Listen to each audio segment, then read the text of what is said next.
way today as well, so plenty of action here in the CCT. And Otomo, before we get started, how are you doing, bud? I'm doing really well, Bowie. How are you doing? I didn't even see that. Yeah, I am Bowie today. I have shrunk by half a foot, and my accent's about to change. Only half a foot, because I've seen both. There's, it's like there we go. The names are there. It's like when they, the guys like I'm, 6 inches versus 5 and 11 feet, and you're like that's very different. Oh well. Anyway, yes, we are doing the CCT. We're doing the lower bracket semifinals with the first 2 games, followed by an upper bracket game later on between One Win as well as Pain Gaming. And the interesting thing is that Liga has actually, Liga was able to stay in the upper bracket for a little while, but they are now in the lower bracket. So 2 lower brackets and a final upper bracket game. Yeah, I think Pain are definitely the favourites to, you look at them through this event. They were invited in. They're playing on European, they're in Europe as well. I'm assuming they're in or around Birmingham. So, they've got that low ping as well. So it's a really, they are the team to watch in this event. And I did get to see them with Hurry against Avulus.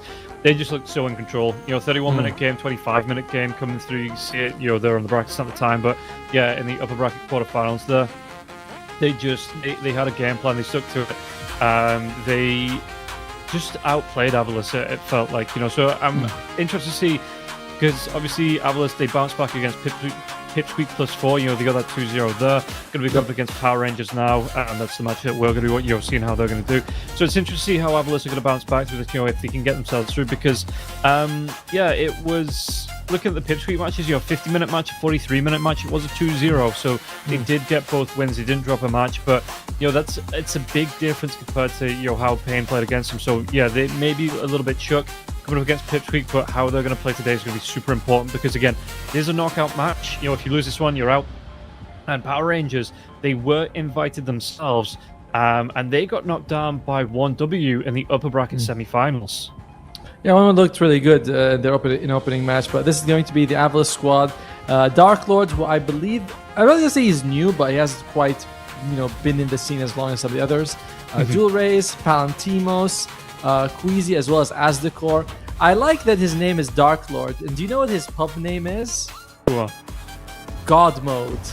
So, very much a player who is confident in himself. He has had some pretty impressive performance with Lynx going 12 wins in 13 games. Gyro with something like an 80% win rate in pub matches.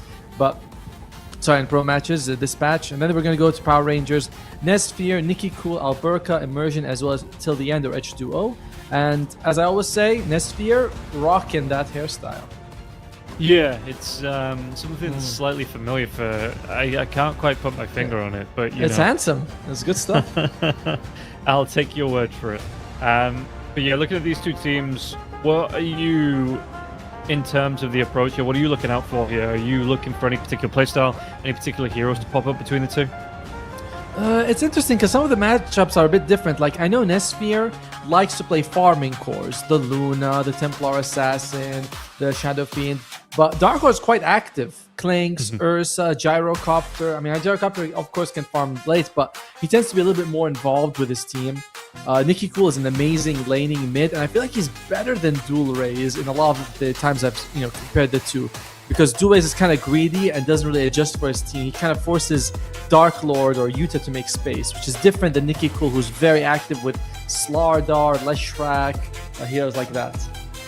Yeah, we can see the head-to-head between the two carries coming up here as well. So very similar in the matches played here. Only 6 games between them, but it is a little bit of a better win percentage going the way of Nesphere. That KD there as well, just slightly in favor of Nesphere. Not a massive gap between the two players, but it does say, like you say, seems to favor Nesphere just a little bit coming into this head-to-head. As far as the offlane, both Alberca and Palantimos have played Centaur the most.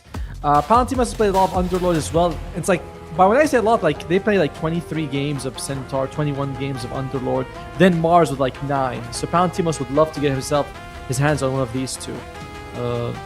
So they will be seeing that. I think we're actually going to have the draft. And there we go, the draft is here.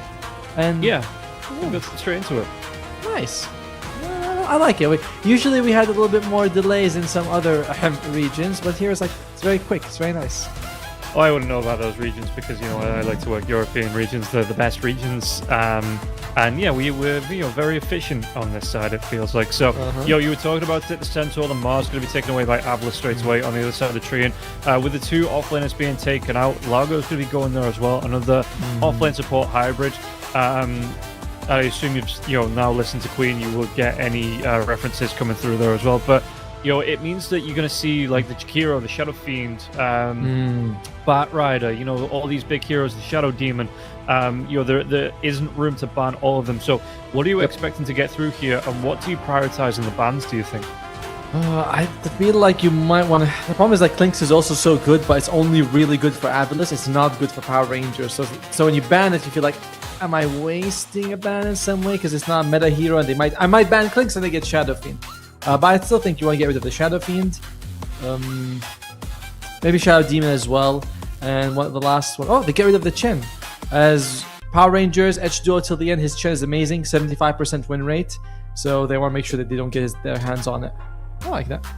I know the Hoodwinks, so Shadow Fiend, Shadow Demon, Bat Rider, all going to get through here. We'll see what Avulus want to prioritize. I say the Lynx is there as well as the Jakiro gets taken away. So some big heroes, and it does mean that if they prioritize the Lynx on Avulus, Power Rangers, they are going to get one of these meta first phase ban heroes to, if they want to pick one of those up too. They could start with an Underlord because Palantimos loves this hero along with the Centaur, but I think that with only 1 ban left on the enemy team and 1 pick, you can probably get Underlord the next phase. I don't think that you have to take it right now. I'd rather they go for, as you mentioned, the Lynx. They go for the Phoenix. I've noticed this hero is rising up in popularity, by the way. More people are picking it. They're taking Hotspot. We saw it off lane being played by DM for Team Yandex, so it's very, being seen as a flexible pick. Not bad. Okay, well, we'll see if they do want to play, if they've got something in mind here for the hero. And like you say, could pair well, if it's not the offlane, could pair well with that Underlord. You get a great, especially once you have that Acceptor up as well. Really nice area coverage to get that Supernova off as well, protect the Phoenix out. So yeah, we'll see. And we'll see how Power Rangers are going to respond to this one as well. They're going to go for the Shadow Demon because I was going to say, Shadow Fiend in my eyes, one of the better egg hitters, the Gyrocopter that you were talking about there as well. Obviously that long range, great attack animation, really quick attack to come through there as well to break the egg. So I mean the Gyrocopter could still be there, but maybe we see that Shadow Fiend ban coming out here for Avulus. Yeah, Nesphere, the thing is Nesphere hasn't played, he's played some Shadow Fiend, is his 5th most played, but it's after the Luna, the TA, the Razor, and the Lynx. So obviously we can also assume a lot of this time the hero gets banned, so it's I would play him more, but I just don't have the chance to actually pick him up. There's just a Templar. Next pick is gonna go for, I believe it's going to be Avulus. No, Power Ranger is gonna take the next pick. Oh yeah, I wonder if you do go for that Luna, because you have the Shadow Demon up. The Luna Shadow Demon combo has been massive since 11 years now, I think, was the... Has it been 11 years since the Monkey King patch? No, I don't know if it's 11 years. 11 years. I don't think it's been 11 years. No, it's not been that long. Was it 2017, maybe? 2018? It's been a long time. Anyway, but anyway, that has been... December 2016. December 2016. So roughly almost 10 years. Almost 10 years. I was like, it's not 10 years. It's not 11. Come on, Rob. Yeah, it's not. It's 1 year Just difference. 10. Still about a decade, and that was kind of because I always remember I was doing the Insomnia LAN in Birmingham for Dota 2, the UK Dota stuff, and that was it. Even by the when I play Dota, if I'm playing carry, Luna's my go-to. But even I was getting a little bit sick of that meta, the Shadow Demon Luna meta coming out by the end of that weekend. It was like a solid 72 hours of nothing but Shadow Demon Luna. Hey, nothing wrong with Luna, right? Maybe Shadow Demon's the problem. But I see Bat Rider and I see Shadow Demon. I'm thinking, okay, now Underlord looks pretty good. You're up against a lot of magic damage. It's pretty good to, if you have the axe, to catch the Bat Riders, bring someone down. Disruption saves someone. Guess what? You come back, there's still a pit of malice. So I would like Avulus to go for it. To go for the Underlord plus...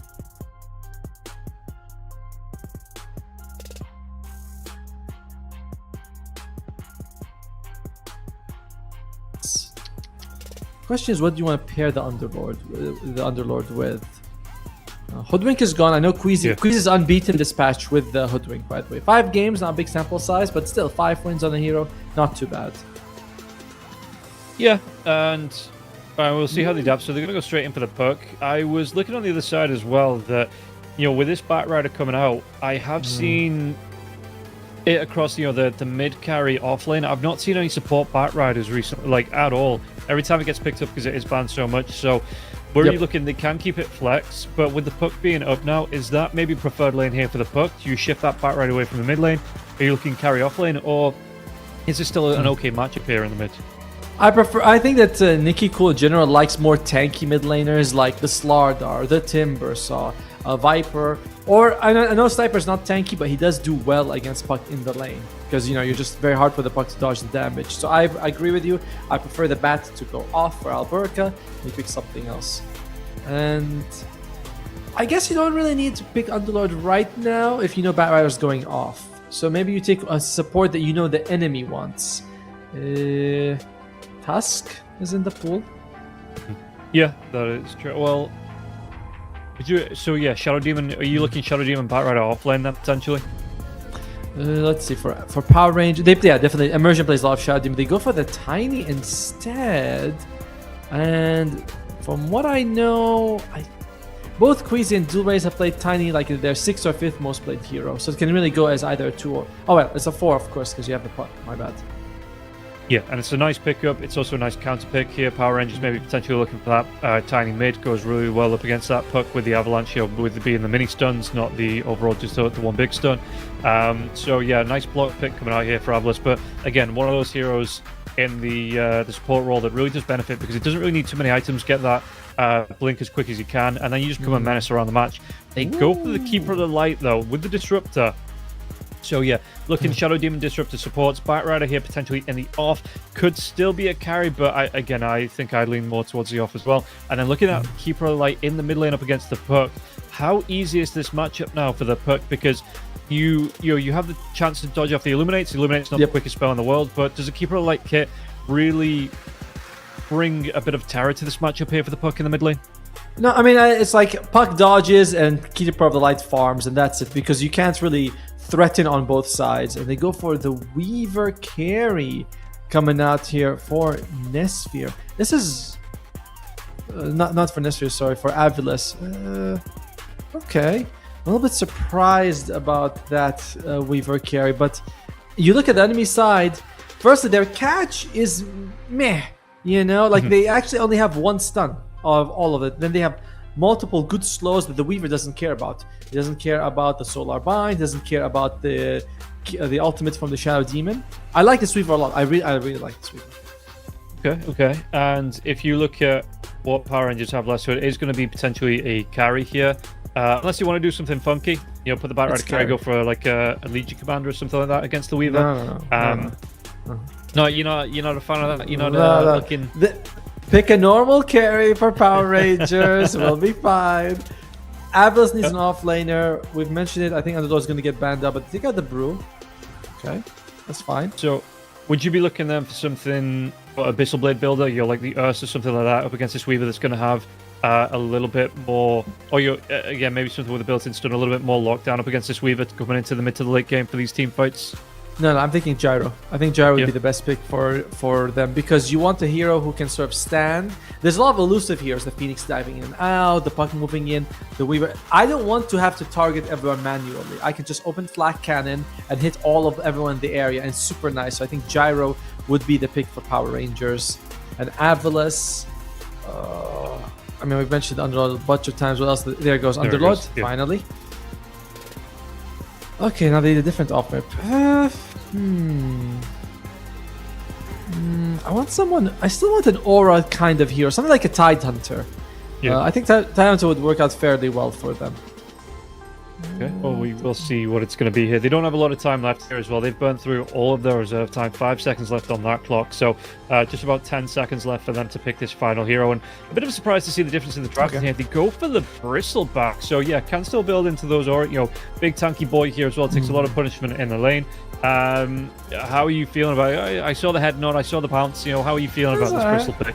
It's all right. I think it works out well because they have two issues for Power Rangers. One of them is that they're all these like soft, fragile, long-range heroes, and Bristleback's pretty good at running towards that. But I would also like an Underlord or Tide to mitigate with like a pipe. But we'll see. Usually Bristlebacks are going for like first item Lotus Orb and kind of playing on that rather than building auras. So I'm okay with the Bristleback. Okay. Well, yeah, we'll see how it is going to play out. And again, Power Rangers looking for that final pick, potentially looking for that carry here again, unless you want to do something funky with that Batrider, which it's not beyond the realm of possibility. I have seen more than one carry Batrider. I've seen more than one carry Batrider work as well. You know, it's just about how you approach a hero, but as I've been told multiple times, apparently you have to go full right on a talent tree. You just build your attack speed items. You really build up the pressure there through your right click. So yeah, we'll see what this Batrider, where it's going to be played. So minute and a half left on the clock. Oh, going to be going for that pick now. They do go for the Morphlin though, so we get the carry Morphlin coming out. Does show that Alberca could be on that Batrider here. Nikki Cool on the Keeper of Light, H2O till the end on the Disruptor, and Immersion here on the Shadow Demon with Nesphere on the Morphlin. On the other side, we see Astro Phoenix coming out here, Queasy on that Tiny, Yayo on the Bristleback, Dark Lord going to be picking up the Weaver now. Just waiting for that mid lane pick here, dual raise on the puck. So with the two lineups being on the board, preferences, thoughts, worries, hopes and dreams here for these two lineups? I thought you meant hopes and dreams for me personally. No, I think Avulus' draft looks pretty better. You have I like with the puck and the Phoenix. You have this Bristleback that's pretty hard to bring down. Yes, there's going to be a Vessel probably from the Coddle, but it's still no breaks. There's no one who's going to get break unless you get Ags on Shadow Demon. Hard to catch the banana. I think Avulus came out pretty ahead with this draft. Okay, well, we'll see how it is going to play out between the two teams. And again, this is a knockout match. If you lose this one, this is a best of three here in the CCT Series 8. Everything on the line here coming into this. We'll see how it is going to play out between these two teams. And the winner of this will move on to play the winner of Liga versus Team Lynx, which is going to be the match. In fact, I think we jump back to 1W versus Pain after this. No, 1W versus Pain is going to be the last one. We got the two lower bracket quarterfinals coming up first. So Liga versus Team Lynx, and then the winner of these two will move through into that lower bracket semi-final. Overall, just thoughts coming into this matchup. You were saying, you think mid lane wise, you give the advantage away. Overall, between the two teams, who do you favor coming into this matchup, like on the whole? I favor Power Rangers. I think Power Rangers has looked like the better team overall. But looking at the draft, and I think that it's not, better means like I may win the match 6 out of 10 times. Doesn't mean I'm, crushing them 9 out of 100 or even more than that. So I do favor Power Rangers, but I like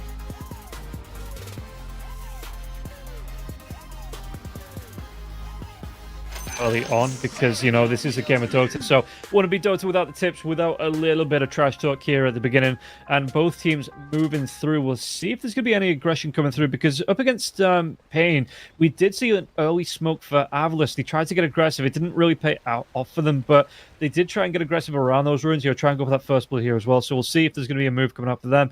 Already seeing the puck being separated away though. So if they want to go for this one, they will be potentially moving into a 5-man squad here from the side of Power Rangers. The smoke is going to come out, but is this going to be protection for the runes, which it is so common to do, or do we see a little bit, because the Tiny is moving through here, but it looks like just to get the wards down on that Radiant side of the jungle.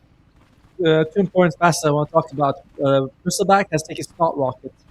So we have seen, if you can get close to them, they are relatively fragile heroes with not the best ability to get away. Like the cores are pretty good, sure, but a lot of it comes down to high movement speed. Snot Rocket helps you catch. So the Bristleback, interesting choice to go for Snot Rocket. I think I kind of like it overall. There we go. And we are going to get a little bit of aggression here, and we're still going to be 2 for 2 in terms of the bounty runes, but they're not going to be going for any first bloods. No major. In fact, actually, till the end. Oh, so dear. A little bit too long here. Until the end, he's going to try and get himself away. His teammates going to be backing him up now as well. Do they have the damage to get till the end? Out of this one here, Queasy's going to get lower as well, but one more right click, and it goes away. The Phoenix, Queasy might go down in return. Nikki Cool picks that one up, so that's going to give the mid laner a little bit here in terms of gold, but not the first blood gold coming out, which will boost up that Phoenix quite well here, especially as a support. Yep, and this Phoenix has gone for the hotspot facet. And generally with the hotspot, you kind of you farm slightly slower because you don't have Dying Light, but you also need items like the Aether Lens to and the Shard to get like maximum impact. So I like that Asuka was able to get. I think it's a very good trade for Avulus at the start. See how that is going to pay off in the match here as Immersion. He's going to be charged down by Dark Lord now as well. Astago going to take a little bit of damage from the illusions, but it looks like the illusions on the whole being used to block these camps, which, you know, really good use here. Just shows the utility coming out from the Shadow Demon Immersion. I imagine around the 4th, 5th minute, going to be using those Shadow Poisons to start stacking the triangle as well. So yeah, this hero, you know, the Swiss Army knife, it feels like, of support. You know, it does it all. It does most of the jobs. Wait, you're saying other heroes can't stack 4 camps at the same time? You know, surprisingly, that's one of the few things not a lot of supports can do. Phoenix is actually one of them who can, because if you time your Fire Spirit damage over time thing, you can't do that. But anyway, so far Yayo has been kind of struggling in terms of CS compared to everyone else. Melee versus 2 melees versus 2 range. Oh dear. Never fun. Yeah, it's not great, mate. Especially, you know, when you're trying to play. I suppose once the Bristleback's got a couple of levels up his sleeve, you know, you got to be able to build up onto the, you know, the spell itself, get that Bristleback going. But yeah, like you say, for early on, especially because he wanted to go for that early nasal goo, as we see Queasy being chased down here, going to be underneath that ward. He's going to try and pull the lane around, and again, that ward going to do them a favor here as well, because the creeps will still see Queasy, still hold to that aggro here, so he will be able to get that lane pull. Or is it just going to be straight into the river? Looks like it's just going to be pulling it through, trying to get it close to that tier 1 tower. Come on, children. It's like mommy duck, you know? Like, here we go. I wonder if he was able to figure out that there was a ward there based on how the vision kept on him, you know? As Dark Lord, it's just going to be fine. Mid lane, though. I said it, I think Nikki Cool is the better mid laner between the two, and he is giving it to Dual Raze at the moment. Yeah, all Glibs here on the bottom lane here. They're going to be able to go into Queasy until the end, gets the credit for that kill. Nesvia being able to get the damage off here just with the waveform into the tiny. Queasy wasn't able to get himself away quick enough. And the glimpse back, the Thunderstrike coming out, really well played by the side of Power Rangers to be able to get that kill on the board. And yeah, I know we're only 3 minutes in, but it feels like this lane stage maybe just a little bit more comfortable overall for the side of Power Rangers. Oi, Dark Lord almost gets there in time with that skidder, but not quite fast enough. At the same time, at least you can look at Nesfir and say his farm is not, you know, getting out of control, but the mid is scary. Nikki Cool, I've seen those calls pop off. That fast vessel, Dagon, just they go for like Octarine Core, and they're all over the map. Oh, Dark Lord, he's in danger now as well. He's going to be taking a lot of damage from this one. They will be able to get the kill. Alberca gets the credit now as well, so that Batrider going to be able to get one on the board here. And again, going to be able to take over the lane as well. And with the... You're the fastest, just be able to get the damage out with the Arsonist. Do you still, even in the offlane, are you... Because he's going to go for the drums, but are you still looking for a quick shard here for the offlane Batrider? I haven't seen a lot of success on the Batrider offlane. I know they go for like fast Boots of Bearing, and then some of them go for like Blink or BKB to help the team out. And usually they're struggling. So I guess shard is good, but I don't know if he's going to be rushing it this game. Okay, we'll keep an eye on that here as Yaro going to take a little bit of aggression here in the bottom lane once again. There's going to be the toss back coming out here onto H2O. H2O is going to try and get himself away with the EMF, but it looks like it might not be enough. In fact, can he turn it around onto Yayo? Yayo now as well. It's not, and it's going to be...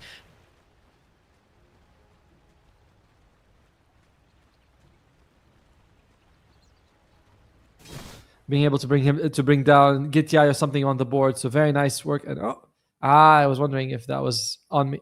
Yeah, we're going to be just throwing it back to us at the minute. We'll go for that radio cast coming through. So, yeah, looking at the way this laning stage is breaking down, you can see last hit-wise, you know, we've got the Keeper of the Light down on 38 to the 26. A few denies coming out of the puck, 6 denies here, but yeah, it feels like the Keeper of the Light having a really good time. In the top lane, do we get the aggression coming through? Astago, he was... disrupted here, but Asago will be able to back himself towards just the trees underneath the tower. Gonna have an all right time here. Not going to be any major issues coming through for the Phoenix, and I think we are back. Yes, we are. I like that they gave us a warning, so I was able to get my lights turned off in time, you know? Oh, they might be able to get another kill onto Queasy here. Queasy's going to get low. He does get the TP away, though, because that burst through from the Illuminate came out, and then no real follow-up down here from the Keeper of the Light just yet. No Dagon coming out for the hero. No real damage to come out for the Tiny there. So, you know, that Illuminate damage, he didn't really shrug it off, but it was just enough there to be able to complete that TP. Oh, dear. Bottom lane, Yayo being dove on, but top lane's also got some action. Yeah, all over the map here. Alberca's going to get low. He's got the swarm on him. They're going to be able to get the kill onto well, both heroes will go down. Yayo first. Nesphia gets the credit, but Alberca in the top. That swarm doing work, and Dark Lord able to get the credit for the kill. I feel like shutting down the Bat Rider is more of a success than shutting down the Bristleback. Even though they both kind of need a lot of gold to function, things like that. But Bat Rider, if he gets late boost of bearing, if he's not able to, sort of jump over the team or do something, he's going to be useless. Bristleback, as long as he's frontlining and providing some vision, he's still providing value for the team. Also, Till the End took 2 points in Thunderstrike. I love this when Disruptors do it. It's just, the damage more than doubles, cooldown reduces, it's only for 5 extra mana. It feels so nice. Astigo going to be able to get the TP away here as well. He was being aggressed on by Nicky Cool. Nicky Cool going to go back in towards that mid lane. And the Blink Grenade did come out. I think it was from Alberca, but it was just short because the Icarus Dive did come through. So it didn't connect on. So the Phoenix will just barely be able to get the TP back to base there. Really close on Astigo's health, but he was able to get that Sunray TP away to safety. And you look at the wards as well on the map. Look at this around the Radiant Jungle, just south of that tier 1 tower in the mid lane, or just off to the right of it. You have both the sentries in the radio just covering around that observer ward there as well. That's a lot of vision. Will Dark Lord be joining fights early? That's one of the advantages that Avulus has, is that this Weaver could be very involved early on. And Power Ranger's ability to control him is like, we have to disrupt him, getting into a Static Storm or a Lasso. That's it. If you don't hit him with a Static Storm or a Lasso, he can time-lapse every time. That's a pretty brutal win condition to have on your team. With only 1,000 health, though, I mean, I know he's got the 8 armor, but it's a lot of magic damage coming through for the side of Power Rangers. Do you think they have the burst damage with the Lasso, the Firefly, the Illuminate coming through? Maybe a Solar Bind there as well. Shadow Poisons to get that kill. Is it if they stack up 2 or 3 heroes around that Lasso, do you think they have enough, or is he still going to be able to get that time-lapse away? The more you talk, the more I felt like, yes, you're like, if they have a Solar Bind, Lasso, Illuminate, Shadow Poison stack, Static Storm, can they kill him? I'm like, yeah, I think so, yeah. Yeah, just go through the shopping list, just making sure they've got everything, checking it all off. What about if they had 3 Roshan bashes as immersion? Yeah, they're going to be able to get the aggression here onto the Shadow Demon. Sunray comes out as well. He's going to try and do his best to keep himself alive, but Dark Lord will be able to get the credit for the kill there. So really well done coming out for... never mind, till the end as well. They take down Yao in the bottom lane, so it looks like they're having no trouble with their damage here in the bottom lane to be able to get this kill. And Alberca, what's he looking for? Level 6 coming out for the Bat Rider, but no Lasso just yet. He is holding a point, but nothing been skilled up just yet for the Bat Rider. Still wondering what he's going to need. Also, the Phoenix, usually see when you go for Hotspot, you go for 2 points in the Fire Spirits just because the damage doubles, the cooldown reduces quite a bit, but then you start maxing out the Sunray because, man, you took Hotspot. You want to benefit from it as much as you can. How much do you prefer the Hotspot over to the... Dying Light? Yeah. I definitely like the Hotspot more. It feels like it's better. Dying Light is really good early and when you farm, but later in the game, you want to keep your distance and shoot your laser. And that's when Hotspot feels very valuable. First 10 minutes, Dying Light is better, for sure. After that, it's Hotspot all the way. Okay, and we'll see how he's going to be able to play this one out around the Hotspot. Yeah, because I have seen a lot more Phoenix go for the Dying Light over the Hotspot. I generally don't really see the Hotspot a lot from the cast that I've had. So, maybe Astigo... just, change it up, trying to see what's new with the hero. I mean, I saw Whitemon pick it in Wallachia. I believe, I'm trying to remember, but I know someone else was also doing it. I think, no, DM didn't take, DM took Dying Light, he didn't take Sun Hotspot, but a lot of the sports have been going for Hotspot more and more. As Alberca. Alberca's going to try and get himself away from this one. There is going to be Dream Call coming out, though. Can they get the damage out to get the kill onto the Bat Rider? Bat Rider's going to try and get himself into the Roche pit. Couldn't quite get himself over in time. Dark Lord was able to get the kill. And again, the Swarm coming through here. Weaver's having a really fantastic time. 3-1-0. Was pressured out early on, it felt like. But being able to turn that lane around here, Toss comes back onto Immersion. Immersion going to try and do what he can to get the TP away. Do they have the damage to get the kill? There's no stuns left. So he will be able to get that TP away to safety. The classic, you see a support, you think, I'm gonna kill him, throw out all your disables from the start, and he just TPs away, and you're like, shit. Yeah, you realize maybe we should have saved at least one of those to be able to interrupt the TP, but again, just to hold that nerve on the TP there as well from Immersion, really well played. It was.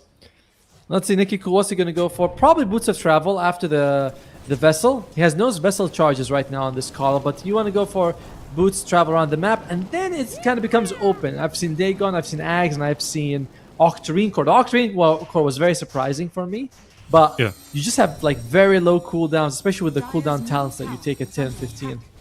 So, are you saying we're not going to see a basher here on the Keeper of the Light today? No, because Puppy's not playing.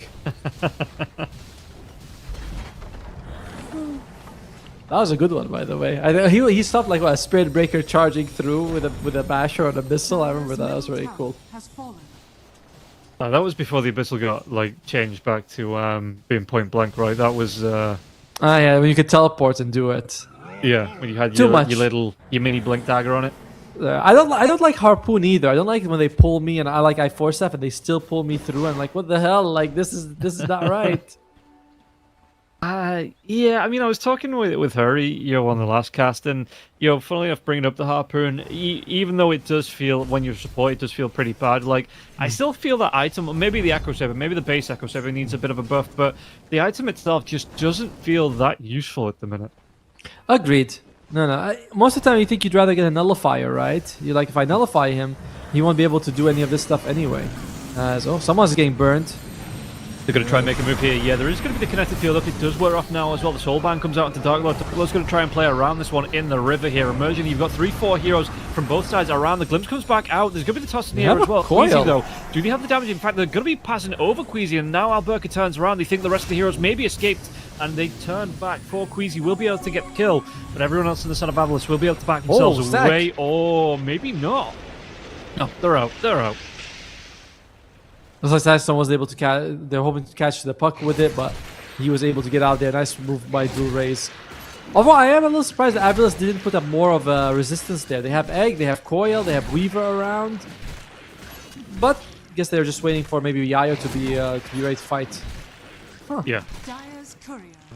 It will be. He actually went for the Perseverance first. He's going to go back for his boots. As there's going to be another kill on the board. Dark Lord will be able to get the kill onto Alberca. Alberca does get the courier first, though, so Dark Lord is justified in his revenge almost straight after that.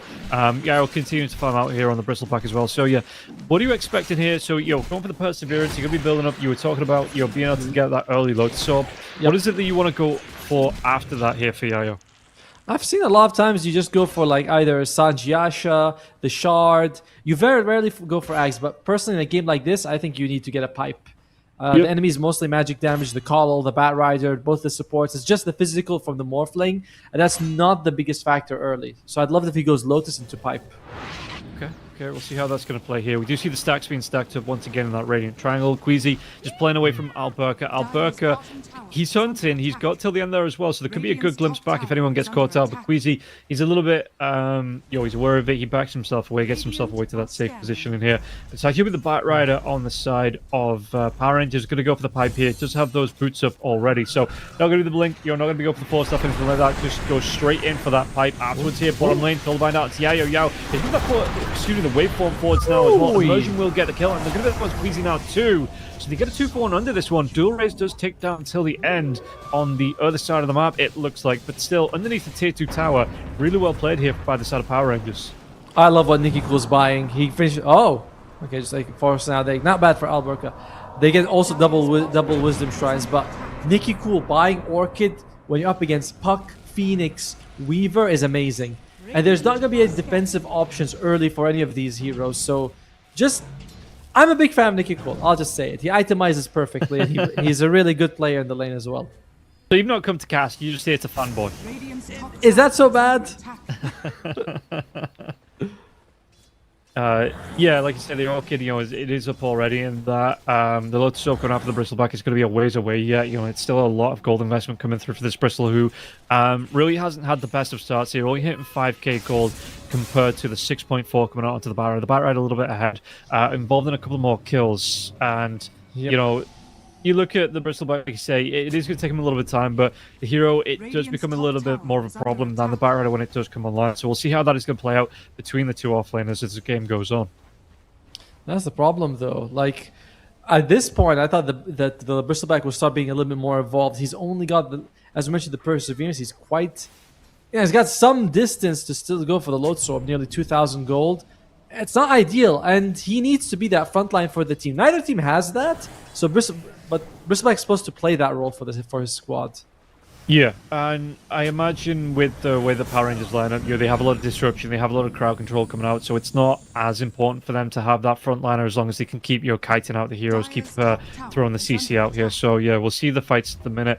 Like I said, Dark Lord, he's had a good time on the Weaver. He's not really been locked down. He's got that 1 death to his name, but he'll be able to get 4 kills. Going to go for the shot and the Dragonlance next. But yeah, like I said, if they do start to try and maybe focus down on Dark Lord, they do need something to kind of interrupt that. And Queasy with the Avalanche, I'm not quite sure if this Tiny is going to be enough. He will have his Blink Dagger fairly soon, at least on the Tiny. So that's going to be helpful for them. There's Nicky Cool looking majestic on Call. Just want to throw that out. Yeah, has been farming very well for himself. And what is he thinking about going now that he's got... Is it going to be Boost of Travel now that he's got the Orchid? Oh, well, it's actually looking towards a kill onto Yayo now as well. Yayo's going to try and get himself away from this one, but again, you've got Nesfi. You do have that static tome kind of field combo coming out as well. So Queasy, the next one to go down, he is going to fall Nicky Cool with that double kill. Now Astongo, the glimpse comes out, but there is going to be Supernova here. Can they right click this one down in time? You have the rotation from Morphin coming in as well. So yeah, they are going to be able to crack that egg. And now, do they go for more? They just have that disruption out. They're going to have the Illuminate come through now as well, but it's going to be off the mark. So Solarbind not doing enough, and they did with the Sakuchi away here. Dark Lord was able to get himself away, but like you say, he is out of mana now, so got to be super darn careful. They decided, okay, it's not worth it for us to die for him. They got 3 kills out of that. They pop the egg. That was actually not bad usage for Avulus, getting the coil and the egg on multiple targets. But you just lose your Bristleback very quick. Power Rangers very cool, calm and collected. Straight away the egg comes out. They're like, okay, let's just go hit it. Weaver wants to go in and catch someone, but when they're 5-man together, Weaver can't pick off any one of them. This hero, thrives on these solo pick-offs, fighting on the edge of the battle. Yeah, and you can see here Yayo, like you say, he's still going to be a ways away. He's actually sending his courier over to the side secret shop, whichever way you want to call it here, to get himself in position so he can get the energy booster out as quickly as possible. But he's still going to be about 300 gold away. So yeah, like you say, coming up to the 18-minute mark now, and his first big item not really been completed for the offlane. And meanwhile, you look at the Batrider, they're going to be able to get a kill into Asco with immersion, but you look at the Batrider, he's got the boots out, he's not too far away now from the pipe as well. They're going to be able to go into the Roach Pit from this as well, yeah, so he's only going to be about 400 gold himself off the pipe, so going to be a bit of a difference here between the two offlanes. I know I keep coming back to this one, but it does really feel like you say that this is the difference maker when Yayo's still not involved in all these team fights. And this is why I was expecting or hoping more for a Tidehunter pick than Bristleback. Because Bristleback came out, I was like, this could really go either way. Dual raise! Perk top lane, they're going to be able to get the static. He does have that Yule Scepter coming out now as well. Do they have the control to go onto him? He's not quite out of it. And with that lasso, they do get the lockdown. It's going to be Immersion gets a credit for the kill once again. Nesphere picks up the Aegis now too. So let's see what Power Rangers going to be able to do with this 5-minute spike that they've got here. Blink Dagger finished on the Disruptor, but finally, we do have a Lotus Orb on the Bristleback. This means that you can remove Solar Bind. You don't have to worry about getting caught by Lasso. So there's some serious value to this Lotus Orb. The only problem is how poor the man is. And are you going to look to try and force this out early on in the fights here? Or are you looking to trying to shift targets, maybe force that Lotus and immediately shift out to who you want to be grabbing, or is it just a case of you get who you get as Nessia? There's going to be Supernova coming through once again, but again, Alberkin's going to be here. They're going to be able to break that egg once again, and it looks like Immersion going to be able to back himself away. The Swarm is on top of him. Dream Call comes out now as well for the disruption, so the perk not going to be able to get a kill onto Immersion just yet. Immersion going to survive a little bit longer. It's Silenced out for now. He's going to be healing himself up here with one once again. The backline fight, they're going to be able to take down Dark Lord. Can they get Yayo once again? There's going to be a Flame Break coming out, and Yayo actually opts for the self-defense on that Lotus, but the Illuminate damage will be more than enough, and another 3 heroes dead here on the side of Avulus. Insane. I mean, I love that they go with the Shadow Demon, they throw him with the Conscience, it's like, just, alright, I'll just disrupt you. They get the Orchid on the Weaver. We mentioned that this is such an amazing pickup by Nicky Cool, who's an amazing player, by the way. And the Weaver is just like, I can't do anything. Now Weaver's forced to go for something like a Manta, which you don't really want. Yeah. Oh. You kind of pick Weaver for this high damage carry that kind of doesn't worry, isn't worried too much about being caught, but it's insane how much they've shut him down. Yeah, and it does feel like you say, Power Rangers, They're just hitting the timings quicker. You know, they're finding these rotations. The execution's just a little bit clearer as well. I did expect a little bit more. I mean, we're only in the first game. We're only 20 minutes in the first game. This can potentially go to a full best of 3. You know, we could have like 2-hour, well, even here, 3-hour-long games, you know, coming through. Yes. But it does feel like Avulus. I was expecting, especially to see what they did up against Pipsqueak. I was expecting a little bit more coming into this first game. So hopefully they are able to pick up the pace through this first game, going into the second game too. I hope so. I hope so too. As till the end gets the shot. He took the damage talent on Thunderstrike at level 10. And in general, I just like it that Thunderstrike is getting more love. It used to be a 1-point wonder. You go 1-4-4, and then you're forced to put points into it. You're like, I guess so. But it's actually really good damage as a spell, especially with the talent and the shard. Yeah, and you can see, like you say, he has built up. He's got that shard up already, so you're going to be able to benefit from that. The Blink Dagger, so you can position in this one right as well.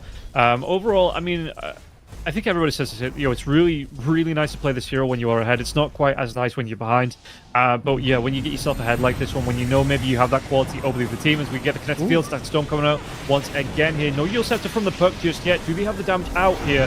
Supernova's going to be there as well, so they do get the stun out from Morphlin. Trying to play around this one as well, inside the puck form, as it looks like Dual Res has already run himself away from the side of Morphlin. He's able to catch up onto this one. Nesphia wants to chase. He's going to be on top of Dark Lord now as well. Waveform comes through. He's going to try and get into. It's going to be the Icarus dive away from the Phoenix. Nesphia, because he want to carry on chasing, has his own orb. But he's got the Waveform, no damage. I mean, he does still have the Aegis. Not quite going to be able to get the pop. The Illuminate comes through here as well. So Nesphia on a decent amount of health and still with that Aegis too.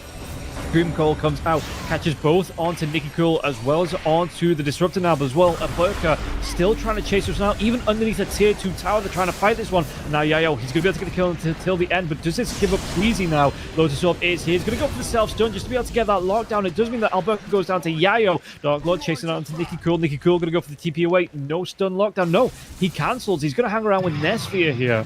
But again, a good fight coming out from Avulus, going fairly even on the hero trades. So, the jump comes in. Now they're going to try and pop the Sage onto Nesphia. Nesphia going to try and run himself away from this one now as well. Yayo, he's going to try and turn his back. Nesphia, though, is going to be able to walk himself away. Quite safe, it feels like.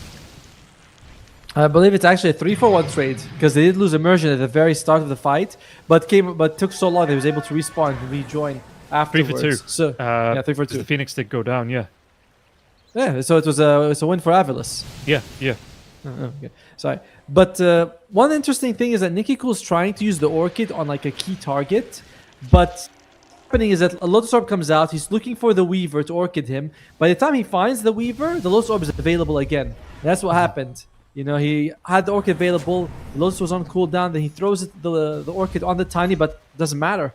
The Lotus Orb was available again, so very nice move by Yayo there. Looking at Nicky Cole here as well, he's not going to be too far off. Is it on the current? He's building up onto this one. Never mind, we might see the puck. Now, the puck wasn't in danger there as well. But, yeah, Nicky Cole building up gold-wise. He's not doing too bad. Yeah, he wants to go through for that Hex. And then, do you think he goes back for the full Bloodthorn? Or is that just, it's just going to be a casual Orchid for now? Until, like, it will potentially, if this game goes late as the egg, might be broken once again. The Static Storm does come through. Not going to be able to get a catch out onto Yayo now. Flame Break going to be long range, but actually helps Yayo on his way just a little bit. Do they go for as Nicky Cole gets the kill onto Dark Lord on the other side, and it looks like they're going to try and go for a little bit more here, other side of the river from that one. Yayo gets caught. Good kinetic. It's going to be here. Queasy, though, going to try and help out his teammate, but it might just lead to Queasy's dash now, too. They do get the kill onto Queasy. Now Yayo going to try and run for his life. The Lotus Orb comes up once again, but the right click's coming out here from Nesphia. Nesphia just really doesn't care. As long as he can keep that vision, they can get the kill onto Yayo. Yayo's going to get low. He will go down till the end, gets the credit for that. Till the end is amazing on Disruptor. He gets the kinetic field on the Bristleback and glimpses up the Tiny. A lot of players might have thought, okay, he can just glimpse the Bristleback, we get a good kill, it's worth it, nothing wrong with that. But he says, he goes for the greedy play and it works out. Like, the kinetic field was barely in time and he still gets stopped. And Nicky Cool's no longer my favorite, it's still the end. You do remember you are a married man, right? With all this flirting with players going on. To be fair, they don't even know I'm talking about them. As Nicky Cool just continues to farm, he does have that Hex up now as well for the Keeper of Light. Going to go towards his Shard. Well, he might be going towards his grave. 3 heroes around. They're going to use a Sunray as well as that Dream Coil. Charles comes back there as well. So a really nice kill. Nicky Cool down for the next 70 seconds or so. Very good kill for Avulus. Unfortunately, they've lost the top racks. And it's only 25 minutes in, so it's not like a 50 minutes where you like go, oh yeah, they lost the racks, they can push to go high ground. There's still tier 1s. I believe every tier 1 is standing for Power Rangers. Yeah. So this kill on Coddle, the only way you can punish it is if you can get more kills. I don't think you're getting any structures out of it. And we see Nesri even throwing the tip over here to Nicky Cool. Nicky Cool going to have to stay on the bench for, like I say, about 70 seconds overall here. As you look at this, the game state coming through. Avulus, what do they need to do because they are 12k behind here. What's the game plan here for Avulus? Is it just to turtle your find those items, avoid the fights until they can get a big, or do they need to get a couple of these picks and try and bring that net worth difference back down to a more neutral level? As we might see the kill to ooh, the lasso is going to stop the TP now as well, so they are going to get the kill out onto the Weaver. Oh, poor Weaver. Oh, poor Dark Lord. I mean, I would like to say they can win through team fights, right? Like, you have Puck and Phoenix. You also have Tiny to sort of separate the teams. Unfortunately, the other side is fairly mobile. You've also got, like, Pipes, and they're quite tanky-ish at this point. I mean, they're still, relatively soft heroes, but they're quite tanky-ish. It's harder to go into them with the Orchids and Hexes on Coddle. Yeah.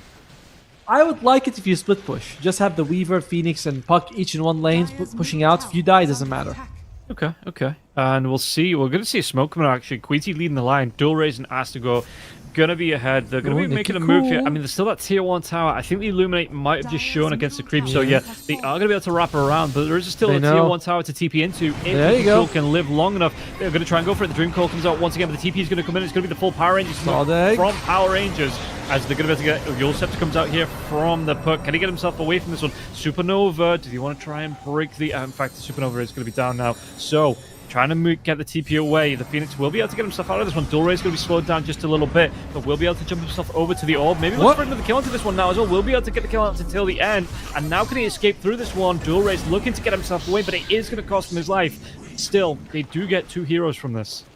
Massive. Honestly, for Avulus to trade like that. That was also the first BKB use of the Morphling. You get 2 kills out of it. That's 2 kills, 2 deaths in a row for Nicky Cool. You can see they're catching up quite nicely on Dual Rays as well as Dark Lord.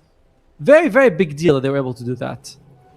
And, well, let's see. I mean, Roshan is up. I mean, the Puck's going to be down for 40 seconds here as well. So, is there going to be any posturing, do you think, coming out from the side of Avulus, or do they just need to let this one go and look, like you were saying, to push these lanes out, maybe get a couple of tier 1 towers on the map?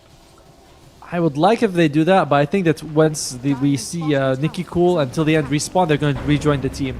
That's twice they've been punished by separating. Oh, wait, no, Nicky Cool's going top. Okay. Got to be careful here because there is that Phoenix, there is the Tiny around. If they are going to show, I mean, he's going to have the backup coming through from the Disruptor here, Nicky Cool. But yeah, still, like you're saying, that separation from Nicky Cool has been punished a couple of times now, and he is going to go towards a BKB in terms of response. A little surprising. I thought that they'd be a bit more conservative, but they're pros. They know that how to maximize their farm sometimes. Sometimes it's a bit of a risk. And we're going to get the Roshan Roar coming out soon as well. You see that 3 out of the 5 heroes from the side of Avulus, they are around this top part of the map, but there's no tier 2 towers for them to TP to anywhere close. So if they were going to get over to this one, they'd have to...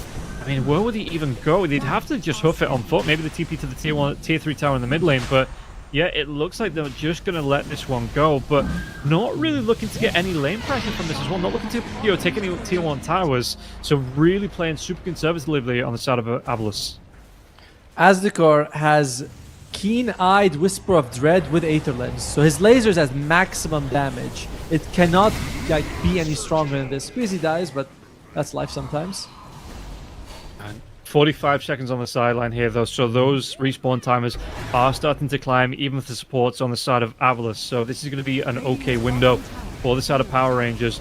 May, again, look to maybe put some pressure on that mid lane. But the mid lane, it is pushed out to the river, so they're going to have to wait for those creeps to come in. They've got the Puck on the top lane here as well, trying to do what he can. Tier 1 tower did finally go down on the bottom lane. The creeps were able to claim that one. Slowly but surely, the Puck was pushing that one out with the orb there as well. So, yeah, it looks like, I mean, Power Rangers not going to be too bothered about that, but the wrap coming through, do they want to go through the top part of the base and look to maybe wrap collapse on the side of Avulus? Lasers there, as they're going to be careful. Yeah, oh dear. The lasso is going to be out onto the Phoenix now as well. Quick pick out onto the Phoenix. Kinetic field comes up. You've got the BKB coming up from Dark Lord now. So do they have the time to go through this one? Stunned. Dark Lord's going to try and do what he can. He has that time lapse. A good time lapse right underneath Nesphere though. So look at the damage coming out. They take down Queasy now as well. The Puck going to try and get him to do whatever he can into this one. But Dark Lord has to run himself away. Hey, Yayo on the front lines now as well. Dark Lord gets glimpsed back. They get the kill out. Yayo might be the next one on the chopping block. They got the Hex out onto the Puck now as well. It will wear off the Puck. Trying to escape back into the fountain. Yayo might not be so lucky. The Lotus Orb comes out here as well. Self-defense, excuse me, for him. But again, going to be forced all the way back to the fountain. Wow, Power Rangers make quick work of your mid lane. That tier 3 tower and the racks. We didn't even get a coil in that fight. As the core, you know, you ever look at someone, you're like, I think in most situations you should be safe, but not in this game. Is Stack Storm? Yeah, the jump comes in, and I think let's get the kill onto this one. The Hex comes out once again here, and yeah, the Puck, even with the Lotus Orb here, gonna try and do what he can to keep himself alive, but this is just keeping the pressure on, trying to stagger these respawns coming out from the side of Avulus Lasso, and again, even through the Lotus, just to get the lockdown coming out onto Yayo, and it doesn't really matter here for the Batrider, because he knows his team are gonna back him up, be able to get that kill on board here, and it's gonna look like 1.5 lanes of racks coming through from this one. No buyback here for the Bristleback either. So yeah, they're going to be able to carry on going into this one. Did he even go towards that bottom lane? There's no creep wave here, so they're going to turn back, go back towards that top lane, make it 2 lanes of racks. Just really good staggering of kills for Power Rangers. As Avulus, that it all starts with losing the Phoenix, and you lose the Tiny, and you get the Weaver as well. Then by the time these guys respawn, you have the Phoenix die again. Oh, Astor, there's the laser. To try and go to Ascor though as well. He does get that Icarus dive forward, but the glimpse just puts him right back in his place, and now chase down onto Queasy. Queasy has to move himself all the way back to Fountain, and these tier 4 towers, they are exposed. Meanwhile, the chase outside of the base, they're going to look to try and go to Dark Lord once again, and Dark Lord again has that BKB, going to be able to get the time lapse off, and he's going to get himself away from this one. No, the BKB, it will wear off, and honestly, I wouldn't surprise to see the GG coming out from this last fight. Yayo trying to run himself away, but the glimpse comes through as well, and again, he's going to be tipping around. They focus on bigger fish here. They're looking towards Queasy, they're looking towards the Puck as well, and yeah, Queasy's going to be beaten down. He's going to be slowed down by this the Solar Bind. A little bit of damage coming out onto the Batrider here. Yaro's going to get involved too, but this is just creating space for the rest of his team, taking some aggro, so the Mega Creeps can potentially come out for the side of Power Rangers. Fortify is there. They are going to be able to keep it alive for a little bit, but Nesphere, I don't think it'll take him too long to bring down those barracks. He's actually just ignoring them. He's just hitting the barracks, doesn't care. BKB just to hit and not be bothered by the Sun Ray. And you look at the net worth difference, 10,000 gold between the two carries here, and Nesphere, a lot of that net worth difference between the two teams is just between the two carries to be able to shrug it off. Nesphere, he still has that Aegis, he's going to be able to get himself away safely if he wants to. Yeah, the waveform away, and the Supernova not even going to affect him here now as well. He is on the cliff doing his best Arteezy impression, but that Aegis is going to pop now, and he's going to be able to get himself down with the waveform if he wants to. Do the rest of Avulus want to try and fight this one? In fact, is he just going to be a living turret? Backs himself away with the waveform, and they don't really need to be. They're just keeping Avulus outside the base while the creeps make work of these tier 4 towers. Yeah, you can see Dark Lord. He's like, I gotta defend. All right. The butterfly is also working wonders for the Morphling. One of the nice things about the Morphling versus Weaver matchup is that one of the what balances Weaver as a carry is he's got pretty terrible stats overall. Your stat gain's okay, but your base stats are kind of whatever. Morphling doesn't have that problem. He's like, my stats are amazing. Yeah, it's nice for some. It feels like in these matchups, and he just builds into more. Going to be going towards the Silver Edge now as well. And do you think that Power Rangers, are they going to wait for the next Roshan, or do they look to kind of mount an attack here? Are they just going to they're going to go for the Tormentor first, but with the Mega Creeps being up, can they just throw themselves at these tier 4 towers and the rest of Avulus? I mean, they could, to be honest with you. It's one of those things where they're saying, okay, let's play clean, let's not make a mistake. But they really could do that if they want to. Although, Nikki Cool, perhaps giving them a way back in. They're going to try and make a move onto this one now as well. Yeah, onto the Dark Lord, onto Yayo now as well. They've got that lasso, they've got the lockdown. They're going to be able to get the kill out onto the Phoenix. Can they go for a little bit more now as well? And again, Dark Lord using that BKB so early on here. They take down the Bristleback. Dark Lord going to be able to get the time lapse away. No.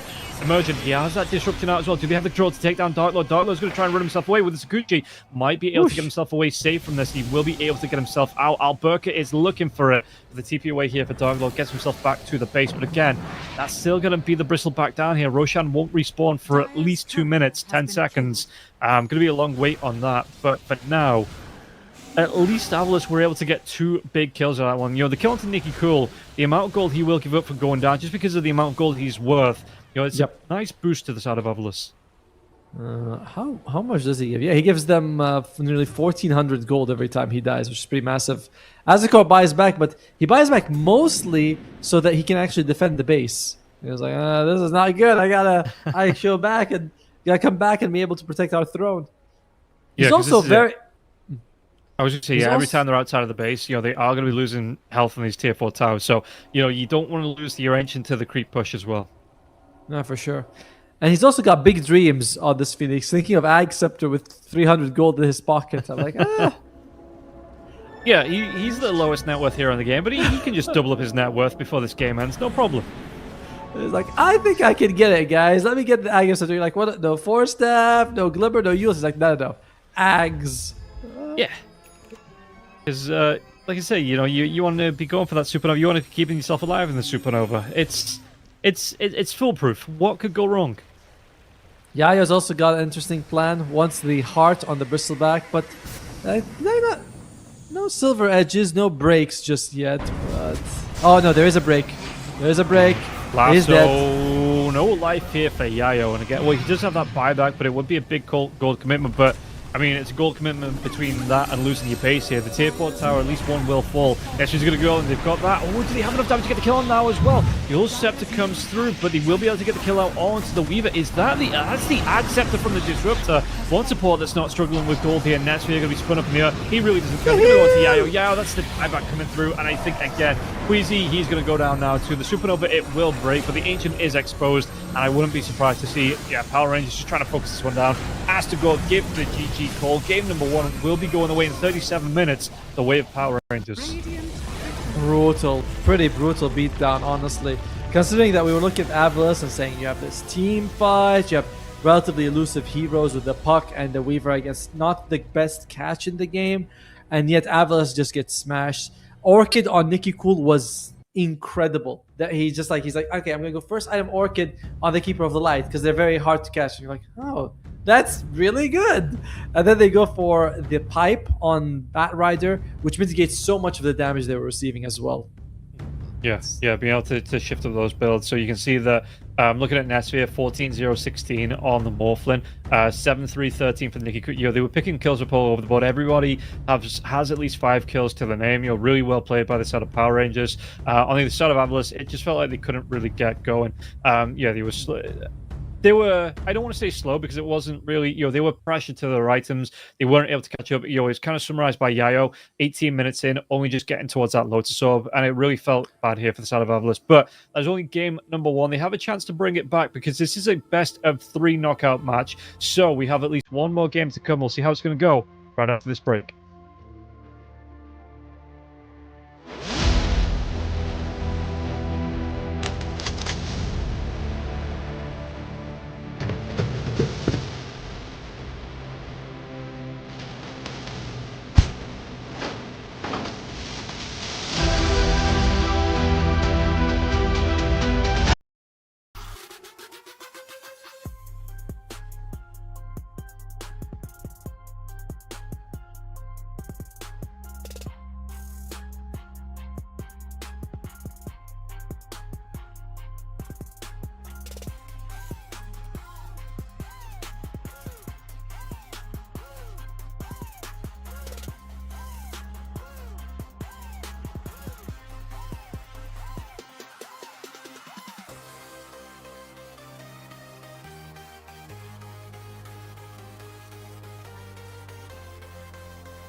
Really? I'm surprised because I think Jakiro right now is a lot more balanced than it used to be, and we're seeing it kind of go more. I'm surprised you rated like that highly as a hero. I think, I mean, we're talking about, I was saying about the Shadow Demon being the Swiss Army knife for supports. I think the Jakiro, it just kind of does too much. Like in the laning stage, you've got the harass coming through with the dual breath. It's anti-push. When you're pressuring towers, you've got the liquid fire or the liquid frost. The team fights, especially once you get that Ag Scepter up, the ice path, the macro fire coming out. Dual breath being an AoE spell as well. It's just, it's one of those heroes that it feels like a menace at all stages of the game. Maybe not the strongest hero any part of the game, but it feels like it's consistently strong all the way through. I agree. I like this Jakiro. I just think that numbers wise, while it does do like a lot and it does a lot very well, it's not as bad as it used to be, which makes him kind of look balanced. It's like, compared to before, he's kind of weak now, but he's still insanely strong. As they do get rid of the Bat Rider that you mentioned, Power Rangers, you have opening first pick, Shadow Fiend in the pool, Viper, Razor, and of course Centaur if they want to take that for Alberca, just to screw Yayo a little bit harder. Yeah, we'll see which one it is going to be here from them. Power Rangers, like I say, just coming through from that first game, looking incredibly in control. So we'll see if they are going to be able to get their favorites now in the draft. Really put Avulus under pressure, and how Avulus are going to respond in this draft. And how do you think Avulus do it? Is it going back to those comfort heroes? Is it kind of trying to all play the meta? How do you think Avulus come into the second game? I think just take the Centaur, build around it. Maybe dual raise. I don't think the puck was a problem. Dark Lord, if he can get his hands on the Clinks as well, like you mentioned, the comfort heroes, and try with that. Because on paper, ranking wise, Avulus has got very impressive players in the top 100, so they're not like lacking in any way. It's just that the teamwork and maybe the way they were shut down, maybe it's a focus thing. I don't know, but I feel like it would be nice if they could adjust more in their item builds. Okay, well, we'll see how it's going to go here for Avulus. As like I say, they're going to be using some of this reserve time up for the first pick. And yeah, really looking at this one, it is maybe the hardest choice for them because it is going to set the tone of their draft. So yeah, we'll see who they want to be going towards. Maybe one of the supports. Wow, that took a while. Okay. Yeah, no. And I remember LeBron saying in when we were talking to him on the panel that if a team takes so long to he does worry about them, because it's kind of like, well, if you didn't know what you were doing coming into this draft, how do you know what you want to do for the rest of the draft? It's like the first pick happens and you take minutes to go through it, and you're like, guys, it's the first pick, just any hero that you're really comfortable with is fine. The enemy team hasn't revealed anything for you to counter, like, tiny. But the Mars is good because now the Centaur becomes a lot weaker. It pairs very nicely with the Phoenix. I think that Azukor did fairly well with the Phoenix in that previous game. Obviously he didn't have setup, but already Mars, Phoenix, and you have not a better draft, but a very good draft. Do you think this shows that they might look towards something like that Luna or the Gyrocopter coming through here for Avulus? Trying to play around that arena with all the damage, all the spread damage that they can get off with those two heroes. Gyro or Shadow Fiend, right? I think you have a lot of people who can control. Okay, I see a TA that usually means Shadow Fiend's a bit better because you have to do those big hits from the rays as well. But a little bit better than Gyrocopter, but both are fine. We're gonna go for the Chen. Chen. I know that till the end we mentioned it in the previous game. He's a fantastic Chen player, but I don't know. Azukor plays some Chen. Let me check his stats. Well, I'm just thinking, with the Chen coming out now, that to me signals that you want to go for something like the Ursa, the Lifestealer, something that is going to be able to kind of self-sustain in the lane. You'll be able to stand up to a bit of pressure because, the Chen, as much as I like the hero, it's not that kind of aggressive lane hero. You're the early lane stage hero where you can, you throw your stuns out, you look for picks, you look for... it feels to me like the Chen wants to roam off. Whatever they pick next for the carry, going to be spending a lot of early time in the jungle here for the side of Avulus. Oh yeah, I'm looking at the Chen. Not the best for Azukor this patch. He's played 12 games and only won 3 of them. 4 of them. So that's pretty not ideal, and I do think that this was a block pick. We don't want Yeah. the enemy team to get it. They're too good with it. He has a 75% win rate. I have a less than that percent win rate. So, but I don't want him to get it. Okay, so do you not put that thing that puts them in the back foot instead of banning it out? Maybe, but then what are you actually letting through here as the dazzle gets for Power Rangers? Yeah, you kind of not putting yourself at a disadvantage here if you are performing to that level with the Chen. I know. I feel the same way. The other day I was playing against a guy. His name is Ego and Amigo in pubs, by the way. He's very high ranked with Treant Protector. So I see him on the enemy team. I instantly pick Treant Protector. He goes, "Oh, I'm actually playing off lane on Brewmaster," and we lost. And it was my fault because my Treant is ass. So yes, comparatively, picking the hero that you're not good with to prevent the other guy from getting it is usually.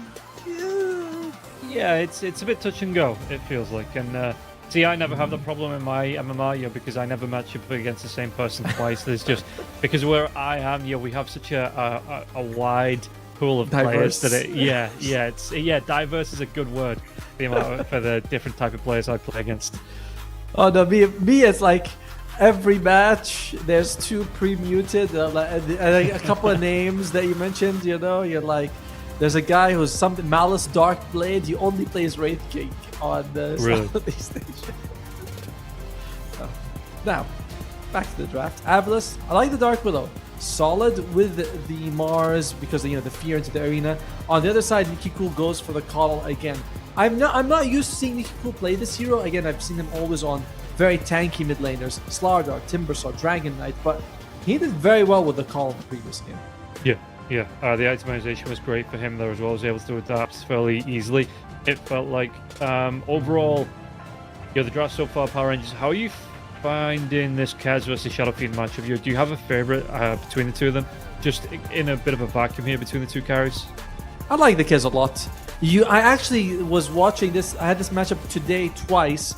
Every time the Requiem comes out from the Shadow Fiend, you can use the Kez Raptor's Dance, and you're invulnerable for that 1 second. So you actually don't take damage from the Requiem. Okay. It's a really nice way for the Kez to play against the Shadow Fiend. You can reflect with the spinny thingy, reflect it back to the Shadow Fiend. I think the Kez just is way better. Yeah.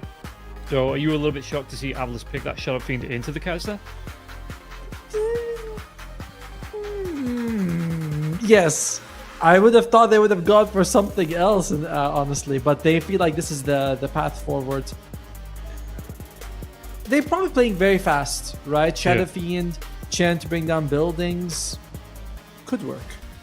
Do you then look for something in the off lane that can get a little bit aggressive? Because it's going to be the Chen Shadow Fiend. It feels like you already have that Tiny coming out, so you're going to have the toss back. Or do you look for this Dazzle to be played in the off lane? Is that going to be the core Dazzle? Or are we seeing this one coming out as a support? No. This is position 5 Dazzle, position 4 Tiny, very likely. Kez carry mid Coddle, something like that. That's the most expected thing. Of course, I have seen the Tiny mid and the Coddle support. Yeah. That could work, but either way, it's going to be an off lane for Power Rangers, the last pick. So are you looking, again, Primal Beast, Razor, Slardar, something like that to come out that can really put the pressure on the Shadow Fiend, really, dive it in the lane when the Chen starts to roam about and look to apply the pressure in other lanes? Centaur's still in the pool if they want it. Yeah, true. It does. The Stampede is very bad against the Mars Arena, but you also can build Pipe Crimson, and you like both of these items on the hero, so he can be that frontline guy for you guys. So I think the Centaur could be okay. Brewmaster is in the pool. Yes, Brewmaster's still in the pool. Also could work out very well. Okay, that's how I'm generally feeling. Okay. I mean, Power Rangers, they still have time on this one. They still have themselves over a minute. They can discuss this final pick because this is their last pick going into the second game. So obviously get some game strat down here as well. How do you want to be playing the lanes? How do you want to try and approach this game? On the side of Avulus, we are looking for a mid laner. We did see in that last one, the Puck really didn't have a great time. So what are you looking at? You still have the Queen of Pain and the Ember Spirit's been banned out here, but the Storm's still there. You still have something if you want to go for a little bit more, away from the current I mean, I suppose the Leshrac is still, fairly current in the meta. I think Invoker would be good. Dual Raze's Storm Spirit hasn't been very successful this patch. 10 games, 3 wins, so not quite there. At least the last time I checked the stats. But I like the idea of Invoker, just long range spell casting, not too affected by the Coddle. Sounds weird, but I wouldn't mind seeing a Lina mid either for the mass burst damage. Maybe you can fly around, catch Dazzle with the Aghanim Receptors and kill them. So I would like Lina Invoker on one side, Centaur. Oh, Darkseid. That's pretty good. That's pretty good. Another Aura build. I'm cool with this. Okay. Yeah, good catch. I guess, sets up things like the Illuminate, the Avalanche. If you can get, maybe get a good vacuum into the Raptor Dance here as well. So, yeah, I don't mind this. It's really nice, and obviously doesn't really need to put himself at risk to get the farm out. And, can even start to contest onto the Chen. There's the Iron Shells when the Chen army builds up. Yeah, it isn't a neat way, I guess, to deal with the Chen army. I like the Darkseid. He's also fairly... Like against Shadowfiend Chen, I don't think you're too worried if you're Darkseid. You can always surge away, and the Tiny can make some space. Alright, so we said, what, Lina or what was the other one we said? They go for the puck again. To be fair, I don't think that's bad. Like, it's a pretty good pick. The enemy catch is not that amazing. Puck is a pretty damn good hero. Works well with the Mars, works well with the Shadowfiend because you can coil Requiem. They all break the coil, which is very nice. There's a lot of really good stuff about the puck, but Nikki Cool and Dual Raze are like, yeah, let's run it back again. I think I can, win the rematch. Okay. Do you want to see a lot more aggression coming out from the support center from the side of Avulus to try and shut down Nikki Cool in this lane, or is it kind of just like it's gonna go as well as it's gonna go? It's gonna go as well as it's gonna go. I don't feel like the Dark Willow and the Chen. Maybe Chen can actually kind of rotate and help out with a creep, like we see that with the Satyr. But he's going for the Hellbear convert. Dark Willow as well probably want to be staying in the lane. Now, it's on you, buddy. Good luck.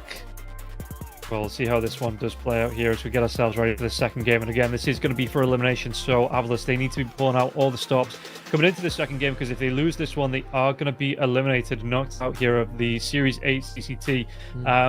And overall, the two lineups on the screen, what are we looking at? Who are you favoring, and how do you think both teams are going to be approaching this game? I do think that if you're Avulus, you're going to be playing relatively fast because you have Chen. Every time I see Chen, I'm like, you got to be knocking on high ground by the 25-minute mark, something like that. You also have pretty good team fight as well. So Avulus, they've got the tools for success. The drafting feels pretty good to me in both games. On the other side, for Power Rangers, it's a little bit more pick-offy with the Tiny and the Coddle. So, which shouldn't work if the enemy team sticks around, but we'll see if they can make it succeed. Okay, well, we are about to get ourselves into it to see how this one is going to play out once again. Power Rangers are going to be one game up, so it's up to Avulus to put all the effort in here. They have to go 150% to get themselves back into the series as we get ready to get into game number 2. And just seeing here, once again, we see Power Rangers grouping up, both teams grouping up this time. If there's going to be any early shenanigans coming up, because we did see that early first blood coming through, a little bit of an engagement in the river, if that's something that both teams are going to be looking for again. By the way, you can't give more than 100%. Just want to throw that out there. I mean, that depends. I'm looking, by the way, look at Darkseid with Heart of Battle. He's got 400 movement speed. Okay, he's smoked up and it's nighttime, but you're still getting 50 movement speed from just 2 allies nearby. Kind of wild. They're like, your base movement speed is reduced. I'm like, yeah, but every time an enemy comes near me, I run even faster. Yeah, I suppose that's going to help with the chase down. Are playing around the surge there as well. So, yeah, we'll see just how that's going to play out. By the way, there's another thing that I've recently found out, which is that Nothel Boon amplifies the weave by 7.5% per weave stack. And you can usually get 3 or 4 stacks in a fight, so it's quite a lot of extra healing. Let's not keep score. And did you hear that, or was that my dementia kicking in? Yeah, again? no, that's your hearing voices again. I think we need to get you back on the pills. Say, now you're making me worried. Yeah, maybe I do need to be But overall, Avulus can play very quick with a Chen. has great team fight with their core ultimates and as well as the Dark Willow. Fairly durable draft, fairly elusive draft. It's like really good on paper. Feels standard, ticks all the boxes. Maybe I would have liked another melee hero, but the Mars is fine by himself. Okay, Smoke's going to break here. Queasy could be in trouble. Imagine they're going to get that ward down here. So they do see Queasy out in the bottom lane. We might see that first blood once again on Shadow the board. Realm. The Avalanche comes out. Yeah, they're going to have a lot of damage here, even through that Shadow Realm. Chase coming through. Do they have damage with the Iron Shell coming out? They might just do one more right click. Queasy will go down, and they give it over to Alberca too, making sure he could get the kill on the board. They're going to give him a quick start, and it's not going to be the auras coming out here for the Darks here. They're going to be going towards that Helm of the Dominator. That's fine. You can go Helm into auras after. I've seen that many times as well. You can get like a nice creep that has an aura, then you can build more on that, and you can use the creep to just farm Iron Shell and send it forward. Darkseer was the original Iron Shell abuser, after all, before all the people were like, oh, it's so trendy, I'll get it. And we all know you're not one to follow the trends, are you, Atomo? You go with your own flow. Yes. Definitely marching to the beat of my old drums. Wait, are you hearing the voices again? I didn't hear the voices to begin. Oh, okay, cool. Yes, maybe I'm marching to the beat of very different drums overall. But laning stage, top lane is going to be Kez as well as Dazzle against the Mars and the Dark Willow. I mean, Dark Willow Mars is a classic combo that works really well, but I just think Power Rangers outplayed them so hard. I have a hard time seeing them lose game 2. Yeah, and I suppose, it is a really nice combo, but you do then have the sustain coming through until the end. The heals, a couple of levels on board. He's going to have that Shallow Grave here as well, so maybe this combo not going to be as effective as you usually see when you don't have that hero that has such built-in sustain in his kit. And yeah, Nicky Cool in the mid lane. We'll see how this is going to play out up against Duelrace. Maybe this time Duelrace, he's warmed up now. He's had one game up against the Keeper of the Light, so he's going to have a bit of a better chance to play this lane. Or, on the flip side, it just goes as bad as it did in the last one. And Nicky Cool gets everything he needs and more. And Duelrace just kind of suffers all game. Well, to be fair, so far it's better for Duelrace compared to the previous time. The difference between the two is minimal compared to last time. So, working pretty well. Bottom lane, I'm seeing Tiny's dead. Oh, that's good here. I mean, we did see Dark Lord in the last game have a good start too, so it is going to be two melee heroes, melee-ish with the Iron Shell, I guess, here, coming up against two ranged heroes. Astigore going to be able to put some punishment out. Has the Hellbear here as well, so he has that Swiftness aura coming through. So yeah, Immersion looks like he just overextended a little bit, will pay the price with his life. I think even if you have Iron Shell on you, you still remain a melee hero. Yeah, but it's the idea of he doesn't need to be right next to the creeps to get the last hit, right? He doesn't need to put himself at that risk as long as the Iron Shell is still ticking. Yeah, that's true. Iron Shell creep him. Send forward. Look at that. Shadow Realm, very nice ability. Look at the amount of healing you get from that. Pretty crazy. Do you like that? Are you a big fan of the Shadow Realm? Your first pick for the Dark Willow?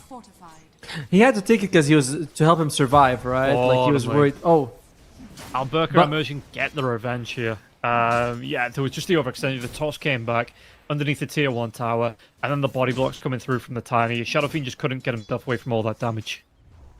One interesting thing about the Shadow Fiend is that as a hero, he's very flexible how you play him as a carry. We see a lot of Yasha Kaya, so that you can do some magic damage, join the fights early, not have mana issues. And we see them go for, the more Dragon Lance, Hurricane Pike, BKB, right-click build. So, interested to see what Dark Lord's going to go for. I mean, he's going to go Falcon's Blade first. Do you That's standard. Prefer the right-click? What are you looking here for the Shadow Fiend build? Do you have a preference between the two? I think I prefer when he goes all in on the right-click, but if you're looking to be faster, the Yasha Kaya is better early on, just because you get that faster Requiem, more damaging Requiem. The main issue is when they get BKBs, more of your heroes get countered. Let's say your mid is Puck, your offlane is Mars, and your carry is Shadow Fiend. If they all go for magic items, BKB counters all three. But if you go right-click, BKB doesn't do anything towards you. I was just saying, what a perfect example. It's almost like you look to the top of the screen. But yes, Yeah, so it takes a little bit longer to build up. Do you think we can do that on the side? Do you think that the Power Rangers draft and the way they've been playing, does that give the Shadow Fiend time to build up to that? Or do you think it is going to be kind of, I don't want to say forced into a corner, but kind of more preferred to go for the Shadow Fiend magic damage, like you say, so we can get active a little bit quicker? I think they drafted for him to be a bit more active with the Chen. But some teams might be like, oh no, we picked the Chen to give time for my carry. But I don't like that idea. I prefer that you play fast with the Chen, take all the tier 2s by 20 minutes, and Roche consider tier 3s by 30 or 25. Okay, well, we'll see how that's going to play out here. Oh, have you been following the Kez drama between the player who was, the guy on the Reddit talking about Kez? I have not, but now I'm interested. Oh yeah, well, there's basically this player that every time there was like a professional match, and Kez was played, he'd go in and give us like detailed analysis of why the player playing Kez sucks. Right. Like this guy is bad at Kez because he didn't do this and this, and now there's an official challenge between Kez, the player. He would be playing on Team Liquid against the Falcons team, and like the full Falcons against Team Liquid, but they changed the carry to the Kez guy. So with $1,000 on the line. Okay, that's definitely interesting. I hope it happens. Yeah, I mean, what else do those teams? It's not like they've got a major event coming up at any point in the near future. As Dark Lord going to be chased down once again in this bottom lane here. Nicky Cool on immersion, going to be able to chase down onto Dark Lord. Dark Lord going to try and keep himself alive with these one charges. Has the tango here as well if he wants to use it, but there is going to be Urn coming through from the Keeper of the Light. One more Illuminate with a Solar Bind. Do they have the damage? They do. Dark Lord will fall. Astrogod keeping himself back here to try and get it back to the tier 2 tower to keep his carry alive, but the pressure being applied here just way too much. And you look at the way that Power Rangers are playing this one as well, they don't let anything go to waste. If you have Nicky Cool away from the mid lane, put till the end there, get that experience soaked up by the support, try and get him towards his quick 6 here as well. And Kez doing all right in the top lane, not being put under pressure by the Mars, so they're more than fine. You're shifting these lanes around and getting full benefit from it from that gank too. Oh man, Power Rangers again, just running off with the laning stage right now, and the kill on Dark Lord, who we talked about, like maybe wanting to play fast with the magic build. I see Alberca taking a little bit of damage, but I believe he's surged away. He's gonna be fine. Okay. As Nicky Cool back to the mid lane, pushing it out. Just to go back to the Kez challenge a little bit, do you think it's a little bit of a cop out with the player saying, "Let me play Kez on one of the best teams in the world"? Shouldn't he assemble his own Avengers to be able to? No. I think that, let's give the guy some credit. Can you imagine you assemble your Avengers and then it turns out your guy who you bring mid doesn't play very well. You're up against freaking Nisha or Malrine. No, you need to equalize. So the only factor is the Kez factor. So yes, it has to be him. Okay, because that to me just sounds like when people say, "Oh, if I had a pro team behind me, I could win every match, and I could be like 10k MMR." Yes, exactly. That's what I want. I love it because either he's gonna be right and we'd be like, "Oh wow, he's right, he's good," or he's gonna look bad and we'd be like, "See, this is what hubris gets you." Okay. Well, yeah. You'll have to let me know if that goes ahead, and I'll be here for it. Yeah, exactly. Yeah, we can jump on and cast it. Now, so far, Dual Rays is having a very good game. The problem is the rest of his team is not. At least the cores are a bit behind. You're on a puck though. You're going up against a Coddle, a Dazzle. There are some pickoffs you can get. Sorry. Was the Dazzle and the Coddle the ones you would name that you could get the pickup on? Yes, for the puck. Just silence the Dazzle, bring him down in time, Coddle as well. Okay. Well, we actually see Immersion going to be making a move here. Dual Race could be in trouble. Plug and Ray comes out as well. Have that Solar Binder out onto the puck. The puck's going to try and make a dive away to the orb. Might be able to get out alive. He has that orb once again. So yeah, he's trying to buy some time here. Get some interrupt coming through as well. But meanwhile, it does mean that, again, Nicky Cool going to try and go for the chase around. It puts him in a position where he's like, okay, let's just collapse here on this bottom lane. The wall comes out onto Dark Lord now, too. There's going to be the Hadouken coming through from Alberca. Surge going to be able to get the chase down out onto the Shadow Fiend. Shadow Fiend going to be underneath that T1 tower. I don't really think it's going to matter. Yeah, he tried, But the Illuminate Blast, that Solar Bind coming through, it's just way too much magic damage. And now Asgard's going to go down too. They have Yayo rotating in. The arena comes out. Actually, going to be able to trap too, and it's going to be the Darks here as well as that Tiny. But do they get the kill into Alberca? Alberca is going to get low. Vacuum comes through. He's going to try and get himself away, walk himself through that wall as well. Just trying to split the difference here. The wall were off Yayo, and actually Queasy didn't walk through the wall, so he won't be able to keep up onto Alberca. And Alberca is still alive, and now you see Yayo's in a really bad position. Nesphere even rotates for this as well. They're going to be able to try and put pressure onto the tier 1. Dulraze, he's not looking healthy. No health, no mana to his name. They might just have to let this tier 1 tower go. Alberca, that was so cute. Like, okay, you see the kill here. It's quite a long fight, by the way. Dark Lord gets brought down. Till the end, actually had I think not a Shallow Grave, a Shadow Wave on the call to keep him alive after when he was Shallow Grave, but I didn't use it, thinking that the TP was going to. Yeah, look at it here. Yeah. Shallow Graves him. He's got the heal. Ah, fight's over. Fight's over. Come back to another fight where Queasy and Dark Lord go down again. And this is just going from bad to worse for the side of Avulus. 10 minutes into this game coming up, and it's 10 kills on the board here for the side of Power Rangers. And Dulraze is thinking like, I need to go, far a bit, wait for my coil to come back on cooldown. But anytime he leaves, Dark Lord just goes bottom, loses his life, and this fast push draft has crumbled for Avulus. Is there a way back though? 10 minutes in, you were saying the quick push coming up for them hasn't worked, but can they go late with this lineup, or are they under the clock here coming up against Power Rangers? Wait. Oh, okay. Wait. Bedlam comes through here with the Shadow Realm as well. Queasy's going to try and get himself away, but you have the grappling claw in, and Queasy no longer has his life. Oh, if we're going to go late, I think it's very possible for Avulus to go late. It's just, you build one plan, and that would have been the best plan if you could pull it off. The second plan is like, we could go late, but Kez versus Shadow Fiend? I'm no Kez guy. We need to get that guy here to discuss it, but I feel like Kez doesn't mind Shadow Fiend too much. Yeah, and it looks like Shadow Fiend is going to go for the magic build here as well. He's got the Kaya queued up. Mid lane, ooh, Nicky Cool's going to get low. He will come down to Dulraze here with the AD rune coming up for Dulraze. So Dulraze getting a little bit of gold on the board. Was a solo kill, so he gets all that to himself. And yeah, a decent boost up there. Nearly 500 gold going the way of the puck. Pretty massive.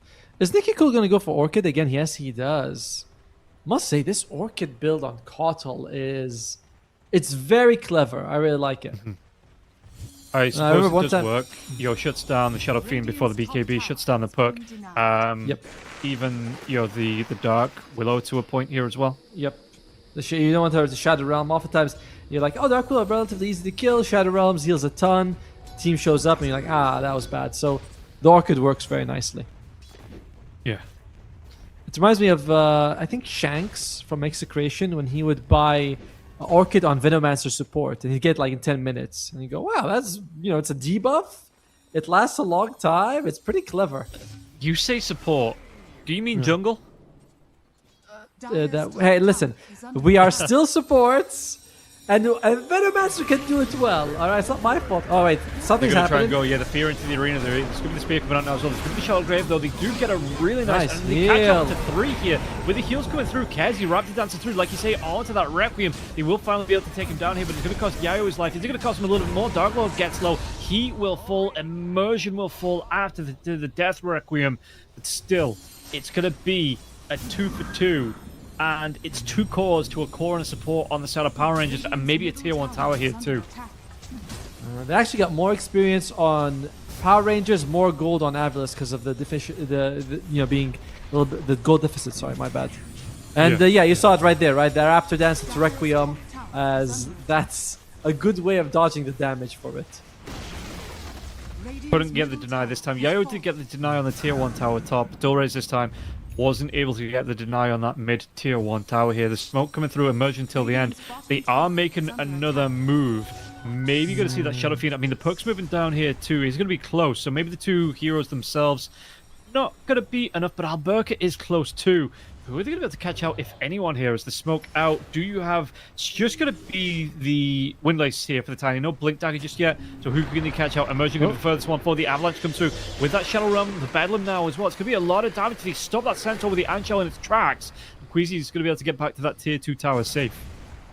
Bit too daring. It's one of I wouldn't say a problem, but something that happens to you when you take all the tier 1s very quickly is that you don't actually have an objective to play for.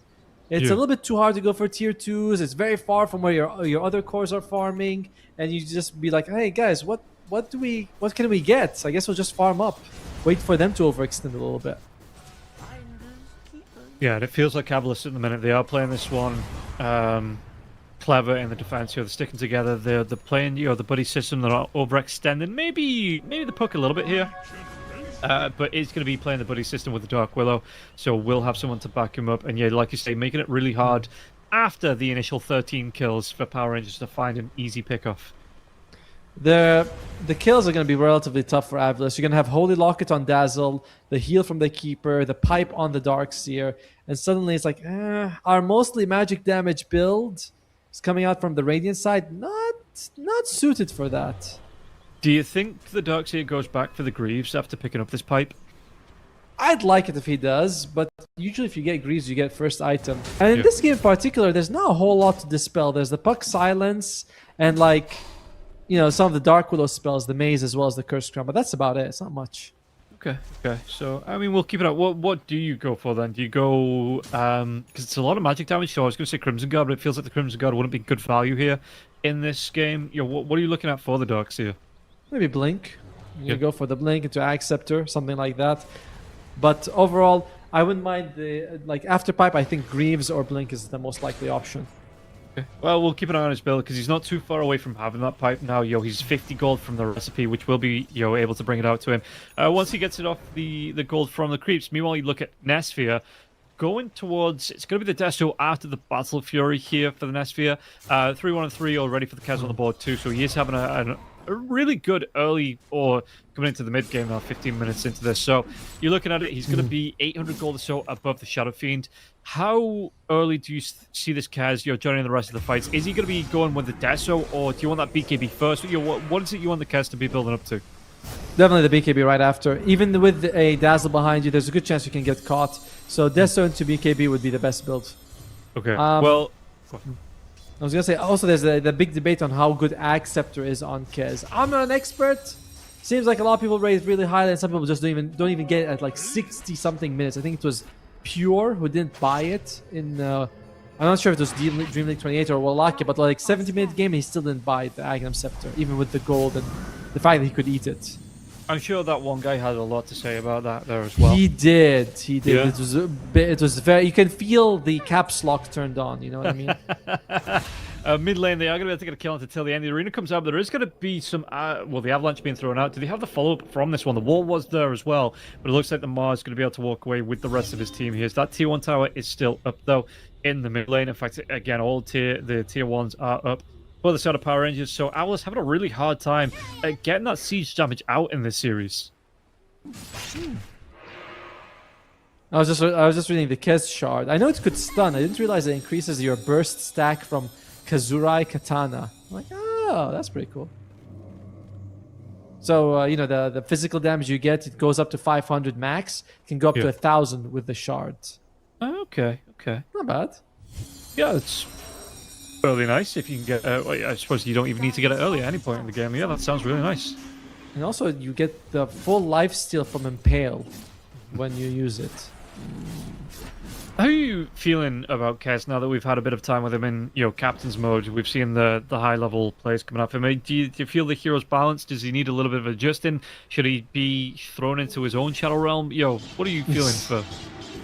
I would like to see him nerfed a little bit. I think his damage potential is way too high. And he feels so survivable as well. Like Raptor Dance is 1 second invulnerability. Make it half a second or something like that. Reduce the damage a little bit. Now the hero feels quite busted. The only reason he doesn't look busted is because Shadow Fiend is the current king of the carry pool. Yeah. So, okay, we'll see. We'll keep an eye to see how they develop the heroes. In about 18 months, when the next patch comes out, I'm sure he'll be getting at least a slap on the wrists. I'm going to give you a crazy prediction, all right? We're going to have a patch before Birmingham.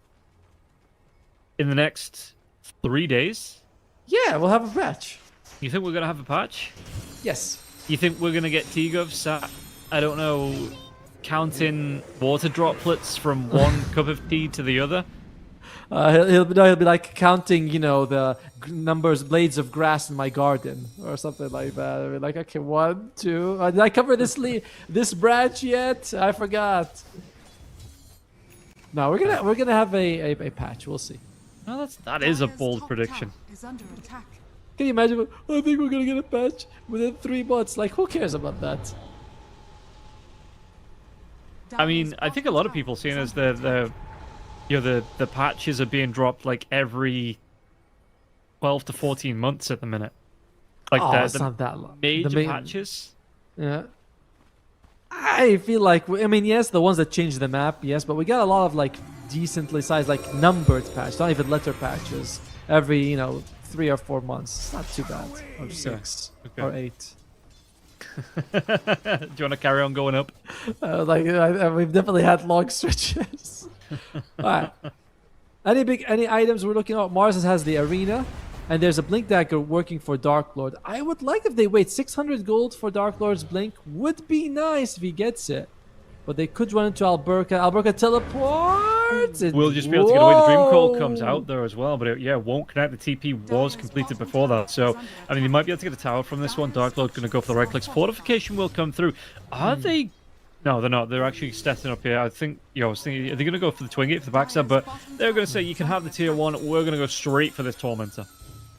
I really don't mean this as in any way criticism, but he did have a Yule Scepter on the puck. I would have thought that would be the one you use to break a TP before the coil. I think he was out of vision though, right? It was kind of a guess. True. Might have been out of vision. But then again, if he was out of vision, he didn't know he was... the smoke broke. Either way. Well, we're going to see a fight breaking out now as well. They're going to try and go. The wall is going to be with Rapid Dance as well. They're going to kill out onto the Shadow Fiend. Asagor going to try and run himself away from this one now too. Netsphere, the Solar Bind going to slow him right down. Netsphere will be able to get the last little bit of damage to get that kill. So they give up a tier 1 tower, but in return they get themselves a Tormentor Shard and 2 kills on the boards. And again, another death here. 6 on the board for the Shadow Fiend. That is insane. I mean, it is net worth. There's also 3,000 gold behind the Kez. As we mentioned, Kez usually does pretty well, and Kez is going for BKB. He's like, I got the damage I want. Battle Fury, good damage and farm speed. Deso, more damage, and now just a BKB. And the enemy's got nothing that pierces BKB. Literally nothing. I think the Shadow Fiend maybe wants a Blink Dagger. Oh yeah, he does. He definitely wants. He's gonna hope. He's gonna. Oh, that is a lot of Blink Daggers actually. Yeah, but 9 of them queued up, so at least, I mean, he's only a couple of 100 gold away, so you will be able to pick that one up. But yeah, he definitely wants to make sure if he needs to panic buy it, they were definitely enough there for him to not really click around. Unfortunately, now with BKB on Kez, you have to wait for this. They're gonna go. Yeah, okay, to get himself away from this one. There is going to be the fear coming out now, but the Rune's going to be here now as well. Immersion going to be caught inside that one. Do they have the damage to get the kill? They might be able to... No, it's going to be the Shallow Grave. Immersion going to be able to run himself away. The Dream Cult does come out now, but it's going to be able to Immersion. Look at the amount of health he's going to be able to get back from this one. He's going to live so darn long, and they'll just be able to go for a little bit more. Yayo tries to jump himself back in. Dark Lord, they're going to be able to get the damage out onto Kez, but again, Kez has that Aegis. It will be popped early on. Do they want to carry on fighting through this one? They do lose that Tiny now as well, and Kez, well, he's going to be caught inside the Bramble Maze. To try and move himself away from this one. Not quite sure what Power Rangers were trying to achieve there, but they are going to lose the Aegis for that. I don't believe that they had Coddle with them, as Nicky Cool was kind of off farming a little bit around the map, and they need him with that Orchid. Even though you can see how the adjustment has been made. Dual Raise in game 1, no defensive items. This game, he gets a very early Yule, so the Orchid nullified. It's crazy that Dota, one small decision here and there, and suddenly the whole matchup changes between both teams.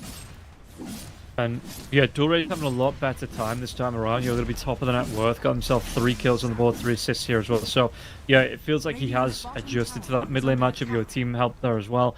I'm going to benefit from it. The net worth difference only 4k between the two teams here as well. So again, one good fight can swing it in favor of Avulus. And then even getting the Aegis like that, it takes a massive safety blanket away from the side of Power Rangers. Avulus has 4 blinks as well. Now, one nice thing about the call is that with the Orchid, you show up, you Orchid someone, no Shadow Realm. But the moment an Orchid comes out on anyone in Avulus, they just blink away. Only Azure can't do that. So it's quite nice that they have this option. So Nicky Cool, last game MVP of my heart, of course. And this game, much better managed than the previous one. Yeah, yeah, it does feel like say Avulus. I mean, they are fighting for survival here in this best of three. So the second game, they really have turned up. Well, maybe bottom lane they're gonna try and go get a kill. Dark Lord will fall, and yeah, he went for the Blink Dagger. So no BKB just yet for the Shadow Fiend. But he needs the Blink Dagger. He feels like the moment the Kez BKB is down, that should give him a chance to get a big Requiem. Yeah, that is true. He is gonna go back for the BKB. So, he's already got that Mithril Hammer starting towards it. But again, it's a big ask. The amount of deaths he's picked up, the net worth that he is behind. It is going to be, he needs that space created by the rest of the team. But for the minute, he just keeps putting himself in these really awkward positions. At the same time, Dual Rays might be the real carry in this one. If your Shadow Fiend's item build is Kaya Yasha, Blink, BKB, you're looking at him and thinking, I don't think you're doing a whole lot of damage there, buddy. Like... Your Requiem is good, but you're not right-clicking for a lot. Yeah, we'll see how it is going to play here as Nesphere just continues to farm up. Going to be second in terms of net worth here as well for the Kez, so he's having a great time. Going to be going back for the Daedalus. Again, just to be able to add to that damage coming out here for the Kez. I feel like... Well, maybe I played Dota too long. I'm looking at them like thinking, back in my days, carry used to do physical damage. Now they're going Kaya Yasha and magic. That ain't right. Yeah, I mean... I'm trying to think, going right back to when I first started playing Dota, was there a hero that was like a magic damage carry? No, it just wasn't. It was just, Also, the Darkseid did go for Blink, and he's going to go for Hex after. So we were saying, like, either Greaves or Blink would be good, and he says, I want the Blink just to set up my team. They are smoked up here on the side of Power Rangers as well, looking for someone to try and come in, push this mid lane out. If nobody does, they've got a catapult here as well, so they're going to be able to go get siege damage out onto this tier 2 tower in the mid lane. Maybe Avulus, they make a move here, but again, the smoke's going to be coming up from both sides. So let's see. The ward is down, though, on the cliff for the side of Power Rangers. So if this smoke breaks here, nighttime vision, they might have that advantage over this one now as well. The jump comes on the back lines as well. The sounds comes here onto the Keeper Light. They do have that arena now as well. The jump comes in. They're going to be able to get the vacuum back in now as well. Where's the wall? Hand of God coming out for the heals as well. Do they have the damage to get at least a kill onto Nicky Cool? Nicky Cool going to be that Shallow Grave, going to be able to get the heals through this one as well. So they're going to trade off maybe potentially the mid laners here. It's going to be once again Dark Lord going down. They lose the Dark Seer for this. Nicky Cool, is he still on the chase? He's looking for it here potentially. Has that Orchid, has the Hex, but the Shadow Realm comes out. Going to be able to get that Dark Willow away. They was trying to use the blinding light to push it into the avalanche, but just not enough time to get there. And dude, Nicky Cool had 0 health. 0 health. Like 1 from the the Shallow Grave. And then by the end of the Shallow Grave, mass heals comes out and he just goes up to full. The Dazzle is...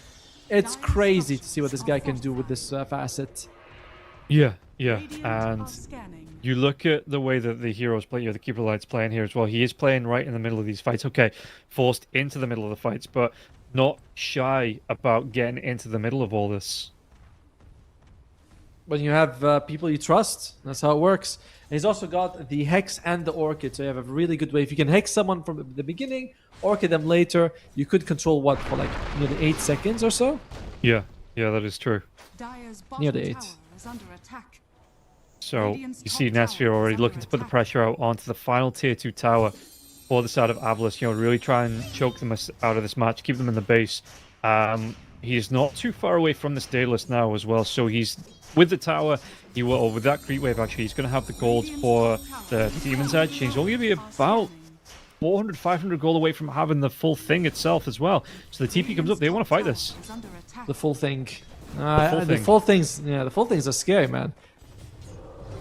And Astago does get spotted out. Alberca looking for the chase, but will actually peel off there, it looks like.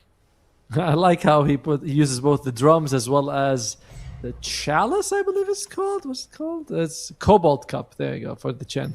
It's for a tier 1 item, a 10% movement speed bonus for 6 seconds feels very nice.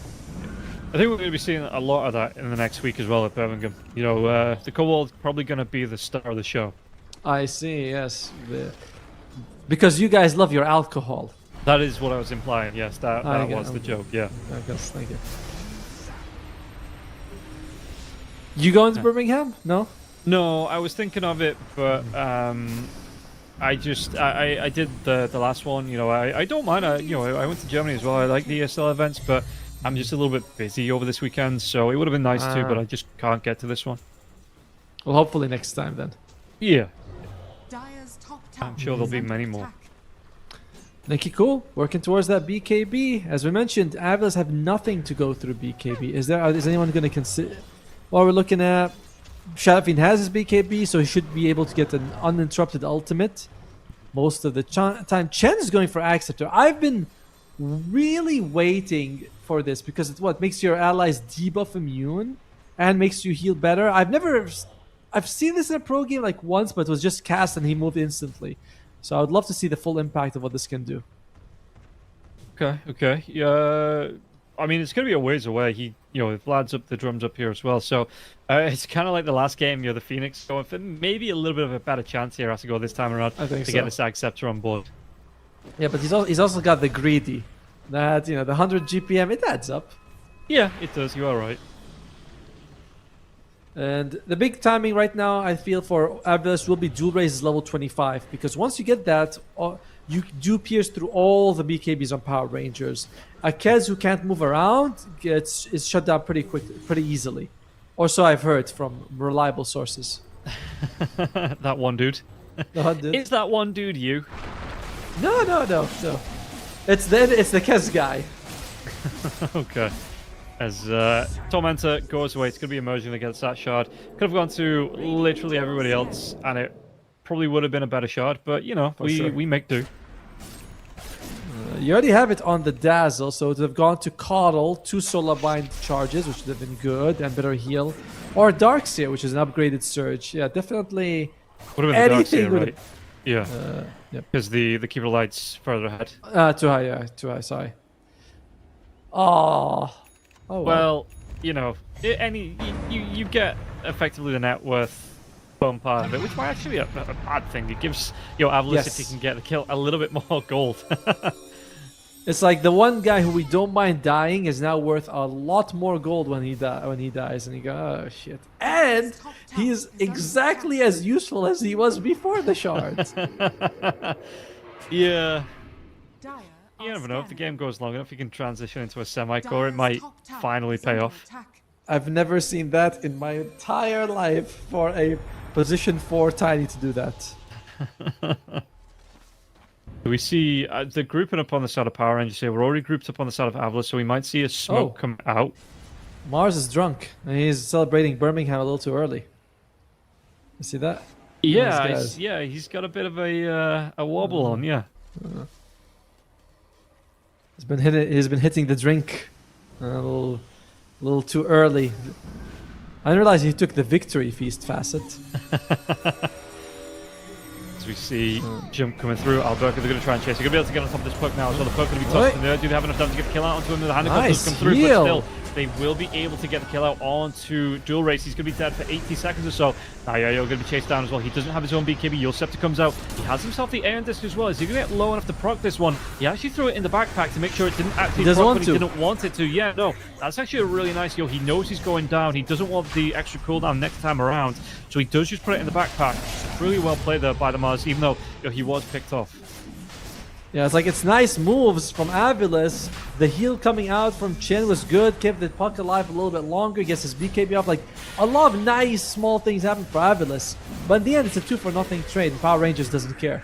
Yeah, the jump comes in here. It might be a 3-for-0. Oh, can he actually steal away the Aegis? He does. Steals away the Roshan kill now as well. Shellgrave comes out to the end. They want to try and... Well, I mean, they have to now. They're on a bounce to break this Aegis and get the kill. And it's going to be the tip. Yeah, I mean, the respect there. The tip comes out for the Avalanche over the top. They will be able to get the second kill onto Queasy. Very worth it, though, for that move by Queasy. It's either I could jump it and die, and maybe I get the Aegis, maybe I don't get the Aegis, but it's very well worth the try. So kudos to Queasy. Perfect steal. And the lovely 40 seconds on the sideline here for taking away a 5-minute Aegis. Yeah, absolutely well worth it here, like you say, for the Dark Willow. What are we look? Dual raise. Still, I feel like he's been at level 21 for a while on this puck. Yeah. You really need him to get to 25 soon. And meanwhile, you look at a Dark Lord. Dark Lord literally just hits the 20. Gonna be hexed up, gonna be chased down now as well. And he does have that BKB though if he wants to pop it. Needs to get himself away from this one. The Illuminate damage come through here. Gonna try and leave. He's still taking. Look at how low he got. But fair enough, he doesn't pop the BKB. There's actually a gem on Nicky Cool. So I was like thinking, how does he see him? But the gem, oh, forward plan. They know where dual raise is, but everyone's already out. They're going to make a move here. The Avalanche toss back here is also Immersion. Just going to try and waste some of that puck's time. Do they get the damage over the top? Yulcept comes through now as well. So the Spear from Arrow isn't going to connect. And now the Hex out onto the Mars. The Mars going to try and run himself away. The Tree Toss comes through as well. Do we see again? No, the Aeondis is going to pop this time now. So the Vacuum comes back. There's going to be the Arena, but 3 kills trapped inside with Yayo. And Yayo no way away from that. And once they say, thank you very much. We'll take that ultimate as well as your kill. Okay. Nicky Cool, dual race, gets the credit for it now. Oh. We get the pause. That's unfortunate. That might have been why he actually lost his life. Oh well. Nicky Cool out, but it's a very nice pick off for Avulus. They lose the Mars, but they bring down the enemy Keeper of the Light. Do they have any way to stop this BKB TP away from the Shadow Fiend? I don't think they do. Nope. The Kez is way too far to do anything about it, and no one else can really do it. Can actually stun him. Yeah. How much is his? And the BKB is also going to last for a while. It's not like it's going to last for that half second, and you still have 2 seconds of TP time. It's like, nah, this is going all the way. This BKB. Oh, why are we on pausing? What? What the? What? Oh, this isn't. Yeah, because this is his own team saying go when ready. Oh. Is that... That's interesting. We'll see if there's any discussion. Oh, they're just they're just saying go, yeah. This is like my pubs, man. What the hell? Well, to be fair, he's dead. Maybe they feel like there's no reason to keep paused while he is still dead. And they're saying, hey, he doesn't have buyback, I guess? Yeah, I suppose if it's, like you say, it's... just a case of he needs to reset his computer, reconnect then. Like you say, they might not be too bothered with him already being dead. Oh, by the way, as the core, very close to his Acceptor. 400 gold! Acceptor Chen, baby. Oh. And he's farming in the most safe place possible too. While he's got his creep army pushing out onto that tier 3 tower top as well. The closer we are to danger, the further we are from harm. There you go, he's back. Yeah, he's still dead for 30 seconds, so no harm, no foul. I just like how Avulus, they were the ones who paused. They're like, wait, what's going on? Yeah, this is your teammate. You need to be the... are you not realizing? But I mean, I know this is not like a ranked match where MMR is there and it matters. This is just a competitive match, but still, guys, we can wait for it. Yeah, I mean, we're scheduled for the match. It's not like, we've got anything better that we need to be rushing up for, This Kez is very hard to bring down. 3,000 they're going to be able health. to get the jump out into the puck now as well. The puck, though, is going to be able to get the phase shift off. Does he have any protection from this one if he gets himself out? Nope, there's going to be the Hex. Do you really have the damage to get the kill onto him now as well? The Vacuum comes back. They do. Dual race, no PKB here for the puck. He's going to be taken care of. Had the Yulcept, but once that Hex comes out, no way to get out.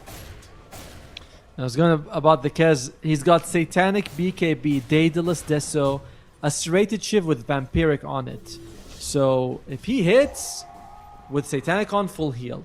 If he gets a crit even without it, he's got massive life still just from the Satanic and the Shiv with Vampiric on it. And going to be building in towards the Swift Blink next as well. So you're getting rid of those boots, and then, like you say, you can start. You're going towards your Shard, going towards your Acceptor, your Moon Shard. If the game goes that long anyway, so prioritizing the just be able to get those right clicks off. Yeah, do a lot of sustain through that one now. Ooh, wow, comes in. Jump! Mars, Yulcept is going to be here now as well. Do they have enough control to take down this Tiny? The Tiny's overextending. He's behind enemy lines here, but it looks like the rest of the team are going to be close. And being able to, Emotion just says, "Cool, I've got 3k health. What are you going to do about it?" That was one of the boldest jumps we've seen in a while. Well, Oh, there you go. Another Again. ball jump now as well. They get the kill into Dark Lord, and this is going to be no buyback here. Dead for 80 seconds. They might go for a little bit more now as well, as Yayo has to back himself away, so they're going to lose at least one lane of racks. I think he just finished his Axe Scepter. That's why he's got no money for the buyback. Oh dear. Well, can they get more from this one? Because again, 60 seconds on the sideline now. No Aegis though. That is pretty important for the side of Power Rangers.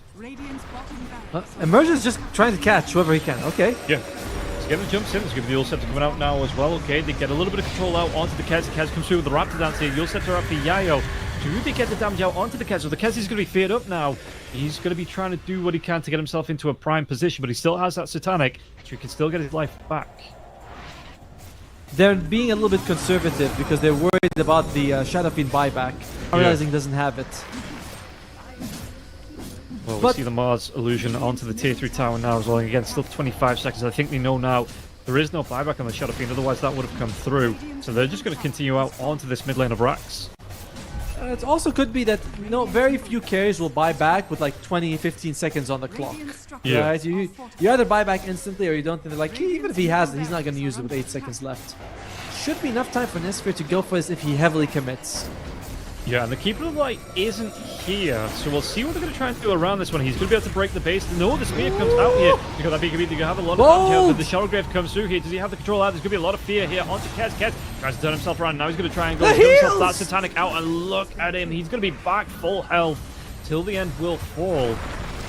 They actually get the kill onto Yayo now as well. Can they go for a little bit more? The BKB is up for Dark Lord, but Dark Lord, got to be careful about the physical damage. The BKB is up for Nesphere as well as Alberca. Now Askeor, he's going to be the one that gets run down. Burst out by Nesphere. Gilraze takes down Emerger, but it looks like Nesphere, he's not going to be done inside the enemy base just yet. They want to force this one through. Yeah, they're going to be going here. Gilraze tries to get himself away. Alberca chasing them down. They get the Hex out. Dark Lord, is he going to be on his back? He is. And again, would not be surprised just to see the tier 4 towers crumble under the side of Power Rangers. 3 for 3 no, the arena. Oh, good arena. Damage out to Kez. Is he going to live through this one now as well? Does he have the sustain? He might just do hit Nesphere. Going to be able to get himself out. There's going to be the Cursed Crown stun onto him there as well, but it's not enough to get the kill. In fact, he just gets the parries off there as well. Oh, that was kind of cute, by the way. They actually use him to prevent him from getting healed by the Illuminate. But the damage is not enough. I wonder if Gilraze was a little slow on the mark, not expecting Yayo to jump in and get that spear off. That could have been a kill. Yeah, that is true.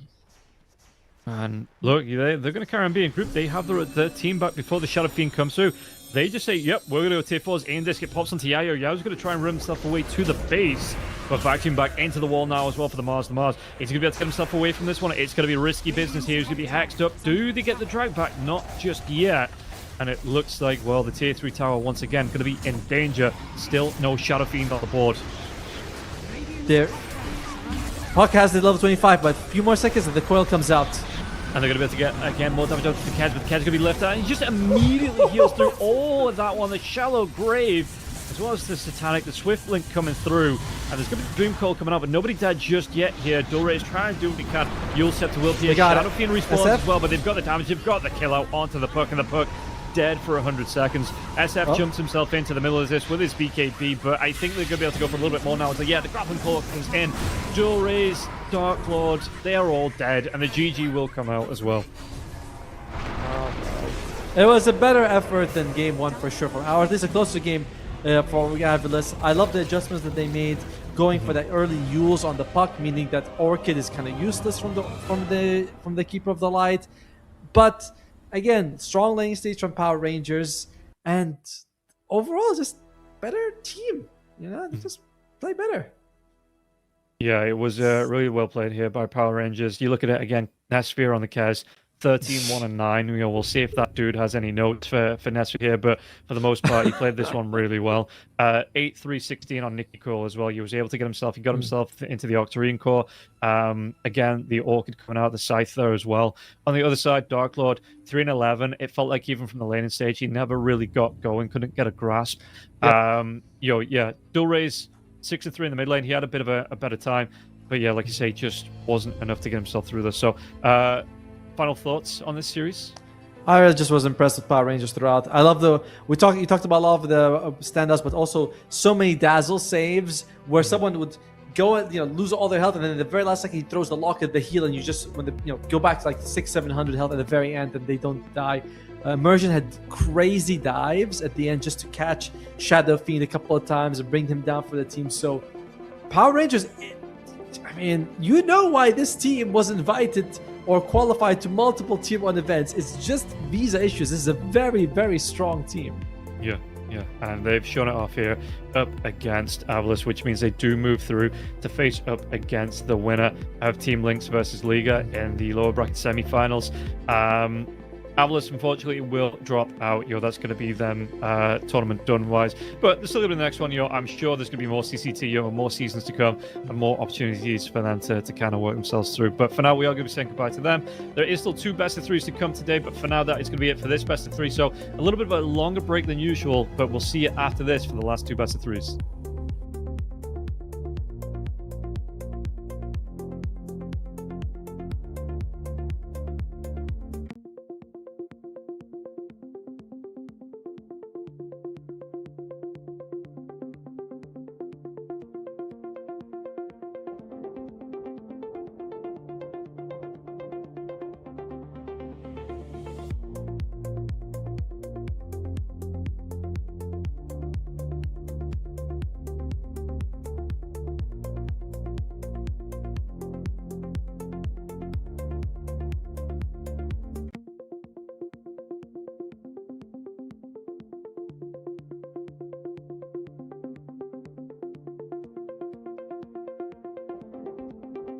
+5 going to go for.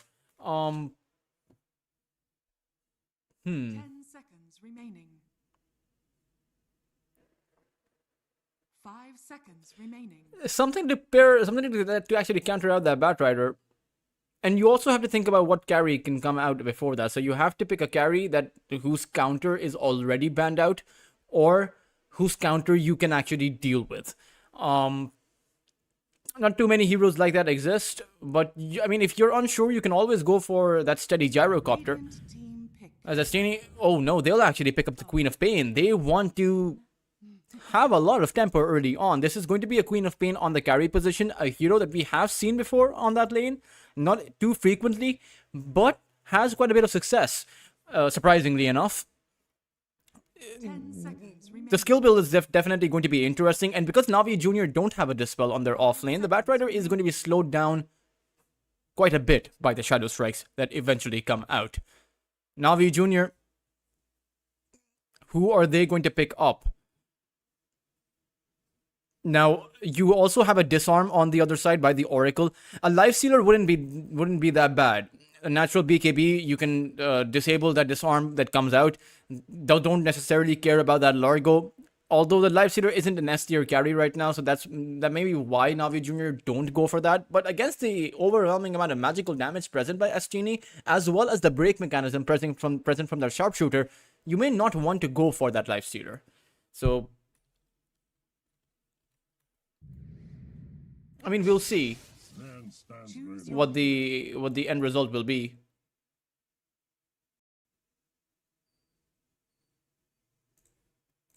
As Onlital picks up the Swen. So this is a hero that Navi Jr. has brought up before. That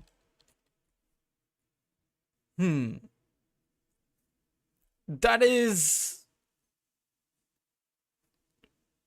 I'm not sure about the Swen here, I'm going to be honest, because you have a pure damage Sonic Wave coming in from the Queen of Pain. You have the Largo as well against you, which is going to be very difficult to take down. Sure, you can get the Largo down with your overwhelming critical strikes if you can find the farm, but that is a very big if. Before that, the tempo will be in favor of Astini. And you have that Hoodwink. There is so much control here that Onlital can't decide to fight before his BKB, which, to be fair, is the timing that you will look for as a carry. But it is a rough game to be a Swen in. Swen does not like being controlled around the fight. And in fact, if when I look at Astini's lineup, all 5 of these heroes can be considered good at control. So we'll have to see what the case will be for Navi Jr. And how they actually keep the pace up with Astini, with the Astini squad. GBC on the puck. Again, GBC is one of the more consistent players of Navi Junior's lineup. Crowlash is as well, but these guys have not found the kind of results that the previous Navi Junior had at this point. So they're quite clearly very new to the professional Dota scene. So, you know, all I can say is that they will have to brace for some serious impact. Prepare for battle. Just remember, guys, let's have fun out there. As the logo for Navi Junior is not up, but we will change that.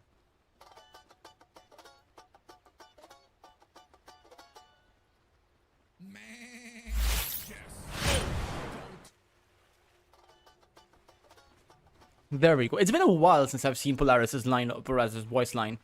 The I am the GOAT voice line. But it's nice to hear every now and then.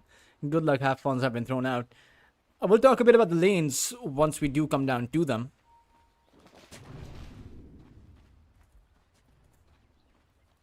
But right now, Asini playing it slow. They're not really going for a move. Although DM does 30 seconds to battle. point out a certain pathway, it's through their own triangle. But at the same time, DM does that. DM is not really walking with his own trajectory.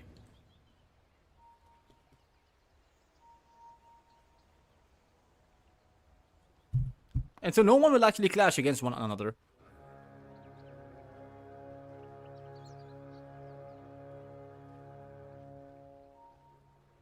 The battle begins. Daze comes across GBC, but GBC will be able to pick up the bounty rune. It should just be 2 and 2 bounty runes each. Neither side is going to come up with an advantage.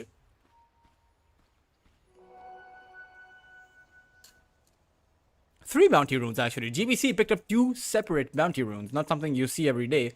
You can get 3 bounties, but one hero picking up the 2. That is highly surprising. At the same time, this is a matchup that we saw quite literally last game, a Void Spirit versus the Puck. But let's see how GBC, and this is going to be the factor to watch out for, how exactly these guys are going to be faring in the lanes. This is technically a skill-based matchup between the Puck and the Void Spirit. Last series, we had the Void Spirit come up with a solo kill on the Puck, but that really should not happen. But the last hits are something to note. For Analog, or rather just Analog, has already 4 last hits to his name. GBC is able to come up with numbers himself, even though he does get dragged in by the Ether Remnant, but nothing to note, nothing of note to speak of. TA2000 plus Soniko on this safe lane. This is a very dangerous lane to play into, even if you do have very aggressive supports, or rather a very aggressive off lane in the form of the Batrider as well as the Tusk. It's going to be difficult to charge into the Queen of Pain. You have the heals coming in by the Oracle, you have the slows coming in by TA2000's Shadow Strikes, and so... And TA2000 can always blink away if he gets snowballed, so you do have to consider all of those things if you decide to charge in, and I don't think they will. I think this is just going to be a Batrider lane who just continues to farm up, as Soneko, level 1 Oracle can dish out quite a bit of damage. That is something that Crowlash will have to be careful of.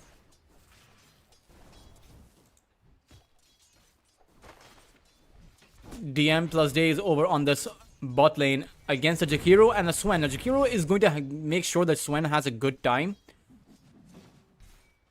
But how much of a good time he has is going to be up in the air, because you are playing into a Largo as a melee hero who doesn't actually have too much damage early on.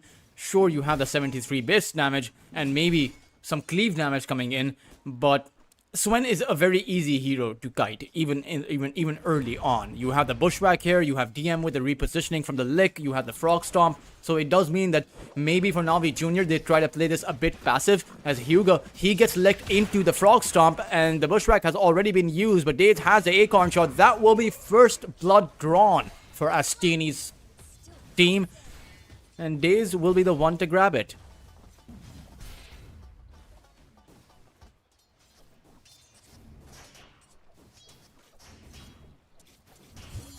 GBC is doing pretty okay so far, I suppose. Analog will be... I mean, not that many lost hits of a difference here. GBC is certainly holding his own. I suppose it is easier for the puck to secure the lost hits. Just a little bit. Because you have all of these spells and you are an intelligence... I mean, I suppose both heroes are have a significant mana pool. And both heroes do go for the bottle. Relative safety, though, for the puck. As Analog does use the Ether Remnant. So a bit passive of a laning phase, I imagine. As Hyuga... Oh no, he gets hit by the Bushwhack inside of the Frog Stomp. And Hyuga will be able to back away. He's actually packing in 3 Fairy Fires on the Jakiro. Top side is going to be Gothic. Or rather, top Water Rune is going to be Gothic. He will actually block Analog's pathway with those Ice Shards. And GBC is going to come in. Disseminate comes out, but GBC... he will be going back. Or rather, this is a Resonant Pulse. Not too bad from either side, I would imagine. The one hero that isn't having such a good time is that Batrider towards that top side. Krolash doesn't have as many lost hits. In fact, DM on that Largo, he is 21-6 right now. And the Batrider is 16-5. To be fair, the lanes are quite different. For Navi Jr., Onlydal can't do much against the Largo, but the Queen of Pain TA2000 can do quite a bit to the Batrider, so you do have to be a bit careful. And as I say that, the Batrider has just consigned himself to this farming the jungle instead of being in the lane. There's that Dispel by DM. Otherwise, Daze would have been in a bit of danger. I would really like to see Daze play with his Mortha or his Wind Ranger. Because those are the heroes that have been most impressive for Daze. I remember his early Navi Junior days back last year, and he did have quite the good performance. A very young position 4 player. So, I mean, I imagine Daze has a very bright future ahead of him. And maybe with, you know, one of the big points to mention is that Astini himself is one of the most decorated coaches or personalities in Dota. So, Daze will certainly have a lot of guidance coming through. He did, of course, in OG as well, but that OG roster was struggling. That OG roster was a hallmark of struggling at that time. 6-minute power rune to spawn, and that means there is going to be a bit of a contest with the puck. GBC got hit by the Ether Remnant, and it's a haste rune for Analog. He is going to look towards chasing after GBC, so Nico will be able to secure the kill. And that could not have been more unlucky for Navi Jr. Just that haste rune coming out for Analog. If that was any other rune, Analog would not have been able to get the kill. They also were able to take Gothic out. So quite the bit of experience and gold going Astini's way. Not as much, because you do have to consider the fact that Soneko was the one who took down the puck. I suppose just to secure the kill before GBC used another illusory orb and had another way to jaunt away. At the same time, Analog, he wants to make a play for the 7-minute Shrine of Wisdom, but he is a bit too late with it. The Shrine of Wisdom is already going to spawn, and because you're playing into a Batrider and a Tusk, that play is going to be very risky. At the same time, they will maintain control of their own Shrine of Wisdom against, well, the Jakiro Hyuga, who was attempting to go for it. Omnital gets held back. Bushwhack does come out, and Omnital, he takes in a lot of damage. The heal is not going to be enough. Unfortunately, it was just the 3. That's the outnumber, the numbers advantage. Hyuga will also be going down. Astini now starting to demonstrate why they are masters of the trade here, because they seem to be getting everything in these trades. And the Swen, this is one of the vulnerabilities of the Swen. You might think that with the Warcry you have that additional movement speed and that additional armor. You would be right, except Omnital doesn't have that Warcry. He hasn't skilled it up. It's 2 points into that Stormhammer, and I'm not sure why. Doesn't really feel like that valuable of an ability as far as defensiveness goes. But maybe it's not designed for defensiveness. Omnital is going to be going for that Mask of Madness, but it's going to be a slow journey towards that one item. as TA2000. He wants to build that Dagon as early as possible. He, in fact, has queued it up now. Maybe would suggest getting a Blade Mail first. Unless Astini think this is going to be a free launch. You should be honored I deigned you with my presence at all.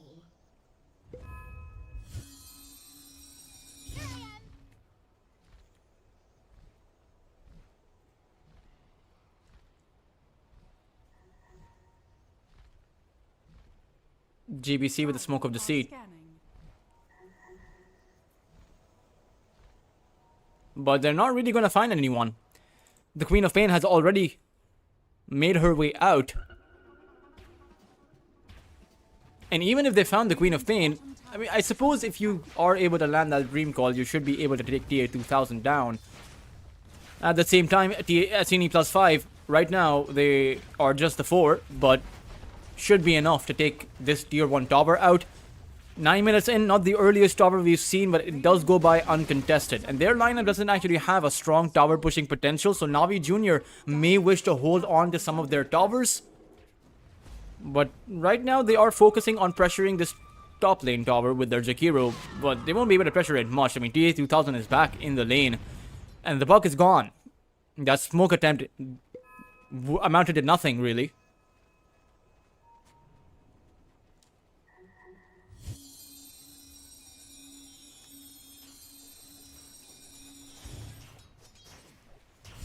Analog doesn't have the damage output to take this puck out, even if he wanted to.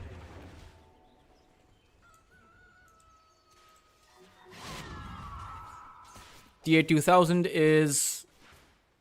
I mean, it does seem like it's rotations between being passive and being active. Assini plus 5 prefer to take it to a 0 to 100 when they do want to make trades. And when they don't, they want to farm. That is optimal Dota, actually, at its highest level. The puck is going to be held back. GBC, can he make his way out? He launches a 3-man Dream Call, but is taking in quite a bit of damage. Blood Grenade and the hits are not going to be enough. GBC makes it out at the edge of his life. As a Astini plus 5, that is the first kill attempt that they were not successful with, but they do push the puck back all the way back to his fountain. Oh no, he went back to the jungle. And because he did, because he's going to be farming away here, that means that Assini plus 5 will be able to take this tier 1 tower down. So the timing between the tower falling for the bot lane and the mid lane is only going to be 2 minutes at best. Less than 2 minutes, actually, but not a good trajectory for Navi Jr.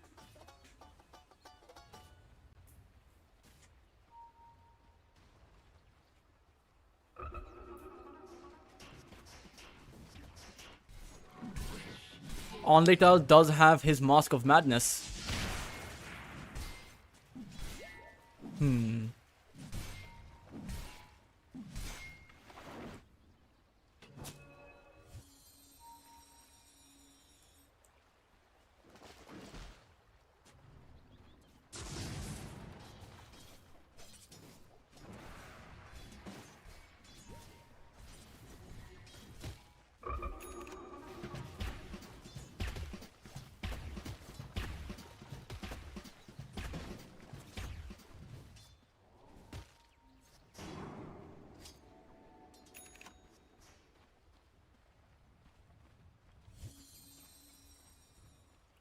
I mean, they are building up stacks for Onleital.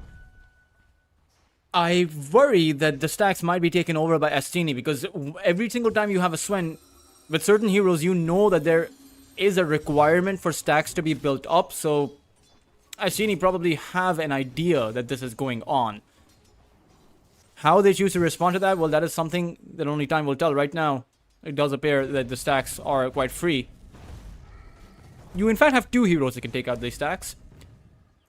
As once again, you have a Smoke of Deceit coming out by GBC and Gothic. They want to make a play towards that top lane. But so Nico... Okay, so Nico doesn't have his False Promise, so he can't protect the Queen of Pain. But the fact of the matter is, he has revealed himself to be here. And in order to make this play, you have to go very deep inside of the tower. So Astini plus 5 can bring in the numbers. Certainly, Daze is going to decide to show up to support TA2000. The big question is, how are you going to make this move? Because it doesn't seem like there is a perfect entry point.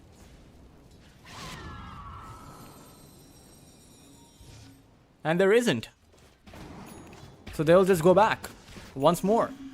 Last time they made that play, the Queen of Pain wasn't there. Now the Queen of Pain was there. So the big question is, what is the game plan when you're actually approaching that area? Or when it's time to make a decision, when it's time to go in.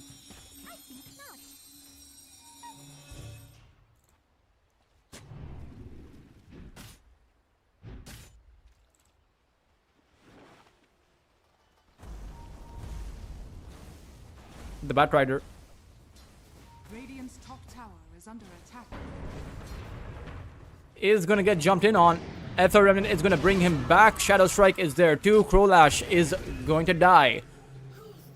Very quick moves coming in by Astini. They even clean up the Shrine of Wisdom. And with the fact that they already have 4 heroes here, might as well go for the tier 1 tower. That might be on their minds. But the Analog has different plans. He wants to make a play towards that puck. Probably just wanted to dissipate the pressure on his own tier 1. As, I mean, the Queen of Pain's presence on that top lane means that you can probably take the tower down. It is very healthy. As tier 2000 does have that Dagon built up. Spell Lifesteal alongside that Bondage Facet.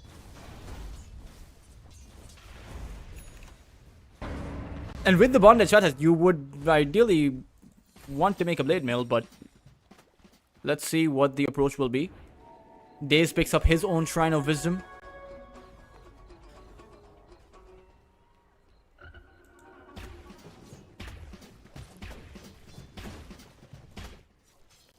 Radiant's top tower is under attack. GBC is going for that Witchblade, and the Boots of Bearing have been completed up by the Batrider.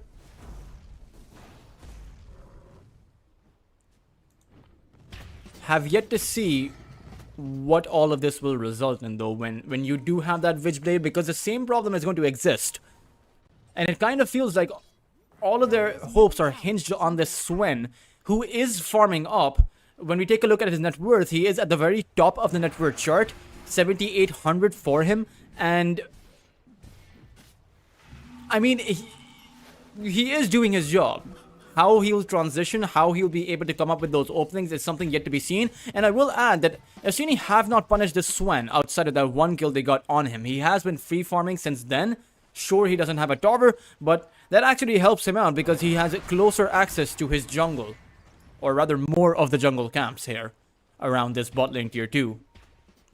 With the level 4 Great Cleave coming in, should just be able to farm up for his Blink Dagger. As Analog, he runs into the Batrider, uses a Dissimulate because he doesn't want to get caught with that lasso.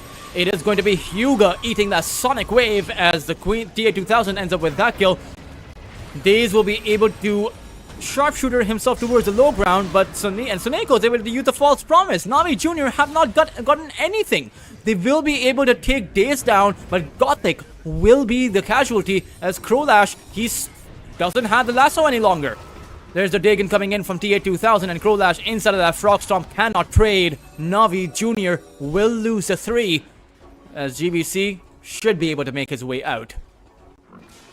I say that, but DM is gonna just make sure he gets pushed out. Quick kills coming in from Astini +5.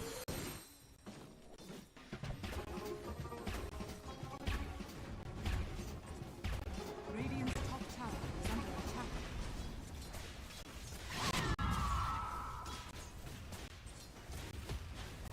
Tower is going to fall finally.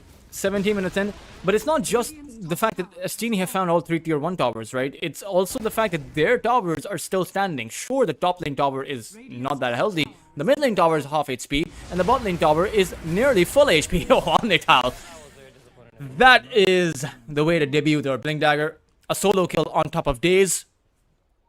As Omnital goes back to farm.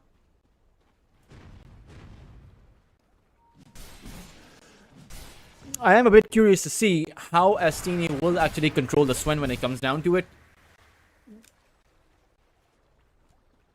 Because before that, you will have the BKB. So you'll have to avoid that BKB. Now, the Sonic Wave still does dish out damage towards the BKB target. You know, it doesn't really get reduced all that much. So Are fortified.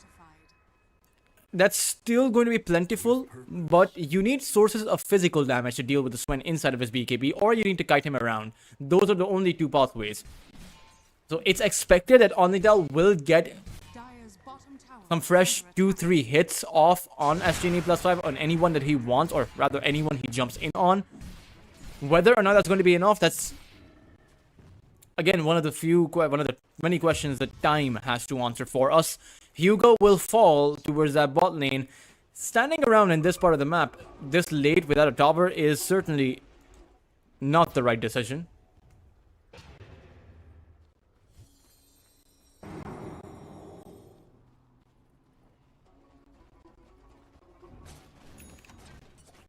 Sanj and Kaya built up for TA 2000. He is certainly farming up nicely. And the big problem is for Navi Jr., sure, your carry is at the very top of the network chart. That is what you want. But you also want some of your other cores to be there with you. And the Puck and Batrider, they're not scaling up into the game currently. Sure, you have the Blink Dagger for GBC and the Witchblade, but he's still 2,000, or rather 1,000 net worth behind the Void Spirit. The Batrider is 2,000 net worth behind the Largo, who must already have his Aghanim Scepter plus the Kaya.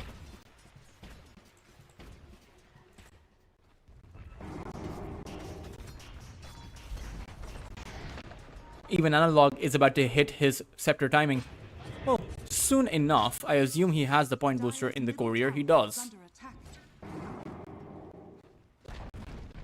Dire's Tier 1 tower falls towards that mid lane. As Dire's Navi Jr. open up the map at least a little bit. However, it's a Tormentor that does get picked up. Now, Daze has acquired his Boomerang. That is significant. You know, that 20% spell amp, which is spell amp, so the Sonic Wave does more, the Scream of Pain does more, everything that Astini +5 throw at the other side does a whole lot more. Movement speed slow, just everything else that the Boomerang offers. It's one of the best shards, in my opinion, in this current game.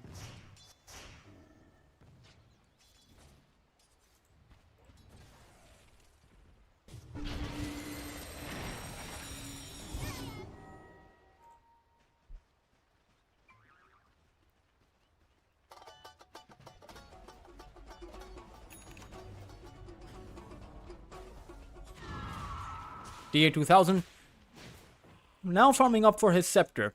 And he is 4-0-1, but Asini +5 haven't made the kind of moves, or rather haven't played with hyper aggression, which is what I expected with the Dagon build, especially when you get it this early on. I would imagine that considering Navi Jr.'s lineup is pretty squishy apart from that Swen, you can look for plays back to back. GBC, they see him. Onital, he is going to be able to see them too, and he will go in. Pops on Echo in 2 fell swipes. It is DM who is running around right now. The God Strength, though, it does do quite a lot of damage, and DM will also be going down. Astini +5 get the worst end of the stick there, and they lose more.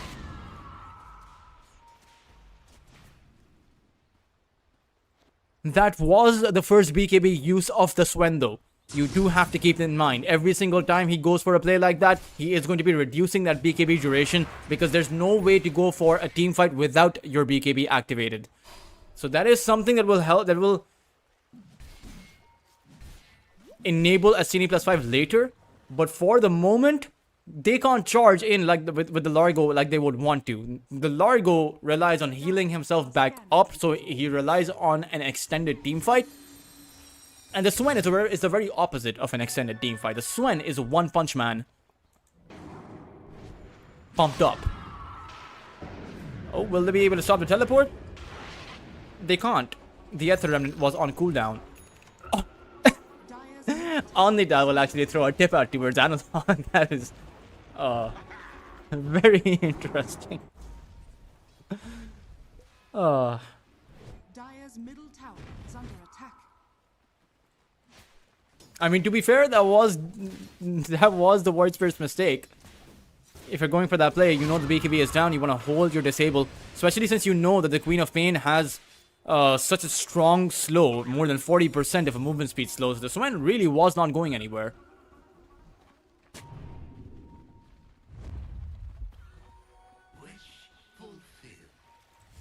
Krolash and Co are going to be making their move. On Lidal, he activates his God's Strength once more. This time around, he does not need the BKB, and DM will actually go down. It is the Void Spirit who will provide a bit of a buffer to his team, but they need to be careful because that Swen can come in at any point. Sonic Wave is going to be dodged by that phase shift as the Swen will not be able to land his Storm Hammer, but they should be able to take Soneko out. Queen of Pain has to be careful, just has to blink away. And I can't believe I'm saying this, but Navi Jr., they're able to find the pushback against Astini +5. This time around, the BKB was not used. Those were just a clean set of kills they were able to get.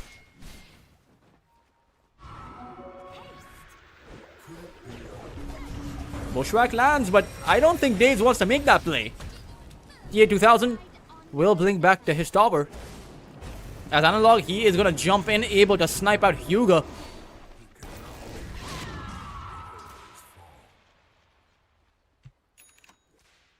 And Hyuga will actually pause the game.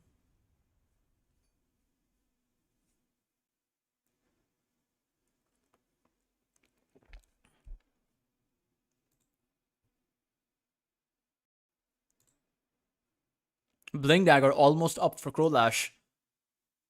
He went for the standard route of the Boots of Bearing into the pipe, into the Blink Dagger, and the pipe does quite a bit against the lineup of Astini +5. They have the majority of their damage is actually magical in nature, plus pure from the Queen of Pain, but the Void Spirit does entirely, at this point, magical damage. Largo does magical damage, and so does the Hoodwink. So what is going to be Astini +5's game plan? I will say that once you have the Aghanim Scepter for TA2000, that is definitely a really big boost to your overall damage output. Still magical in nature, but will be able to cut through the pipe really easily, especially with the Shadow Strikes bouncing around. But they need to find a way to disable the Swen's BKB timer. Without doing that, these team fights are always going to be a bit one-sided, a bit in favor of Navi Jr.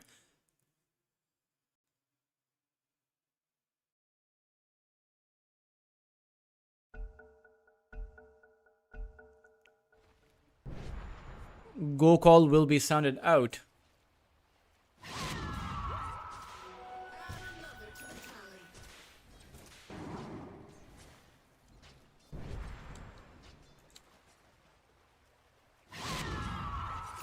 As the Queen of Pain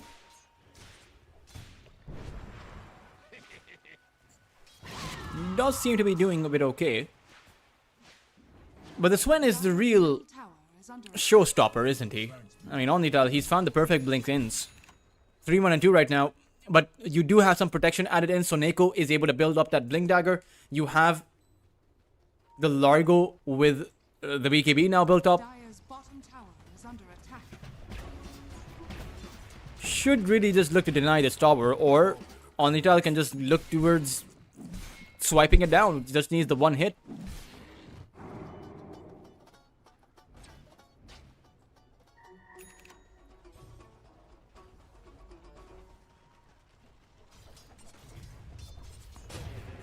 Analog. Yasha and Kaya built up for him. Interesting. Normally we do have the Kaya and Sanj for the Void Spirit.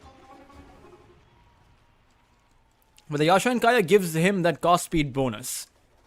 So his Astral Steps going to be faster, his Disseminate is going to be faster, everything is really going to be 25% faster for him. Dire's top tower is under attack. Dire's structures are fortified. Barely an advantage for Astini +5 right now. As the Swen continues to farm up, I mean, he'll have a Daedalus soon, so his damage output is going to be off the charts.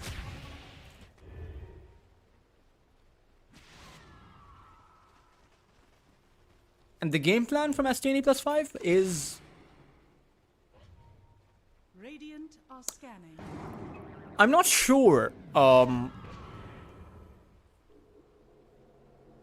of what they want to be doing here. They seem to want to farm. I can get behind that. With enough control, you can take down the other team.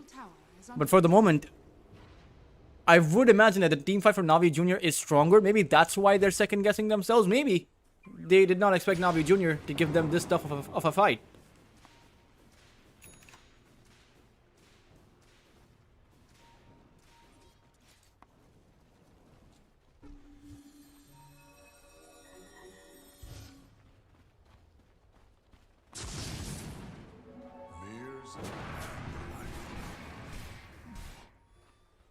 Radiant's At the same time, is under attack. Astini will go for a smoke of deceit. Radiant structures. And finally, they have the appetite to take a fight. Unfortunately, GBC is going to be breaking the smoke. He will actually spot out the one hero. But Astini +5 don't seem to be deterred all that much. They'll actually catch out the puck. Sonic Wave is going to be there. And Astini will +5. They will wipe out the puck.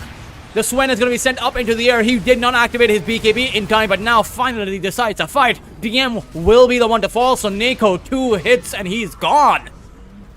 TA2000 will blink out. It will be Gothic who is the second casualty for Navi Jr., but it is going to be a 2 for 2. Still, you force out the BKB from the Swen, and you can go again. So Neko, he's going to be visible, or rather, it's Krolash who's going to be visible. And Krolash is going to not be visible for about 64 seconds. So a 3 for 2 trade, finally, as it builds up. But that was a bit of a mistake by Navi Jr. They made 2 critical errors there. Onlytal should just have popped his BKB from the very get-go. And Krolash should not have stuck around after the fight had already ended. He got the memo a bit later. But that does give a bit of an advantage to Astini +5.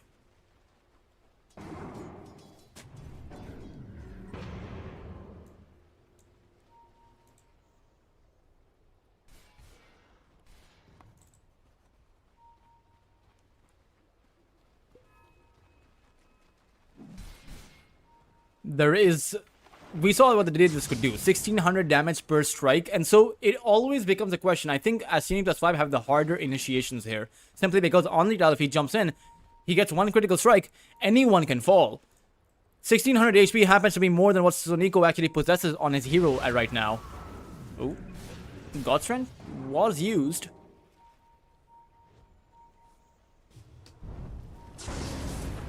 And they will head inside of the Roche Pit.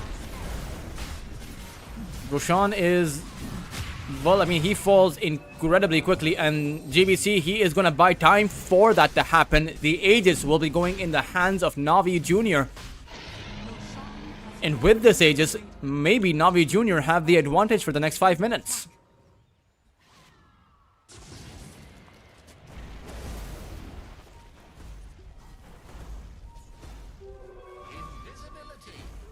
Dire are scanning. Dire Scan is going to catch them out, but they also know that the God Strength is on cooldown. So maybe they want to look for a fight.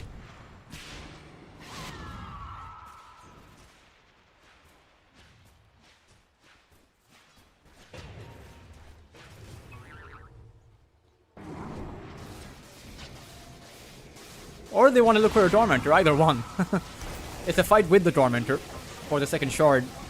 Surprising that Navi Jr. actually let this slip by, because with the Aegis in their hands, they could have actually fought. I know that this one doesn't have God Strength, but at the end of the day, you still have a Daedalus. You still pack in 300 damage per hit. And you can push back at Astini +5 with your second life. Now that you do have the God Strength, I do wonder if you are going to be looking to fight.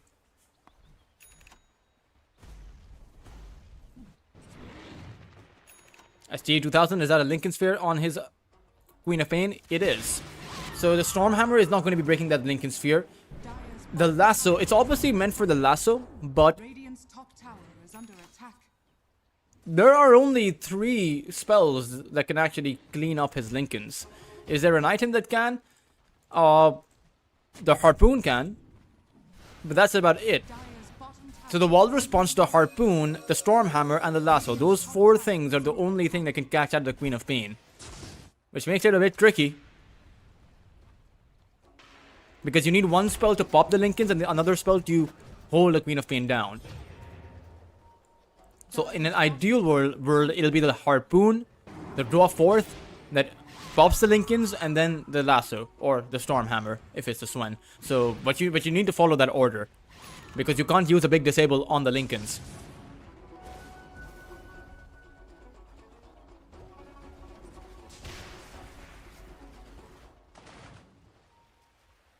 Now, Navi Jr. are wasting time with this Aegis.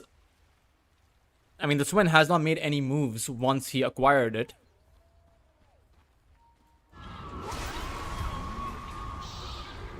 A Sonic Wave on Gothic as TA2000. I mean, he has had a pretty good game. 7-0-4 in the Queen of Pain. Has not gone down a single time. And actually has made it harder with the Lincolns to actually to take him down, so...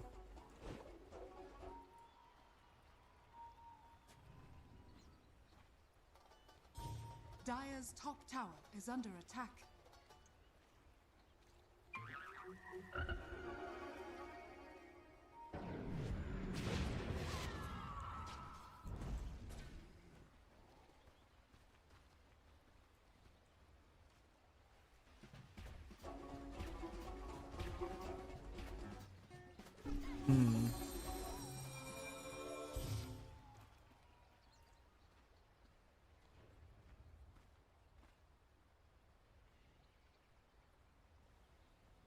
GBC also has that A on this, so the plays that now Asini plus 5 made earlier where they were able to pop the buck are not going to be done as easily.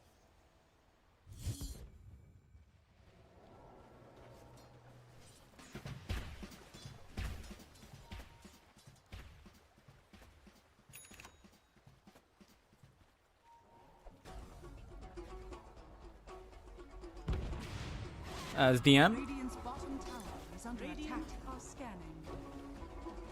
Dire's middle tower is under attack.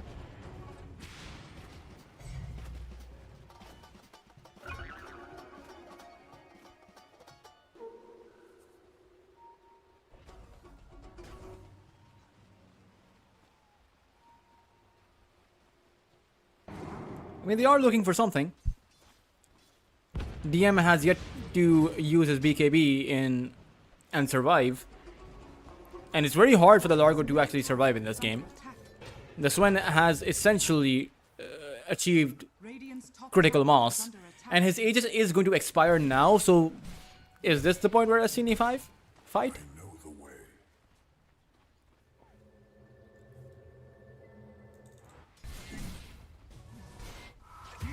Okay. Gothic is going to go down once more. He certainly seems to be playing a bit of a sacrificial role to be tanking all of these... I wouldn't even say ganks, I would just say Asini plus 5 moving around the map. He's tanking their movements. As the Swen is going to pause the game.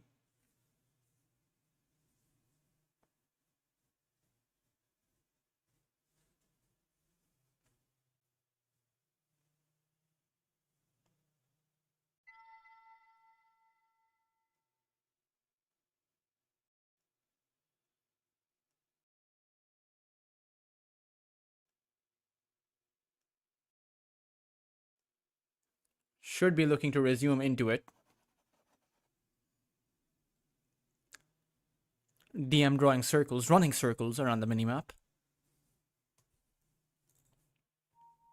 I have to say, I've covered a lot of Navi Jr.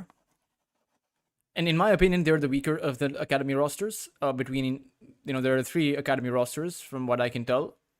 Spirit Academy, Virtus Pro Protege, and Navi Jr. And they are the weaker of the 2, or weaker of the 3. But I expected Asini plus 5 to have a much better performance than they currently have. They're still in the lead by net worth.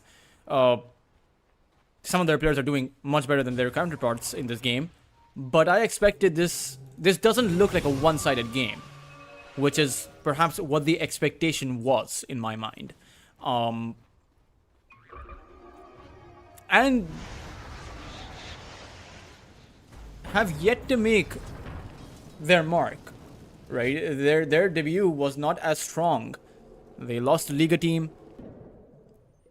Still, the collective achievements of these players are quite unmatched in certain regards. I mean, DM, he literally won a tier 1 tournament just a few days ago, standing in at PJ Bala here. Hugo will get taken out. DM's aura damage is just simply too much. Dire are scanning. As GBC, he has the Octarine core.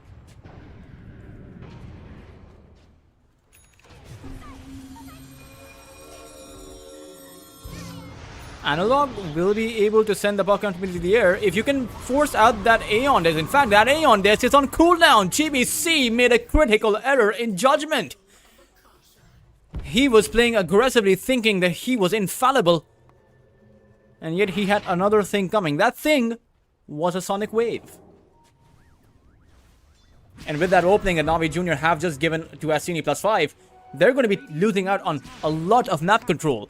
I mean, Asini +5, they can rush down some of these lanes, but in fact, is that Batrider, Krolash, who is going to get caught out.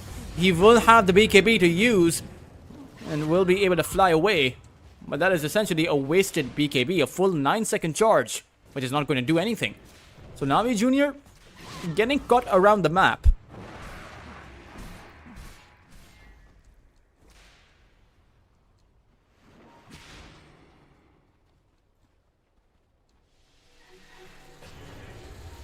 Task Gothic isn't going to be getting caught. But they had this observer ward, so they knew the Swen was here just a few seconds ago.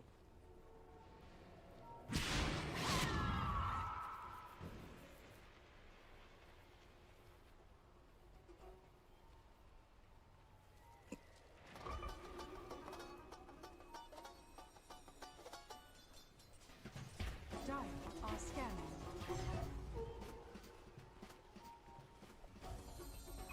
Radiant's top tower is under attack. Seems like another one has been caught out. It is going to be Gothic, in fact. A support task, not really all that valuable right now, but these little kills are starting to add up. I mean, Gothic is 0 and 6. He has fed Radiant are scanning. a few too many kills, I believe. Now, Asini +5, they may be looking for the Roshan, but it's going to be respawning in a while, actually. Yeah, I'm not sure how to ever read this clock. I think Roshan is going to respawn here, so there's like 1.5 minutes to his respawn.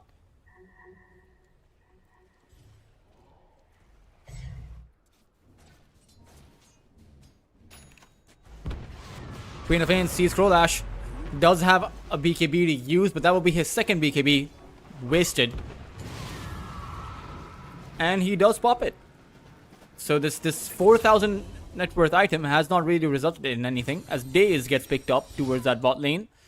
GBC did lose about half of his HP, but is still pretty much a-okay.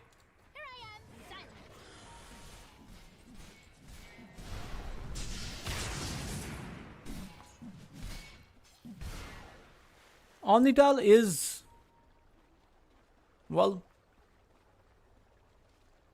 being pinged around. And yet, as soon as I have, you sooner or later you're going to have to confront reality, and that reality is the majority of the damage from Navi Jr. comes from the Swen. You're going to have to confront the Swen, and that perhaps is going to be the game-defining question for Astini +5, and perhaps the game-defining question for Navi Jr. whether they can keep the Swen alive. Oh, TA2000, he's going to blink forward. Linkage is going to be popped. Godstrand popped up as well, but Soneko comes in with that false promise. Keeping TA2000 going, it is Soneko who is going to get taken out. DM picks up that haste rune, and that is a dangerous rune on that Largo. The Void Spirit, he goes in as well on Lital. He doesn't have a BKB, so he needs to be very careful here. As Cine +5, they may choose to press the issue as DM, he activates his BKB. Everyone from Navi Jr. being pushed back.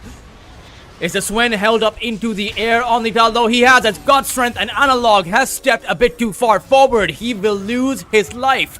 It will be Crowlash as well as Gothic falling, but for Astini +5, you really did not want to lose your Void Spirit. He stepped a bit too far, and it does seem like the synergy isn't all there for Astini +5.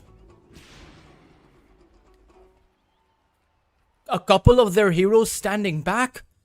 TA2000 and Soneko's synergy, that was there because TA2000 made an aggressive blink.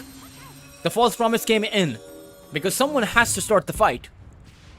But the Void Spirit going that far deep without his team nearby, oh, that is certainly going to hurt Astini +5. They still have 11,000 of a net worth advantage. Win probability also entirely in their favor by about 80%.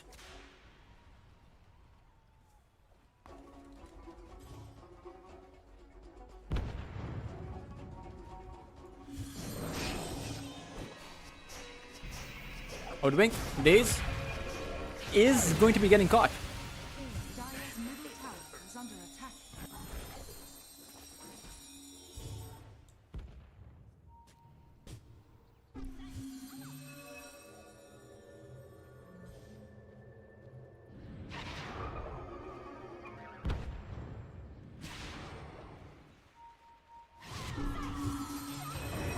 DM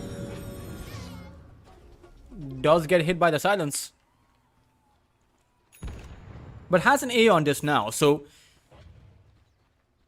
DM can't go down by the God Strength's first few strikes.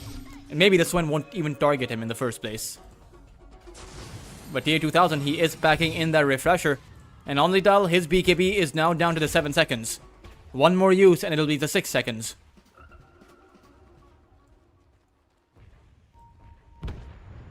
Dire's middle tower is under With every passing minute, the win probability for Navi Jr. goes in favor of Navi Jr. So it's not yet in their favor. It is 61%, but a far cry from that 80% figure that I saw just 30 seconds ago.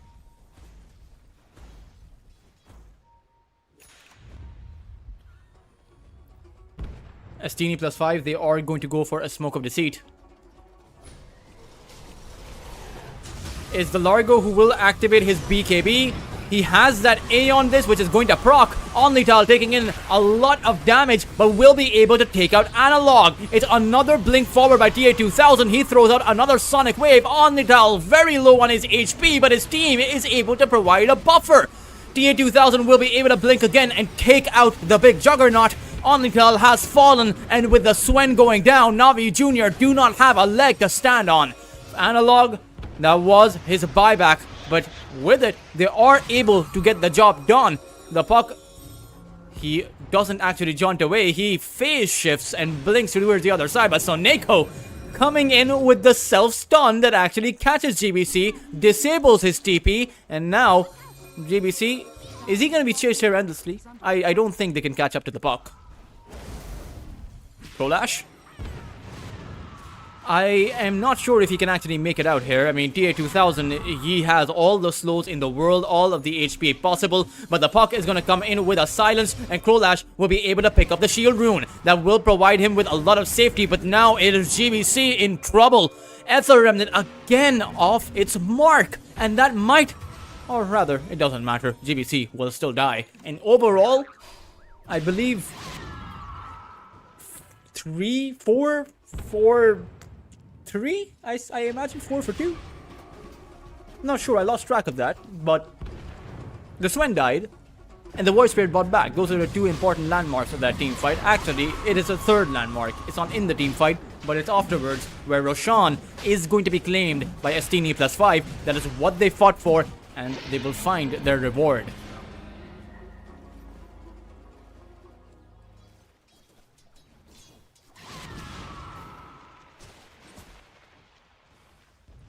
Radiant's bottom tower is under attack. Radiant structures are fortified.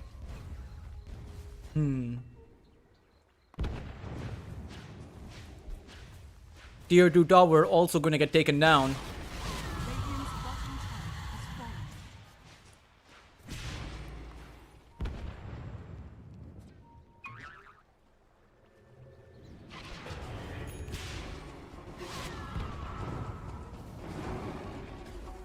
third Tormentor going to go the way of SC5? They are certainly masters of the Tormentor. And Navi Jr., they're very hesitant in actually going for this. I mean, right now they can't. But the previous Tormentor spawned when they had the Aegis, and they did not make a single play. And now I can imagine that with the 6 second of a BKB up for Omnital, he is very vulnerable in these team fights. The 6 seconds may not be enough. The Aegis is in the hands of Analog, and he also is in possession of that Wind Waker. He can break the chains of that Dream Coil himself if he wants to.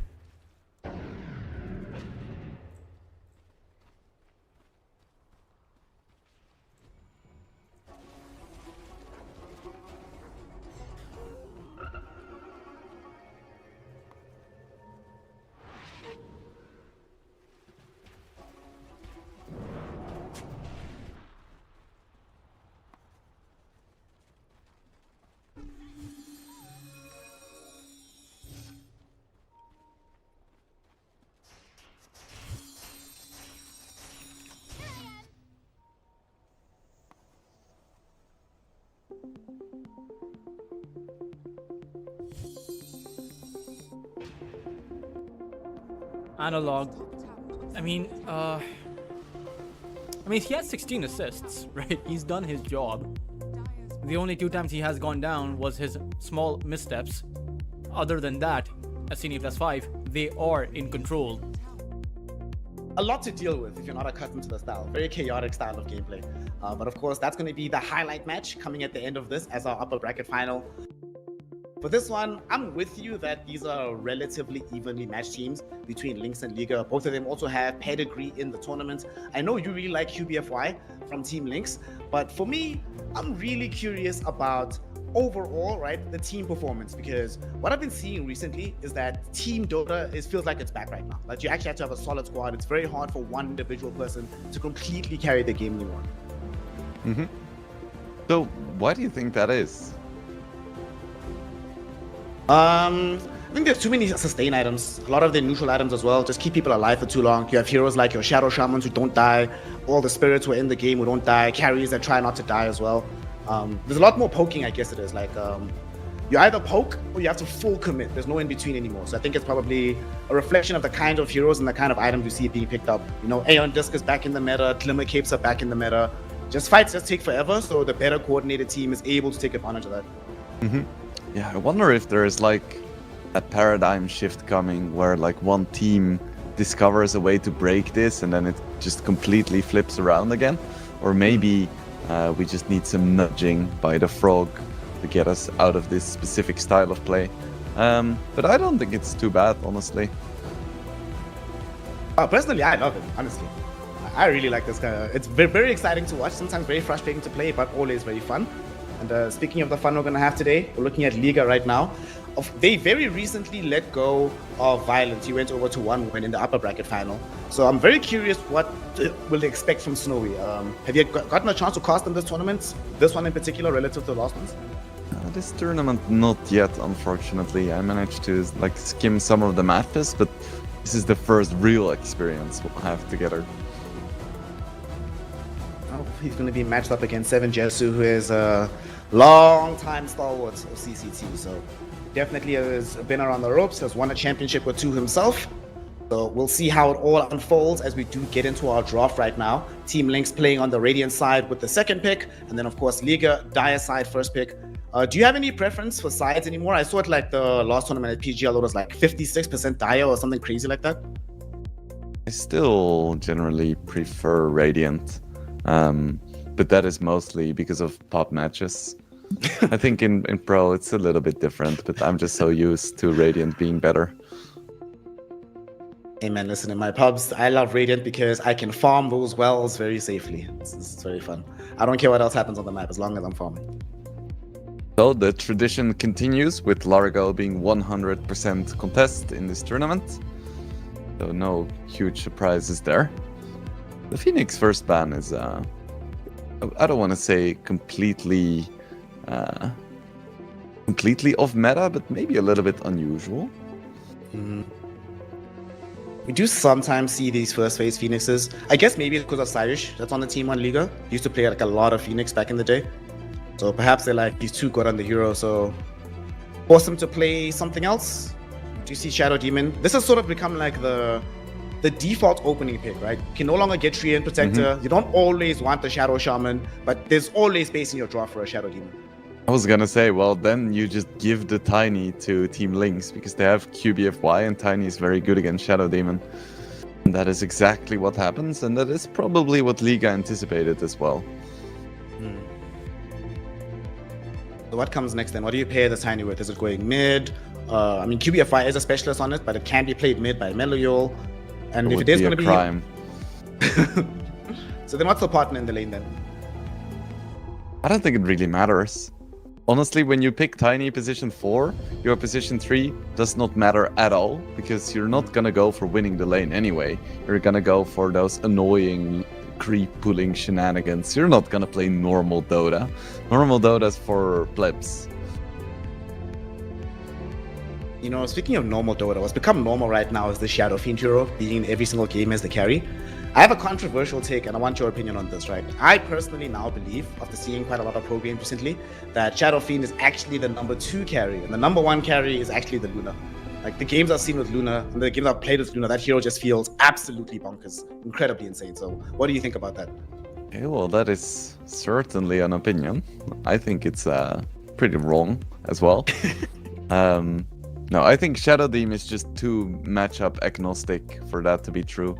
I think there are games where Luna can really shine, but I think Shadow Fiend can do well in every single game, every single matchup. It doesn't really matter, where Luna has some specific matchups where she really doesn't fare well. So maybe she has a slightly higher peak, but overall, it's Shadow Fiend all the way, in my opinion.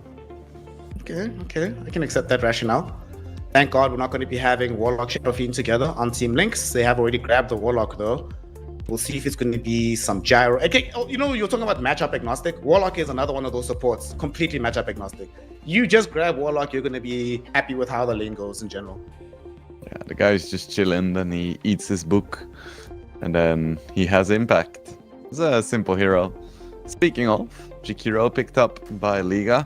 Simple hero, but always lovely to see. Feels fair to play against, feels lovely to play. It's like the perfect support. Very tanky as well, so if the Tiny does end up jumping him, not gonna die immediately, might get off at least a spell or 2 before going down.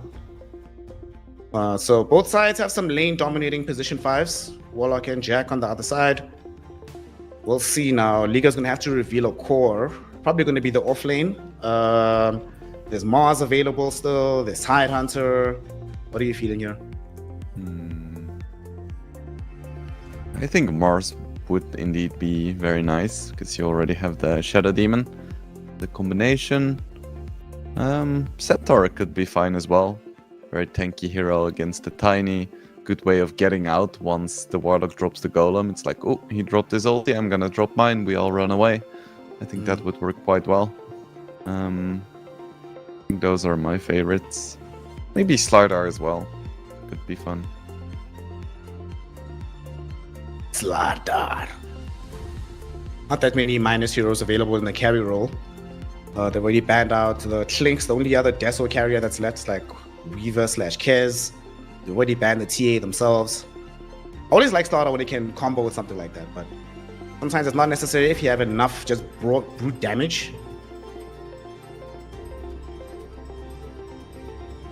They're taking their sweet time. There's not that many offlane heroes that they've played recently. And it is gonna be the Mars. Our first suggestion. That's always so funny to me. A team takes like a minute of reserve time to pick like the obvious hero. And then you're like, what is this all about, guys? We don't know what they're discussing. Maybe they were like, oh, it's finally time to bring out the position 3 Pugna. This is the game. The captain is screaming like, no, stop talking. Someone cut off his mic. And after 1 minute of whining, it is still Mars. And Team Lynx, they pick up Ursa.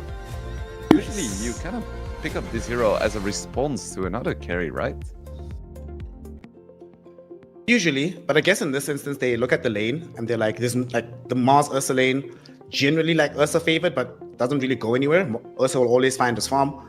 And then if you have this Tiny that does well as well, and they get like a very good timing on both their blink daggers, you just walk around the map and just hunt people, right? Yeah, fair.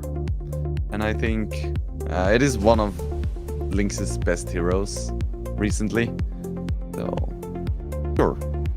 This is unusual though, because they do have QBFY, but it looks like it might not be QBFY Tiny after all. It could be Core Willow. It could be Core Willow. Unlikely, but the possibility exists. But yeah, you're right. You were saying it was going to be a crime to deprive QBFY of this hero. Unfortunately, crimes have been committed. So it's Lynx. Look forward to 10% of your winnings from this tournament will be docked and given to him later. Feels bad, man. I would love to see Core Willow though. I think it's so fun. Like the few times you see it with like the moon shards, it's absolutely ridiculous.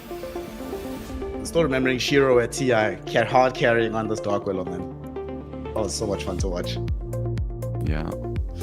But probably not this game. Liga picked themselves up an Ember. They're going to try and win the prize for most generic draft in the entire tournament. This feels like a pretty good Ember game, right? The only thing you're really concerned about, I mean, eventually they can blow you up during a combo from the Tiny, but if they don't really have that much lockdown to straight 100 to 0 you as the Ember. Yeah, I think it's decent. It's like a medium Ember game. Like, there is enough lockdown, but you also have proper outplay opportunities. But it's Ember, so you just pick him when you don't know what to pick from it. He's just gonna do mid-Ember things. We need a carry for Liga team, and for Team Lynx, we presumably need their offlaner. Tide and Centaur banned out by Liga. Wind Ranger removed right now as the long-range carry option. Whatever happened to Terrorblade, man? I mean, he's not going to be good this game, given that there is an Ursa, but what happened to that hero? Just seems like he doesn't have great matchups, and there are just better options. Like, it takes so long for him to actually become strong, and there is other heroes that have good matchups against him, but become strong earlier. So you have to wait for so long, and then it's not even a guarantee that you'll outcarry the other heroes. So what do you want here as your carry for Liga? Ra feels a bit finicky, same as Weaver. Maybe Gyrocopter. Sven, perhaps? I don't know.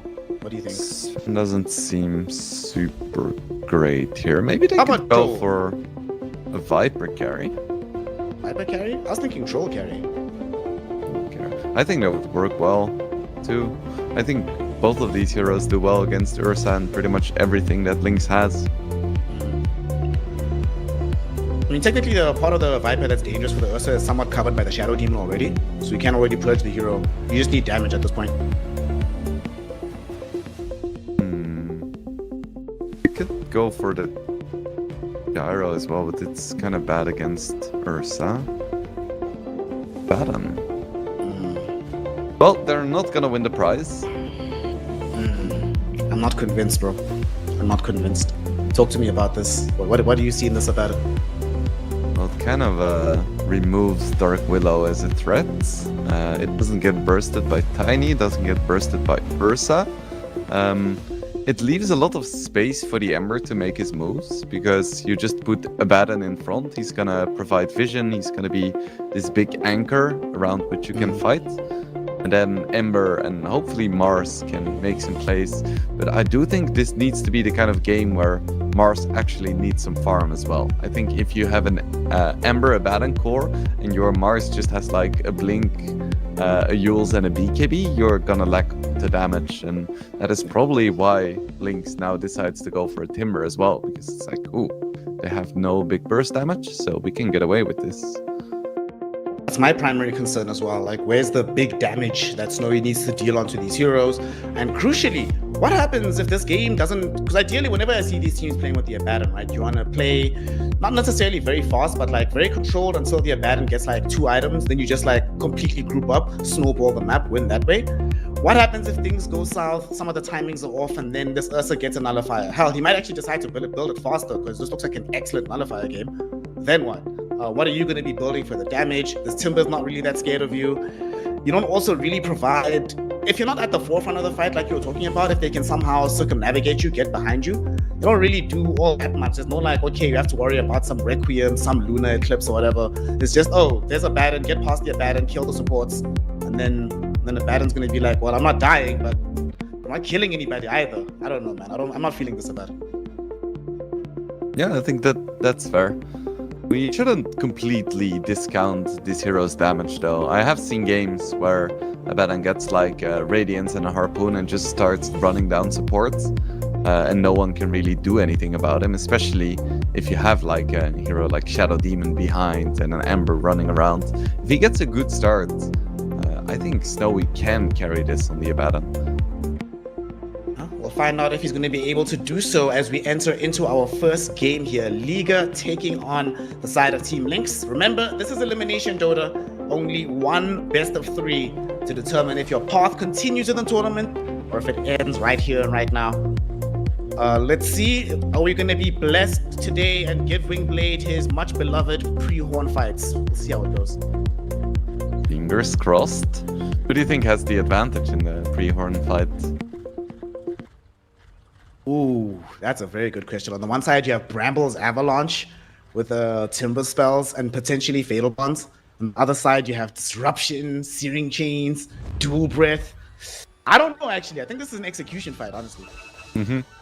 Yeah, it's like you mentioned, Bramble's Avalanche, so incredibly strong, but then you have a hero like Ursa, a hero like Warlock, where it's like, they don't really do that much. And on Liga, I mean, they have some okay heroes, but then you also have like an Abaddon, and yeah, I think it's about which hero runs into the big group first. They're gonna die first. Well, both smokes suspended, vision planted. However, no fights just yet. QBFY will show up around mid, but just gonna secure the rune. All normal, nice, regular start to the day. They don't get paid enough to fuss before the horn. Ooh, what do you make of this? Click on the Ursa. He's got them Boots booties. Quelling Blade. Level 1. Talk to me about this. My laning kind of sucks, bro. You're the mid laner. You should know more. Well, my laning also sucks, which was always my biggest weakness as a mid laner. But he doesn't really need regen because he has a Warlock. He doesn't really need stats for right-click damage because he gets it through Fury Swipe, so might as well get boots and just go ham, right? Okay. It sounds like 3k logic, but also it can work just fine. Well, in that case, they make sure that they protect Cracker at all costs. And on the other side, we see this Timbersaw going mano-a-mano with the Abaddon as the two supports are vying for vision. Very nicely done. Respect gets the D-Ward just before the camp spawn. Not going to get blocked off by the Dark Willow.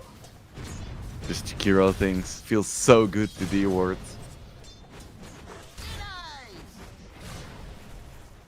One day we'll see the Jakiro double hit basher. Now that's some 3k logic. Hear me out, you know, it's 25% chance on melee heroes, right? But Jakiro has double hits, so it's 10% times 2, so it's 20%. It's basically the same. Isn't that sick? All you need is some moonshot for the attack speed, right? Yeah, but your attack speed is doubled, practically. Lol. It's insane. Well, respect. I hope you're getting some ideas, gang. Dear pro teams, I am available for coaching. Please slide into my DMs. We'll figure something out. Well, you know, last tournament we used to complain about, I forget which lane it was mid. It was a completely do-nothing lane. I think it was Void Spirit and someone. No, it wasn't Void Spirit, some melee hero. I believe this is now the new do-nothing lane. Tiny Ember. Absolutely nothing happens there.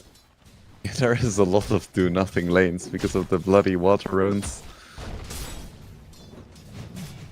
You have like Pango, Void Spirit, Ember. None of them really do anything in mid. Radiant's courier has been killed. Just chilling. right now, no real major difference between their CS. More deny sitting on the Tiny, so going to be slightly ahead in the experience department. We'll crack level 4 as the Ember is on 3. And to be expected for Tiny to have a few more denies because of the tree. So much more damage. Eventually it should even out somewhat, and I think Ember's scaling is a lot better, so it's fair. Ooh, hello, Oh, hello. Ember actually going to jump onto Meloyul and find the first blood solo, 1 versus 1. Ooh. Shout out Mirage. I will say that's one of the things that you're always terrified about, right? These Ember Spirits, when they start snowballing games, it is very, very scary, and Mirage has made up the experience difference and gotten some gold as well. Yeah, we jinxed them. I was like, yeah, this should be slightly Tiny favorites, boring lane, nothing happens, and then boom, solo kill. Shut up, Snare and Wingblade, you don't know anything. That's Mirage. Yo, Timber is getting owned up top. Good God. Not able to progress in this lane whatsoever. If this was just like the Abaddon by itself, this would be one thing. But Jakiro, early levels on the Timber, you literally have no tools to play up against a Jakiro. You never get Timber Chain that early. You're just sitting with the block on reactive armor. Not really much you can do. But you do get double stacks from the attacks as well. Glorious. Even put 2 points in it, that's quite uncommon.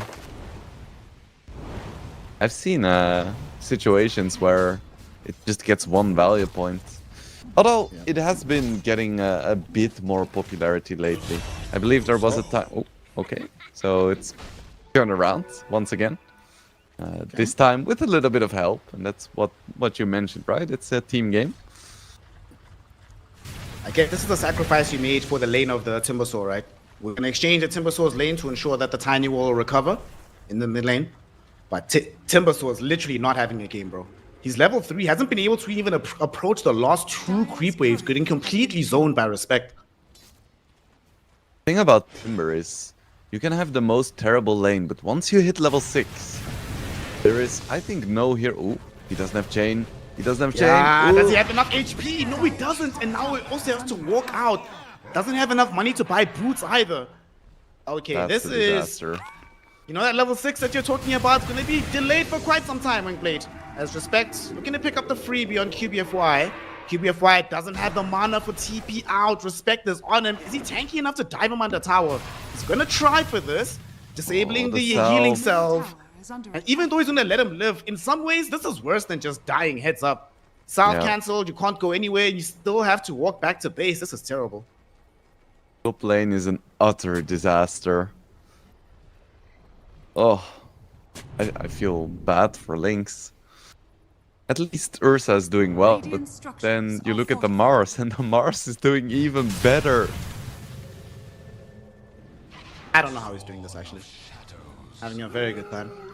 And the thing is, the Shadow Demon is not even there half the time. He's been busy on the map, you know, making a stack or 2 here. This is just corrupted for the most part. Now Sayush is going to make his way towards middle, looking towards Meloyo. This Tiny's going to drop lower and lower. Mirage trying to jump a beautiful save from QBFY with the Bramble Maze, but it might not be enough. Meloyo is still getting ran down. Mirage has the slight change. He's not going to deploy them. He's falling too low. He needs to try and retreat. He's going to go back in with the Remnant, but Meloyo doesn't even die. Mirage will go down. Respect trying to at least avenge him by bringing down QBFY, but he doesn't have the damage. Instead, Meloyo traps him inside the Avalanche, gets himself a double kill, and turns the Liga play on its head. Level 1 Sleight of Fist is quite low range and small radius, but I think he could have gotten the Tiny there. After that disaster happened, at least they do counter somewhat by killing off this Timbersaw.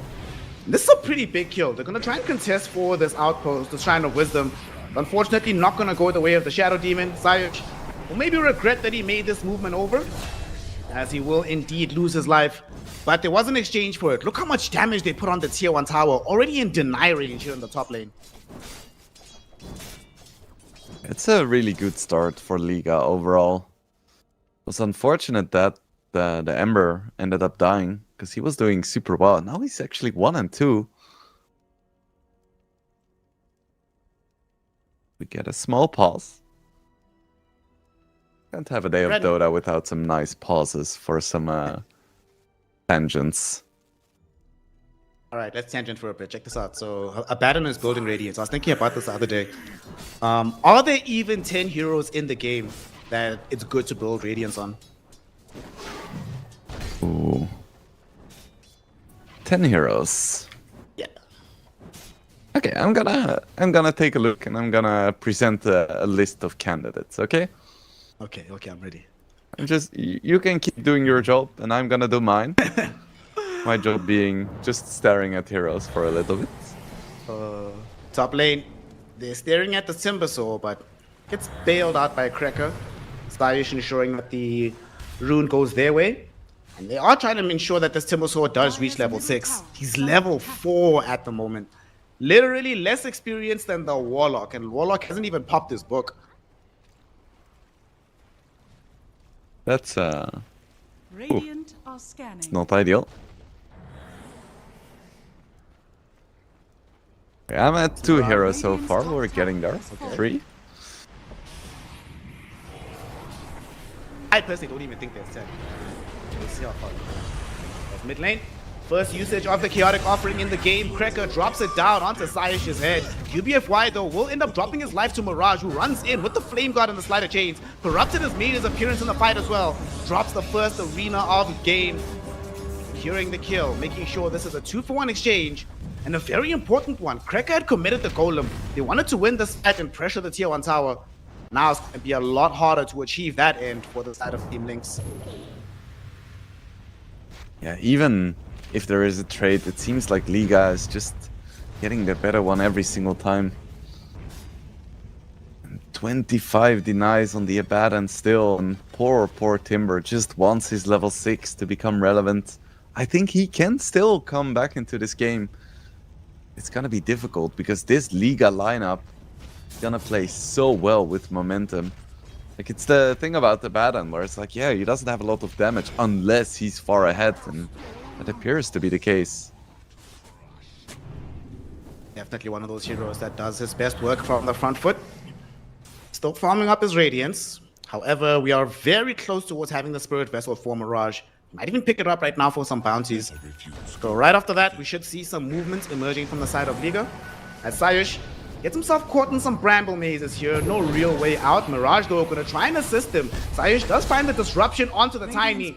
However, 7 Jesu, who's cut a very quiet figure in this game. High-key forgot the bear was even around.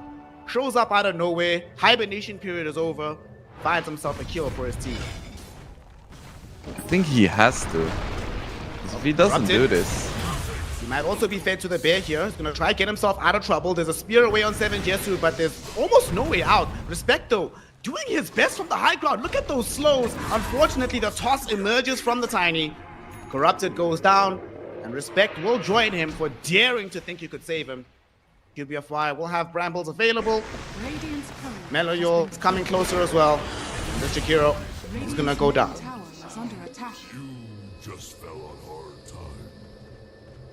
I think I'm at 10. Okay. I even have more already. It's fine. What you got? Okay, so we have Necrophos. That's 1. Okay. We have Kunkka, it's number 2. Uh-huh. Lone Druid, number 3. Uh-huh.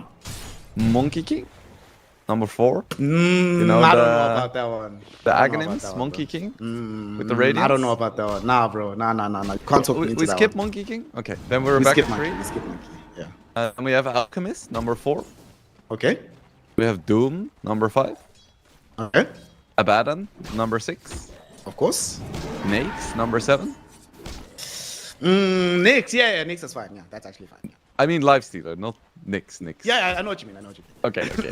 Then we have Spectre, number 8. Uh-huh. Wraith King, number 9. Wait, before we move on to Raid King, is it still as good, like the Radiance build on Spectre? Definitely not, but that doesn't matter. Okay. It's still buildable, to be fair, yes. And then number 10, and I'm leaving out a few questionable ones, is Brewmaster. Okay, well done. The Radiance challenge has been complete. Yeah, Okay. it's a viable item. Now let's talk about Dagon. Every hero, bro. Oh, There's that's not a true. hero in the game that can't do with the Dagon. PPD showed us the way. A top 3 at TI through the power of Dagon. Gotta respect that item. You know, the only thing you really need is an energy booster on your courier and then a Dagon 1.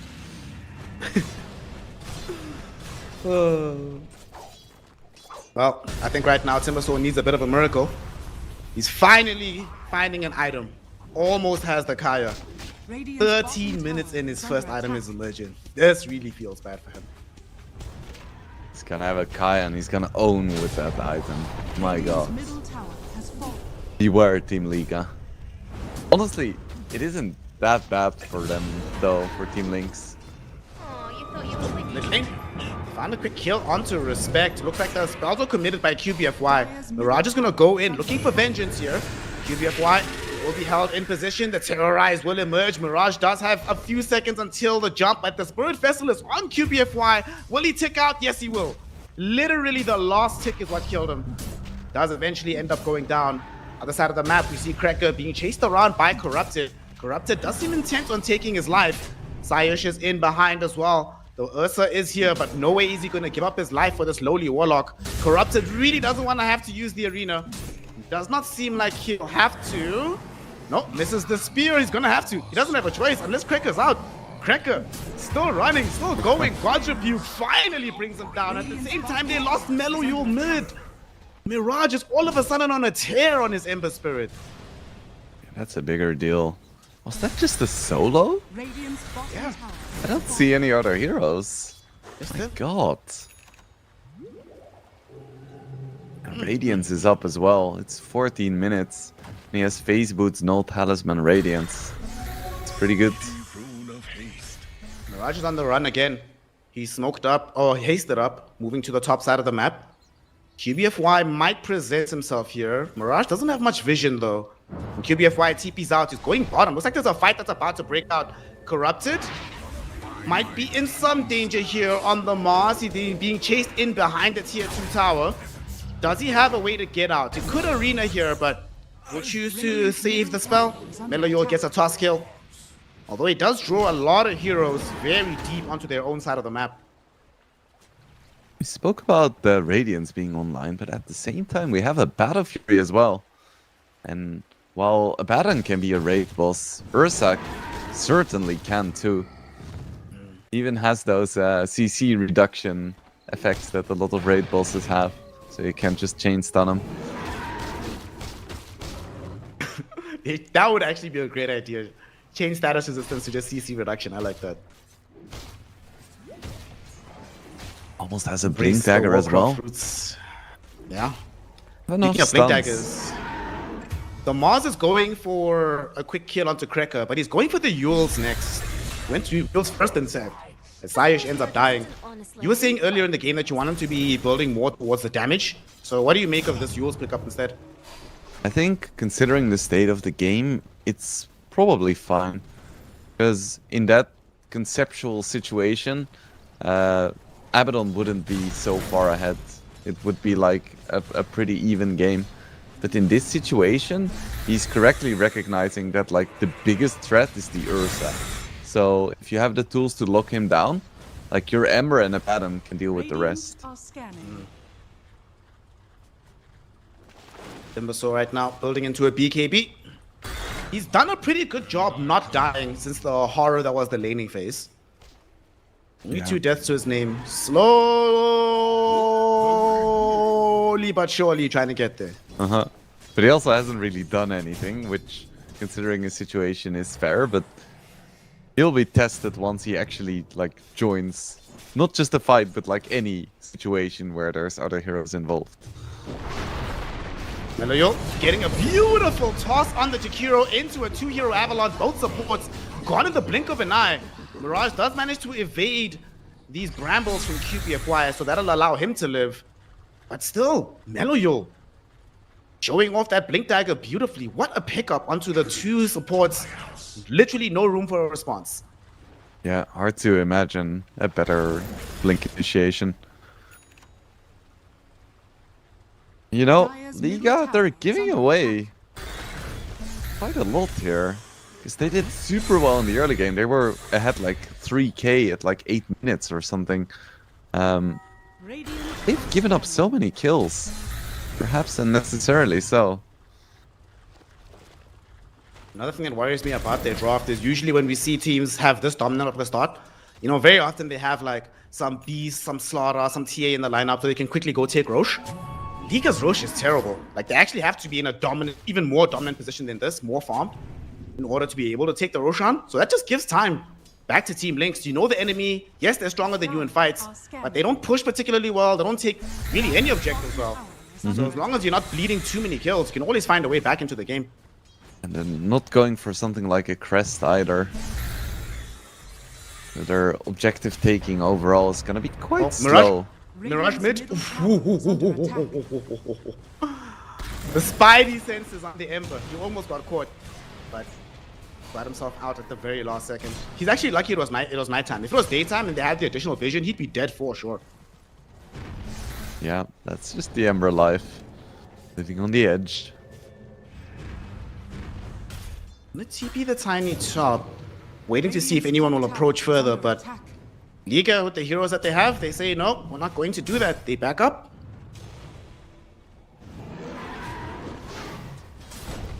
I love Tulsa's spell. So funny. You know, conceptually, this hero is just stupid, man. Tiny. Just a guy throwing shit. You have like all these cosmic entities. And Tiny's like, yeah, I'm just gonna throw a rock at that shit or a tree. They are actually about to approach a triple BKB timing for Team Lynx. Ursa almost has his. Tiny is halfway. Even the Timber Soul just needs the recipe. 900 gold away. It's gonna be nice. You don't usually get a BKB this early, but it does mean that they're suddenly gonna be really strong. Because there is really no physical damage yet on Liga. Well, Liga is gonna try to play aggressively whilst they still have that damage advantages. They're gonna smoke up as 4, move to the top side of the map, see if they can spring a trap onto this Timber Soul. Vladik has been scouted. They see him. He gets pulled into the air. Will be speared back towards the team. Will they kill him in time before the team arrives? Of course they can. Right now, they still have a bunch of damage prior to BKBs. As he goes down, though, they did have to commit the macro power for that one. You see what their appetite for continuing this push is, and doesn't seem like the appetite is really there. They're going to take that kill and back up, and Lynx will take that as an opportunity to keep farming. And Lynx is doing very well in the farm department. Slowly but surely, they're just farming themselves back into this game. And if it goes late, I think I would rather have an Ursa than an Abaddon. Bro, I'm just saying, I said in the draft, right? This, you know when this game ends, like, definitively for me? If Ursa gets nullified, the game's over. It actually becomes an unplayable carry-to-carry matchup at that point, so... You need to avoid that and try to press your advantage. So they're gonna push a little bit in the top lane. You see that tower going down.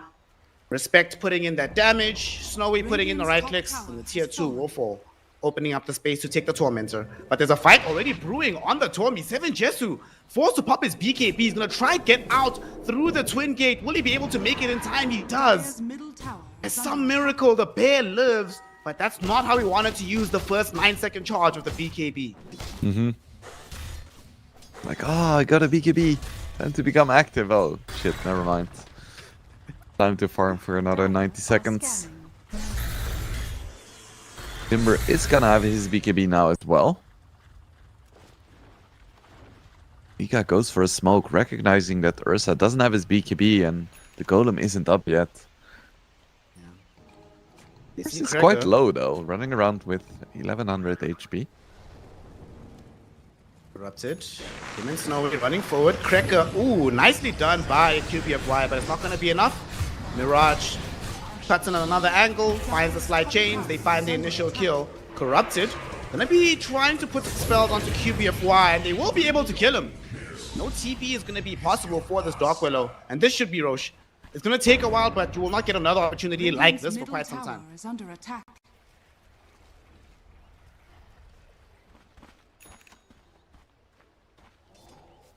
Like, gonna do it, they Bring don't Rage. really want to go for Roche.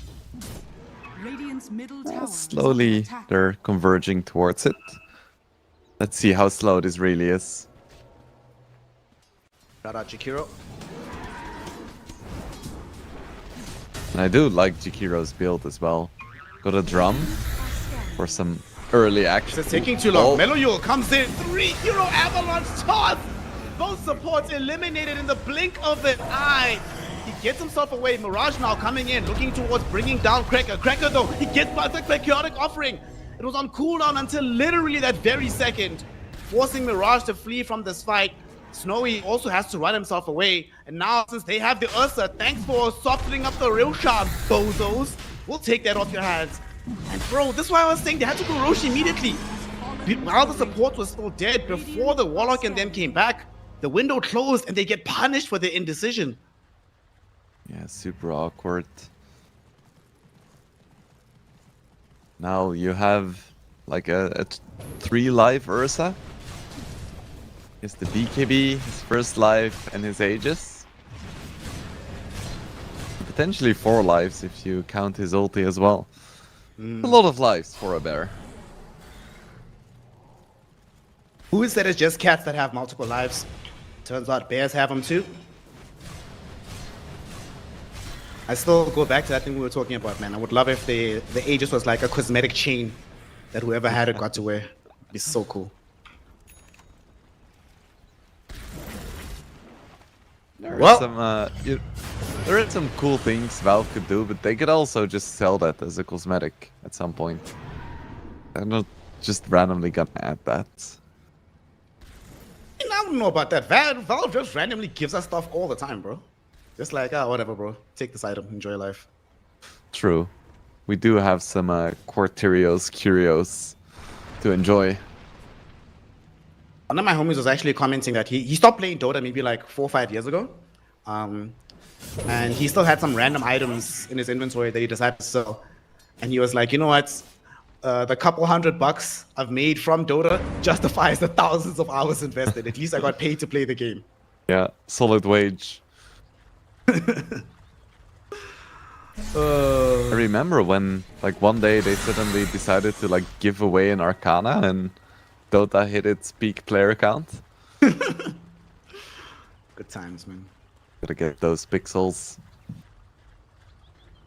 Woke up now by Lynx. The first aggressive move that they've made in a long, long time.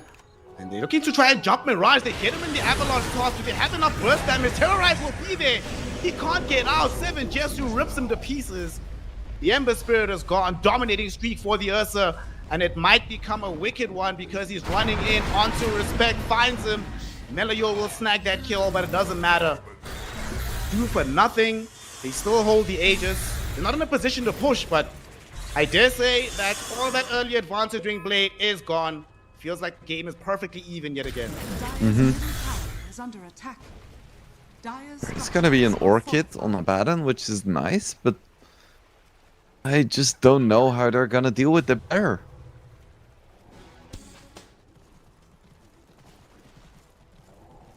Okay, so since I know I'm going to be the one that's hating super hard on this Abaddon, tell me, what's been your take of his role in this game past the laning phase? Dire's Um, top tower is under attack. Maybe I'm gonna have to join the hate train because he really hasn't done much. I feel like in this specific configuration, where he's basically just farming the map, there would have been better heroes to pick. I feel like Dire's top if you tower pick a is hero under attack. like Abaddon, you kind of want to start doing something as well. Dire's top Because he's tower not is the under hardest late game carry ever. Well, they need him in this fight. He's not with his team right now. There might be a big smoke engagement breaking out. Vladik will break the smoke onto Radiant are Sayush. scanning. We'll have some vision. QBFY might be able to drop something. They go directly onto the Ember Spirit. Mirage is in danger. He does manage to get out for now. Corrupted though, he's going to be the one that's isolated now. Ember Spirit jumping this way and that as Corrupted able to drop down the arena, trapping them all in that beautiful Ice Pass movement combination from Respect. They've already lost the Dark Willow. 7 Jesu's falling low right now. Life number 1 is gone. Ursa What will he do on life 2? Meloyo tosses away the support. They come back on life 2. Ursa doesn't have the BKB. He's already expended it. But Vladik, he's been ignored for this fight. He's putting in the damage as the BKBs expire. He's way too strong. Snowy is able to chase down the Abaddon far. Okay. Liga, they can do it. I think it was a pretty big mistake to use the BKB in the first life, though. Then he was so vulnerable and just instantly died. Overall, Liga, that was a really nice position for them to take a fight.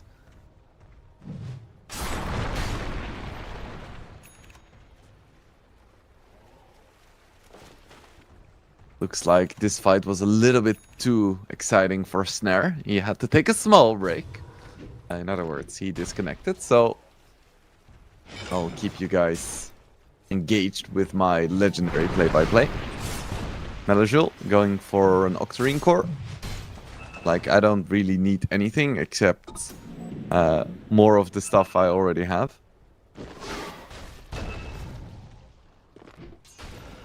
At this point it feels like Tiny is kind of falling off a little bit. Immediately loses his career as well. That's awkward. Yeah, he can't really blow up any cores. He could only potentially blow up Jakiro or Shadow Demon. Even that's not really guaranteed. Because Jakiro, for instance, is relatively tanky. Running around with 1700 HP. Shadow Demon has 1650, so I don't think his combo deals enough damage for that.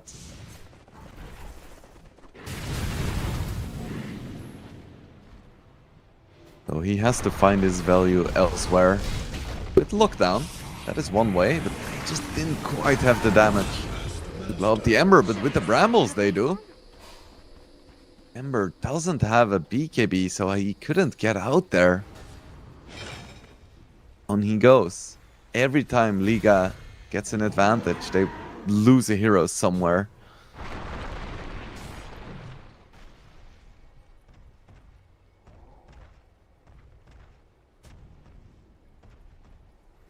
Melajul now working towards an Abyssal Blade as well.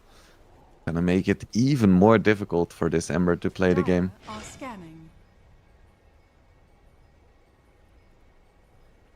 It's like 1,000 gold away. Blue Corrupted gets the Yules on the same tick. The Shadow Realm comes out, and now with the jump in by 7 Jesuit, can he get a bash? Doesn't even need it. Dark Willow's already down as well. BKB is pulled by 7 Jesuit, but the moment that goes down, he's gonna have to disengage, and he does. Maybe a 1-for-1. Dark Willow for the Mars. Yes, Timber is still just chilling by himself. He's like, I ain't leaving the jungle before I'm actually relevant. And he's getting there. You know, once he has the Gleipnir, I think he's an actual core.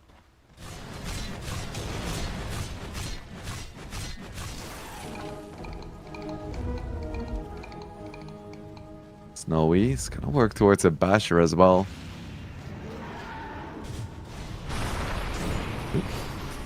Find the Shadow Demon.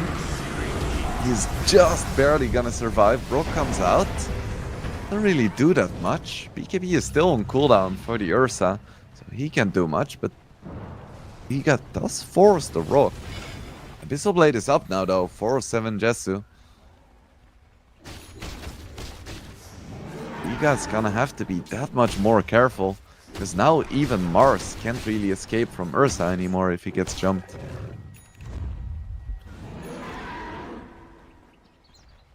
Lynx knows what's up. They go for a smoke. Roche could be up any time now. Of course, they don't know that it's going to be another 2.5 minutes. 7 Jesu leading the charge. Can he find someone? Looks like Liga knows something is up though. Spider senses tingling. Smoke is gonna break soon. Now it breaks onto the Tiny. Comes away. Find the silence onto Ursa. Not much more. Macro Power comes out. BFY should fall here. Indeed does fall. Slightly overextend, and now Mirage wants to go for the chase. Has to be super careful about the Ursa though, who found an Invis rune and now jumps the Mars. Not sure if this is the fight. BKB comes out by Melajul. Another nice initiation, but Ursa wasn't close to provide the damage. Shadow Demon goes down. BKB is popped now, finally, by the Mars. Nice arena as well to almost everyone. Tiny is in a lot of trouble as well. Doesn't have a BKB. Now it's just 7 Jesu against the world. Vladik still alive as well. Tries to jump away. BKB is running out, but there is no chains just yet. Lotus Orb is gonna dispel those. QBFY, I believe, bought back. Is gonna die again. Very nice fight for Liga. Slow and drawn out is exactly how you want to deal with this Team Lynx lineup. Roche isn't up. Not quite that fortuitous for Liga, but still, it's another strong showing for them in this fight. Just kiting around the Ursa, being so annoying, waiting for the BKBs to go down, and then going for the arena and the macro power. Speaking of, Aghanims is up for the Jakiro, so the macro power is now pure damage. That's gonna be very difficult to ignore. Hello, can you hear me? I can hear you. Welcome back. Oh, my internet died, unfortunately. So I had to do some quick repairs. Out of all the things to die, I think Dire's internet, top tower is you under know, attack. it ain't so bad. There are worse things, indeed. I'm with you on that one. Yeah, maybe the internet Well- should just die for real. So tell me what I missed. What did I miss? Liga took some strong fights. They lost a few heroes a few times, but like every single big fight, Liga just seems to be stronger. Team Lynx is really struggling with like locking down and killing these heroes. What do you make of this Ursa opting not to buy the nullifier?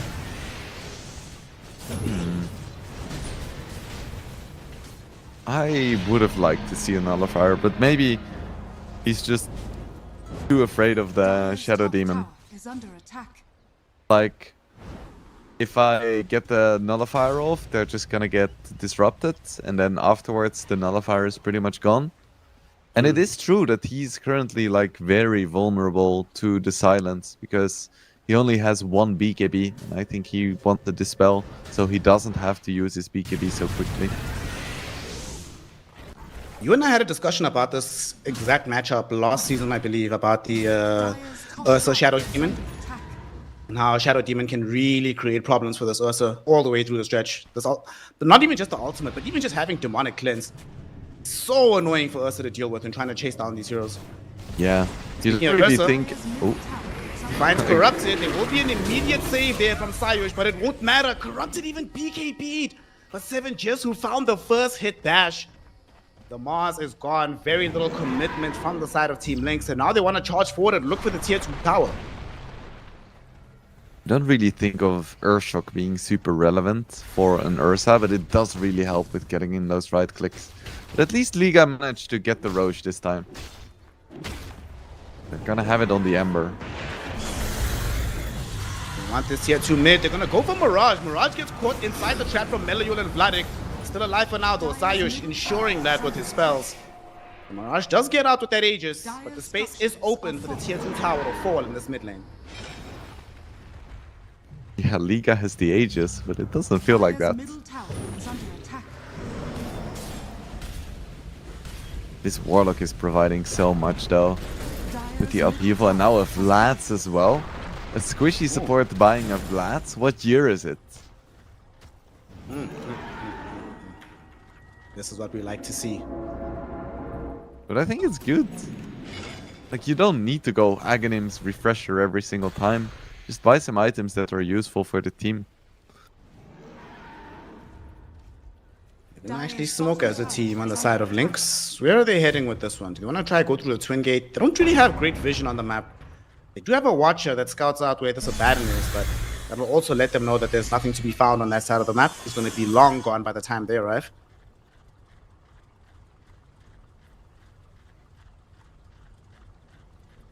Timber now going for a refresher. Just wants that double BKB. Dire are There is scattered. no item that would make him tankier.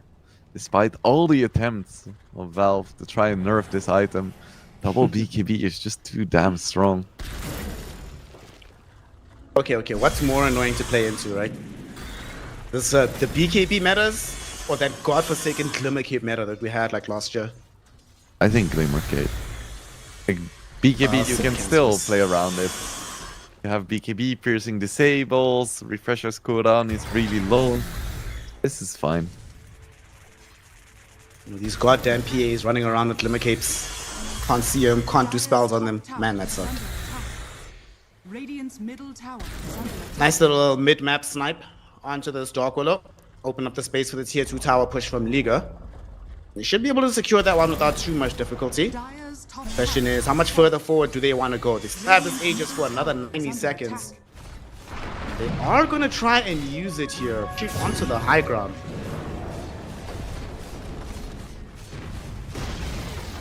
Radiant's middle tower has fallen.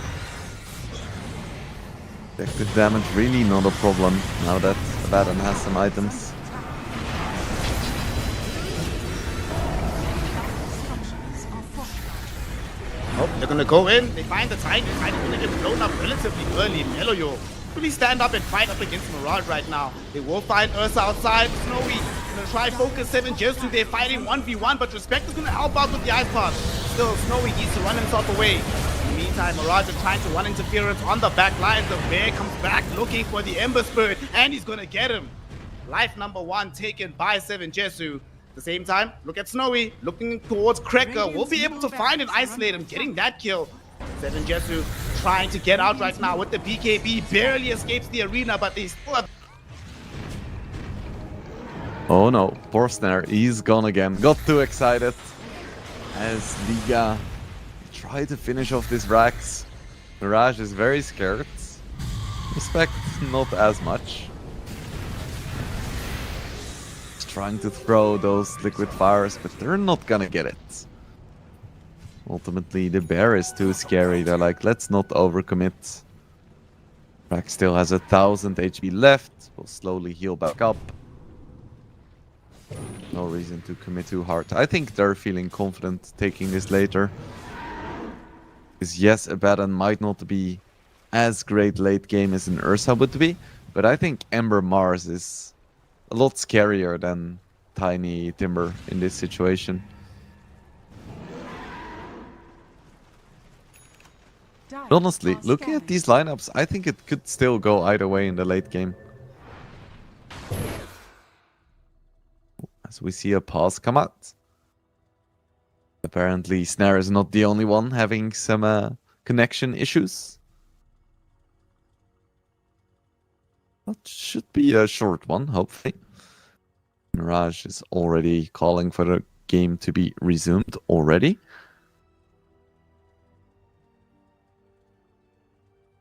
Doesn't look like Team Lynx is quite ready yet. There we go. Get the on-pause. Could still be in trouble, but the Hex is just a little bit too tanky. As on the back line, 7 Jesu finally manages to burst down Sayu. In by the Ember is gonna be able to find the Tiny here. At the same time, Mars has fallen. Ursa kind of running out of tools here. Just has the Satanic. But now he has nothing. Doesn't have ulti, doesn't have BKB. Just 1000 health between him and the grave. Snowy does still have his ulti. Ember trying to man-fight 7 Jesu, and he is gonna come out on top. Ursa goes down, Raid boss down, Liga takes another fight decisively here. GPFY going for yet another buyback. I don't think this is gonna be able to save the buildings. We're gonna have to see the buyback from Ursa. So here already, finally, Shadow Demon managed to get bursted. Same time, this Ember is just going absolute ham. There's nothing that can really stop him. It's pretty much only Ursa's damage. And if Ursa doesn't focus him, he just gets to slowly kill all of the heroes on Lynx inside. Buddy trying to make something happen, but ultimately this Abaddon is just very difficult to deal with. So hard to lock down, and looks like 7 Jesu opted not to buy back. Radiant's middle Gonna barracks lose has 2 fallen. sets of Rex, potentially even more? Question mark. They're just gonna chill, go for Roche. Could spawn in as little as 30 seconds.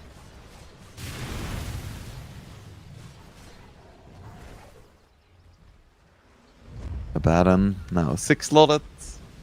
Abyssal Blade as well. Radiant's top tower is under attack. We guys in a very dominant position right now. He burst down Kraker as well, who does not have a buyback. Radiant's top It's tower not gonna be a is under rock attack. for this high ground defense, and there was still somehow a Roche's banner. He's gonna try to take it down, but gets baited, gets speared back, and gets absolutely destroyed. Defensive disruption as well. 7 Jesu already having to pop his BKB, and he doesn't kill anyone. So now he's standing in the macro power, gets hexed, gets arena, gets speared, is gonna go down. Does have a buyback, has to buy back, but it's a team wipe. And I think that might just be it, and it is. He doesn't even get the chance to buy back. It's over. Liga takes game number 1 here. We had our doubts about the Abaddon throughout the game. At the start in the draft, and then later we thought he may not have been doing enough, but they hit a timing and they just execute beautifully. Team Liga take game number 1 in 42 minutes. It felt so close throughout, but then something just connected and they take the game.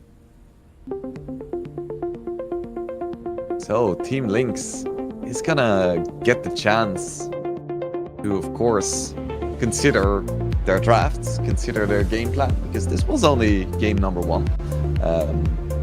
So I hope they'll be able to make a few changes and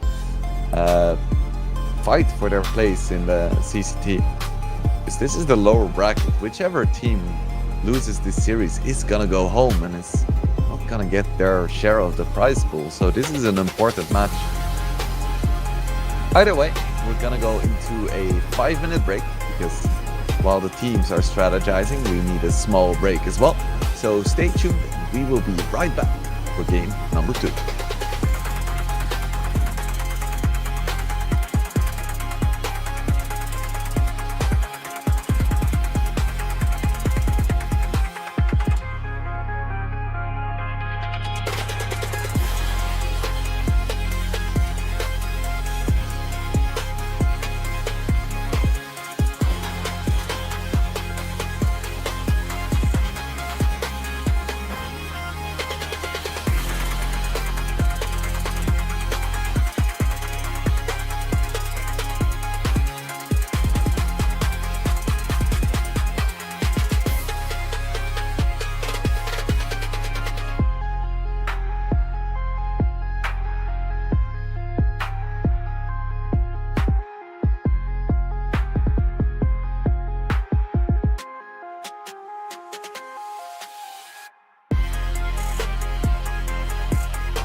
still a Shadow Fiend, so it should still be fine. SF, Tide. Oh, there's a lot of beef here. The Tide and the Treants can like create a lot of space, beef up for the Shadow Fiend. They also have two big spells, the Ravage and the Overgrowth, to set up for the Requiem. There have been some of these games that I see of the Shadow Fiend where there's not like a clear and easy target to be able to jump with the Requiem, but now that's not a problem. Hell, if you want to just go single target, Bushwhack, easy. Bushwhack, blink Kaya Sound, boom, somebody dies. That is assuming he goes for that kind of build though. Could just be the right click build. We'll see. I remember back in the day when both Shadow Fiend and TA were mid heroes, but now they're both carry heroes. Back in the day, I used to mostly be on the Shadow Fiend side of that equation, and I would always build Greaves into Manta, and TA would just do nothing against me. I got to dispel everything, got the Manta illusions to deal with the refraction charges. It was lovely, but now everything has changed, and I'm an old man screaming at the clouds. Speaking of old men, one has just emerged into the game. We get the Gandalf here on the Keeper of the Light. So the important question in play, the important question is how high is this going to rank? Because the level in CCT of Coddles is Nikki Cool, right? Nikki Cool is like the gold standard of what this hero is supposed to play like. So what are we expecting from Melo here? How high do you think he'll climb on the Coddle? I think pretty high. Like, Lynx has had some mixed results with certain heroes, but Keeper of the Light just steady 75% win rate. So I have some good confidence, and I think against heroes like Tide and Shadow Fiend, you should be able to do very well, just dancing around the edges of the fights, kiting them, being annoying. And they have some really high burst damage on Team Lynx. Yep. More importantly than burst damage, they have definitely some two very strong lanes. Safe lane is very strong, mid is very strong. We still need to see what the off-lane partner is going to be for the Lion. But that should help with some of the issues they were experiencing in game 1. So who's going to fill the role for them? They're the ones picking now. What if there's even left? It's only like Centaur that's still left, right? And I was gonna suggest exactly Centaur. Just like some more blink stun and the ability to run away from Ravage. But it is kind of bad against Treants. Yeah. Like, you press Stampede, Treant blinks in, roots everyone. Not great. Also gets a bit finicky later, right? When you're playing into the anchor from the Tide Hunter. Ooh. Primal Okay. Beast. Okay. That's cool. So, do you remember? This was when... Which hero was it in the safe lane? Lina. Turret Lina, right? When Turret Lina was being played every game in the safe lane. What people started doing, they'd play Primal Hoodwink, and Primal... I forget the other one. But they play Primal plus some kind of hero that has stun and damage, and then the Primal just goes on the target every single time. And unless you have like some Abaddon, some Oracle behind you, even if you have heal from like some Warlock, it's not going to help. There's just too much damage when the trample comes in at level 2. So I imagine that's probably the idea here, right? Play hyper aggressively in the lane, just don't allow the Shadow Fiend to have a game to begin with. Yeah, it's super risky though. You're playing a melee hero, or in fact 2 melee heroes into a Shadow Fiend. You're 2 melee against 2 ranged. If you don't get those kills, you're gonna have a horrible time. Well, we'll see how this all pans out. At the very end of the draft, we do have a Liga team, Mirage, Queen of Pain, to round out their selection. In this game, the Lion can be a bit of a problem, but not too much now that the Queen of Pain pays around, not dying instead of just being a glass cannon. What do you make of this here, this Queen of Pain? How does it do in the lane, and how do you think it fits in the game? I think Queen of Pain is not that great against Kotal. On paper it seems really nice because you have a blink, so blinks tend to beat just like general movement speed as a matchup. But at the same time, Kotal has quite a few options to deal with pop. You don't really care that much about the burst damage, because if you have ulti active you can just heal yourself with Illuminate, and you can just go for a quick orchid. And if the Quop doesn't see that coming, she's kind of food. So it is a very volatile matchup where if the Quop gets ahead and manages to get on top of the Kotal, just burst him down, it's great, but at the same time, if she doesn't do super well in lane and there is a quick orchid or even a late orchid that goes uncountered, you're gonna have a miserable time as Pop. Well, she might have to dig deep in the bag. And remember the old days of the mid lane. It was always a race to see who could buy Orchid first, and then the person who lost that race had to just buy yours. Game is hard. A co-op against these old Storm days. Spirit every game. Pop Storm Spirit, Pop Puck. Oh, awful times. Where they would both buy Orchid and then jump into one another, silence, and then just right click each other for 4 seconds and then jump away. Ah, the good old days. So talk to me about this game. Any facets that stand out to you as being interesting? So obviously, Ogre has learning curve, which means that he's a big fat melee creep, level 1. But it also means that the moment they hit level 2, they're gonna go for Shadow Fiend. I think that's gonna be like the big lane to watch. You just know that they're gonna go ham, and they want to make sure that they hit level 2 first. Well, looks like we might be having some server issues here. But they're just flexing little bit of their ping. pings. I thought so too, man. I'm thinking, damn, 75 ping. That's sounds like a dream to me. When I Must play on be Europe, nice. it's 180. Yeah, must be nice. I have 30. I can't complain. Must be nice. So right now I'm using the backup internet, so my ping is a nice, reasonable 220. Oh, God. We might have a quick remake here. It appears to be the case. Well, we'll see. Maybe Snowy's gonna just try and reconnect. Sometimes it could be the case. Admin if just the ignored game- them. Phew. It's like, sort your own issues out. We're not doing it. If the game does go late, who has the advantage deeper into this matchup? I think Liga for sure. It's not even close. Like, TA is very momentum based, and like a hero like Ogre isn't gonna do super well later on. While if you look at Liga, pretty much every single hero skills exceptionally well. Yeah. I mean, you know, you were talking about some of the burst damage available from Lynx. I'm looking at this damage from Liga. It's kind of scary. Requiem, Sharpshooter, Sonic Wave. These are not light spells to have to endure on the side of Team Lynx.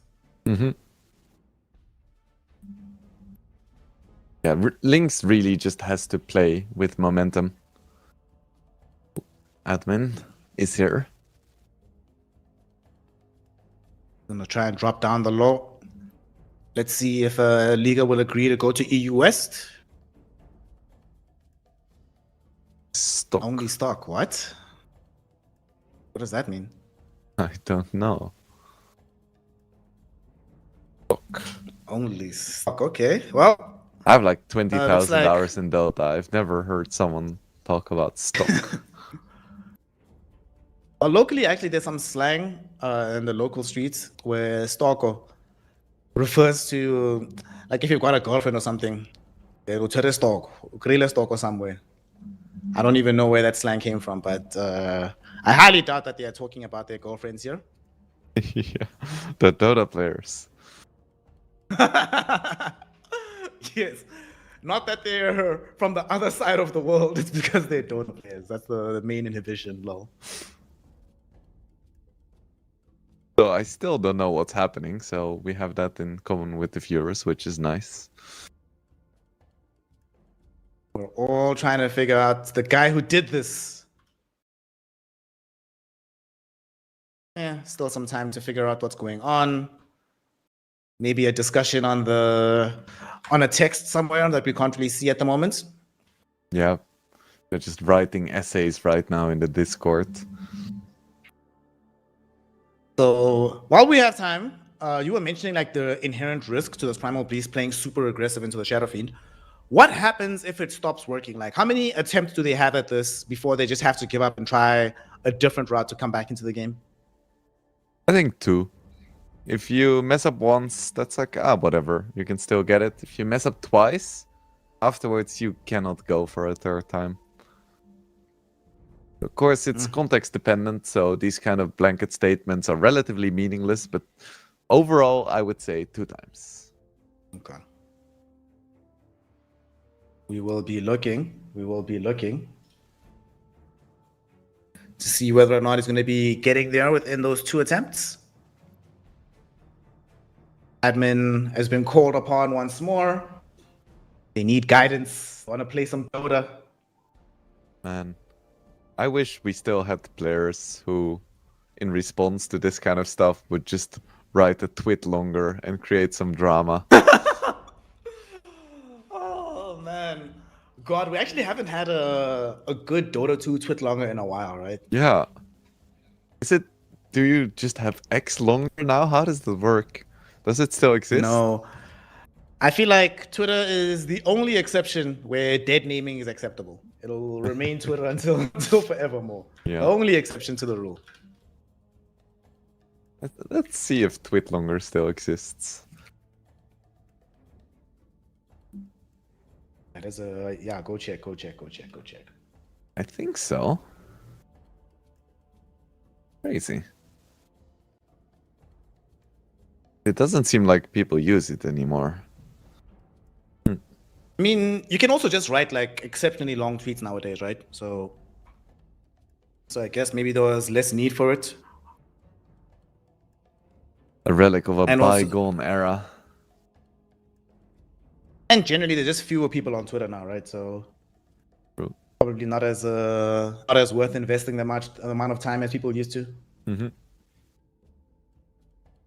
Probably for the best.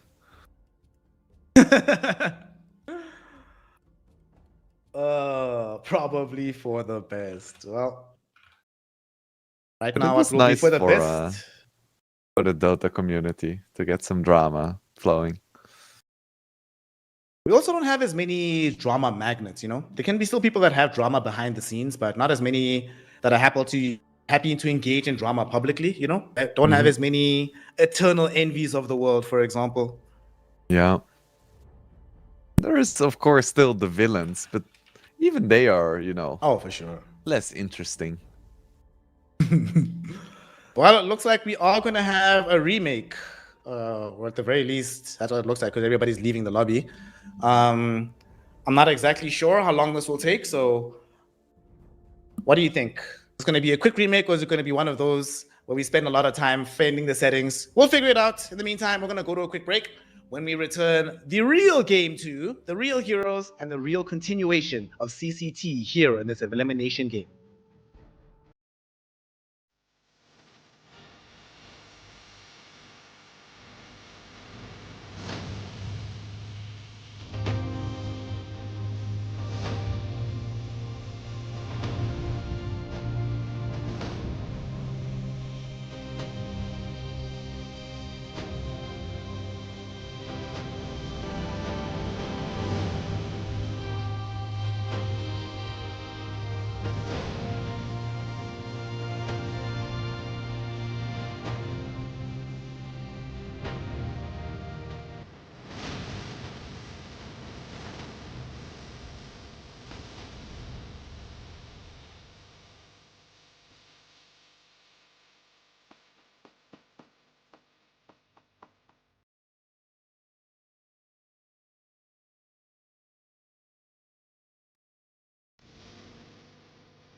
Heroes before Wing Blade. What the hell just happened? Very proud of you. Yeah, crazy. These players are unhinged. Just going for the same draft again. Oh well. Oh no. Might have the same connection issue again. Let's hope Mirage is the only casualty this time around and a quick reconnect will fix it. I hope so too. But should be fine, right? That should be fine. We chillin'. You know, when we were off air, you were talking about like heroes. You want to see something different than Ember, bro. The way I've gotten tired of Tidehunter, my god. Yeah? Every other game, Tide. Jeez. I don't mind Tide. He's a pleasant little fish, man. I'm not gonna complain about him. He's just out here lumbering around, doing his thing, chilling. Talking He's a trash fish about man. Bunga. I hope. You think Fishman plays Tide? No. Fishman only plays Undying.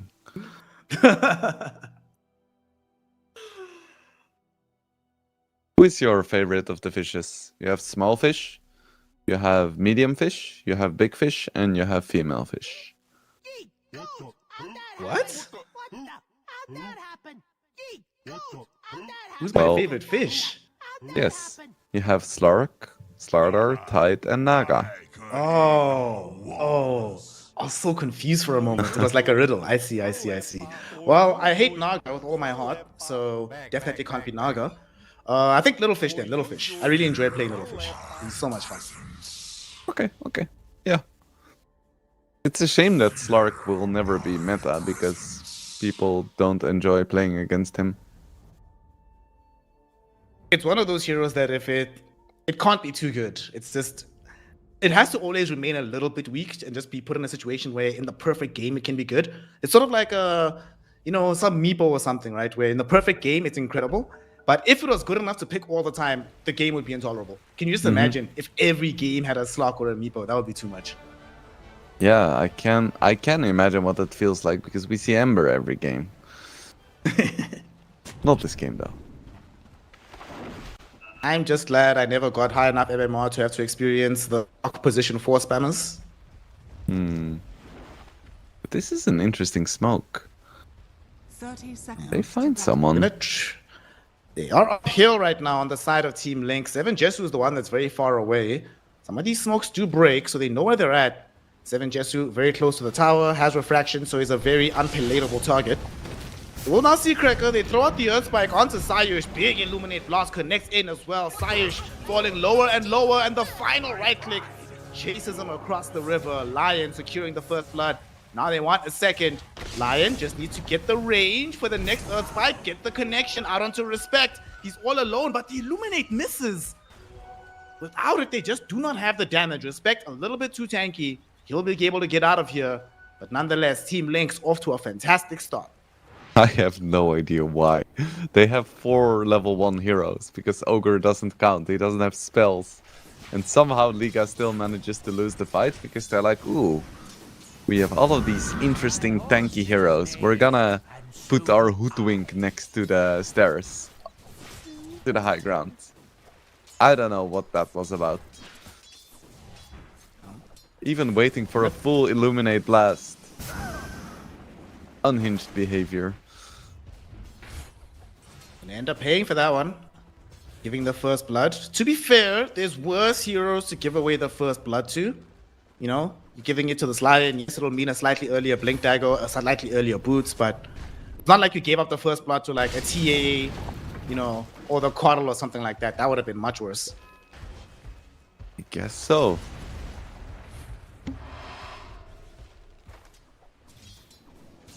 Alright, so this bottom lane is the one to watch. Oh, but actually, they're not gonna lane Ogre here. So the level 2 timing isn't as big. And it's not gonna be double melee against double ranged. Because, in fact, the Lion also didn't go bottom. Or the Hoodwink didn't go bottom.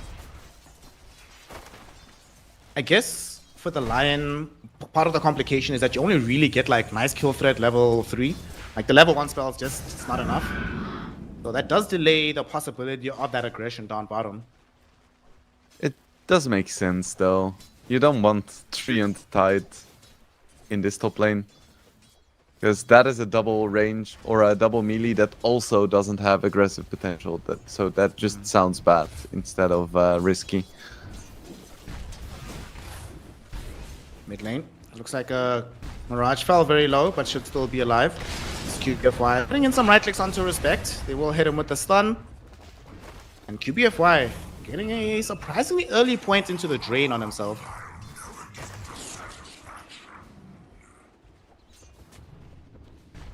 This is nice because Treant wants to get in your face and is kind of low on mana. And Shadow Fiend doesn't want to go in your face, but is also low on mana. QBFY getting punched. Don't want to go for the drain in this situation because you would just die. Let's get the sentry ward, which is nice. Nice. Noise, noise, noise, noise, noise. You love to see it. A little bit of warding action. And Snowy. Double raise. Double. Not going to have the opportunity for the triple, however. Still good damage. Actually, because Vladik doesn't really have any regen. Yeah. And it is a lion that's here. It's not like some shadow demon that'll happily easily stack for you, so need to be careful. I do feel like if it is a lion here, you were talking about it that the timing changed, so maybe they're not going to play aggressively at all, and they're going to wait for somebody to make maybe a twin gate rotation, with the ogre coming through. I mean, it's not going to be the Coddle making the first move, right? So I think it has to be the ogre. Yeah, with a lion, you have no chance. You cannot run up to the Shadow Fiend.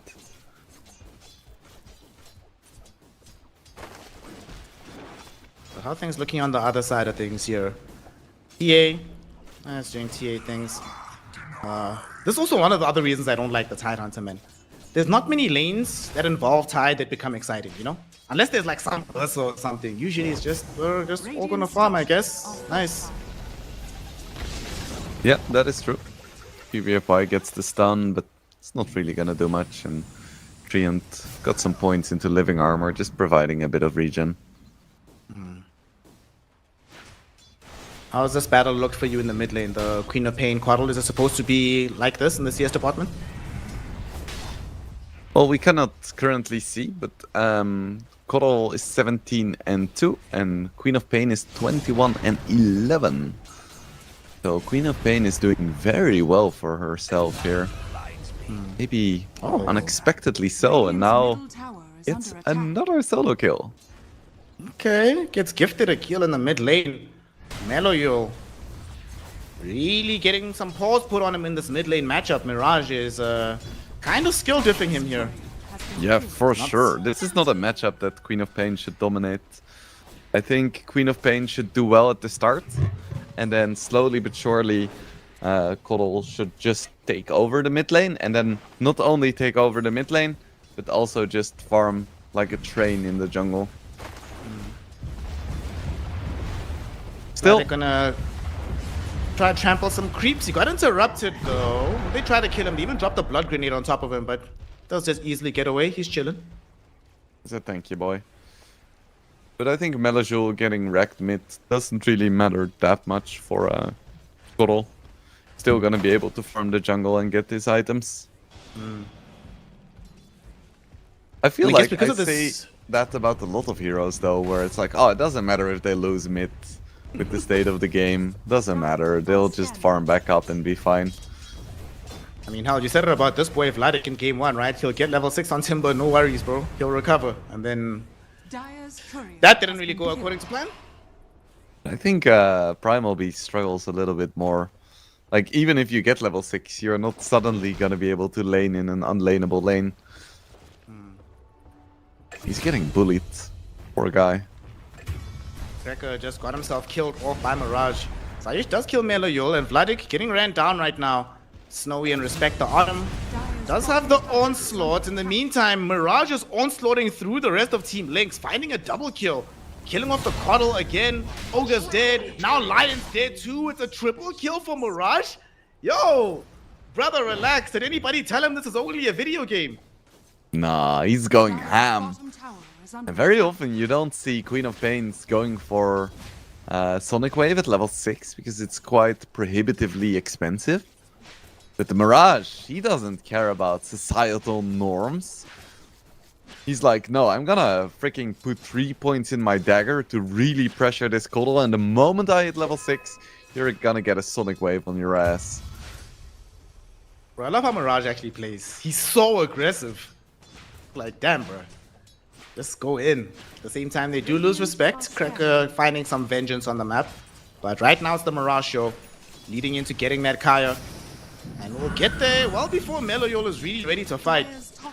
Once the Sonic Wave comes back with cooldown, I expect they want to go for a kill, but he might die here. QBFY shows up out of nowhere with the Earth Spike, but Sayush is there, finding the pushback onto QBFY. Mirage, though, is still falling very low, able to get out just in time. As QBFY is the one that goes down. Meloyol, Vessel, or his Urn rather, not going to be able to take out the Queen of Pain. Man, so swaggy. It's like, oh, I'm gonna survive this hex, so I'm just gonna stand in the middle of a creep wave and right-click you.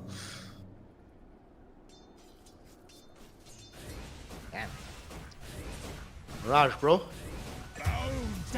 Definitely having a day today, feeling himself. Wants to get him to the finals day. Meloyol dies again.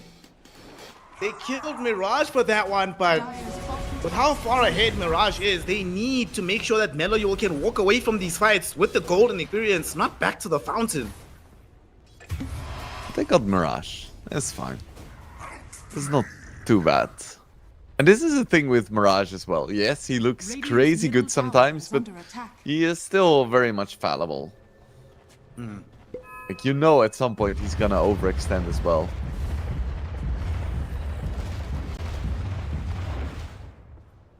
Well, Vladik did end up dying to neutrals early on, but is about to grab the level 6. Snowy's been allowed way too much space in this game. Too much attention has been drawn towards the mid lane. So the supports of TX have always gone there to address it. And speaking of, it ends up happening again. Corrupted, getting a quick pick off around this mid lane. This is what I'm saying, man. All of this attention means that this SF is pretty much just free farming down bottom here. But that's the thing about SF. It's so hard to stop. Like, which hero can really make sure he doesn't farm? Like, he doesn't even really need the Treant anymore, because you cannot run up to him, because then he just ulties. You cannot out-trade him, because he has more damage than you, and you cannot stand at a medium distance either, because then you get triple raised. Like, what do you do? Well, you struggle, as we're encroaching upon the 10-minute mark. Could we ask for the net worth, Bliss? Can we see net worth? Network for I the got net you. worth. My man. So, currently, Tidehunter is leading with 5,200, then Shadow Fiend 5,100, 5k for TA, 4.1 only for Mirage, 3.8 for Melojoul on the Koddle, and then 2.9 for Vladik on the Primal Beast. Might become even less right now. Fortunately for Vladik, Mirage doesn't have Sonic Wave, still on cooldown for 25 seconds. If that Sonic Wave was available, we'd be looking at a dead Primal, but instead they let him go. They do take away his tower, however. So now Snowy has leapt to the top of the charts, almost 5-7 in net worth. Corrupted, not far behind him. Queen of Pain doing well. The only person that's doing okay on the side of Lynx is this TA, but TA needs this time to go into the jungle, prepare herself for her next round of items. So you're practically going to be playing 4v5 at this moment in time. Yeah, it's not net worth that can really be utilized just yet. The Team Lynx is gonna have to use their other heroes to make space. I think Melojoul's doing an okay job getting back into the game. So that is important for him to get... Ooh, he has a Vessel already and queued up an Orchid. So that is gonna be an important thing. And then the other important thing is the Lion level 6, getting that finger up. We'll see if they can get there in decent stead. Right now, Lion in the jungle, getting some stacks together, trying to find some farm. Unfortunately, they are being shadowed by a Treant Protector. Sayush is also going to head on over, so they might try to initiate something here in the triangle. See if they can force the fight. Mirage is going through as well. He does have Sonic Wave this time around. He will opt to go middle though, as they find the Ravage onto Meloyol. They burst him with the Sonic Wave. They even threw in the Sharpshooter for good measure. Liga, they pounce immediately on the Gandalf. They kill him off, and now Cracker. Well, who says you cannot have dinner without desserts? we're gonna have a double meal here. More kills going the way of Liga, and another tower that should fall in their favor. And Dire's Ogre, middle tower is under attack. 8-0. Just feels like it does nothing. Dire's middle tower has Like, fallen. if you compare the impact of the Ogre and the Treant, you're like, okay, maybe slightly more impact for the Treant, but it's pretty close. But then you consider the fact that Treant has a late game team fight winning ulti, and Ogre doesn't have an ulti at all. Then you start to wonder why they let this Treant through only to then pick Ogre for themselves. There is still time for the value to come, because the way I've always viewed Ogre is like, you know, fat IO follows around the carry to buff them up. Maybe part of the problem for the Ogre is that there's no one for the Ogre to go with right now. So maybe as 7 Jesu starts actually participating in these fights, we will start to see the value of the Ogre.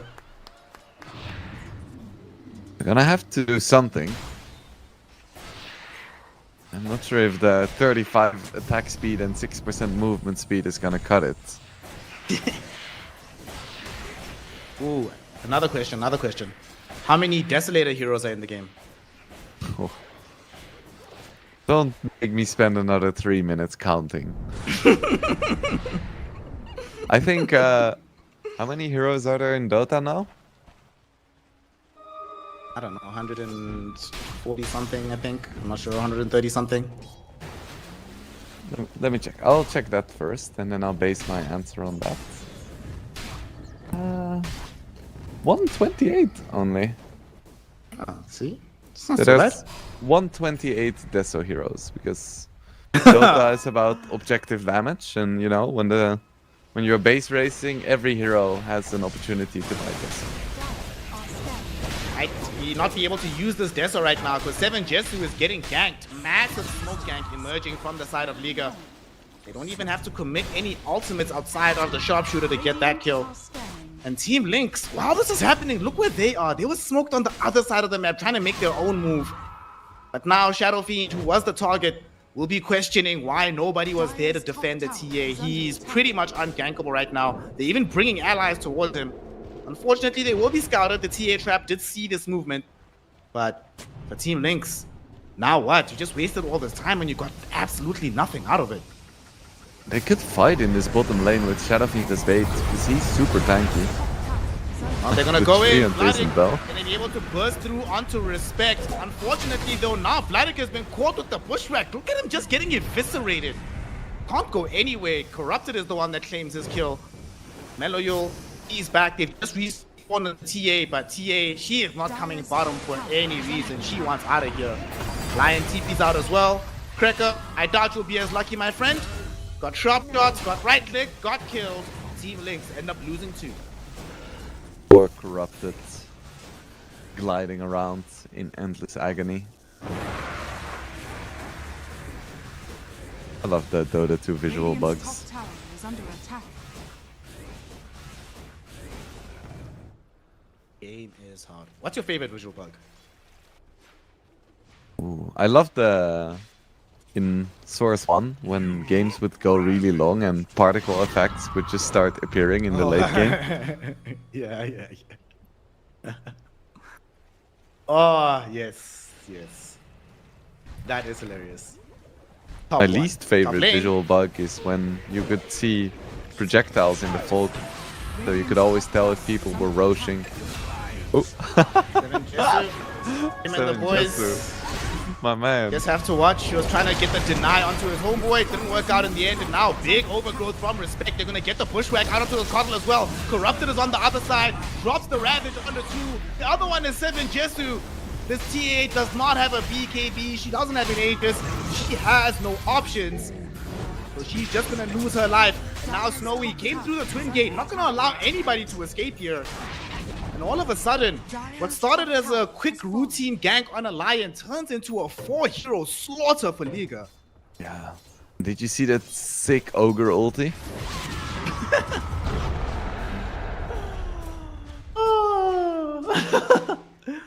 Yes, I saw that multicast, baby. Was good stuff. Absolutely crazy. It's game winning, but just for the wrong team. Bro, Wing, it's 10k net worth lead at 17 minutes. Good God. Yeah. The biggest problem is TA keeps dying as well. Like, if you're 10k behind, if you have a TA in the team, you hope that your entire team is suffering, but at least TA has something going for her. But she is almost 3,000 gold behind the Shadow Fiend. And Shadow Fiend skills better as well, so that's a difficult situation. To make matters worse, they don't have the Blink just up for the Primal Beast, so it's kind of hard for them to start the fights as they wish. They're gonna try bottoms though. They're smoked up with the Lion and the Coddle. TA is already in the vicinity. Corrupted is not here, but he does have a T on tower to TP to Team Lynx. This is so scary, bro. You know that there's Tide. Yes, he's showing mid, but it could be here in the blink of an eye, and you don't have the full confidence in your burst unless you get the finger out to kill them before they arrive. QBFY uses that finger onto the Queen of Pain, but she's still alive. Now look at Snowy in a bit of an awkward position. Vladik right on top of him as they do kill off QBFY. At the same time, Marauders got on the back end of the fight, found out the TA, brought her down, and Vladik, he jumped forward to catch Snowy, but it turns out he just presented himself on a silver platter. We lose 2 cores and a support, and the other core might be in danger now as well. Mirage has chased Meloyo all across the map. Rod of Atos shows up from Sayush. They get all the spells out. Meloyo almost certainly to lose his life here. So that's almost a team wipe. The lone survivor being the real MVP of the game. The level 6 pure ultimate cracker on his Ogre Magi. He's going for a Midas. Hell yes. Yeah, baby. Get that dough, Cracker. Meanwhile, Sayo is running around with a Rod of Atos, and there's not gonna be any dispels for that anytime soon. So getting Rod of Atos just kinda means you die. This Primal's not gonna get a Lotus. He needs BKB well before he gets that. Ogre's not really gonna get any items because they need the Midas. Lion needs like Lynx and whatever. Tough, man. It's rough out here. Also, as TA, how do you play this game without BKB as the TA?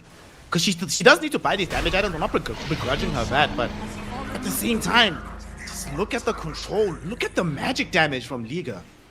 I think you cannot buy a BKB until like your 6th item as a TA. Because you're the only one who's gonna deal any significant damage. You're gonna need all of the farming speed, all of the damage, all of the burst you can get. Oh boy. Yeah, it's a damned if you do, damned if you don't. You're just damned if you do anything here. Meanwhile, Snowy almost has a butterfly. So add an MKB to the list of necessary items. Well, at least he'd already queued the MKB, so preparation was being made.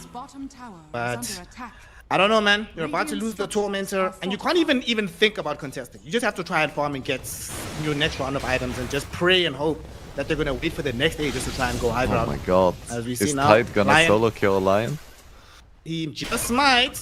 One hit. No way out for you, my friend. Oh god. He's just gone. That's bad news. When Tide Hunter starts solo killing heroes, that's a bad sign. Radiant's bottom tower has fallen. Vladik desperately trying to get to that BKB, but even when he gets there, you still have to worry about the overgrowth. It can still interrupt your ultimate. There's no guarantee of a 4-channel pulverize in this game. Dire's middle tower Yeah. is under attack. Liga has so many teamfight ultis as well. Dire's top tower has fallen. Like they don't even need to consciously think about cancelling Dire's middle tower is the under pulverize. They can just like press their spells and it's gonna happen anyway. Yeah. Well, on the bright side, Meloyo does now have Aghanim Scepter on the Coddle, so Radiant's what can we look forward to? How much of an impact is this item going to have on the Coddle's game? middle tower Dire's middle tower has fallen. I would say not that much. I don't think they can take fights anyway. Dire's middle tower is under attack. I guess Shadow Fiend doesn't have a BKB. Radiant But I think there is structures are enough heroes on fortified. Liga that can just click the Wisp. I Dire's courier don't has love been this killed. item. I think I would have Radiant's preferred bottom to see tower is under an attack. Orchid still. Dire's middle Because then at tower least is you under force the Dire's Queen middle of Pain to tower go for a has fallen. BKB. Holy base, they're on the high ground already. They've already taken away the tier 3 tower, looking for range racks as top lane. They bounce in, find the Lion. Radiant's bottom tower Trying to hide near the defender's gate, but no defense is mounting here. And Team Lynx, look where their heroes are in play. They're not in position to defend this. They might just lose mid for free and in top as well. Primal and the TA are not available, and those are the two heavy hitters right now. Will-O-Wisp is used, but like you said, easily destroyed, and so is Cracker. Guys, at least let him finish his Midas. Come on, bro. Dives back into the game. Seven Jesu and the gang are here now. So they'll be ready to mount the defense for the top lane, but if you're Liga, you already got a lane of racks at 23 minutes, you're still extremely happy. And they might still wait for somebody to come out the base so they can pounce on them too. Yeah, it's only 7 Jesu who can do anything, and even he cannot do that much. Look at the damage on the Tide. Oh my god. Radiant are scanning. Its Bro, HP he's bar is literally not moving. losing HP. Oh no, we've all been there. Jump in, Liga. Gonna be able to find a massive overgrowth. They immediately burst through the Lion and the Ogre Magi. No buyback for either. There's the 2 Euro Ravage coming in from Corrupted. Ignis destroyed before Meloyul can even blink. Vladek doesn't even have the chance to jump back in and re-engage the fight. GG, well played is called. Team Lynx is eliminated from CCT, and Liga, they continue their journey to try and claim yet another trophy here in this tournament. Yeah, well-deserved victory from Liga. My god, they looked so dominant. Like, Mirage in the mid lane is just... Oh, chef's kiss. He really deserves the MVP, as far as I'm concerned. Because he owned both games as well, right? It wasn't like he was just performing slightly in the first game and then things go awry in the second. No. Both games in somewhat unfavorable, quote-unquote, matchups. He's stomping. He's out here doing his thing. I do also think it was very clear the impact that he had in the game, because it felt like without Meloyul making moves, it felt like they couldn't do anything. Like, no one was doing anything on the side of Team Lynx. When Meloyul's having his game shut down, delayed by quite some time, no one, Vladek is not making the moves from the off lane. Obviously, 7 Jesu needs to farm. They're gonna get a late Blink Dagger on the position 4, so it just kind of feels like at the end of the day, this was a mid-skill diff. Honestly, you don't really get to see it as much these days. Yeah, it does still happen sometimes. That is very nice to see, and I look forward to seeing what Liga can do in the rest of this tournament, because there is some strong teams left. Next series, we're obviously gonna see that, but I think the level in CCT this season is really high. Of course, now Liga have secured themselves a guaranteed top 4 placement here in the tournament, but they didn't come for top 4. They want to go all the way to the end. Of course, tomorrow they will be playing up against Power Rangers in another elimination game to earn the right to enter the lower bracket final. And their opponents for that one, we don't know just yet, because that is our next matchup, the upper bracket final. 1 win taking on Pain Gaming, the first fully South American squad to have emerged in CCT.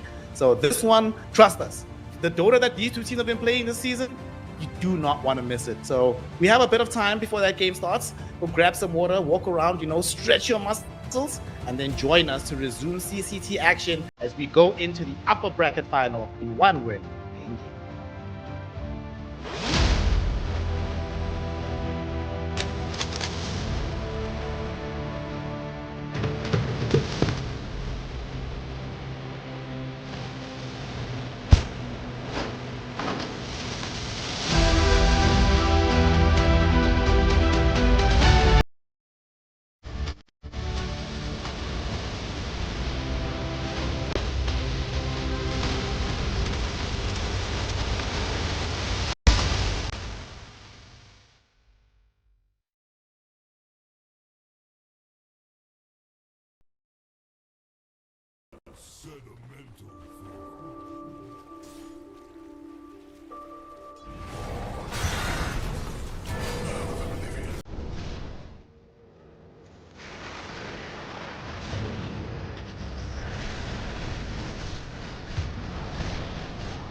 Oh, we are in the final stretch. The upper bracket final is upon us. One of these two squads will be the first team in the grand finals and give themselves the best shot of winning this season of CCT. It's going to be one win taking on Pain Gaming.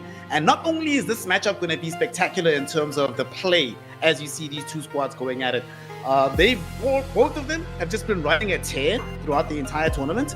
But there's also some lore, Wingblade, that concerns you, my friend, right? Did you know that your first tier 2 event, which I believe is like you start, okay, this person is really talented now. Your first tier 2 event, DPC, 4 of the players on Pain Gaming were in your first tier 2 event. So welcome home, brother. This matchup is made just for you. That's so nice. I don't even remember. It's been so long. It's been so long. It's nice to see. I do have a history with South American Dota. I did a lot of the DPC with a lot of these players, so I'm quite familiar with them, and they'll have a special place in my heart forever. Just happy that Parker got kicks. Oh no, well, a lot of these players on the side of Pain Gaming, they hold a special place in many people's hearts. A lot of known names, Dark Margot, Schofield in particular, both of whom have placed very highly at TI. I'm more curious to see the new kid on the block. I haven't really seen Vitz play too much on the carry role.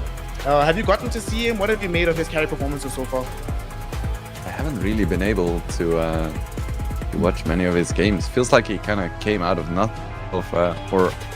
Jeez, let's start again. He came out of nowhere. You know, he's this 18-year-old kid suddenly on Pain Gaming. I believe he plays a pretty nasty Morphling. Honestly, I am so ready to be surprised here because I know next to nothing about him.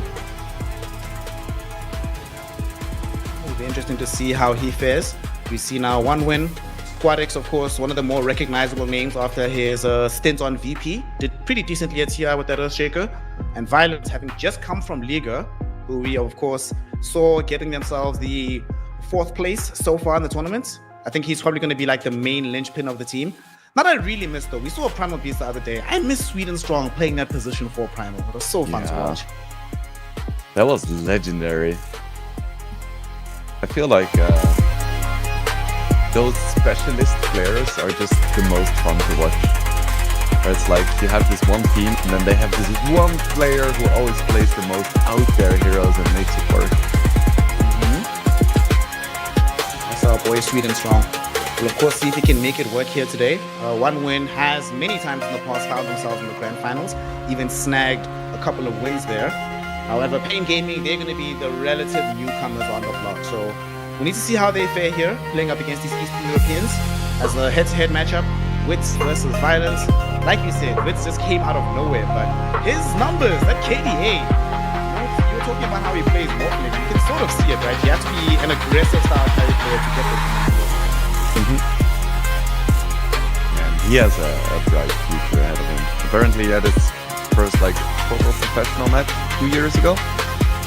2024, and he was 16. I feel like the average age for Dota players is slowly increasing. So he has at least 10 years to pro Dota ahead of him. He manages himself well.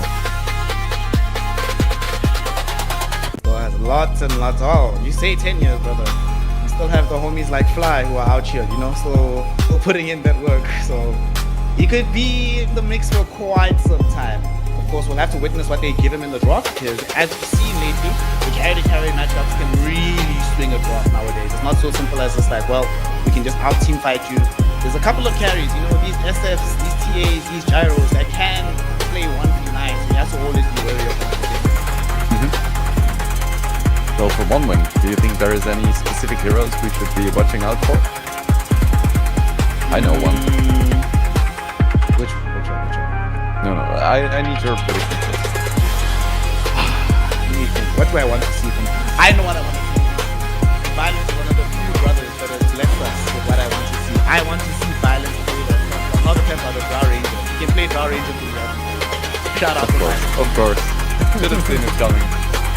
But I was referring to Ember Spirit, of course. Because they have it's probably their most played mid hero, and an 86% win rate with it in the past 3 months. So it seems like a hero to watch out for. But they also have a 100% win rate on Lifestealer, your favorite carry. So we'll see.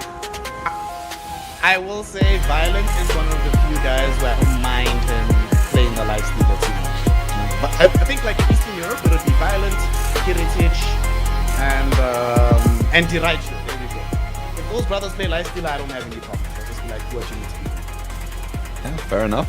We'll see if they go for it in this game. I'm so curious to see what like the relative strength is of Pain.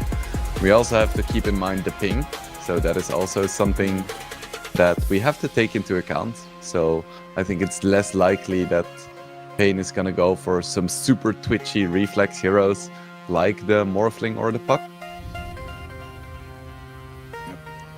Just play something normal and stable, and so far, our favorite heroes who always emerge in the first phase if Tree is not available or nobody wants to pick Tiny. Warlock will win 1 win, Ping Gaming with the Shadow Demon. I think also as well, when you're playing on Ping, you do want to be picking as many heroes that can buy you a secondary opportunity, right? Your Shadow Demon, which is not too hard to use, but can still buy a second or two, you know, sort of reset the fight. Doesn't require you to be perfect immediately. Like, as compared to, let's say, I don't know, if they picked some Oracle, you know, then you have some problems. What if I miss my spell? Everything goes south. But Shadow Demon, nice and simple to play no matter what. He's chill. He's stable. The perfect first pick hero. Now Jakiro taken out, so we won't see another game where Jakiro plus Shadow Demon just tear a hole in the other team's draft. Very strong combination. What else is there for Pain? We've seen a lot of Mars being played in tandem with the Shadow Demon. I could easily see that being banned out by 1 win. Pain likes their Underlord as well. Razor. I feel like Razor is another one of those heroes where some teams value him super highly and other teams just don't care at all. Not only that, but even some of the teams that will play the Razor, there's levels to that hero.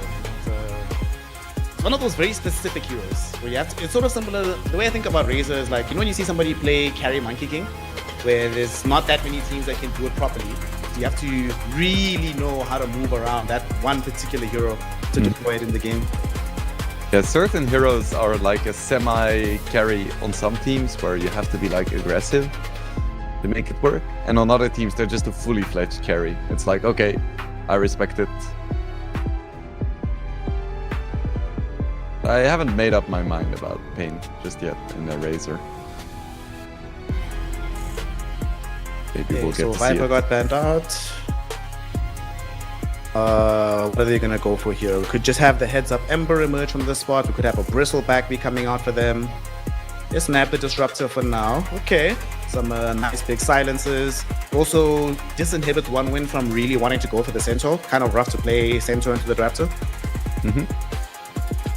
You know, I know a hero that's pretty good against Disruptor, Lifestealer. You know, they could go for it.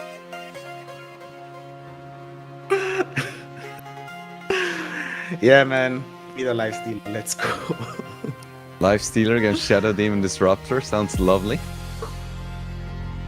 God, you know, you pop out and a run in and you get purged and you're like, please let me hit you just once, just once. One then goes for the Hoodwink. Both of the Pain supports are very squishy. Very vulnerable to crossbow bolts, but I think most living creatures are vulnerable to crossbow bolts, so I don't think that narrows it down much. I guess you grab the Mars now, right? Combo it up in the lane, make sure that you have that spear sharpshooter combination for later on. And also, people underestimate it, but as the game scales longer and longer, the more heroes that are caught within the arena, it's not only bushwhack targets. Bruh, Acorn shot in the late game always surprises me by just how much damage comes out. You're just like, what the hell just happened, guys? So I think you pick the Mars, get the early shot, play around the 2 hero spears, and just, you know, rinse them with the damage from this Hoodwink Mars combo. Yeah. Oh, that reminds me of all the Hoodwink 4s in my games that just go Maelstrom first item. Disastrous. They're one of the heroes with the worst base attack rate in the entire game. You buy meals. Yeah, but the acorn shot though. Oh man. Terrible times. One win, they go for TA. The Violence TA. No Drow Rangers, no Life Stealers. The TA does enjoy playing against these squishy supports. And doesn't really care that much about Shadow Dean. One of the few heroes that doesn't really care that much. Yeah, I like that a lot. Lane should be very solid for her. Like you said, she can eventually two-shot these supports. She also has the backup in the lane. Even if they pick up like something that would play very aggressively into her face, having the Warlock there. So it's a get out of jail free card. We'd love to see it. Bro, I've been wanting to see this hero for so long. What happened to Enigma? Please talk to me about him. Where's he gone? Why are we only seeing him now? I feel like it's been months and months since we've actually seen Enigma in the off lane. I don't know, maybe it's because some of the carry matchups are pretty decent. But honestly, I feel like there should have been more Enigma, because not every single carry that is currently popular is that good against Enigma. So I feel like a lot of teams are just sleeping on the hero, but that is also because he is somewhat of a specialist as well. You cannot just give any random offlaner Enigma and expect them to do well. This is like the kind of hero that you need like 10 pub games with in the previous few months just to get a good feel for. I'm looking forward to the battle between the Enigma and the Warlock about their ultimates, right? The Warlock's gonna want to hold his as long as possible. Black Hole will be held until the rock drops down. That's gonna be a fun contest to watch. And the fun will be increased because I don't get my Drow Ranger, but I do get kids. And you know I feel this bird, so I'm very happy to see the Raptor.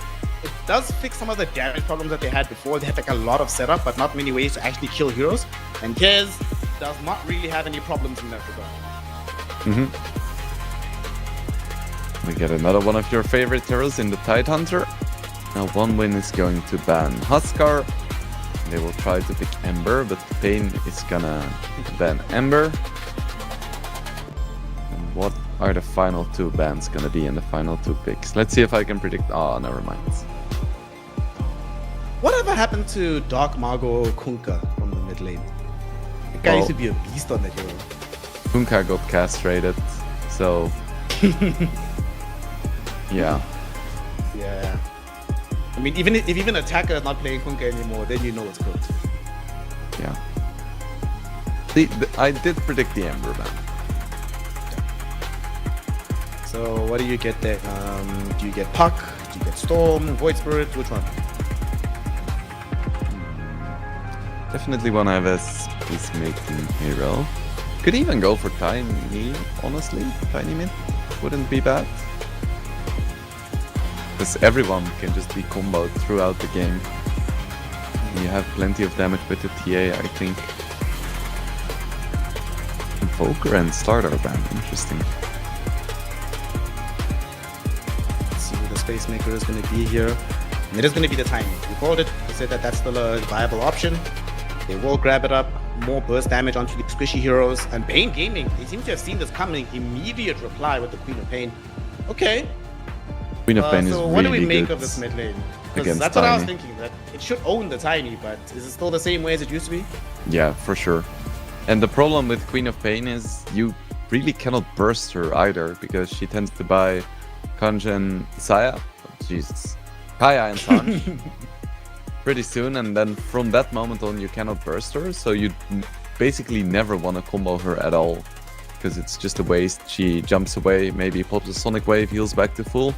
So yeah, it's just a pretty miserable time throughout, and they don't have that much control for her anyway. So they need like TA to jump on top of her with like a Ravage and then some other stuns. But overall this looks like a great co-op game. To be fair, to the side of one win, they will not lack for damage. It's not going to be a problem for them for quite some time and throughout this game. Got the amplification from Rain with the Fatal Bonds, Fleet and Strong's ultimate, you know, TA being TA, early game Tiny. So it's still, I think it's a pace game for them, right? I don't want to see them just sitting back and farming. Just always be on the go. The moment they pick up this Blink Dagger from Squadix, I never want to see Fleet and Strong ultimate being like legitimately off cooldown. It should always be utilized somewhere on the map. Yeah, I think there will be plenty of opportunities. It's gonna be Sweden and Strong and SquadX just running around. And then Warlock sitting behind and TA and Tide just sitting in a lane farming. Oh, the life of being TA. To be fair, we have, you and I, more than once seen Violent be, even before his position 5, he's the one that's willing to make the first twin gate rotation, go to the other side of the map and make things happen while playing heroes like TA, like the Gyrocopter. He does it more on Gyro, but we've seen it do it on the TA. So he could be also help open up some of the space early on. He's not going to be farming as much as other TAs. With that said, this Pain Gaming draft, you are very much a fan of this Queen of Pain. What are the odds of them winning? Who do you favor for game 1? Oh, it's so hard to call because they are playing with quite a bit of ping.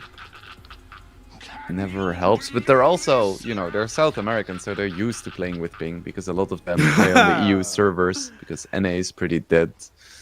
Yep. I'm gonna go with Pain for game number 1. Let's go. It's my boys. You know how much ping they have? Probably like 150, something like that. Okay. Oh, we're paying very close attention to Frank on his Enigma here. He's the one that's going to be, I imagine, buying the auras for the team, presenting that threat. To be fair, OneWin do have 2 massive teamfight ultimates. But the one thing that they're really not equipped to deal with, though, right, for quite some time, this Disruptor could really be a problem. Like in the mid game, before they get the BKBs, before there's like any way to bail the people out of the Static Storm, like you can imagine this tiny Tide Hunter jump in, immediate silence, and there's nothing they can do. Mm-hmm. That is difficult to do, though. Gotta be hella hype if it happens.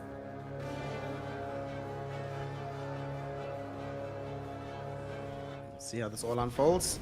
You did not get your fight. Sorry, bro. There's going to be peace today. Such is life. It's okay to not always have a fight. Need to start calling you like Wingblade Trump. Always want to go to war. Oh, that's not my favorite nickname you have for me, Snare. I had to get to one you wouldn't like eventually. Yep. I do like the Hearthstone Trump though, he's nice. Oh.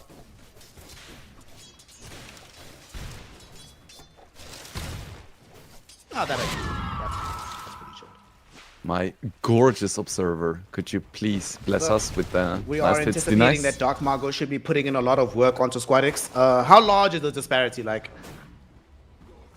I think Tiny can still do well in the CS department, and it also kind of depends on the build that Queen of Pain goes for. Everyone is gonna live. Because if the Queen of Pain goes for Dagger first, like multiple points in that, you can really dominate the lane, but then rotating is obviously a little bit more difficult, but it looks like Dark Mago is just gonna focus on Scream. And Sweden Strong gets first blood. Yeah, getting the first blood on the Hoodwink, pressing the Disruptor of some levels and some gold. And this is really nicely done. There's a lot of harass that can come out of this lane with the Hoodwink here. And whenever this Disruptor is out of position, it could very easily happen over and over and over again. There's a lot of damage, and crucially, there's also a double slow coming in from OneWin.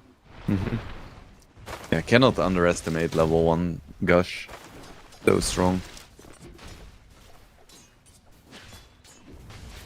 So far it looks like SquadX is having a pretty okay time in the mid lane, as is to be expected for the first few levels. Dark Mago did go for 2 points in the Shadow Strike though, so I expect this to get a lot worse very soon. Radiant's middle tower is Because under even attack. with all the bottle shenanigans, the water runes, whatever, you're not gonna be able to out-heal the Shadow Strike harass. Honestly, I was very glad when people started playing back into the Shadow Strike. I found the Scream build very boring, just too farm heavy. I like seeing mid laners actually play the mid lane against the opponent, you know? Not just play the map. Yeah. Like, ooh, both heroes just use their Q to last hit the range creep. Then they go to the water rune, they stack a jungle camp, they come back to lane, they last hit the range creep with Q, and it just keeps going ad nauseum. Doesn't seem like we'll be getting too much of that here. As we're gonna get the CS numbers just now to see how many lost hits everybody has. Bottom, Sweden strong in danger here. Double one is on him. Vit's not gonna be able to find the final kill. They don't have glimpse just yet, but they do have enough damage from the Thunderstrike. We always forget just how much mobility this Kez hero has. He demonstrates it right there and secures a revenge kill on that Hoodwink. So when Kez came out, people kind of predicted him to be the invoker of the carries. Do you think that prediction has held true? As a Kez enthusiast? Well, I don't think so, but I also don't really play Invoker. Nah, it feels... What does it feel like? Kez feels like high octane Marcy. That's what it Radiant feels like more of. structures are fortified. Even Marcy's more already high pretty octane. Yeah, she's already pretty high octane. But yeah, Kez is super high octane Marcy. That's what it feels like more than Invoker. Okay, fair. I remember the first few days when the... What's it called? Like the Falcon Rush was super broken. Good times.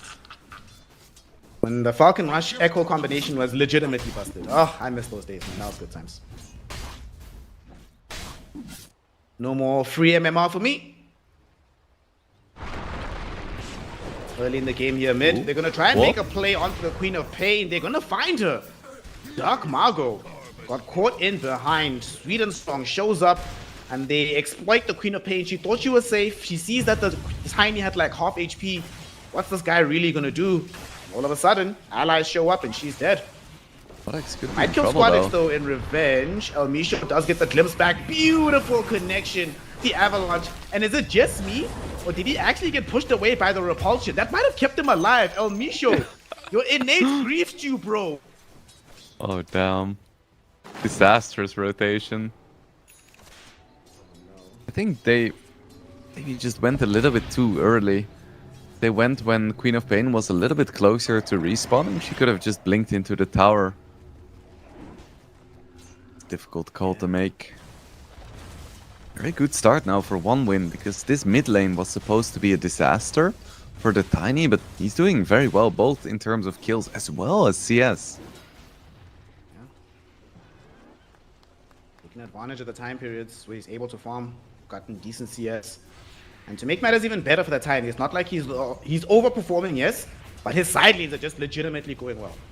PA is farming extremely well in the top lane. Violence. Yeah, sure, Frank is farming too, but they might kill Violence here. Frank rushing forward, has the Malefist Strike already expended. Rain will TP in, but not too much the Warlock can do.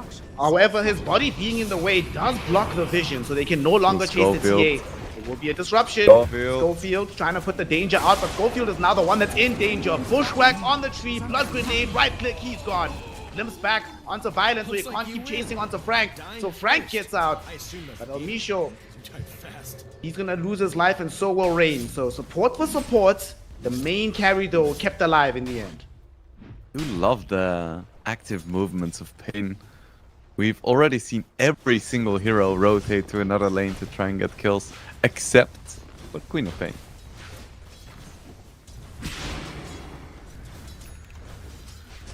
That's so ironic, right? The Queen of Pain is the one that's staring.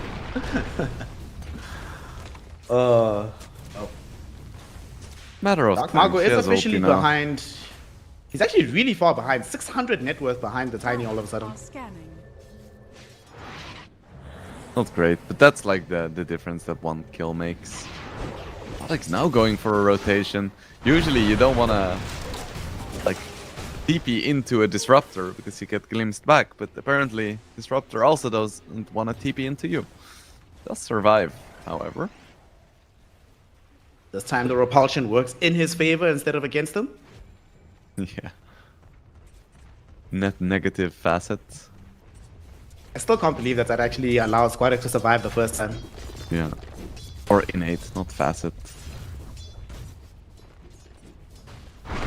If it was a facet, he'd be like, bro, I want to choose something else. I don't like this one anymore. I want to play something different. It's like the Bristle experience, where you just pick a nerf for yourself.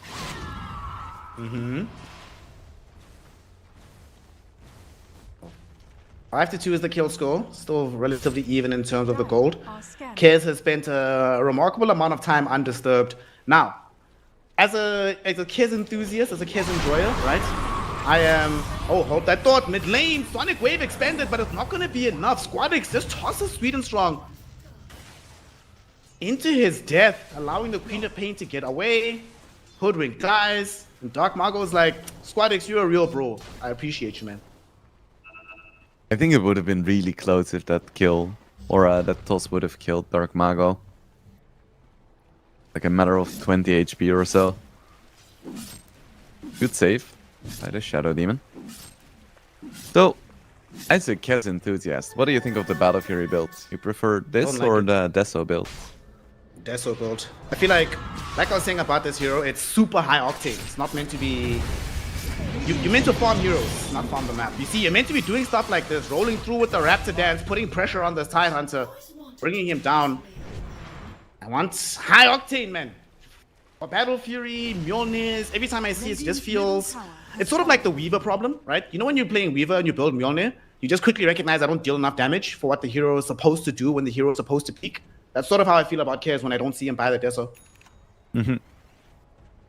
Interesting. We'll see if they can make it work. Maybe raid boss Kez is what they need, because he is kind of the only physical scaling damage that they have.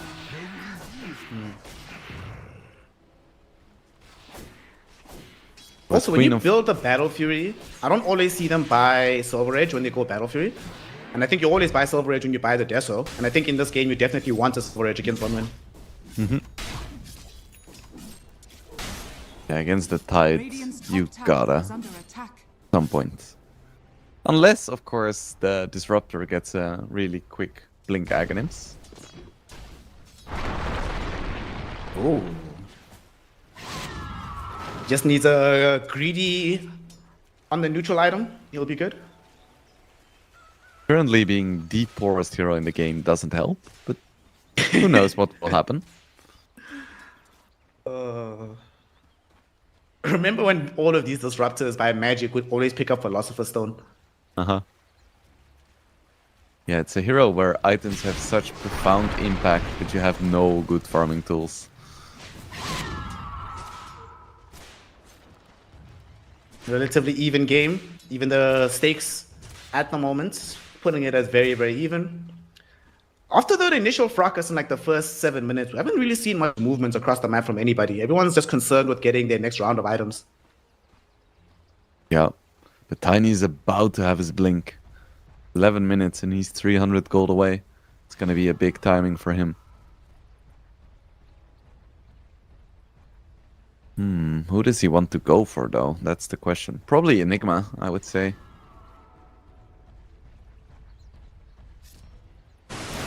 He's chilling.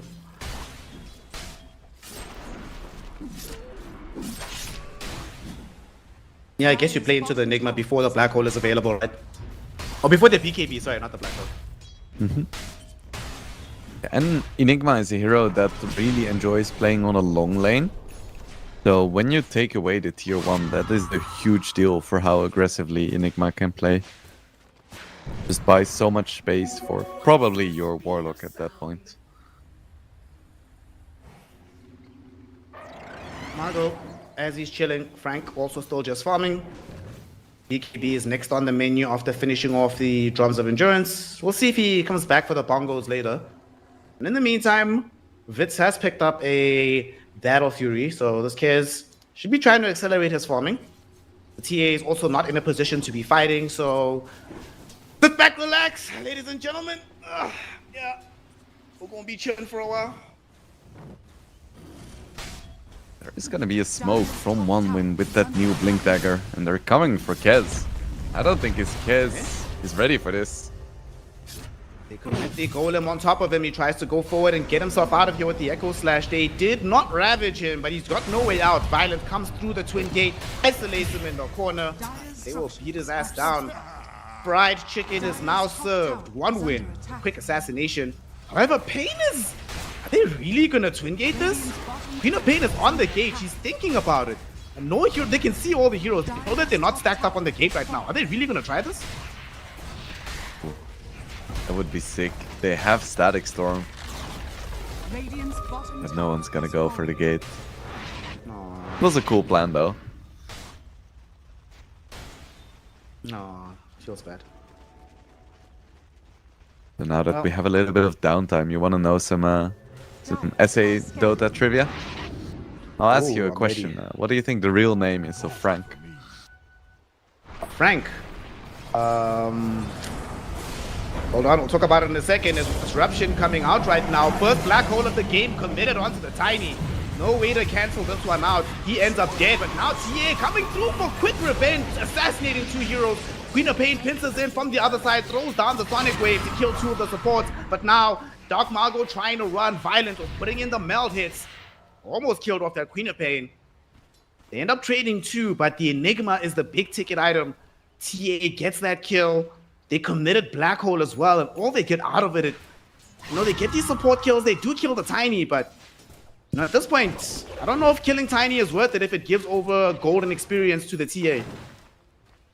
Yeah, TA is the big threat. She's starting to get online and accelerating even. Of course, Kess has his Battle Fury, but TA doesn't need a farming item to keep up. In fact, at this stage, I think TA still farms a lot faster than Kess does. Oh, yeah. Imagine, for example, if the Kez had Deso and he could show up to that fight. How different That would things be could huge. Honestly, though, I think he also could have shown up with a Battle Fury there. There was enough control. Wadix is going to try to deploy more control as he's going to be smoked up with Sweet and Strong. The only heroes in front of them are the Shadow Demon and Enigma. SD not in position to break the smoke, so the Enigma could still get caught. Who are they going to go for here? Frank. Smoke breaks, they find him in the trees. Squadix got him. Bushwhack, sharpshooter, easy kill, and a tier 1 tower on top of that. Radiant's top tower has fallen. Very nice. 1 win. Getting exactly the momentum they want. Ooh, Dark Mako, don't blink in, sir. They're gonna blink in with double 1. He goes in, he's gonna get caught immediately with the chaotic offering, but nonetheless he did trigger out the Raptor Dance, so they brought this Tiny down to half HP. Big Ravage gets popped, allows him to kill Enigma as well as the Shadow Demon. Queen of Pain dies during her own Sonic Wave, and the Raptor, left alone at the end of the fight, also gets eviscerated. 1 win. Completely dumpster Pain Gaming. You said they shouldn't blink in, they didn't listen, Wingblade, and they get punished for their decision. That was a perfect fight for 1 win. Pretty much everything they wanted. They had all of their big ultis. TA was able to hit. They're next to Roche. Tiny had a shield rune. I cannot imagine a better fight for 1 win. Certainly one for the highlight reel there, and the Cares did show up this time around. Unfortunately, despite getting a half channel on the Raptor Dance, wasn't able to fully complete the spell. Or get a kill with the spell, rather, so... Roche goes to TA. Easy game, easy clap. Another thing about... I'm gonna keep hopping on this, actually. I'm feeling petty. YOLO. If he had Deso, they have more Roche presence. Now they literally have 0 Roche presence on the side of Pain Gaming. Yeah, fair. I don't think that will be relevant for the next 8 minutes, but you have a point. Regeneration. What does Pain do right now? You wait for a miracle black hole? You just farm on your Kez and hope that eventually this Battle Fury will pay off? See many other options at point. As now, look at this. Ty just feels so safe. He sees Dark Margot. He's like, bro, you're in my lane. Please vacate the area. I'm only gonna tell you to leave one politely. Yeah, Dark Margot ran up, you used gotta 2 take spells, and then Mr. Morale just hits him 3 times, heals back to full, and stays mid. You don't want to mess with Kendrick, dog. Leave Kendrick Lamar alone. Also, this Quap is really poor. Yeah. Well, she's about to get poorer. Got caught by Squadix, killed off.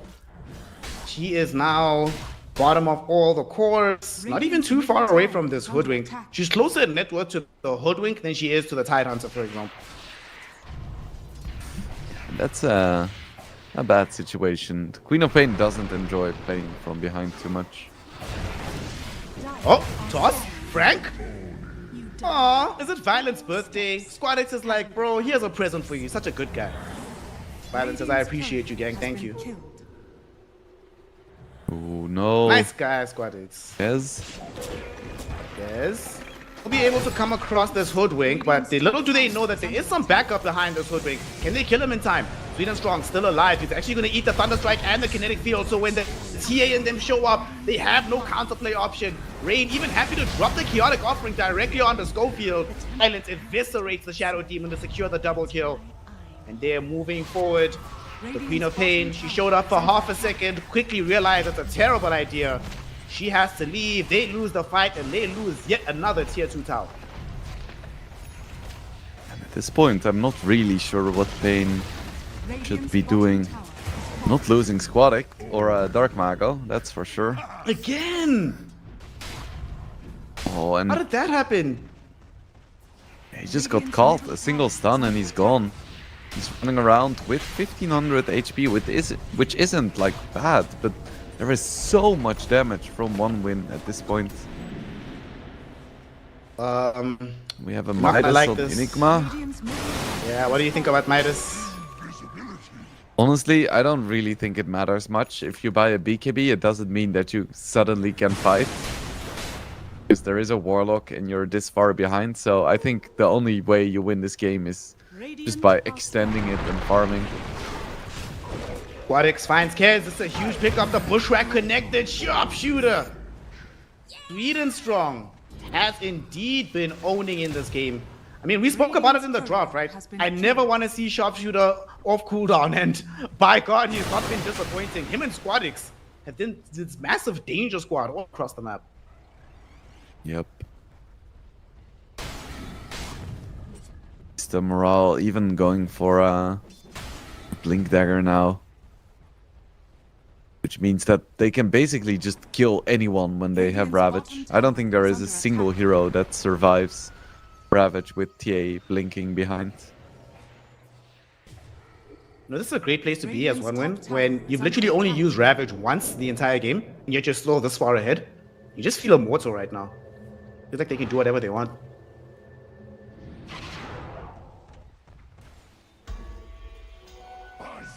Pain. Put their backs against the ropes for sure. I guess since they do have the Midas and they have the Battle Fury on Kez, they don't really have an option but to just try and delay as much as possible.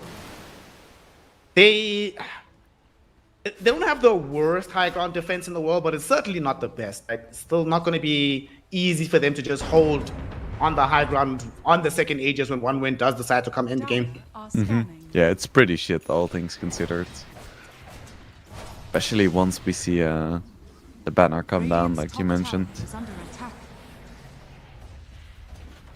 You know, you were mentioning earlier that Queen of Pain hates playing from behind. I mean, the same is true for the Raptor as well, right? Disruptor really abhors these kind of situations where you're fleeing instead of chasing. His entire toolkit is designed around being the chasing hero. Radiant's top tower has fallen. Yeah, no quick Blink Agonims anytime soon, I'm afraid. There's 2.7 net worth. What? Wow. That might be the poorest I've ever seen a support in this tournament. Like PPD levels of GPM 10 years ago. 163 GPM. Nah, bro, this is even beyond PPD. This is Pylite Die levels of hot support, baby. Can you do a check of the poorest Disruptor at 21 minutes?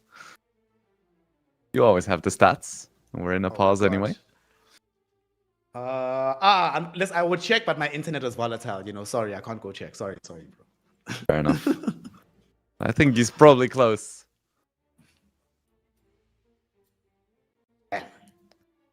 What do you even buy first as the Raptor right now? Like, as your next item? He's going for a Soda Crest. I guess Okay. you want to get whatever enables your Kez to do well.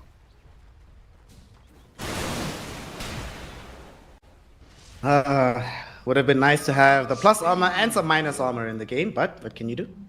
And Kez isn't going for a BKB, going for a butterfly. I'm not sure about that one. I feel guess the like logic is that I also don't know.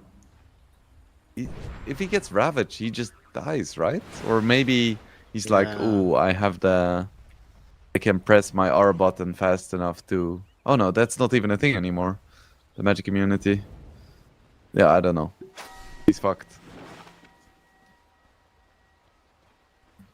I don't know about this. My main problem with not having the BKB primarily in this game, I could sort of see it under different conditions where it's like they had enough BKB piercing disable anyway, but they have the one spell, and that spell is going to be mostly reserved to cancel a black hole.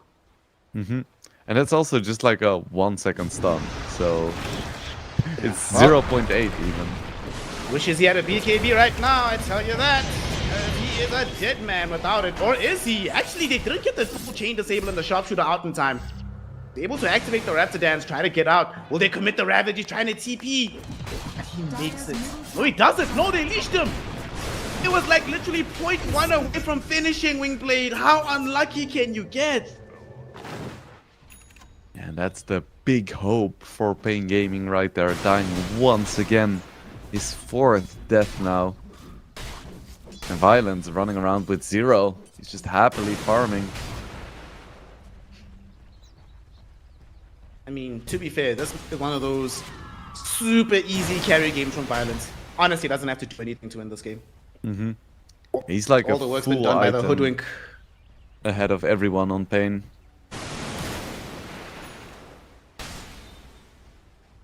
Ah, good old TA. Tidehunter also only 1 death throughout the entire game. Yeah, I mean, boy. Kuroki said it. Like, TA tied, you have everything. I take advice from a TI winner. It'll set you right. How did I not recognize that? How could I predict Pain when one win has everything? Words are difficult today. Okay. There's a BKB on Enigma. Alright? If they can somehow get the black hole and it catches Warlock as well by some miracle, and there's no cancel, you know, so if everybody's on 5 together, you know, and there's a 5-hero black hole, 5-hero static storm, 5-hero sonic wave, 5-hero raptor dance, maybe they'll get a kill. Yeah. And they should be able to kill the Hoodwink.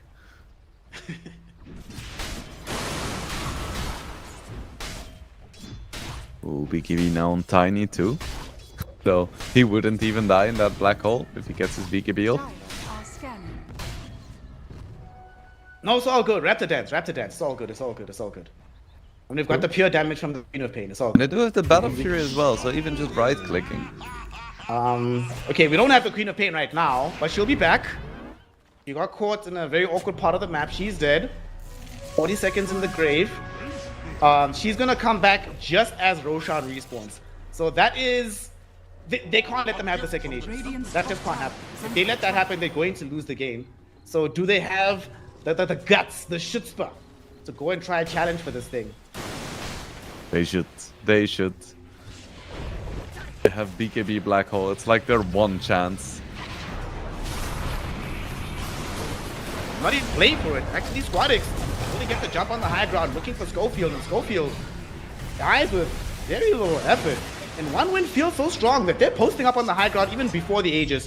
Squadix does get glimpsed back, but they have a 4-staff, easy way to get him up to safety. TA wants to Roche. Squadix and Mr. Morale really want the racks, but Violence making a call that says, guys, if I have this Aegis, we just end the game. Be patient for 30 seconds. Yeah. I do like it that they put on a little bit of pressure before going Roche. Like they push in all the lanes. It makes it a lot harder to contest.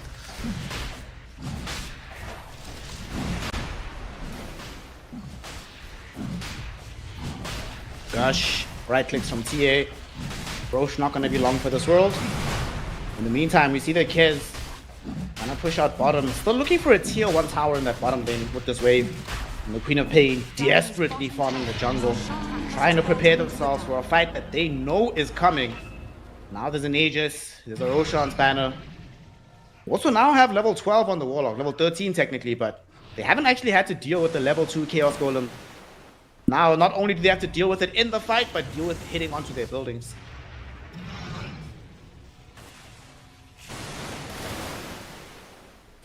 There is a banner up. I wonder if they're gonna use it for the first set of racks. I think they may not even need to. Look where the Kez and the Queen of Pain are, bro. Yeah. That's tough. Oh, man. I'm gonna put down the banner just to protect the catapults. Like the safest position for that purpose. Squadix jumps forward, gets the toss back, finding Schofield. This time around, the Shadow Demon does have access to the buyback. But doesn't want to have to commit it, but might not have a choice because Violent with an AD rune on the high ground with the Siege Wagon being here. And this is a lane of racks that's going to go. It doesn't seem like Pain Gaming are coming to defend this. Kez still hasn't returned to the base. So they're just going to sack the racks. Radiant's top barracks are under attack. Radiant's No! Disruptor! He was so close. Trying to get the Blink Dagger. Squadix is like, sorry gang, no fun allowed for you. He does have buyback though, and the Kez does not have the BKB complete. So they buy back on the Raptor. This could be the moment here, Wingblade. Dire's middle tower is under attack. There's BKB on Kaz, there's Aghanim on Queen of Pain. But they need to get on top of this Warlock somehow. Radiant's middle tower Can't seem has to reach fallen. him. Radiant's Pain will now middle smoke up. tower is under attack. Enigma and the two Raptors trying is to going do the behind. wraparound, trying to come on the back lines. They're trying to do this big play. It's gonna surprise one win. Get the static storm out, but the Ravage came first, but they still blow up Rain. Glimpse back directly onto Sweet and Strong. Here comes the Kiss. Witz going in with the Raptor dance. He doesn't get it in time though. There's the Black Hole to connect onto the Tide Hunter, but before he can finish it, Chaotic Offering interrupts him. He gets blasted by the Ravage, and the Queen of Pain dies in front of his very eyes as he can do nothing to save him or himself. Squadix looking for the toss back, not going to be able to find it, but Violet does get the assassination onto El Nisho. Schofield's about to die as well. And one win. Looking to claim the second lane of racks, and the way things are going, looking to claim the first game of the upper bracket final. Yeah, this looks hella over. Just a TA draft executed to perfection. They gave up very little. They had some individual outplays, but ultimately it's like the macro strategy that won them this game. Radiant's bottom barracks has fallen. Radiant's bottom barracks. I know what you would say, Snare. It's probably because of the lack of a Deso on Kaz. You guessed it! Radiant's middle tower has Yeah. It was a Well, Deso, maybe but next game. The hero that does have Deso is winning the game right now, huh? Yeah, it's Guaranteed true. win. It's true, and he would have been able to fight earlier, and they did give up a lot of space early, which is not something you generally want to do against TA. Well, they try to play for a later portion of the game. That stage will not arrive, but right now, one win, taking down the tier 4 towers. They've gotten the megas. TA's hitting the racks with abandon, feeling untouchable. Dark Mago jumps in, has the BKB active, but literally threatening nobody. Even the Warlock is still alive. Although, with the Raptor Dance Tide, only eats about 30% damage. He is chilling. El Nisho forced to run away from Violet, but not going to be able to do so. Ends up dead regardless. As soon as the BKB of Dark Mago ends, so does his life. And Kez, you can parry all you want, my friend, but you are just stuck in the fountain. The game is over. GG is called. One win. Take a dominating game 1 victory over Pain Game. What a performance. They came here to add another CCT win to their resume. Do you think, do you know if the second game is going to be on South American servers? No, right? I don't believe so, no. I think in the rules is that all of the servers are in Europe. I'm not sure, but I think for me, you were mentioning like the macro state of the game, right? I think for me, 2 things went wrong for the game. I wonder if you agree. Also join in some of these earlier fights when the TA was joining, so you're playing 4 versus 5 a lot. But critically, that mid lane, the Queen of Pain was dominating. The decision to basically have Sweet and Strong just play 2v1 mid. He camped mid for like 2-3 minutes, just making sure that the Tiny can come back into the game. They killed Queen of Pain, I think, like twice. And then afterwards, Queen of Pain did not have a game. And then Squadix and Sweet and Strong could just wreak havoc across the map. Like, I think the interplay between those 2 players is what defined the game for me on behalf of one win. Mm-hmm. Yeah, and Pain tried to respond. They had some rotations of their own, but especially the ones towards mid just didn't really work out. And it cost them so much tempo, because not only do you then not get anything mid? You also lose a lot of strength in the side lanes as you leave your heroes alone. They could have, well, maybe done something in the mid game, but at that point, TA was already farming so fast and everything was slipping away. Yeah. We could maybe also ask questions about the earlier BKB instead of a Midas have helped, but those are questions that, of course, Pain Gaming have to ask themselves before they head on into game 2. Fortunately for them, this is the upper bracket final, so a loss here only sends you down into the lower bracket final. But they still have another bite at the cherry. Ideally, you want to be through as the first seed in the grand finals. So let's see if they have what it takes to turn this game around, or if it's going to be smooth sailing for one win in game number 2 as well. We're going to be finding out in just a couple of minutes. So go grab some water and join us to continue the upper bracket finals here at the CCT.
It happens, honestly. I've spoken to a lot of players who are like, oh, you know, in all of our scrims, all of our practice, this hero is just always gone. So you sort of forget about it, and you're like, oh snap, by the way, it was available the whole time. Yeah, it's like, oh shit. Fucked up. Clockwork. Now, yeah, I was gonna say, once you pick Clockwork, you have to pick Shadow Fiend. Otherwise, it would just be ridiculous. Thank you, Bane. Okay. Clockwork is cool, Alright. though. He's fallen out of favor a little bit, but he's good against Phoenix and good against Largo, so hell yes. One of the few heroes that can reliably keep the Largo away from the rest of his team. You love to see it. Obviously, we've seen the combination with this and the Shadow Fiend before, how much extra juice it gives him in the laning phase. We don't actually get to see enough Clockwork. This is just a fun hero to watch as I well. agree. Where did he go? It's not just any Clockwork. This is Schofield Clockwork, bro. The scourge of the North American server for many years are Schofield Clockwork and Schofield Nyx Assassin. So he knows what he's doing on this hero. I feel like Clock was always up there for like the brawling position 5 heroes that you would pick next to a range carry. Like you had the Treant, the Ogre, and then Clockwork. And there we have the Ember. We spoke about it in the previous game, it got banned then. But now OneWin is like, okay, we're just gonna pick it now. No reason to delay. Won't you just go Puck on 18 here if you're Pain Gaming? Oh no, Puck is bad, never mind. That's unfortunate. So no, you don't do that. Kind of impossible. I think we have a Luna/Morana enthusiast here.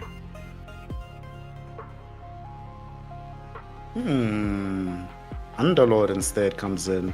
Man, this one, you know how much I love this Underlord hero from the off lane. I'm happy to see it.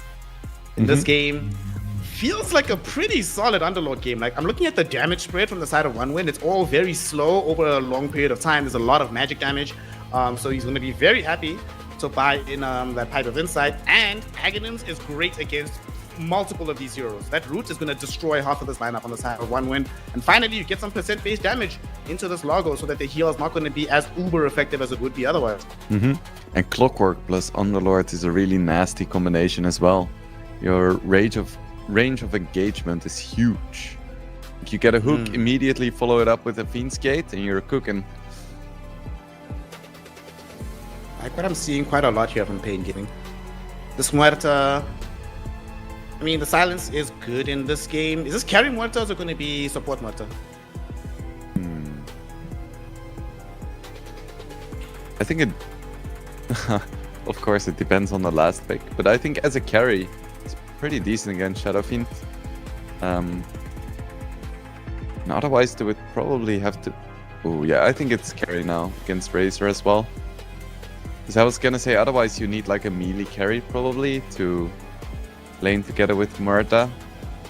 But I think picking a melee carry against the Razor offlane doesn't really make much sense. Or I guess offlane Underlord, they could swap it around if they want to. I would actually kind of like to see the Underlord carry, if I'm honest, now that you were mentioning it. But like you say, it depends on what the matchup is going to be. Razor into Largo. I mean, most Largo lanes are pretty free, but Razor might actually be able to bully Largo.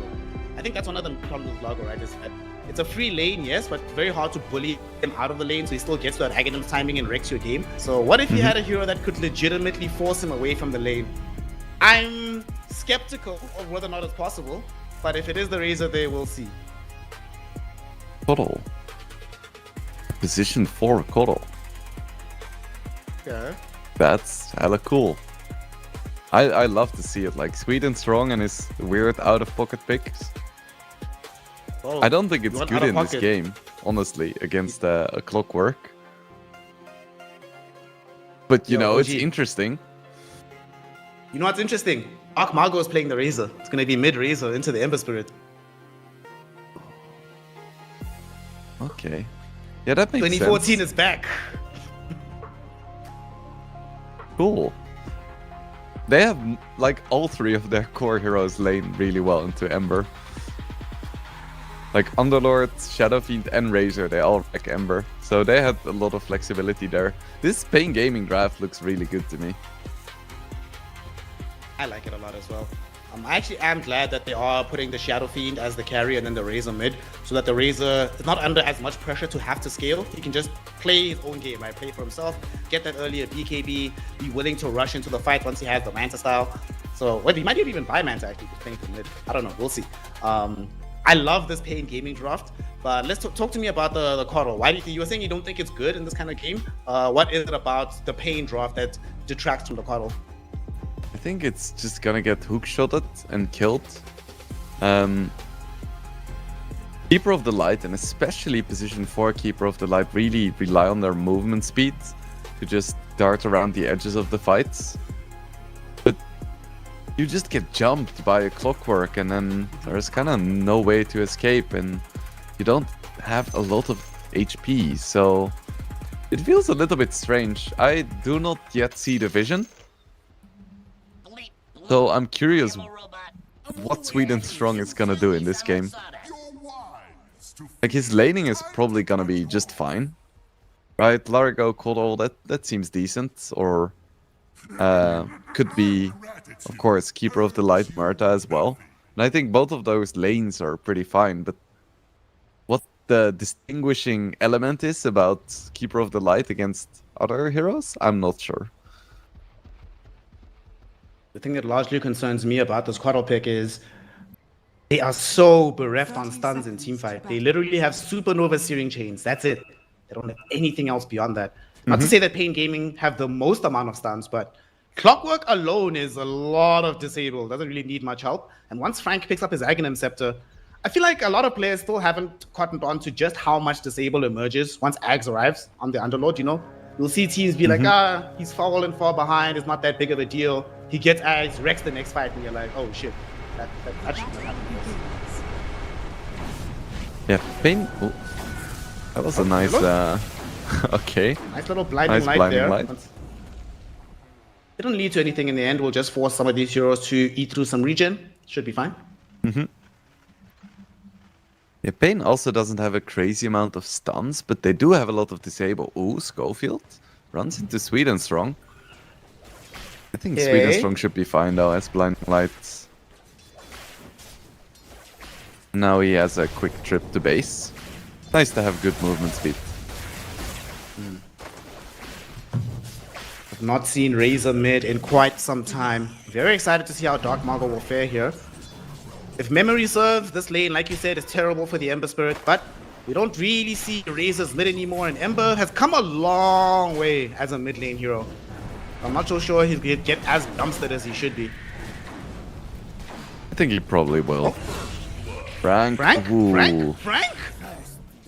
Oh no, he got a bit greedy. He wanted to get the range creep while popping the big firestorm. Unfortunately, he took too much damage from the dead shot. Ends up dead. First blood going the way of the Carry Muerta. I think Carry Muerta should be able to do fairly well here. I think even if she does get drained by the Razor, she just pops ulti and destroys him. Fiend also not that much of a problem. If she gets like 2 items and then a BKB, this is a really good Muerta game. What do you think the build is going to be for her? Is she going to go silvers? Are we going to go the Manta route? Are we going to go the straight big crit route? Are we going to go Revenant Brooch? What do you want to see? I think just a quick Mjolnir is what I like. And then from there, probably... Ooh, Schofield? No, I should be fine. After that, I like seeing the Hurricane Pike, especially when playing against the Clockwork. After that, all luxury. I feel like as a range carry, you cannot play into Razor without a Hurricane Pike. Absolutely essential item. The Razor, it's going very even in the mid lane so far. I mean, it's only level 3, so only now is he going to be able to put the second point into the link, but he puts the second point into the plasma field instead. Feels like 1 should be enough for now. Gonna focus more on getting his own CS up rather than denying the Ember Spirits. Yeah, this is just what happens when playing a melee hero against a ranged hero. In the first few levels, you just have an advantage in CSing.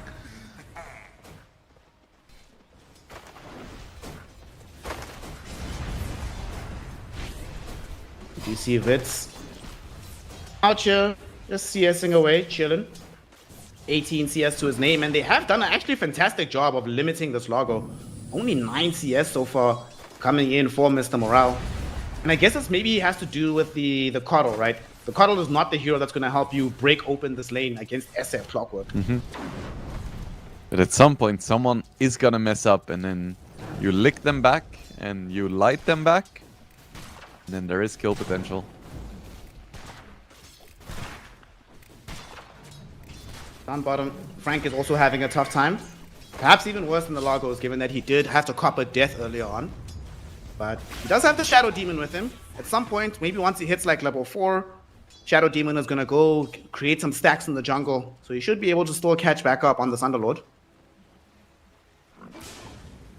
Underlord is one of the heroes that doesn't mind playing from behind. I feel like I always say, ooh, this hero doesn't like playing from behind. But Underlord is fine. He'll get his farm. Dire's middle tower is under attack. Man, Scorfield, only level 2 right now. I mean, it's the nature of the Clockwork, you're running around a lot. He did have to start off with the early boots, of course. But you really want that level 6 sooner rather than later, especially because, you know, you have a Razor mid, so you as the Clockwork have to be responsible for a lot of the initiations in the game.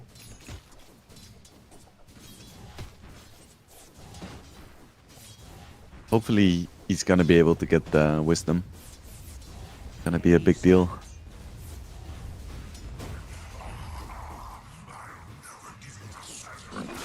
Seth having a really good time as expected. Oh. That was the first lick, but didn't really go anywhere afterwards. And now the nonsense begins. By the way, dude, I really feel like you shouldn't be allowed to stack with Shadow Poison. It's just too much, man. It's too disgusting. Doesn't feel fair. But Dota was never a fair game. Oh, Frank is in trouble. Frank silenced up, slowed off by the calling here. Still alive for now, but eventually they will find him. Violence is going to extend. Deadshot. Get the kill. And that's going to be the second kill of the game, going the way of this Muerta. She is having a phenomenal start. Equal in CS to the SF and having 2 kills to her name. In tandem with the first blood. Couldn't ask for a better start. Yeah, this is ideal. And all of that is scaling damage as well. Oh no, wait. It's only with the ulti, of course. She'll get the ulti soon enough. Then she's gonna start infinitely scaling. Mid lane. It does seem like the Razor has forced Ember into having to eat up a lot of consumable when you look at the net worth difference. But now here come the allies, 1 win, trying to replicate their success of ambushing mid. But this time around, it is a Razor. Bit of a harder customer. Still, nonetheless, SquadX is committed. He wants to dive deep. He's gonna find the kill. Dark Margot goes down. Can SquadX get out of here? Scorfield's courier will get killed off.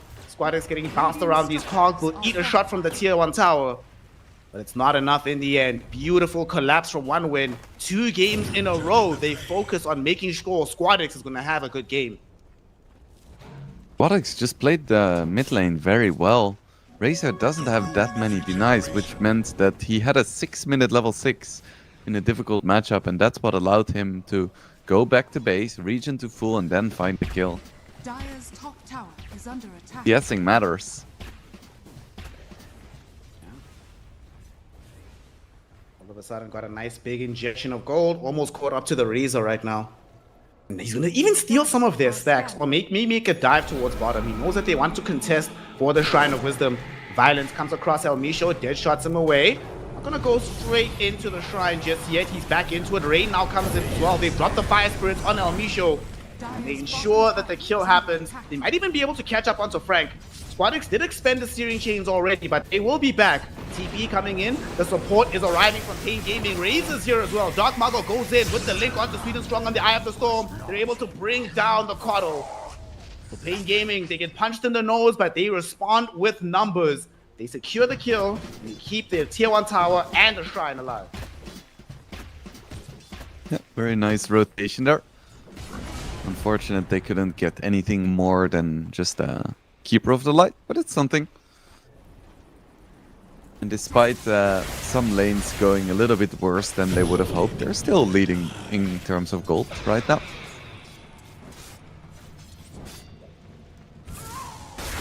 Wait, who got the other one? The other Shrine? Ooh. Let's see.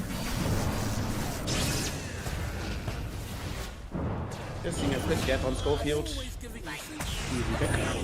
Dark Margo, though, is right next to him. They actually find the Searing Chains onto Margo as well. Sweden Strong is here, giving the Chakra Magic, but the Remnants are on cooldown right now. Doesn't want to take that many risks. So Squadix will back off with the boys. Maybe put some pressure towards the mid lane.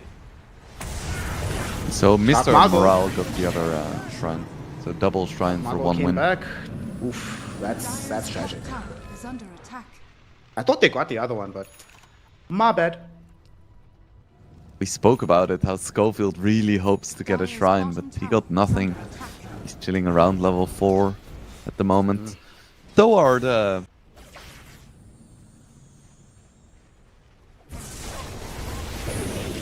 Mago in mid.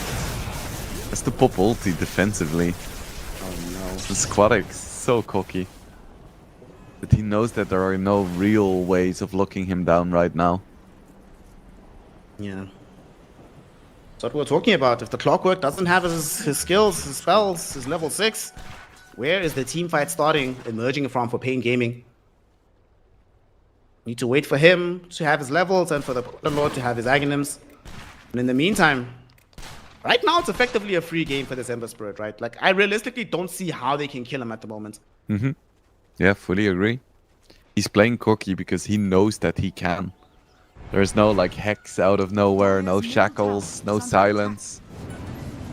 What you see is what you get, and what you get are kills on Clockwork, apparently. From charges as well. Almost a vessel. SVG once coined the famous phrase that never waste your time chasing Schofield. But when you're a cracked Ember Spirit having a very good game, you can chase him all you want before he has any real levels to his name. They also have a Sea Dragon now, so they can start applying pressure towards the tier 1 mid. Does not seem like Pain Gaming want to fully commit on this defense. Dark Margo will throw out the Plasma Field. But needs to be careful. Squadix has shown he's very much willing to dive you behind the tower. Level 6 on Shadow Demon, that's pretty fast. Yeah. Shadow Demon Where did he can get be the super experience from? scary for an Ember if you get off the Purge before he has a Remnant out, because then they move at like 100 movement speed. It is the funniest thing seeing that uber slow Remnant coming out. It's like watching Michael Jackson moonwalk. Yeah, it's how I would use Remnants in my dream, you know?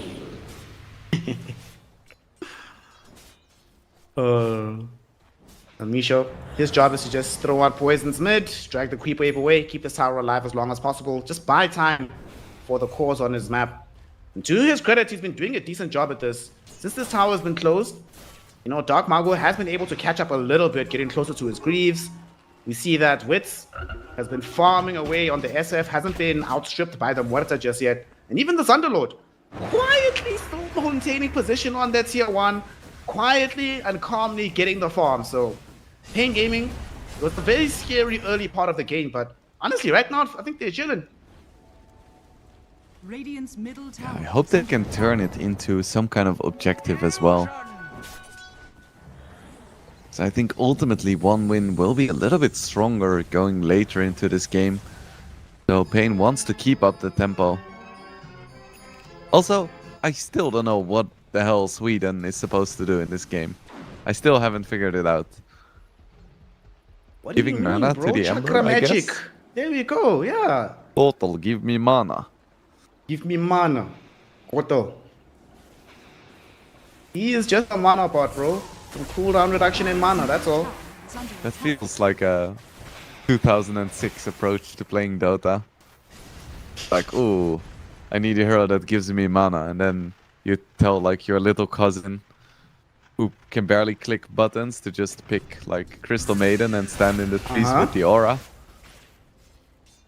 Hey bro, don't joke. We actually, there was someone in our group who was very new to Dota. So when we were teaching her Dota, I literally would just be like, just play Maiden, dog. Just play Maiden and try not to die. Don't worry, we'll do the rest. You wouldn't expect to see that from one win. Poor Sweden strong. Up by one win. I thought he was a good player, but Got demoted to Chakrabot. Yep. Feels bad, man. I guess. it Oh, no hold respect. on. Later, Dire's middle tower later, has fallen. the big Illuminate blast next to the Sun Ray, double heal in the Fight Wing Blade. A lot of healing. Not deny it. Pretty cool. Tier 1 tower mid will fall. One win. Taking more real estate now for themselves. Finally started to open up the map. Can you believe that's the first tower to fall in this game? Yes.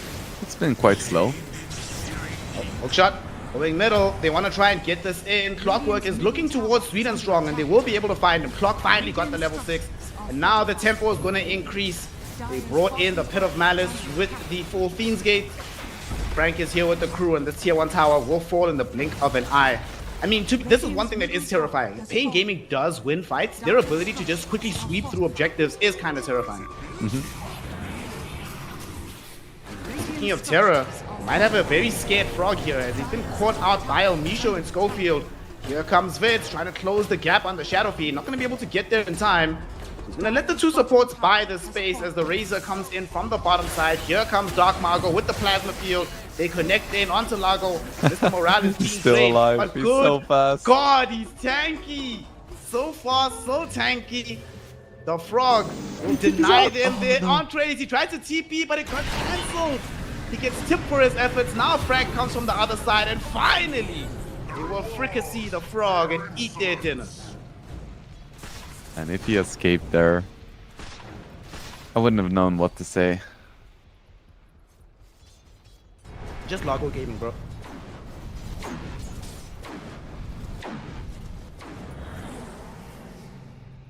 $1K lead now for Pain. It's looking a lot better than it did at this point in the previous game, that's for sure.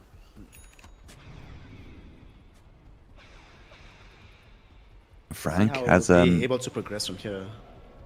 the pipe, so Pain is super strong in fights as most of the damage, if not all of the damage, Radiant's top from one tower win is under is attack. magical. Radiant And that's are not really gonna scanning. change either. I feel like if all of Pain just gets a pipe or an Eternal Shroud, no one is gonna die, right? I feel like the Shadow Demon right now should be building Glimmer Cape to give towards his SF. The bonus magic resist. Oh man, I missed when Eternal Shroud was really good. Now I'm thinking, can you fit that in onto Razor? I don't know. But isn't Eternal Shroud like literally the most boring item in Dota? Is there a more boring item than Shroud? I'm more excited by the prospect of getting an Iron Branch than Eternal Shroud. Eternal Shroud. Is it more boring than Vanguard? Vanguard's pretty boring as well. Yeah, but I feel like But it's Vanguard more... is cheap Is though. under attack. Yeah, and it's more iconic. Has some history. I remember back in the day like buying 2 Vanguards. On Axe, yeah. Those were the days. I think you're right. And it feels so to good be when you fair- get it, right? At the start. You have a Vanguard and you're invulnerable. That feels good. And then 30 minutes in, you realize you do nothing and you start to feel really bad. Yep. Good times. Dire are scanning. I'm still stuck on this question. What's a more boring item? Falcon Blade is pretty boring. Oh, yeah, But it's but very it useful, also though. feels so good at the start. Like the moment you get it, those small items combine and you have enough sustain to go jungle. You have like a chunky damage bonus. I think it feels nice. I think you win this one. I can't actually think of a more boring item to pick up in any game. What do you But think we'll is the we'll most figure it out. exciting item? Dire's top The tower most exciting is under item? attack. Lincoln Sphere, bro. For sure. Lincolns. Yeah. Ooh. Because when you buy Lincolns, right, you never buy Lincolns on a hero that's safe. You're always just like playing on the edge. It's when you say, okay, I need protection, but I don't want to buy BKB. And I think I'm good enough at the button pressing that Yeah. after my Lincoln's props, I can still get my spells off. It's a very chest out item. You don't buy Lincolns unless you really, really believe you're better than these idiots on the other team. Dire's top tower is Fair. under Yeah, attack. I like that. I miss the days where you could buy it as first item and not get flamed. Dire's top tower is falling. Goodbye, Mr. Bird. Nice dive just as he's getting away, but he dives right into Schofield, so he's dead. Bye-bye. What about for you? What's your most exciting item? Because you think that Eternal is the most boring. What's the most hype? A good question. Probably Rapier? Nah, Rapier's too easy. I have to choose another item. No Rapiers allowed. No Rapiers. Let's see. What is out there? I think Mask of Madness is pretty fun. Okay. I like that item. What else is there? I like Armlet. Dormant Curio. It's gotta be Armlet for me. Oh, of course the Huskar player is gonna say Armlet. I think Oh, Armlet man, or that's Manta. funny. Manta's pretty fun as well. Because you have some insane outplay potential with the dodge, as well as just like the jukes. I feel like there is so much potential in Manta that's not always being utilized. I like how both of our answers rebound down to style on the enemy. Yep. I have so many clips saved of me Armlet toggling. It feels so good. Clockwork had for Armlet there, so he's an easy pickup. Pain Gaming gonna be able to get in and stop this Roche. They even drop a Supernova to cover it.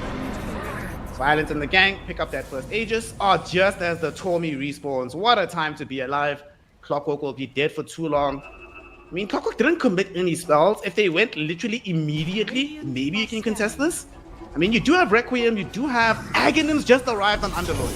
Wingblade, this could actually be a go right now from Pain Gaming. And they're gonna do it. They're already setting up for it. They're gonna go.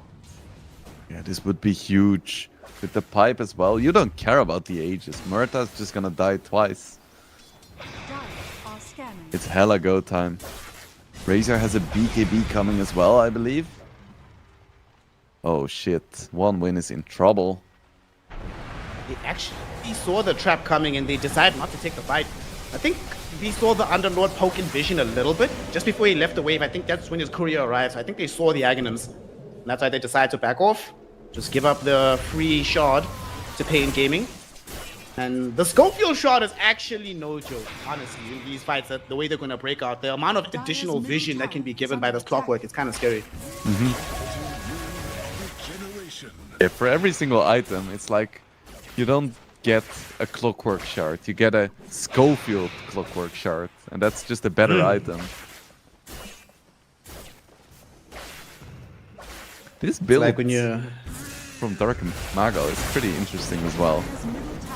Talk me through this snare. The Greeks build started becoming in vogue a while back. Like you just want to survive on the Razor so you can go deep into the fight. BKB to avoid the spells, and then the decision matrix is between Manta or the SNY. I've seen both. If he dies early in the fight, he's gonna buy SNY. If he's surviving a little bit longer and would like a bit more damage, you buy the Manta. It's like what we're talking about in the draft, right? He's literally just playing for his own game. He's not worried about what's happening with the rest of his team.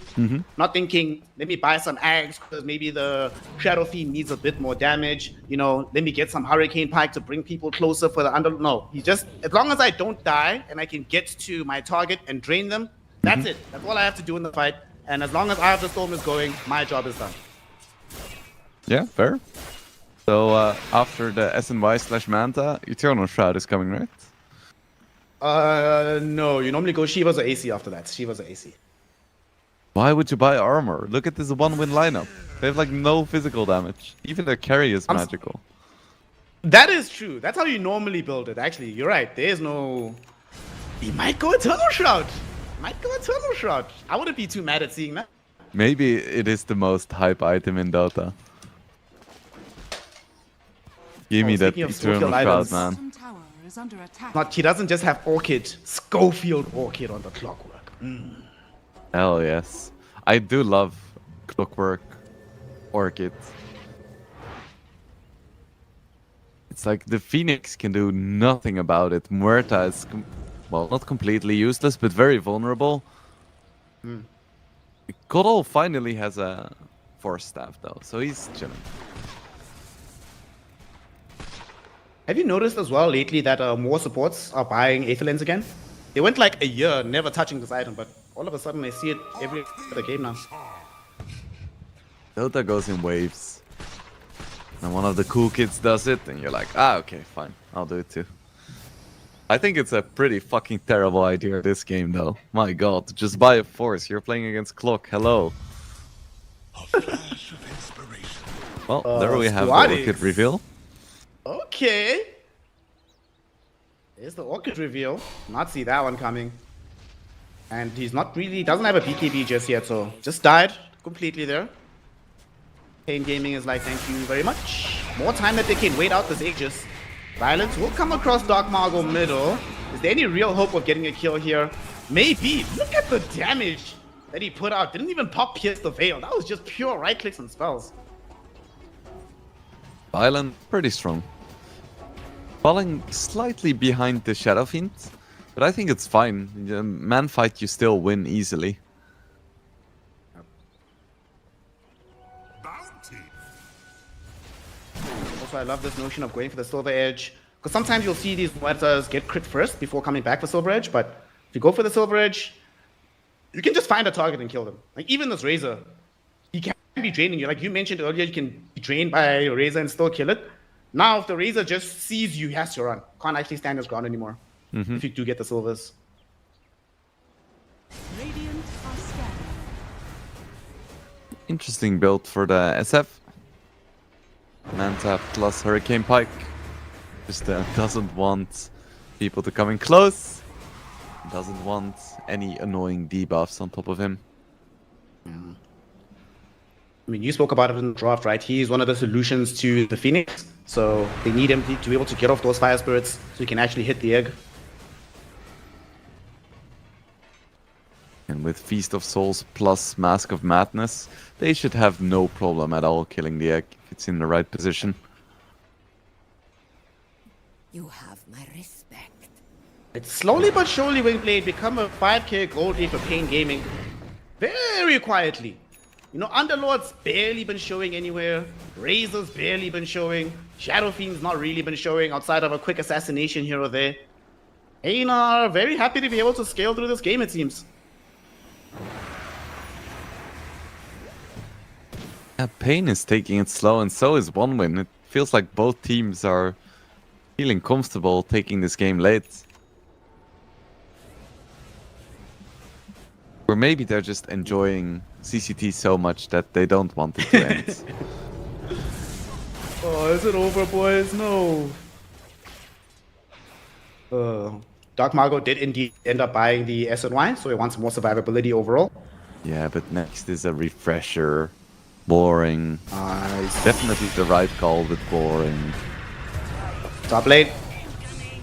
Orchid utilized onto this Coddle. Feels bad.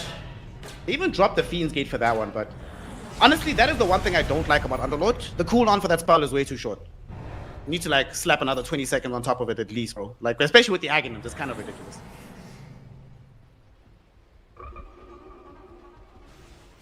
Finally, looks like Pain is going on the offensive.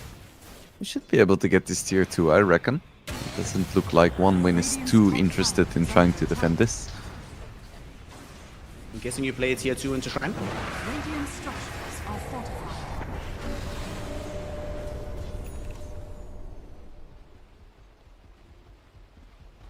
So, Frank is going for a Shivas, which is incomprehensible. I guess it boosts the magic damage of your team, but still doesn't make that much sense to me. Radiant's top tower is under attack. I mean, to be fair, surely some of the Muerta right clicks will be when she's not in Pierce the Veil. So, you know, every little bit helps. Yes, so why at that point Yes. wouldn't you just buy something like a Hex? Because there's a Hex, and I press Hex in here. Tower is under attack. And cool winter sound, winter visual effects. True. Maybe Shivas is the most exciting item. It might have one of the better sound effects. High up there, it's like, oof, what's better? E-Blade has an amazing sound effect. Dagon sound effect is great. But I think E-Blade just lost all of its pizzazz when it changed from using your own stats into using the enemy stats. Yeah. Complete turn off for me. It might not be the worst item in the game, but right now probably the most pointless item in the game, the E-Blade. Yeah. Just feels bad. Just give me back shotgun morph. Oh god, good times. The only time I've actually seen E-Blade recently make a difference is like ultra late game, one of your supports gets it and uses that as a saving mechanism. But then you're thinking to yourself, damn bro, you spent like 6,000 gold on a saving tool. Cool Yeah. story, man. Back in the day, it was offensive as well. You had certain heroes that could buy it as like a hybrid item. Where it was like, I'm ahead, so I got the extra damage, but if the carry, if the enemy team becomes a problem, I can still use it on my teammates or myself. It's just an interesting item to have in the game, and now it's just so pointless. Oh, Frank?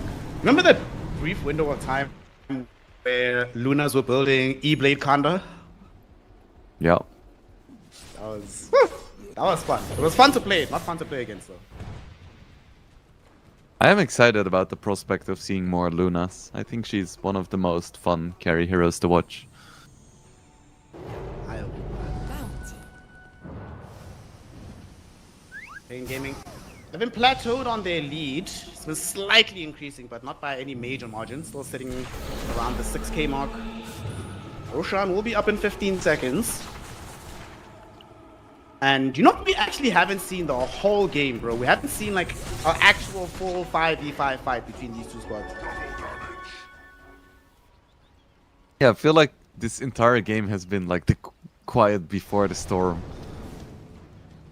With these big teamfight spells that are just not being used because both teams don't really want to go on the offensive as 5.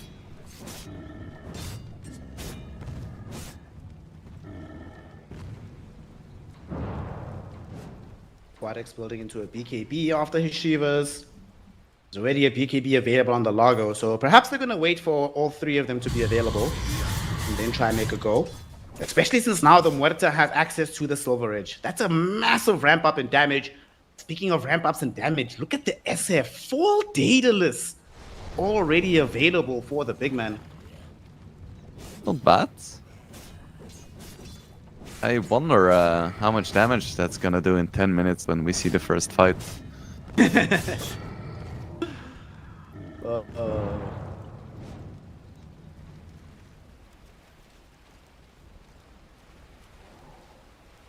Quadix working towards his BKB.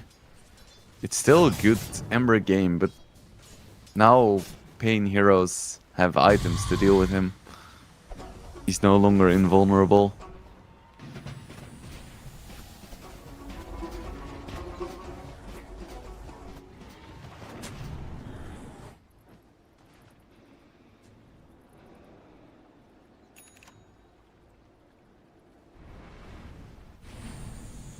SF approaching 6-slot territory. Dire are scanning. Is OneWin gonna do something? They're gathering up. Dire's middle tower is under attack.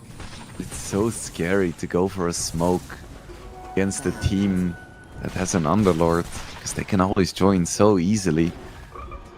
They're out of position for even like 300 units. The gate comes down, you get rooted, and suddenly you lose 4 heroes. Refresher up on the Razor as well. Double BKB. It's long BKBs as well. Pretty spooky. See a smoke from Pain. 4 heroes. Underlord still top. Again, he can join at any moment.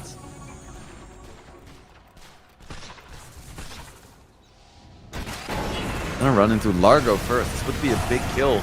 Cannot get off his BKB. It's gone. Ooh, and that isn't the end. They keep going. Squadix has to pop his BKB. At least he has it now. Dark Mago committing onto Swedenstrong. Down he goes as well. 3 heroes fall for the side of OneWin. It costs Pain almost nothing, and it looked almost effortless as well.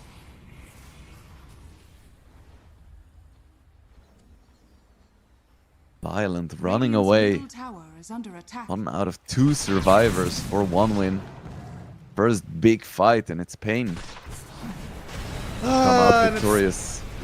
it's pain because I missed it.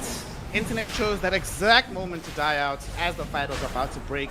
Game is hard. Yep. Well, there is an Aegis for Shadow Fiend, and it feels like they can just start hitting buildings. One win has pretty decent D push, but I don't think they can stop Shadow Fiend right now. Island going for some shenanigans. Try to cut away for 2. So scary against Underlord Clockwork. My god. Radiant's bottom tower. He doesn't have a Hoping for some BKB random either. straggler to be chilling here. Are fortified. Satanic now for Shadow Fiend. That's him 6 slotted. Radiant's You think he needs BKB in this game for the Shadow Fiend? I think so, yeah. It's I mean, there's only magic damage on 1 win. So it would be silly not to get it. He has it in his stash. Or a backpack. Oh, he already has it. Okay. Squadix. Okay, so you're 12k behind right now with these heroes. What's the game plan? How do you actually recover the game? I suppose Sweet and Strong can buy a lot of time with the Illuminate spam D-push, but what else do you do in this period of time while they have the Aegis? I think you go back 36 minutes and pick another hero than Koddle. You're still not impressed? No, I still cannot figure out what Sweet and Strong is supposed to be doing. And I'm trying so hard. He's D-pushing, bro. If only there were other heroes that could also D-push, but also like have some control or do something else. No. 'Cause You see your honestly, Shadow Shamans and whatever, nah, they don't exist, bro. I don't think at this point, I have to be fully honest with you, Snare. We've been friends for a while. I don't think Squadix needs the mana that badly. But what about the cooldown reduction? Doesn't he need that? Maybe a little bit, but I think he needs someone to make something happen on the map other than just pushing lanes. I think he needs that more.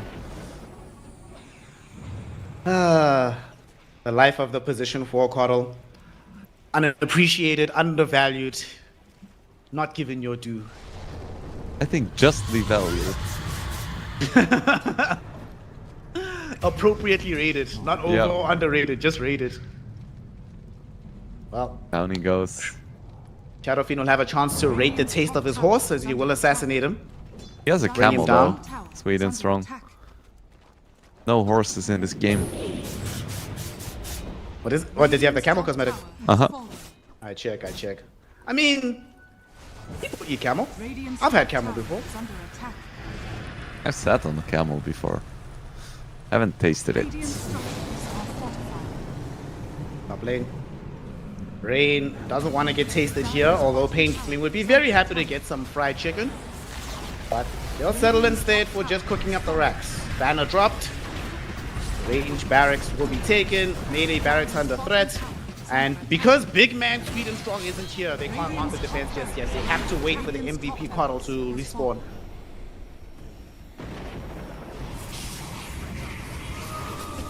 Feels pretty free. Aghanim's now on Ember Spirit, but it also feels like Ember Spirit can't really do anything in this game. Because, you know, there is no waves. They've all been pushed out.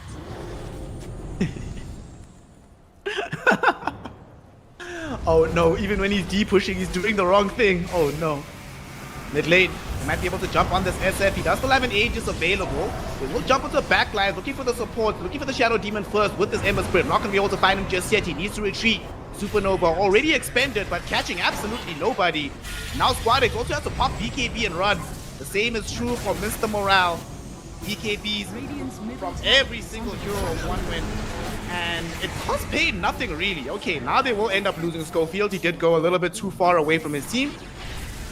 So that's something from one win. They might try to re-engage. Licky Lick to bring the Shadow Fiend back up onto the high ground as the rest of his team is pursuing the fight on the other side.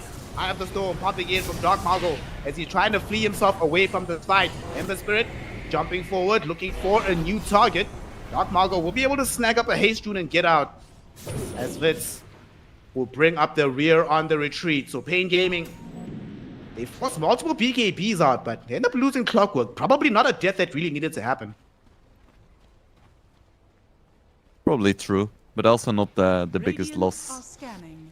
with all due respect. Out of all the heroes you could lose, I think Clockwork's probably the best one. Violent's How still dare on you the say hunt, that? though. His BKB is down, so he does need to be careful here. Only 3 seconds of silence remaining. It'll end before the TP of Schofield emerges. Hello, You'll see Clockwork. Schofield now. Could be a very straightforward kill. Oh, they both silenced each other, but Clockwork got the cogs off before he got silenced by the calling, so that's going to keep him alive. He's actually going to re-engage, going in onto Raid, holding him in position, creating my space God. for the Shadow Fiend, who literally one-taps the Phoenix. My goodness, Vitz hits hard right now. Oh, just out of vision. Violent. Nighttime, baby. I'm impressed by how farmed the Razor is. Right. Forward, they will It's find Mr. Largo, Morale. but it's He's only fast. Underlord alone. He's fast and tanky. This is a very difficult hero to kill, so Underlord will have to abandon the chase eventually. Dire's middle tower is under attack. The rule of invisibility. Sweet and strong. Does he have Working his- towards a Hex. That's gonna be nice. There we go. So he's gonna spend 6,000 gold to get some disables. I have a feeling there is a way he could have saved 6,000 gold and still had disables, but Radiant's middle tower is under attack. Shadow Shaman wasn't banned, right? I don't think he was. And I think there's like another 15 supports you could have picked that would have Alex. fit the draft. But I'll try not to be the dead horse. That's the final comment I'll make about Coddle. I mean, I talk trash about the kids not having Desolator for 40 minutes. I think you're good, bro. Well, it is a quiet game, so we need to talk about something. Very quiet game. Apparently, even odds on the betting market right now. That feels to me absolutely ridiculous. Who the hell is making these odds? There's no way that Pain Gaming at this moment are like, if you just said it's not as dominant as it looks, okay, because you know they do have a Muerta, they do have a Largo or whatever, but an even game, absolutely no way. I don't really bet, so are the odds for games or best of threes? Or Individual games, I think. uh-huh. Oh, Yeah, then I jump don't right agree now, either. Coddle, brought down by the Clockwork. This Orchid has been making a mockery of the Gandalf here. Another death, and Pain Gaming. Let's see if they'll get lucky on the Roshan respawn. They will. It's very fast. It'll be up in 10 seconds. Are they gonna scout it?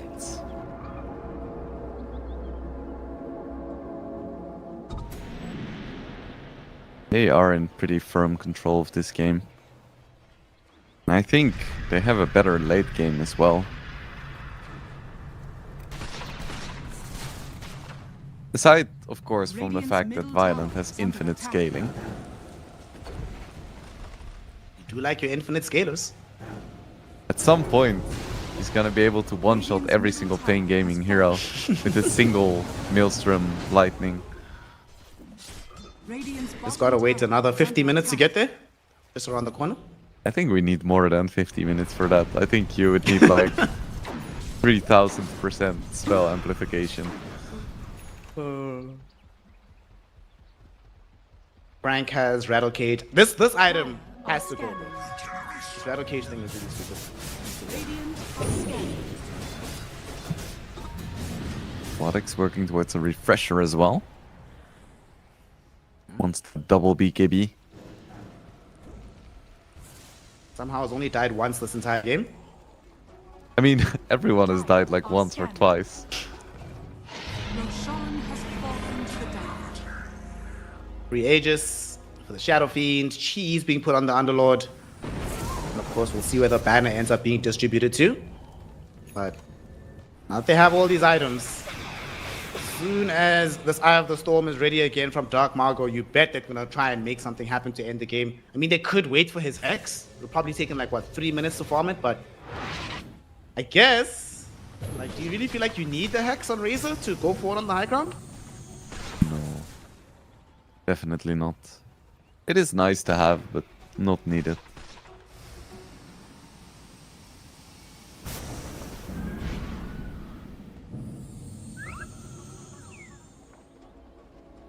Sweet and strong. He's getting there, baby. Slowly but surely, Wingblade, he's getting there. Dire's middle tower is under attack. Yeah. And Koro is one of the best Hex carriers because of his cast range. That is nice.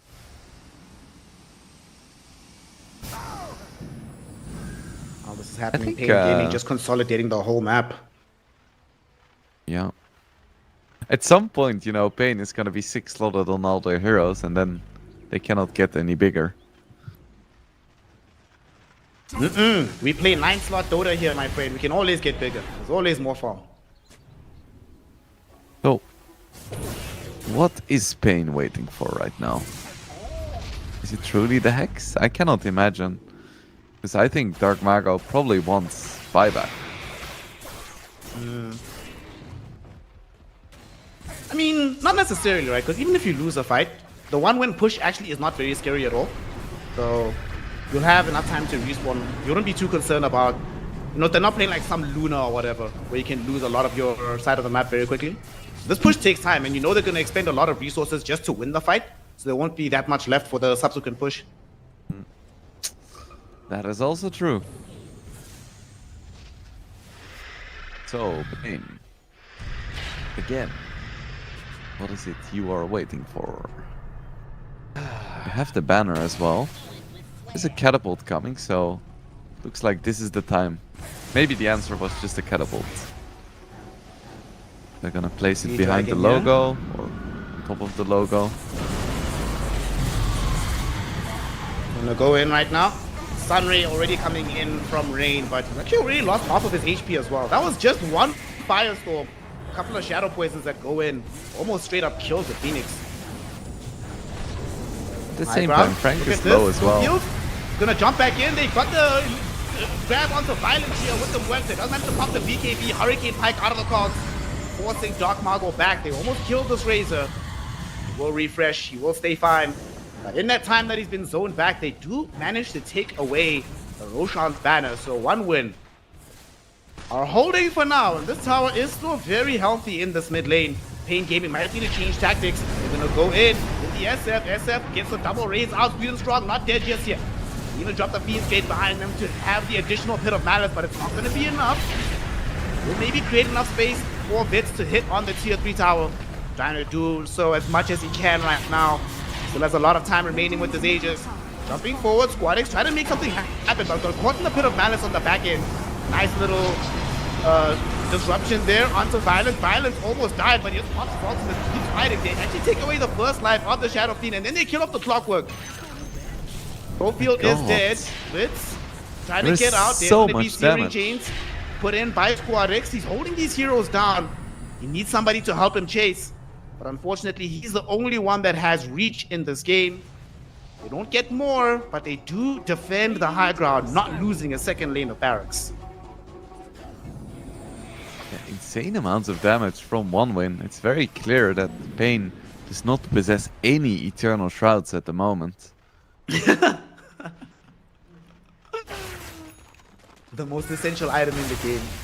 I mean, I'm only 50% kidding, because everyone is getting shredded by this magic damage, and they just have a single pipe, and I don't feel like that is enough.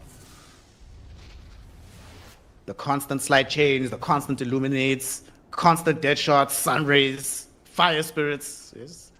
And the thing is as well, even though there are BKBs available, you don't want to use your BKBs on the low ground just for that, right? Like, the moment you get Searing Chained, plus Shivas, and then Vessel, and then like 1 or 2 magic things, you lose 60% of your HP. It feels quite bad.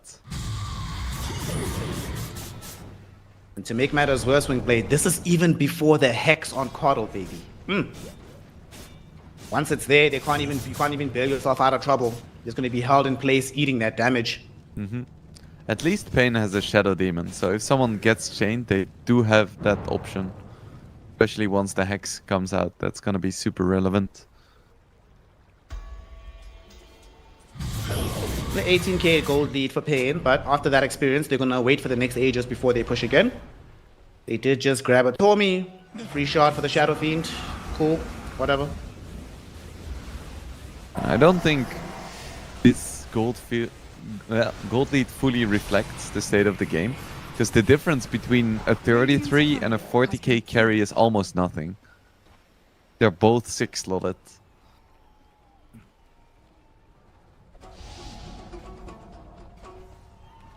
Violent knows that they are behind in this game, but these heroes are getting kind of scary. We just picked up a Kaya Sand right now for the Largo as well, so he's even tankier, more effective in the middle of these fights. 4.3k HP, pretty decent.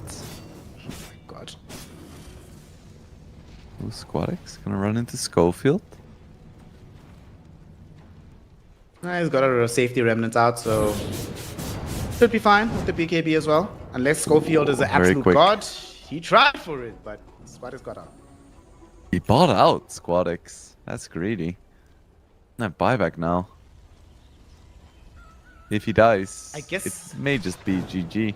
I guess he's planning not to die. But I think most people are planning not to die, and all of them do. Yeah, both in game and real life, right? Yep. I imagine the rationale here is that, okay, if I buy out now, they are just not going to push until they have Aegis again.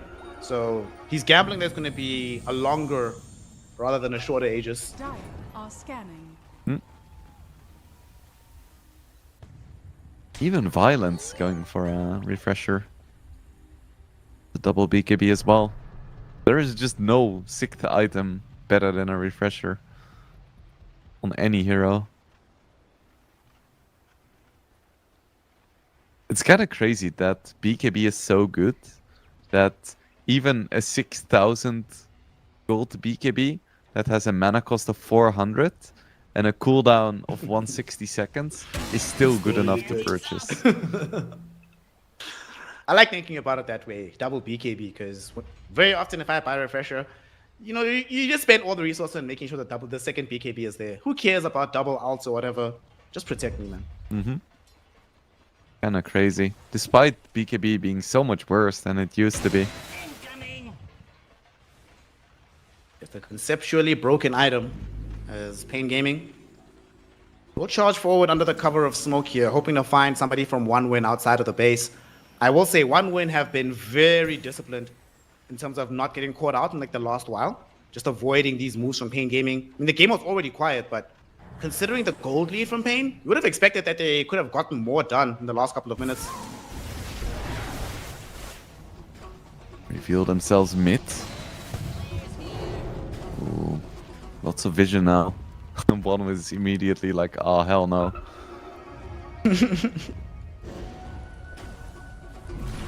One Win has smoked themselves now. Unfortunately, they don't have a clockwork, so no easy tool for gaining vision, but they do have bravery. They will just try to just get head on through. Unfortunately, this lack of vision is a real problem. They have no idea where exactly to go, and they don't want to wander onto the high ground before they have positive vision of themselves. Radiant's bottom tower is under attack. So much anticipation and no action. With the Hex too. It's building a heart instead of an Eternal Shroud. Come on, dude. I want the clockwork now to build the Eternal Shroud, just so somebody has it. Another thing probably happened with the Eternal Shroud. It got the Wraith Pack treatment. Remember before they removed Wraith Pack, they just nerfed it so hard into Oblivion it was basically a pointless item? Yeah. I think Eternal Shroud was good for like one patch, but then people just hated it because it's such a boring item. Ooh, action. Shot.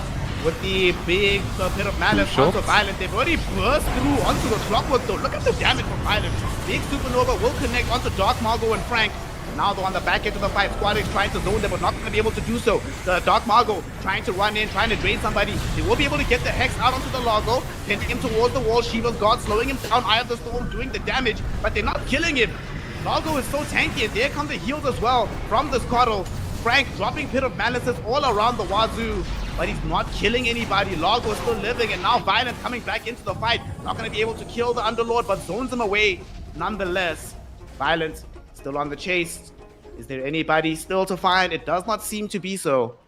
But still, if you are the side of one win, you're trading 1-1 at this stage of the game, technically 2-1 because of how quickly you blew up Schofield, forcing him to buy back. That's a massive win for you. Yeah. It's a huge fight and we get 2 kills. But that's 2% permanent spell amplification for Muerta, just saying. Yeah, baby. We're getting there, baby. You see that 4 number? It's going to keep on rising. Hell yes. Oh, Up, hello. Wits coming forward. Requiem will be popped off right now. They Oh, get the huge. fear, throwing them into the cogs.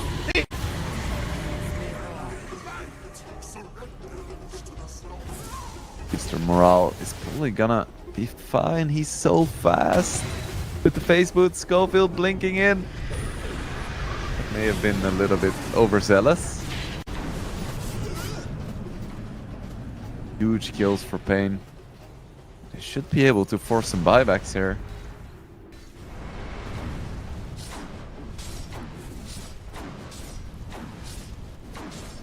Definitely Frank didn't get that much bonus damage from the aura. Roche is up.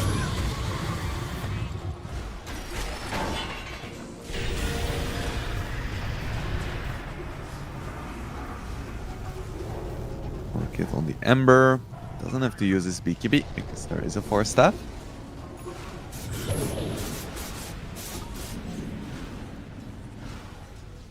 Fusel Blade on Razor, so he's gonna go for a user. Always nice to have some extra dispels available.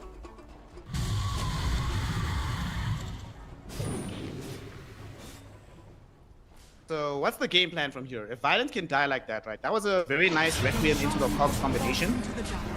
Is there anything that Violence can build that'll help him in the next fight? No, I don't think so. You could build a Neon Disc, but that is not worth it for your main carry. Because this was a very unusual circumstance where you run into an SF like that, you don't have your team nearby enough, you don't have your BKB.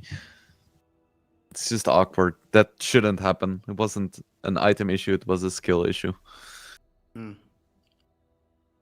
Well, now is the time to check on these buybacks. Muerta has one, Ember has one, Largo has one, Phoenix has one. Sweden Strong does not. So no buyback available for the Coddle. If he dies, he goes down, takes the Hex with him. Господи, допоможи. Oh, we get another small pause.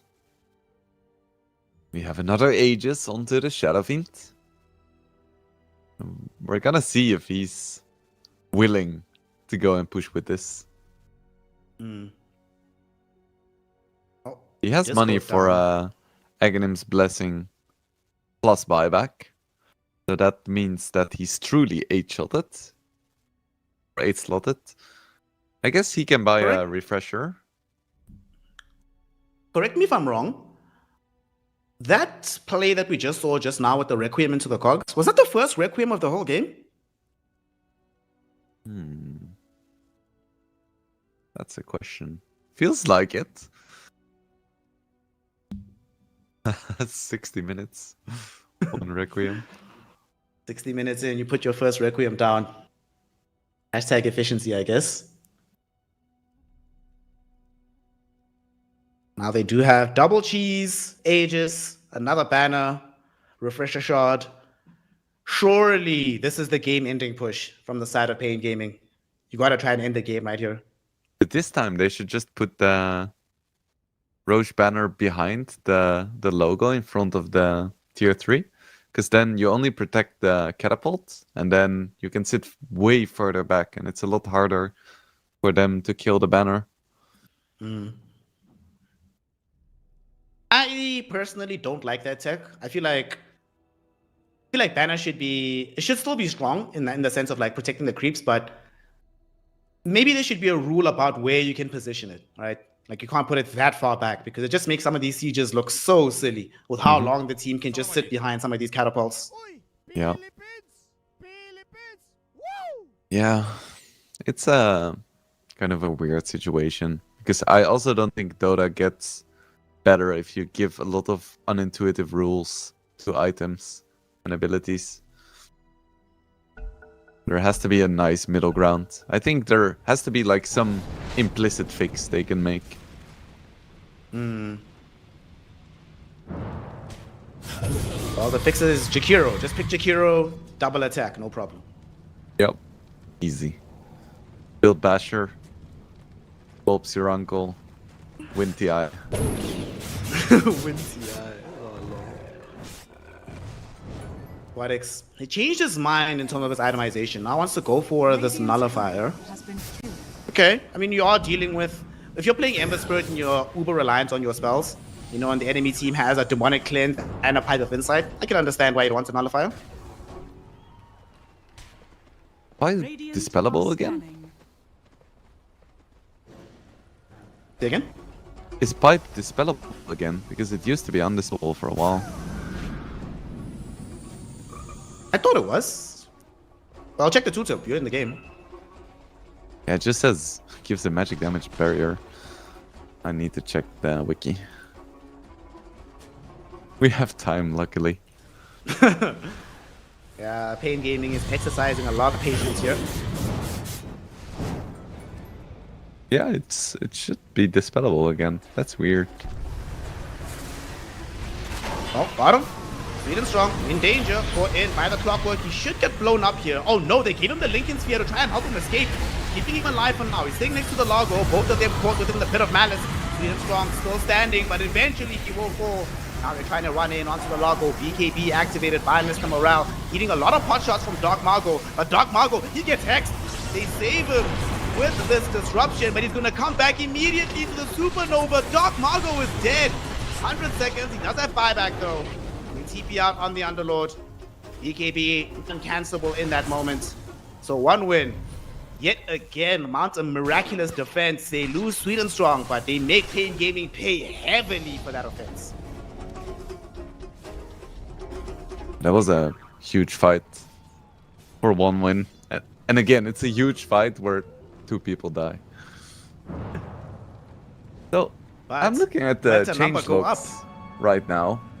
Uh-huh. And apparently in 2014, they made it so that barrier is no longer dispellable. It looks like they never changed that. So I'm gonna see if I can just go into a practice lobby to test. Oh, demo mode. Oh, lol. Radiant's middle barracks are under attack. And then we'll see. While you're doing that, one win. Still farming the map. A lot of items emerging for Pain Gaming. Yule Scepter now for this Underlord. Aghanims for the Clockwork. And Squadix. He has the full nullifier, and the Largo has a refresher now. So we got the double song, double Licky Lick, and like you've always mentioned, double BKB coming from the Frog. That's pretty big. More BKBs equals more better, as we all know. If there was a 12,000 gold item that would cost 800 mana and had a 320 mana cost, I think people would still buy it in this game. There's a Wind Waker for the Underlord, and we're about to encroach upon 60 minutes here. Age is only available for another 70 seconds, and they actually smoke up. You want to play aggressively on the side here of one win. They're heading in the right direction. The whole team isn't sure with Pain Gaming just yet. They might be able to catch them. Razor's not available. Underlord can show up, but they might catch those stragglers, and they blow up Schofield. Okay, not too much commitment just yet, so they could still try to reach for more. Pain Gaming will just vacate the area. They TP out with the Shadow Fiend. And OneWin just keep finding these little pitfalls, delaying the game ever further, and putting up the number on Violence. We're now at number 6. We're getting there, baby. Crazy. He's gonna be unstoppable soon. So every hour he gets 6% spell amp. So in order to get 3000%, that's like 500 hours. Should be fine. What time? I have time. So yeah, pipe is still undispellable. In my head they changed that recently, but when I saw 2014 that hurt a little bit. You realize your age in the game. Fucking 12 years ago, Jesus. Yeah, 4. Dire's middle tower has fallen. Long time ago. Unsuccessful smoke coming in from OneWin, but they'll at least be able to claim this outpost. And all of a sudden, they have something resembling map control from OneWin. They're actually able to move out without fear of immediately getting picked off. And they might even pick off Dark Mago himself. Violent, he caught the vision, he sees him. He's gonna stop for the Watcher. This could be a mistake. He needs a dead shot first. He will be able to find it. Sweet and Strong emerges with the Hex. Beautifully done. Violent and the gang assassinate the Razor. He literally died in the same spot twice, Wingblade. And there are few heroes. I think there are no heroes in the game that deal more late game damage than a Muerta.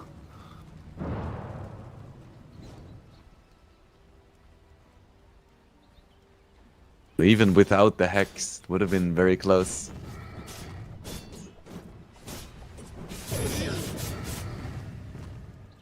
If they win this game, OneWin will be feeling themselves going into these grand finals, man.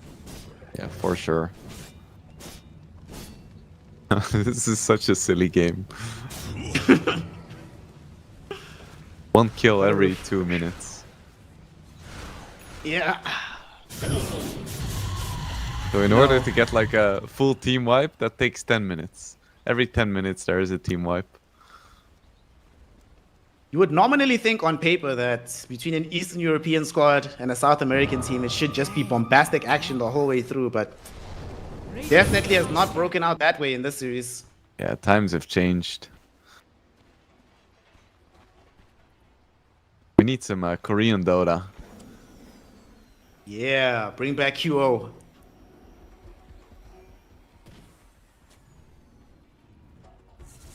I wish. Apparently some League pros wanted to try Dota, right? Or X-pros. Haven't heard anything about that since. Would be cool. Dire are scanning. I mean, I've heard and I know of many people who got very good at Dota, went and played League and were very good at League. I've literally never heard the opposite, where someone was very good at League and was also very good at Dota. Well, I've had the opposite, where I was pretty good at Dota and terrible at League.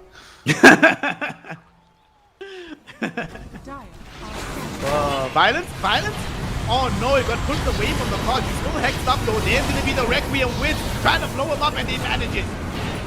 He is gone down for the count. Buys back immediately as they've got Dark Mago, forcing him into a BKB. He's trying to retreat right now, attempting to TP out. He'll manage it. He's gone, but unfortunately Frank is not able to follow. Both him and Schofield have lost their lives. Violent on the chase, trying to bring somebody down. They've all fled. Violent, now desperately, they need to make sure that they get him this Aegis. He brought back for this fight here, Wingblade. If he dies again, the game is just over. Yep, for sure. Because OneWin has a lot of tools, but most of the damage is coming from Violent. We have Necro books coming in now, though. 60 minutes. Dark Mago has a Stygian Desolator. Got these Book of the Dead Necro books. Just griefing through this mid lane. You want to either try force a buyback or get a lane of barracks. Either way, OneWin will be happy with the outcome. Looks like they'll get the racks. It's very nice. Not super relevant, but you know, you'll take it. At least the mid lane will be pushing in. Of course, side lanes are generally seen as more important because it takes more time to push them out, so having them pushed into the enemy base just gives you more insurance. But mid lane is nice as well. Alright, I'm going to ask you a very difficult question, Blade. Go ahead. I want you to find something to compliment Sweden Strong about with this Quaddle. Bro, he's been on point in the past few fights, right? Just pops his ulti, sits back, uses Solar Bind, which gives 40% magic resistance reduction, which is huge for this team. And then just a Hex is all he needs. And at this stage, you would rather have a Koddle with a Hex than something like a Lion, I think. Because it's way easier for Koddle to sit super far back. Sweden Strong, you have converted your greatest doubter. Shout out to you, my boy. Yeah, I'm sorry for the serious answer. I should have just said nothing. Terrible pick. Real talk though, these additional hexes, you know we were joking in the previous game about, it might have been this game actually, this game is taking forever, about the Dagons. And one win, they're not going for Dagons, they're just doing mass hexes. They just got on the Largo and now Violence jumping forward. He just picked up this Aegis. They maybe want to bring down this Clockwork. He got saved by his own team and now they've already blown up the Muerta. Life number 1 taken away. The Supernova will pop, but everybody's already fled to the side of Pain Gaming. They've lost the Largo, forcing a buyback out of the Frog. And on the other side, it's the Pain Gaming just trying to run, but this Ember Spirit Pain Gaming end up losing 4. Everyone has buybacks except for the Clockwork. Pain Gaming is not out of this game yet, but it's looking so dire. Violent doesn't have buyback though, so if they manage to burst this Muerta, they'll still win. But they're down to their last lives. Lots of damage being put onto these tier 4s, the Roshan's banner, these Necro units. This is so cheesy, this push, and they do not want to have to buy back on the Razor, but even if they do, they'll still be playing 4 versus 5. Tier 4 tower, the first one will fall. Muerta putting pressure on the second one. This is it, do or die moment, Pain Gaming. What will they do here? Razor, oh my he God. buys a Blink Dagger, he buys back. It goes on the other side of the fight, Monsters BKB, eviscerates the Underlord. The Supernova is popped to just try to give them cover. They want to get as much damage on the tier 4s as possible, but it's not enough just yet. Dark Margo now coming back, has the raise in, has the Eye of the Storm with the drain. They find and kill the Muerta. Fitz putting in the damage with the Requiem, also going to help with the assist onto Largo. As 2 big heroes gone, neither of whom have buyback. Squadix trying to get himself out of here. He will be able to remnant to the very far side. He's still in danger though, doing his best, holding back the Razor. Squadix, can he outplay them here? Can he do what he can to buy his team time? No, he cannot. He dies, he buys back though. Comes back, they kill the SF. They killed the SF, Coddle, Phoenix, and the Ember Spirit doing the Lord's work with all of these hexes and all the damage from this Ember Spirit. Now the last man standing is the Coddle, and the creeps have killed the base anyway. DG, well played as Cole. 1 win. Spent an hour being like 50, maybe even 20k gold behind, but in the end, Wingblade, they clutch it out. The damage, it's not violent, it's Squadix and Sweden Strong. The Coddle came through in the end. And what a game. 1 win being so incredibly patient with their lineup, having faith in Violent to carry them, and all of the rest of their heroes buy him the space to do so. I thought it was over at like 30 minutes. I was like, okay, they're just gonna take it so slow because this Pain Gaming lineup, they're so good in the late game. They should be fine, but 1 win, they hold on, and you know, Infinite Scaling wins once again. For me, the MVP of this game is whoever made the call to just go max hexes. Game-winning call, right? Because there were so many times where just the moment before the disruption save, the moment before the hookshot comes in, they hex one target, all of a sudden it changes the dynamics of the fight, right? Okay, now we have to expend resources saving this guy instead of initiating. All of a sudden you see Violence being like, sweet, Clockwork's not jumping me. I don't have a Shadow Fiend in my face. Guess what? Pew, pew, pew, pew, pew, pew, pew, pew. And everybody just dies. That was very nice to watch, honestly. I do think, though, for Pain Gaming, I don't know if you watched that game. I think it was Team Liquid versus Heroic at Wallachia, where they held for like 50 minutes as well, Team Liquid, on the high ground, because the enemy team Heroic was very shy in being able to push the high ground. This felt like a carbon copy of the situation where you could envision a scenario where they more prepared to hard commit when the lead is larger, and maybe you get a second lane of cracks. The game is different, but they were a bit too methodical, which again, this is a South American team. What the hell am I seeing with methodical Dota? Yeah, but at the same time, the one time they did commit for the high ground, they like instantly lost Aegis and 2 heroes. Because it's just so difficult to push into the base because of this brilliant Kotal pick. You know, I said it from the start. Incredible, sweet and strong. What a visionary player. Nah, that was fantastic gameplay from OneWin. Major comeback from them.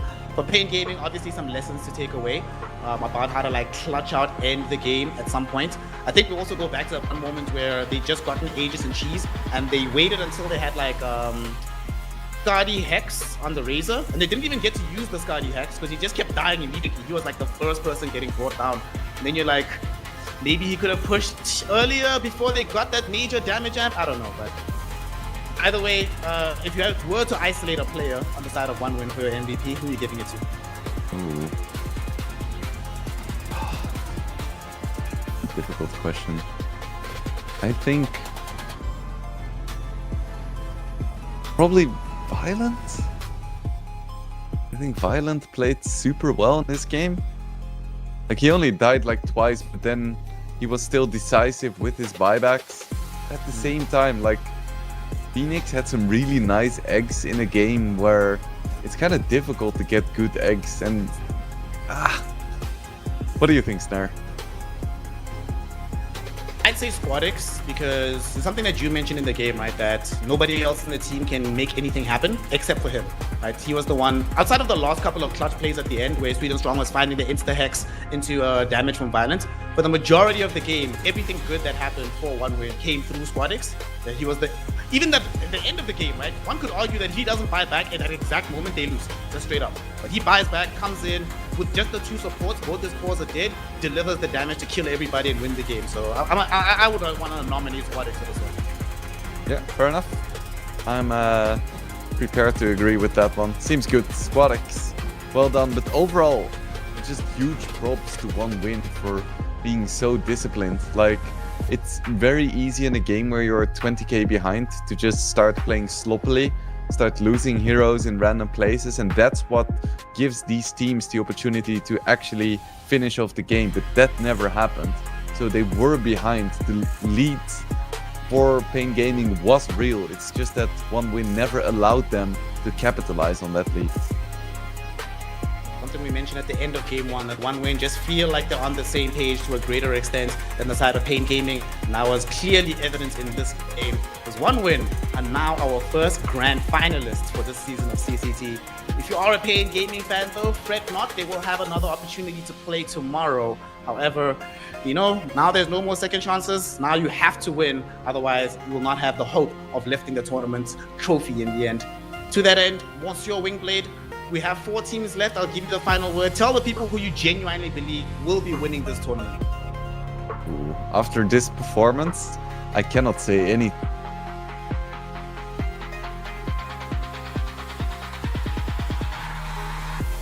Up by OneWin. And you know, OneWin, they have already beaten Power Rangers 2-1.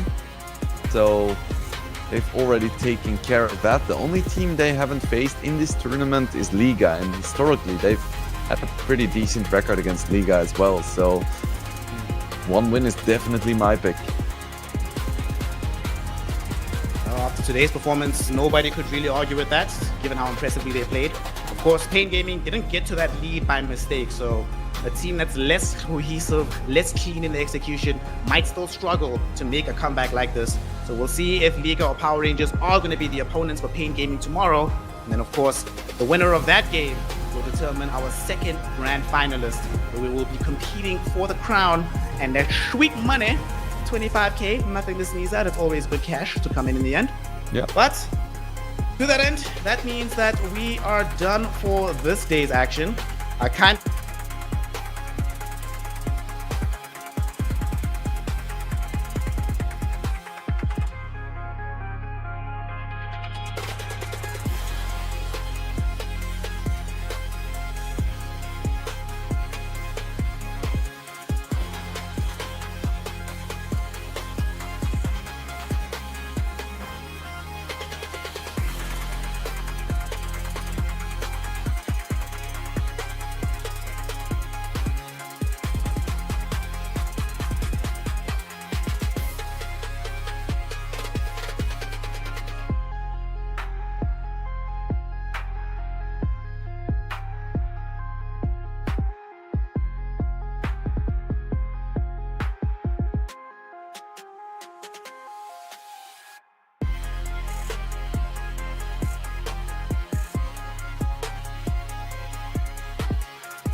Esports versus Dogsent and Ilbers.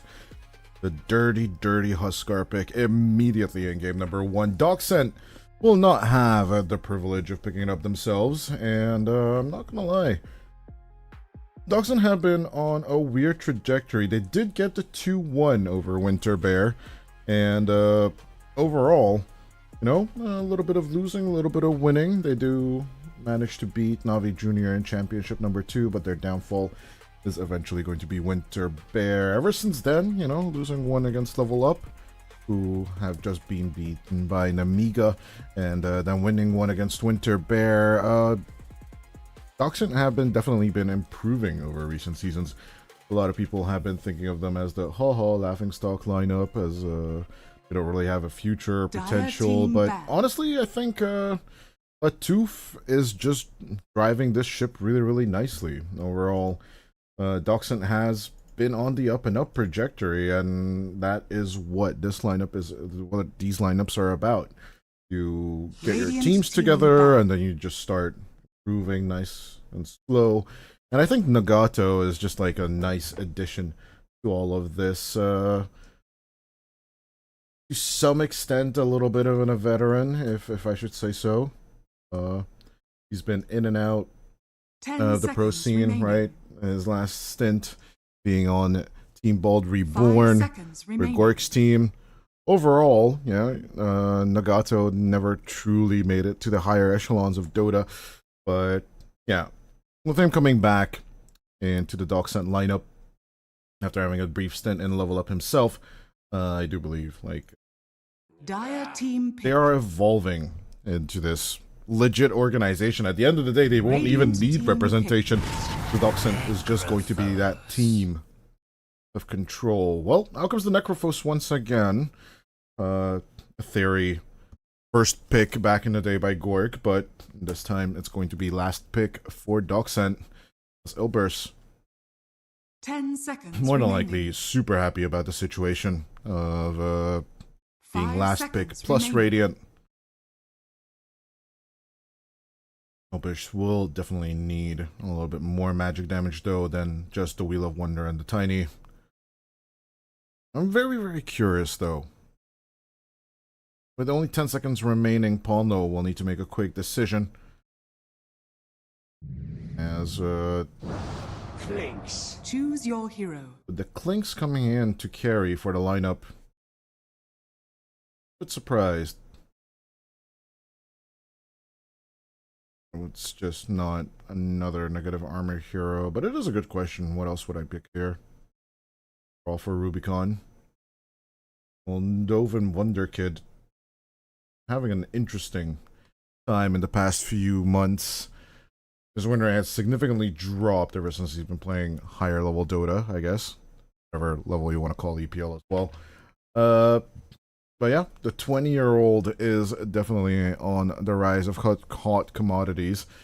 As I'm not going to be mean about it. I think Son of Shore should have a harder time here. But it was about the Wind Rangers in the previous series. So I would not be surprised if Son of Shore would actually get the W here and clutch it out on Dogsent's side. Well, yeah. When it comes down to the experience of Niche, Pondo, Meow, LQC, and Rubicon, I'm not gonna lie, I think Undyne brings the Chinese discipline into Dota, Pondo brings the creativity, and of course, just extremely talented cores surrounding them. Dogsent have definitely an uphill to climb in this one.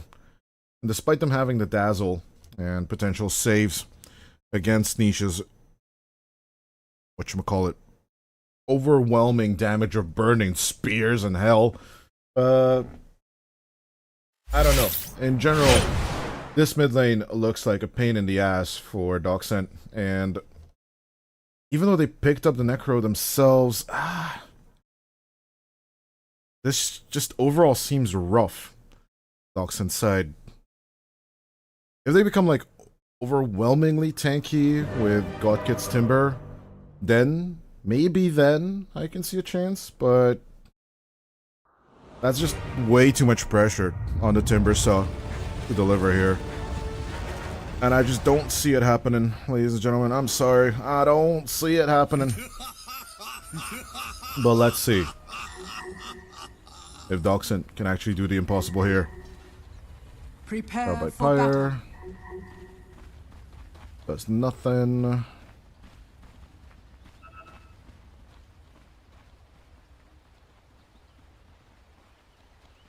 I really find these are still by the best, still the best facets though. But really hoping 7.4 is going to be over soon, and either facets are going to be totally ignored and removed from the game. That'll be funny. We go back to this weird stage where innate and facet will be split. Yeah. Definitely heroes with more facets will then come to hotter commodity, but not gonna lie, there are several heroes currently in the meta pool 30 that seconds are to battle. on the not having any kind of facets but having a great time. Getting drafted and picked up. Side of things, Nagato.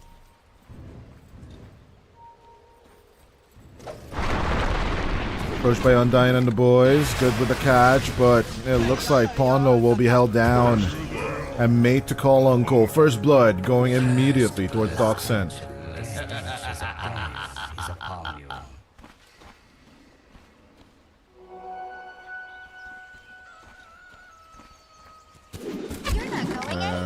Good with the catch.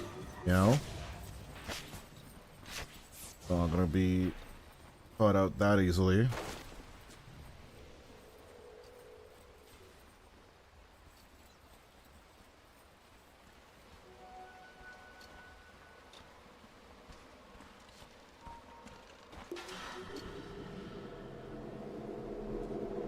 Yeah, as we approach level 1, Niche gonna get caught out on the mid lane. A Tooth stuck around with the chicken fingers. Actually get the Huskar kill. On level 1, of course, no Berserker's Blood yet, so you can't really cauterize your wounds. I was actually wondering why Niche was letting that overextension happen. Yeah, he did not have backup stick around. On low. Weird lane movement, but overall, even with the weirdest lane positions, oh, should still have a decent time taking out Nagato just a little bit more. Radiant's courier has been killed. And he's stuck on standby. Keep on eating the pain of the poison touch. Nagato, well as Son of Shore with the courier discipline. Won't let Ponlo get away with it. Or at least he will try, Nagato. Tipping that his courier's in trouble, but Radiant's middle tower is under attack. I'll love to see another day. Creeps just continue chasing Ponlo here. Providing vision for Nagato, just in case. There's another poison touch that he can use to his advantage. We'll take that play. As there should be other lanes that I'd be watching, but to be fair, God Kid having a decent time with the lane pull happening for him. We're back on Son of Shore. Meow should survive here. I don't think so. Oh yeah, immediately. No It's just a godsend start for Doxent.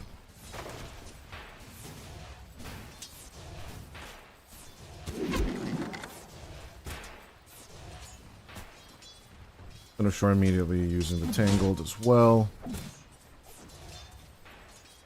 This lane is now just basically Dyer's. So on the bottom side, LQC on Rubicon with a similar getup. Although less kill potential on God Kid, I'm not gonna lie. Reactive armor in and of itself, the pain in the ass and the splinters. Also gonna cause a lot of headache for Rubicon and LQC.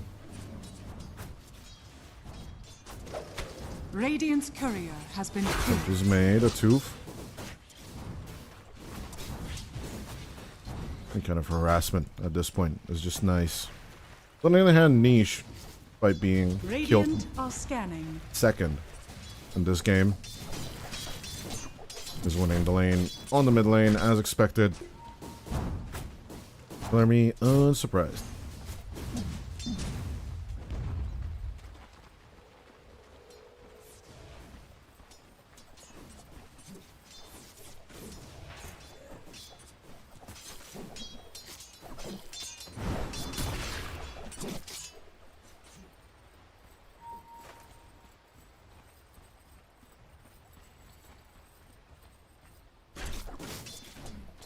That's niche.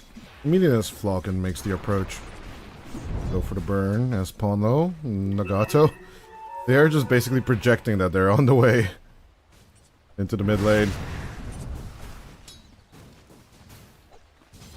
Does remind me of a certain web show, but I highly doubt any of the audience actually watched VGHS, so can't really make the law versus law reference.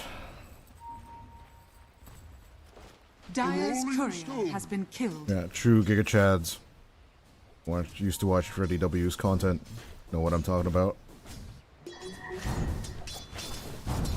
God Kid. A fair distance here. First 5 minutes. Actually going by extremely quietly compared to minute 0.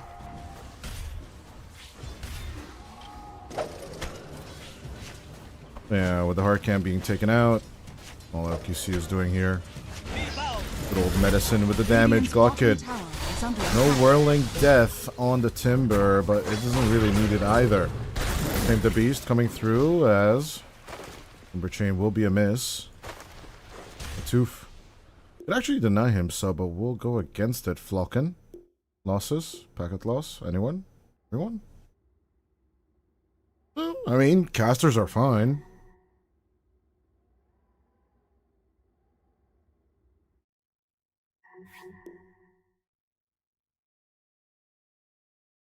This. Oh, holy hell, yeah. Almost everyone besides me, yours truly, is having packet losses. Oh, wait, okay, I have one too. Interesting.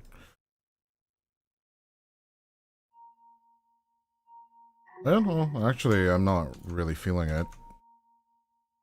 The packet loss, that is. I'm really feeling the game and the cast, but overall, what can you do? Packet losses are packet losses. Hopefully the boys will get the... Oh no, here they come. Oh, okay, yeah. Basically the only way I feel them, right, as a spectator, is that I'm trying to move the camera, and the camera is just not willing to move correctly. Sometimes that is what causes corner checks of the camera like this. Then this time I clicked it, but yeah. The other hand, as a tooth will finally be found by LQC. Or LQC will be found by a tooth, actually. Chaos of the game continues, as this will be kill number 4. We're from Doxen. I'm just checking that there was no BM in this case. Old-fashioned play as a tooth coming over with the chicken fingers, good with the shackles and the find. Now comes the Tame the Beast, niche. Still having a little bit of a counterplay. Ponlo with the toss back. Straight onto it, the inner fire.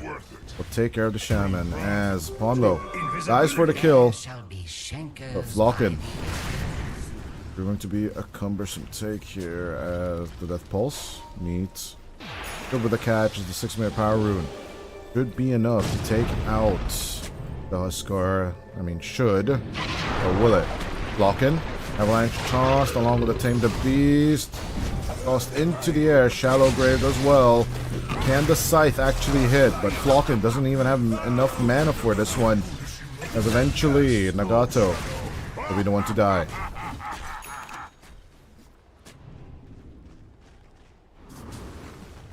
Meow's living hell of the top lane continues.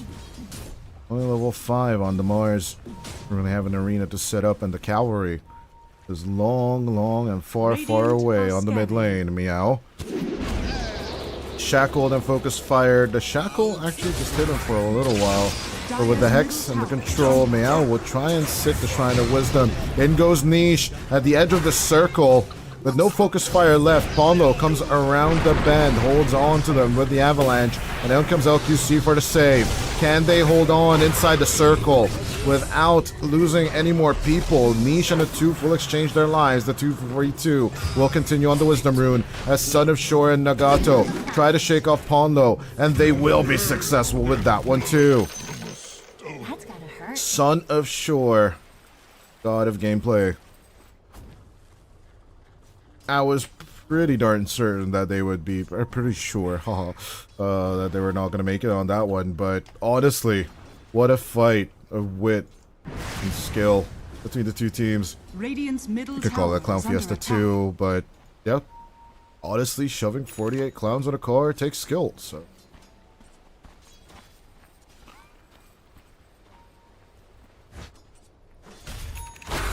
Rubicon held underwater. It looks like Dogscent can use this outdraft to their advantage right now. Already forcing these rotations. Double damage runes spawning out. Let's see. Billburst can use it to their advantage in any shape or form. Not still being bait, but out comes the shackle play. The clinks will fall, as so will Undyne. Double kill for God Kid. Radiant's middle His tower niche is under now attack. having armlet. Thinking of where to go next. Dire's top tower is They under have the attack. information. Rather, the question is, can they get more for it? Flockin. Beautiful turnaround onto niche. The scythe goes through as LQC tries to hit the spells, but it's not going to happen that easily. Arena finally coming out from Meow will be enough to take out the Necro, but at what cost? Almost full rotation coming out from Ilburst. They still lose 2 for this play. Some people call you friends. I call you co-stars. Radiant's top tower is under attack. First items start coming out. The 10-minute mark. In general, it has been a bit more favorable on the Dogscent side of things. But truly, this is absolutely not how I expected things to go. Son of Shore picking up Rubicon one more time. Radiant's middle tower is under I'm attack. truly wondering if is there a bit more of a tankier carry they could have picked against the Wind Ranger. Something with a bit of chase, something that doesn't really mind the kite. Dire's But top Troll tower and is under Dispatch, attack. I think people are just finally realizing, even on the meta scene, that despite the invulnerability and pressing R and just living, it's just not worth it. I'm truly still wondering what could have been good against the Wind Ranger here with their current draft. Dire's top tower is under attack. Even like a Dragon Knight carry. Radiant's There's something bottom more tower straightforward is than under this. attack. Radiant's bottom tower has fallen.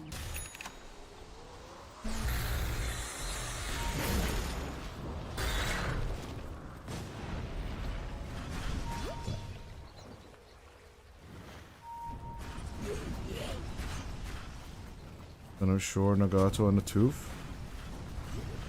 The God Kid looking for the rotations. Tiny, pawn low. Easy pick off. Beautiful shackle coming out from Son of Shore. So they're just utilizing the Shadow Shaman and the Wind Ranger for the constant lock-in, Nagato. Not fighting niche as easy. Deep Vision will eventually pay off in one way or the Radiant other. structures are fortified. All Dogscent are doing is Radiant's daring the middle Huskar tower is to under actually attack. show up. Scythe isn't even necessarily always has to be dropped on him. It can be dropped onto Mars, it can be dropped on other heroes. Radiant's middle tower has fallen. Need to keep up the delicate balance of actually hitting. For me. Low HP to keep up the attack speed.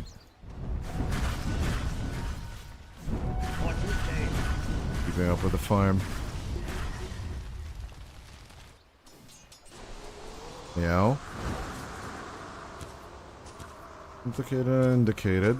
Doesn't have Dire's top bulwark tower anyway, is under so attack. we'll see though. Gato looking to join in on the fun, but Battle's a bit far for this. Spear. Yeah, Son of Shore's build is way more representative of what I'm personally used to when it comes to Wind Rangers. No power shot, Why the hell would you even do that? You'd rather have the shackle and the lower cooldown wind run. Illusion. Where's yours? You know, maybe to finish off his blink. I'm fairly certain. In terms of the aura battle, though, Doxin should have the Radiant's middle advantage. tower is under attack. Not just because of the timings, but general the aura given by the Necropulse in and of itself will keep the team alive through thick and thin. And once that Radiance is done on the Necro, I don't really know what in the arsenal of Ilbers will actually stop the Doxin Snowball. I don't know, this Clinks definitely feels like a mispick. And Radiant's Meow top is not tower having a is under fun attack. time on the Mars Dire either. are scanning. But if we can have stompy laning stages Radiant's top in tower Pro Dota has as well, who's to say that in Tier 3 it's not the exact same situation? Radiant are scanning. On low, Top tower is under good with the attack. catch, niche looking. With a little bit of commit, life break straight onto the, straight to the heart. The easiest whirling death and chakram combo. Butkid's life, I'm not gonna lie. He's not even phased by the fact that honestly Nagato was on the other side of the triangle when he threw out that shallow grave.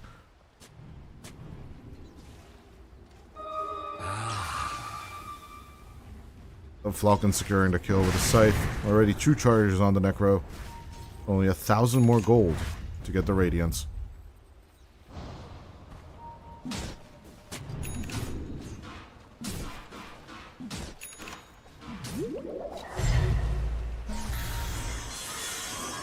You know?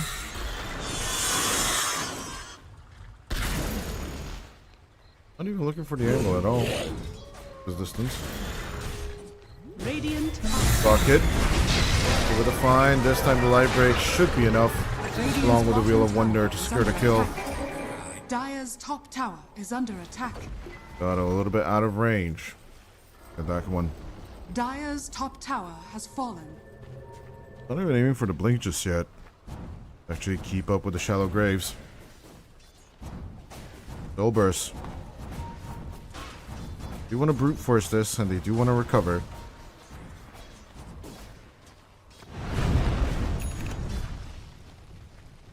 Nisha's going for the Sanji and Yasha.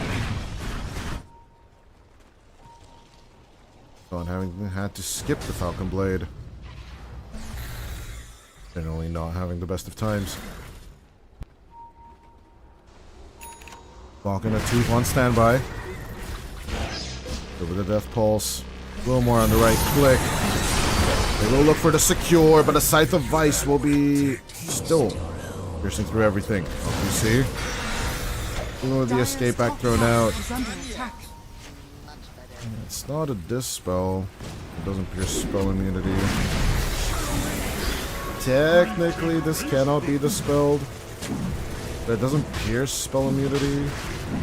You being an escape pact. The muted sense and disarmed. Roshan has fallen to the damage. Yeah, it's 50% bonus magic resistance, but at the same time, it's just overwhelming damage. This genuinely is just basically Mr. Radiance TP boots here. Yeah, it's just too much damage. Even with a 50% magic resistance. I generally thought Meow survived there for a second. But genuinely believing is just not enough. In general, is Flocken. Take your pawn, no Flocken. They don't go shred anymore, but with the shallow grave, he will get those kills. Niche. Will be the second one to die post-mortem as with the spear, even from the outside. Yeah, good trick coming out from Meow. Meow should be dead here. Son of Shore will pick up the kill. LQC could be next.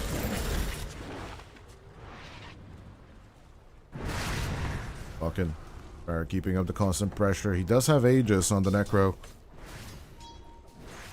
Why the hell not would they use it? Radiant's the Huskar bottom lineup. tower is under attack.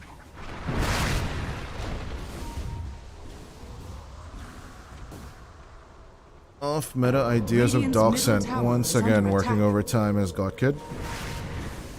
You're on the hunt for Ponlo. Dire are scanning. Radiant's bottom tower is under attack. Indeed. It's casually hanging out on the top lane. This Falcon is trying to bait the Oberst lineup into a mistake. Radiant's bottom tower. First tier 2 will fall on the Radiant side at minute 19. Talk about speed from Dogsent. Better to run. Is Rubicon? The road.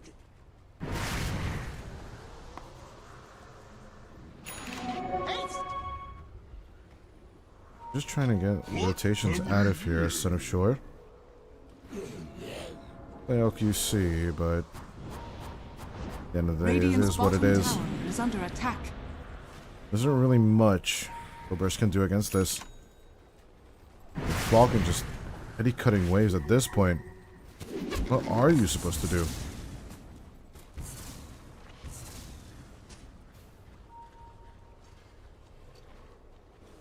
Radiant's middle tower is under attack.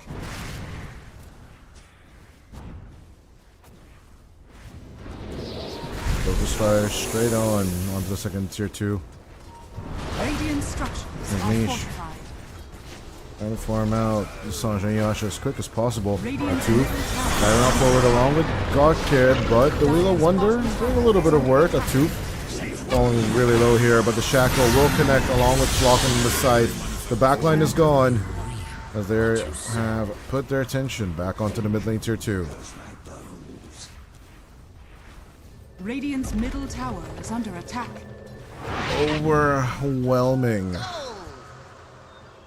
might coming out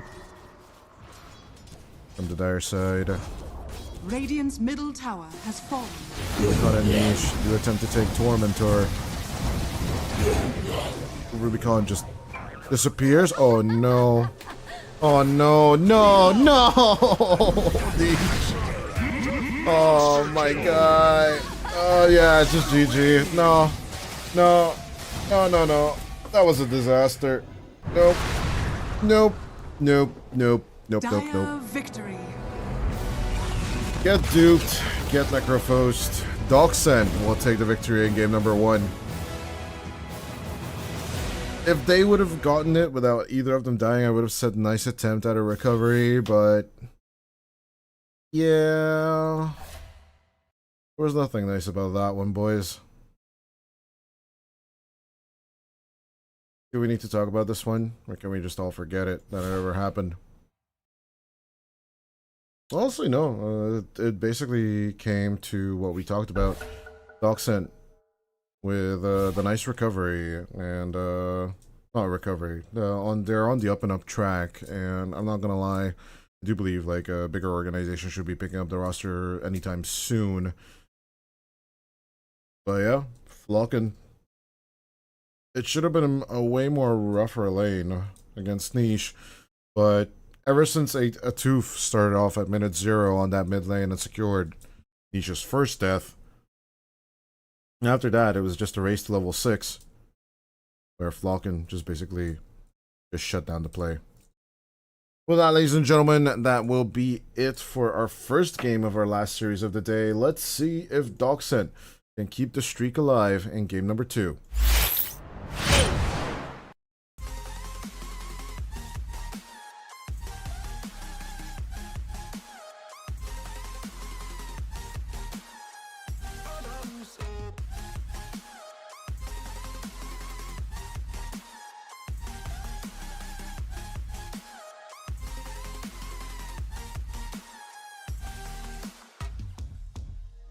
Just look on, and I'll look down, and oh, your feet.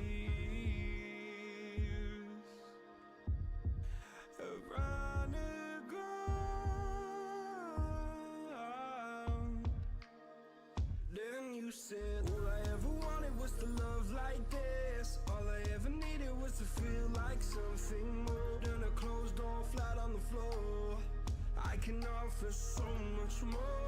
All I ever wanted was to feel at ease. All I ever needed was to get up off my feet. 'Cause I believe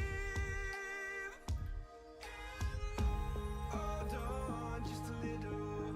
We'll meet right here in the middle ground is where we'll stand. Let go of the brittle, 'cause you'll find life is a riddle that we're not meant to understand.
I can't wait to leave this town, 'cause lately I've been feeling down. The cold nights just don't feel the same. Oh, like my life inside a car. Hit the button, drive real far. But that record on me die.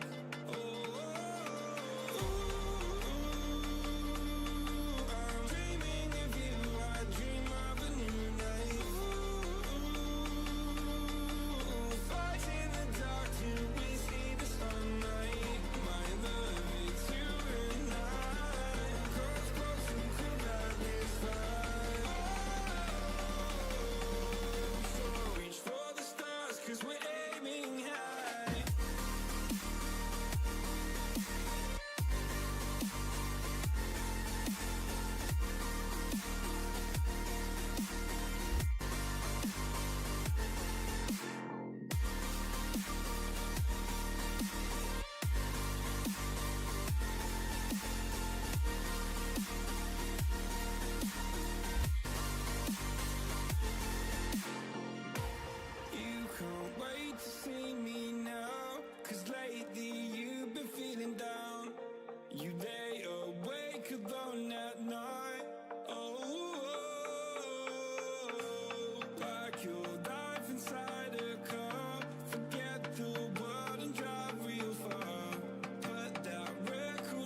Gone with the smart move. Avoiding the potential tri-attack. At him, but... Oh, no. Oof. Okay, nice. I already thought Nagato was going to be easily finding the courier down here. Potential's pretty big with LTC. On those sitting about, they really want to drop the fatal bonds here, don't they? But look, he's still level 1 and he went Shadow Word well on top of this, so kill potential I think is kind of negated here. Ice Shards with the block. Almost sticking about for the potential kill with the blood grenade. It should all but be secured. Pondo will take it. First the blood. Now who wants to be second? Endo. Pondo deciding to stick about. Setting up for the tri-lane. They're sticking around with the tri-lane. Really a surprising outcome. Rubicon is delaying any kind of link pulls or cross pulls. Any shape or form. This is worth it. Radiant's bottom tower is under attack.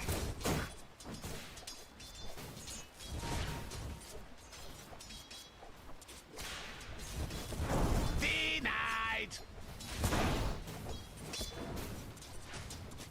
Yeah, we'll switch over to the last hits at least at the end of minute 2. Onlo eventually gives up on sticking around. As Rubicon is pressuring the tier 1 immediately at minute 2. Let's see if there's any kind of potential of a gank or anything as such. Niche will be showing how well the Void Spirit actually does against the Quap.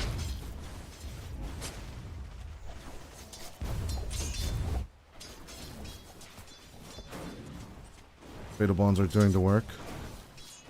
To be fair to Ponlo, by the way, when his team did make it to TI, you believe his support partner did lane swap or anything back and forth all the time.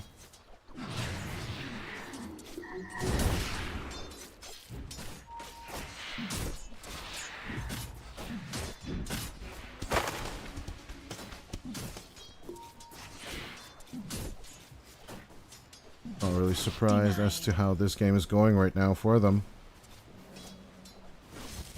You need a bit more on the kill potential side. 2 stacks of the Black Grimoire to help you out that much. Pawn though. Have to hold on to a tooth, but flag going up in smokes.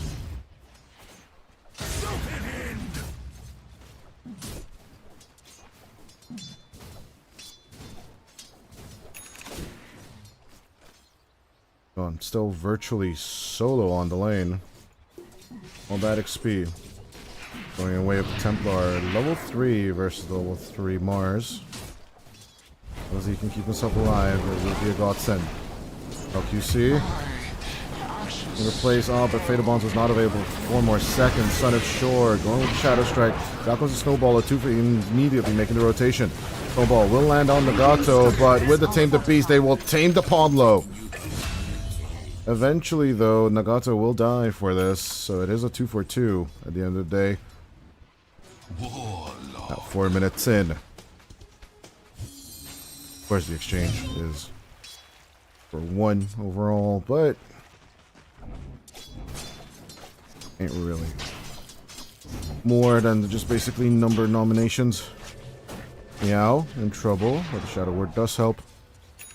With the Fatal Bonds pushing through, Ponlo. Right lane in our Lord Gaben's year of 2026, ladies and gentlemen. That is not something we get to see every day.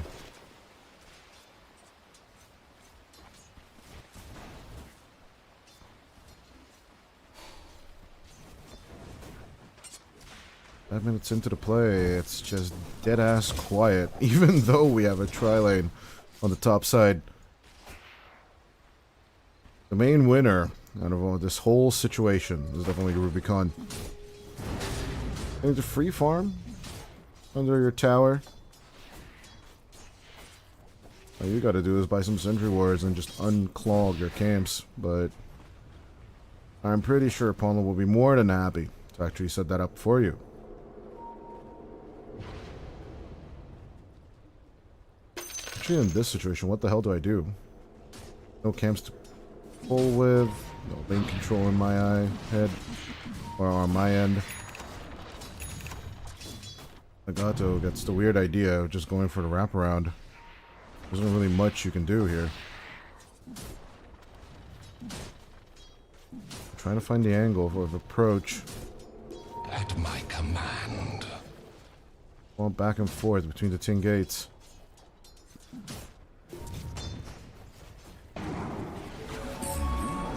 Vision rune. Be taken. First power rune of the game. Going all to the Docksend side. Blocking. Attempting to just be a little bit of a nuisance. If nothing else. Not sure. Good connection to Meow once again.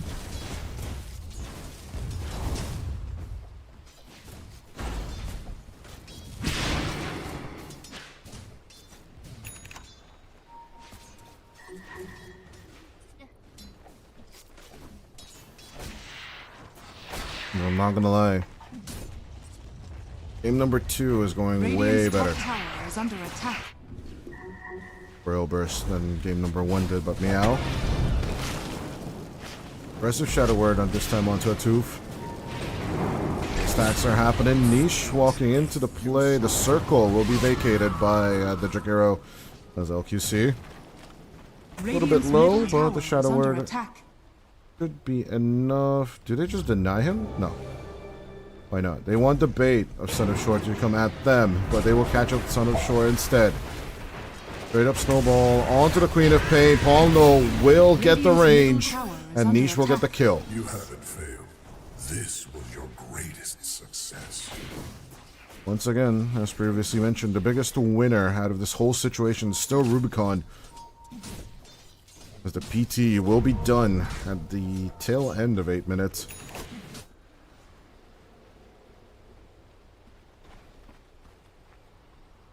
But what build Meow will end up with at the end of all of this is still up in the air. Just generally did not have a good time on the Mars. Radiant are Now the question is, can they make Vodka's life as miserable as his was? Regen Rune working overtime, but it's just not going to be enough in the 3v2 situation. They will lose out on Ponlo. Not even the Resonant Pulse can survive all of this damage. With the Fatal. Be happy to dish out as much damage as possible in this situation. The Nymph on the Sun Church on the hunt. One step, a bit of catch. Will be enough to some extent, but winning Rift is slowing him down eventually with the Remnant. Blocking will get caught out by Niche. Outplay is there, but the cost of not being able to save Meow. They need more of these situations, and they need them fast. You cannot let Rubicon be under pressure, in any form of pressure. You want to keep up the differential between the Co-op and the Templar.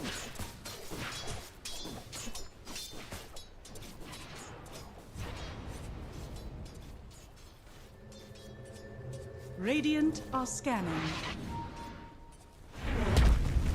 Shore does read the situation. Undyne drops the Golem. Dire structures are fortified.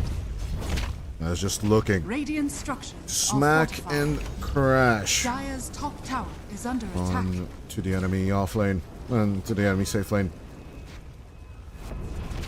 I think this tier 1 tower is genuinely quickly to be the #1 goal. Ilburst wants to get back into the series.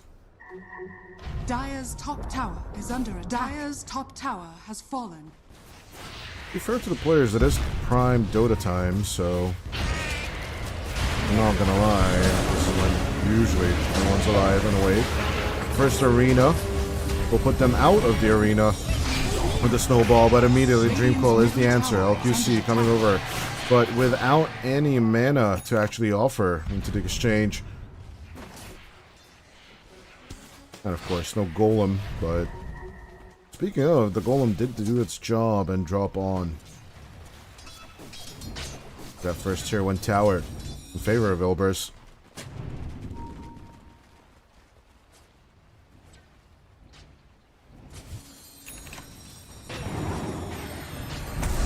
They're keeping control over here. Will definitely guarantee Ilbers a bit more of a chance. Not gonna lie, keeping up this map pressure is definitely the way to go, as that'll work. Going out onto Niche, Paulo looking for the angle with the snowball that he can pick up his friend if need be. But with the amplified damage rune, Niche should have more than enough damage for this LQC. Gonna be approached, Son of Shore looking for the Warlock onto the back, but Sonic Wave, good save coming out from Paulo. The snowball is the perfect read. As soon as they saw Son of Shore, they started calculating with it. As LQC denies Pawn low, can the rest of the team keep up the contact? Meow coming over onto the play as the puck is getting extremely low, but so is Niche. With the silence, the Astral Step can get a bit of distance, but 20 more seconds is just too damn long for the second Astral Step.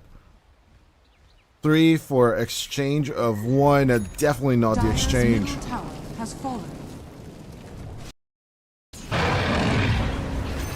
The Ilbers Esports line was looking for. Top tower is under attack. Oh, yeah. With the Fatal Bonds along. All that napalm damage, Meow. It's just finished. The Boots of Bearing. Next item is definitely going to be the pipe. There it is. Blessings. There's just too much magic damage to deal with, so it is the simple answer. There's Macropire, there's Spear, there's Wheel, there's Dream, there's so much stupid things to think about. Ignore that stuff. Radiant's bottom tower You know, is under attack. have a pipe, have a little bit of barrier, have a little bit of life. It's Rubicon. He's doing a wonderful job in the first 13 minutes of the game to basically keep this tower virtually untouched. Better yet, the question is, can they finally take down the enemy side of things as Niche and LQC set them up for success? The big, bad, chaotic, offering teddy bear. We're more than happy to do the job. Finally. It's just a weird angle. But look at this cutie. It's just so cute. This is like the best golem in the game, I'm not gonna lie. Bottom tower has fallen. Okay. Cute virtuals aside. Dire are scanning. Let's move back into the game as Pawn low. We'll be waiting for a tooth on the high ground. Escape back coming out from the Ringmaster, and Pawn low's escape back of his own, but Gotkin nails him to a tree. And that will be all she wrote. I guess the idiom is that's all she wrote, but Paulo's a he, so that's all he wrote? I don't know, man. English is a hard language. I keep telling myself that, but then I just keep working in it. I come, and I command. 14-minute trying to wisdom up in 5 seconds. Let's see if we're going to get any kind of contest on this. Or will Ilbers actually use this opportunity for some kind of gankage? Niche? We're going to offer the Invis rune. Doesn't even use the last charge, he doesn't need to.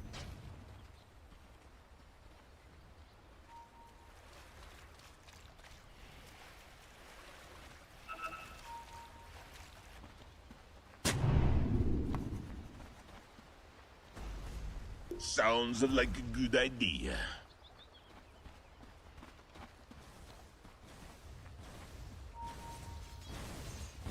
Avowed.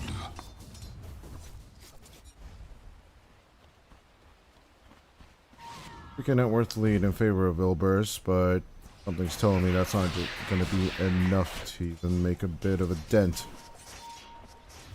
Here, 2 towers just yet. Smoke wraparound coming out from Docksent. Can they find what they're looking for?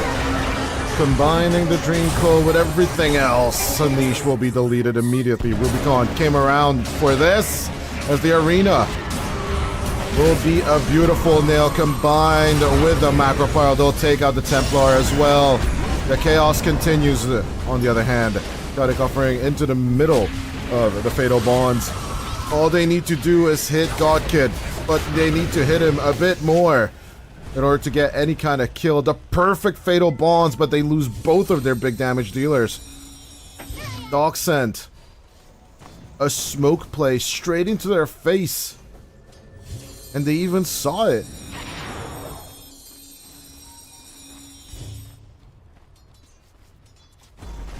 Radiant are scanning. It would be fair to say that Meow and LQC reacted slow. Or Nisha was careless, or Rubicon joined too early. I don't know. Either of these options are just sound terrible, honestly. Despite them having the Bat Rider and the Templar on top of the network chart, Niche is on the bottom of the core list. And until this Aghanim Scepter is not online on the Void, I don't know if they should take fights in general. Got it.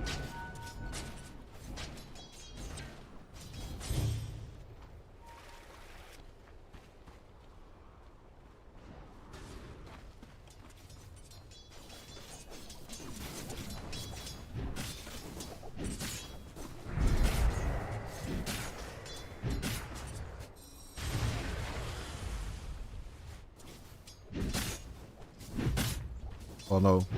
Now he's got the blink, there should be better positioning on the Tusk. Though the Son of Shore is getting ready to build up that Aghanim Scepter, things are going to be painful. Not just because of the Queen of Pain. With the pipe already ready though, Meow could start taking frontal assaults in just about a second. Maybe aligning Ponlo's and Meow's blink would have been a better option here. On the other hand, like, what the hell would Ponlo build besides this blink? Radiant's bottom tower Get these walrus punches online. Falcon. Him sticking around on this mid lane, he's just basically being the bait of the lineup. Tooth, Nagato, and Godkid will be more than happy. Just position around this territory.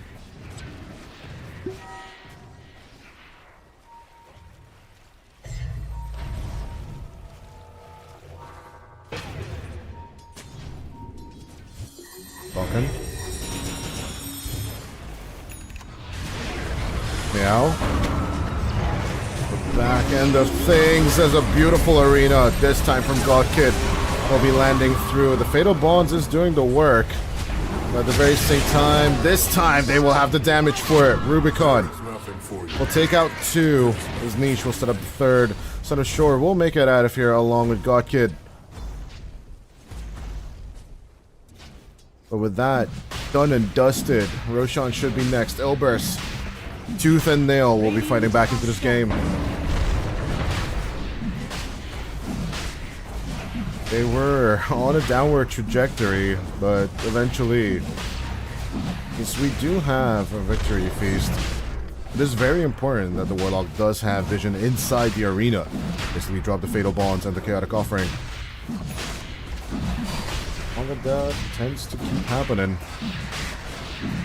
Like you see, can drop counter initiations onto the Wars. Focus on Rubicon. They've just bought themselves some time.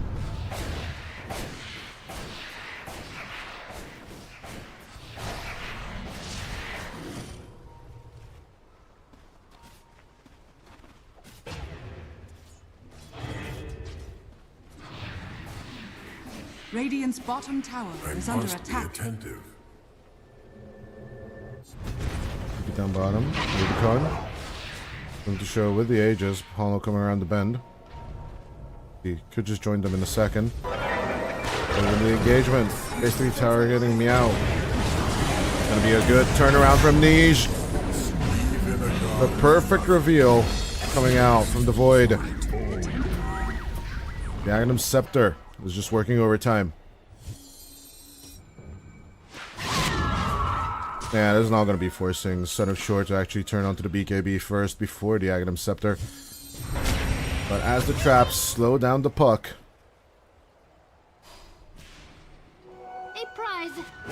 A big fat runaway. Flame break. Along with a curveball, Flockin. Just kite them to days. Radiant's middle tower is under attack.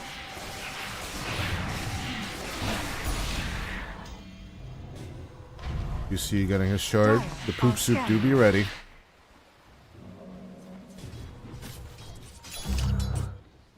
As the first Aegis still far from expiring. And Ilbers up the play as down bottom. Big dive forward onto the Jakiro. One last right click. Should be enough to take out Nagato. 21-minute Shrine of Wisdom is up for grabs. Radiant's bottom tower Oh is no, under well on attack. his way. Reach it with the blink. To be rejoiced to see that it's still there for the taking.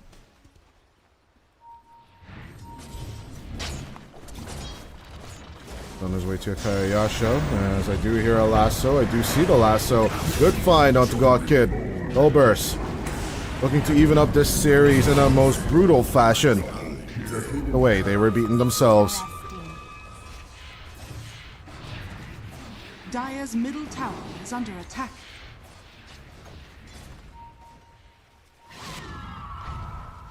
Last season didn't really go that well for them, the EPL Championship 2, but this time around, they are more than ready to deliver us. Flockin! He wanted to go for the steal, but he will be stolen of his life. Keeps going like this. Face shift out of there. Flockin will try and keep up the distance, and he will get lucky with it. Pretty certain he was behind the tree, and Niche did not have the vision for it.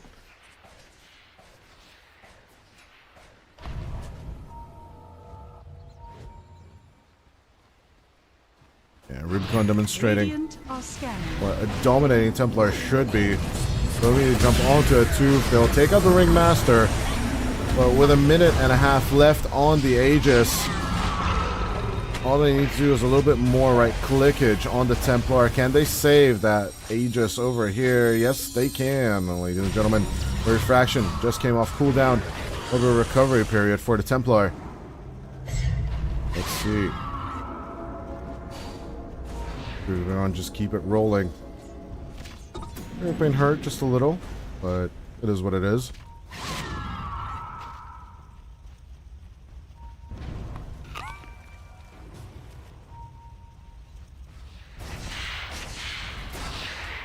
Dire's bottom tower is under attack. The second tier 2 tower already being targeted by Ilbers. Ain't really much that Doxon can do about this one. As Nagato gets picked off, the Bat Rider will get nailed to a tree. Mish with the silence. So out comes the Wheel of Wonder. It will possibly take out Meow. As Niche disengages from all of this. Need to wait for another Resonant Pulse before he re-engages.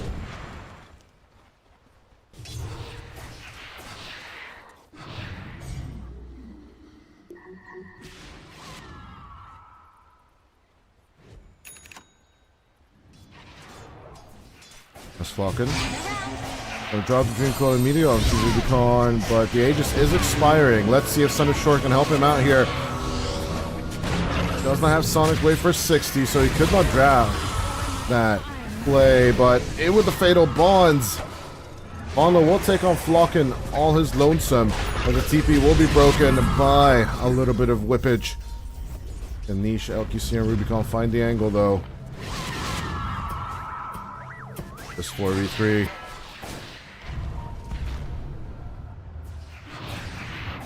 No jumper from Godkid. He does need to get a little bit more closer until he can get this one set up. But Niche breaks them one more time. The Hurricane Pike comes on through.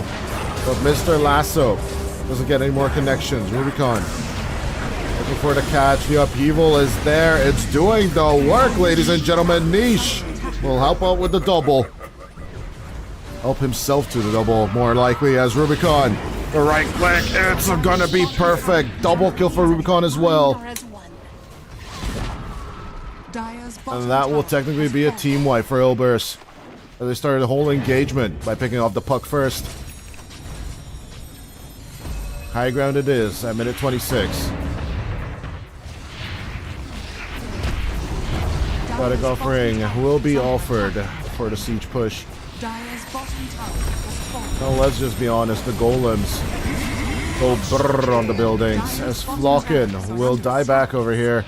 Well, he technically didn't die back, but it's just fun to say die back.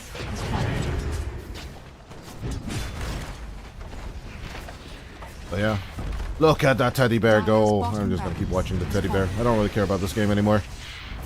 Teddy bear, it's so cute. Is under attack. Look at this snuggy bunny. Radiant are scanning. Dire's middle tower has The fallen. buildings are literally melting, but it's not for the Bat Rider fire. And Son of Shore and TA 2000. Everyone should just learn. Carry Queen of Pain without Masochist. Bad. Nah, just kidding.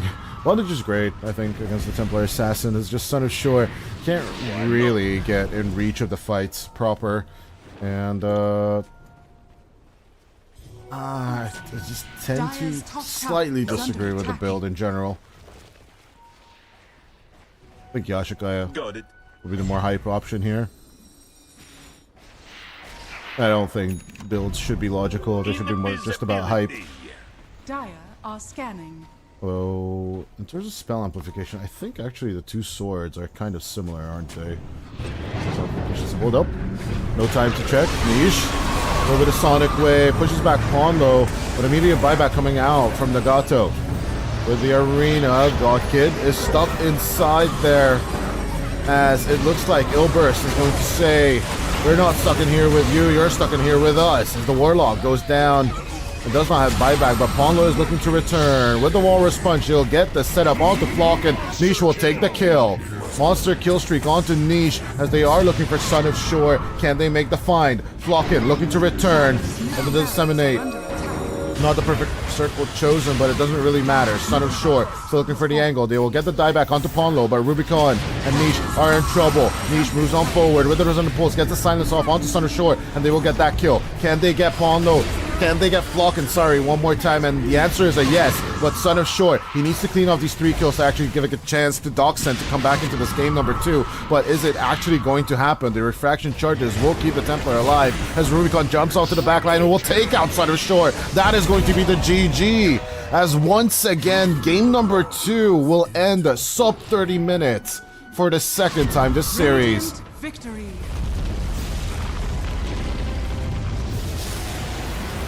Where was this Ilburst in game number 1 is my only question. Oh wait, Niche picked up a Huskar. But, irony aside, I did not really believe that Rubicon would actually even get into this game. But he didn't just get into the game, he basically outperformed everyone else. And yeah, I will say this, him and Niche, basically with the guidance of Meow and Ponlo, providing them the damage amplification and the vision with the Bat Rider Tusk. It's just a great old Dota coming out from Ilburst. As let's not be that harsh against Doxen as well. The synergy between Queen of Pain and Mars is pretty well known, but on the overall back end, maybe, just maybe, the Queen of Pain would have gotten for wait, actually, you get to check it now. Items, and then you go over to this sword and check. No, the spell amp is actually exactly the same on both swords, by the way. But yeah, no matter. So I think, yeah, just the cast range speed would be better. You already have bondage overall, so with all that reflected damage, you just get the faster cast time in general on the Queen of Pain. Even though most of your spells are instant, I think, like, you know, the spin with the Shadow Strike would be faster. The casting of the Sonic Wave would be faster. Overall, just everything being a little bit faster would be nice on the Queen of Pain. But yeah, Doxen this time slightly dropping the ball in this game number 2, but that does not mean they're out yet of the series. Let's see if our last game of the day will hold anything interesting right after the break. Ilburst Esports even up the series.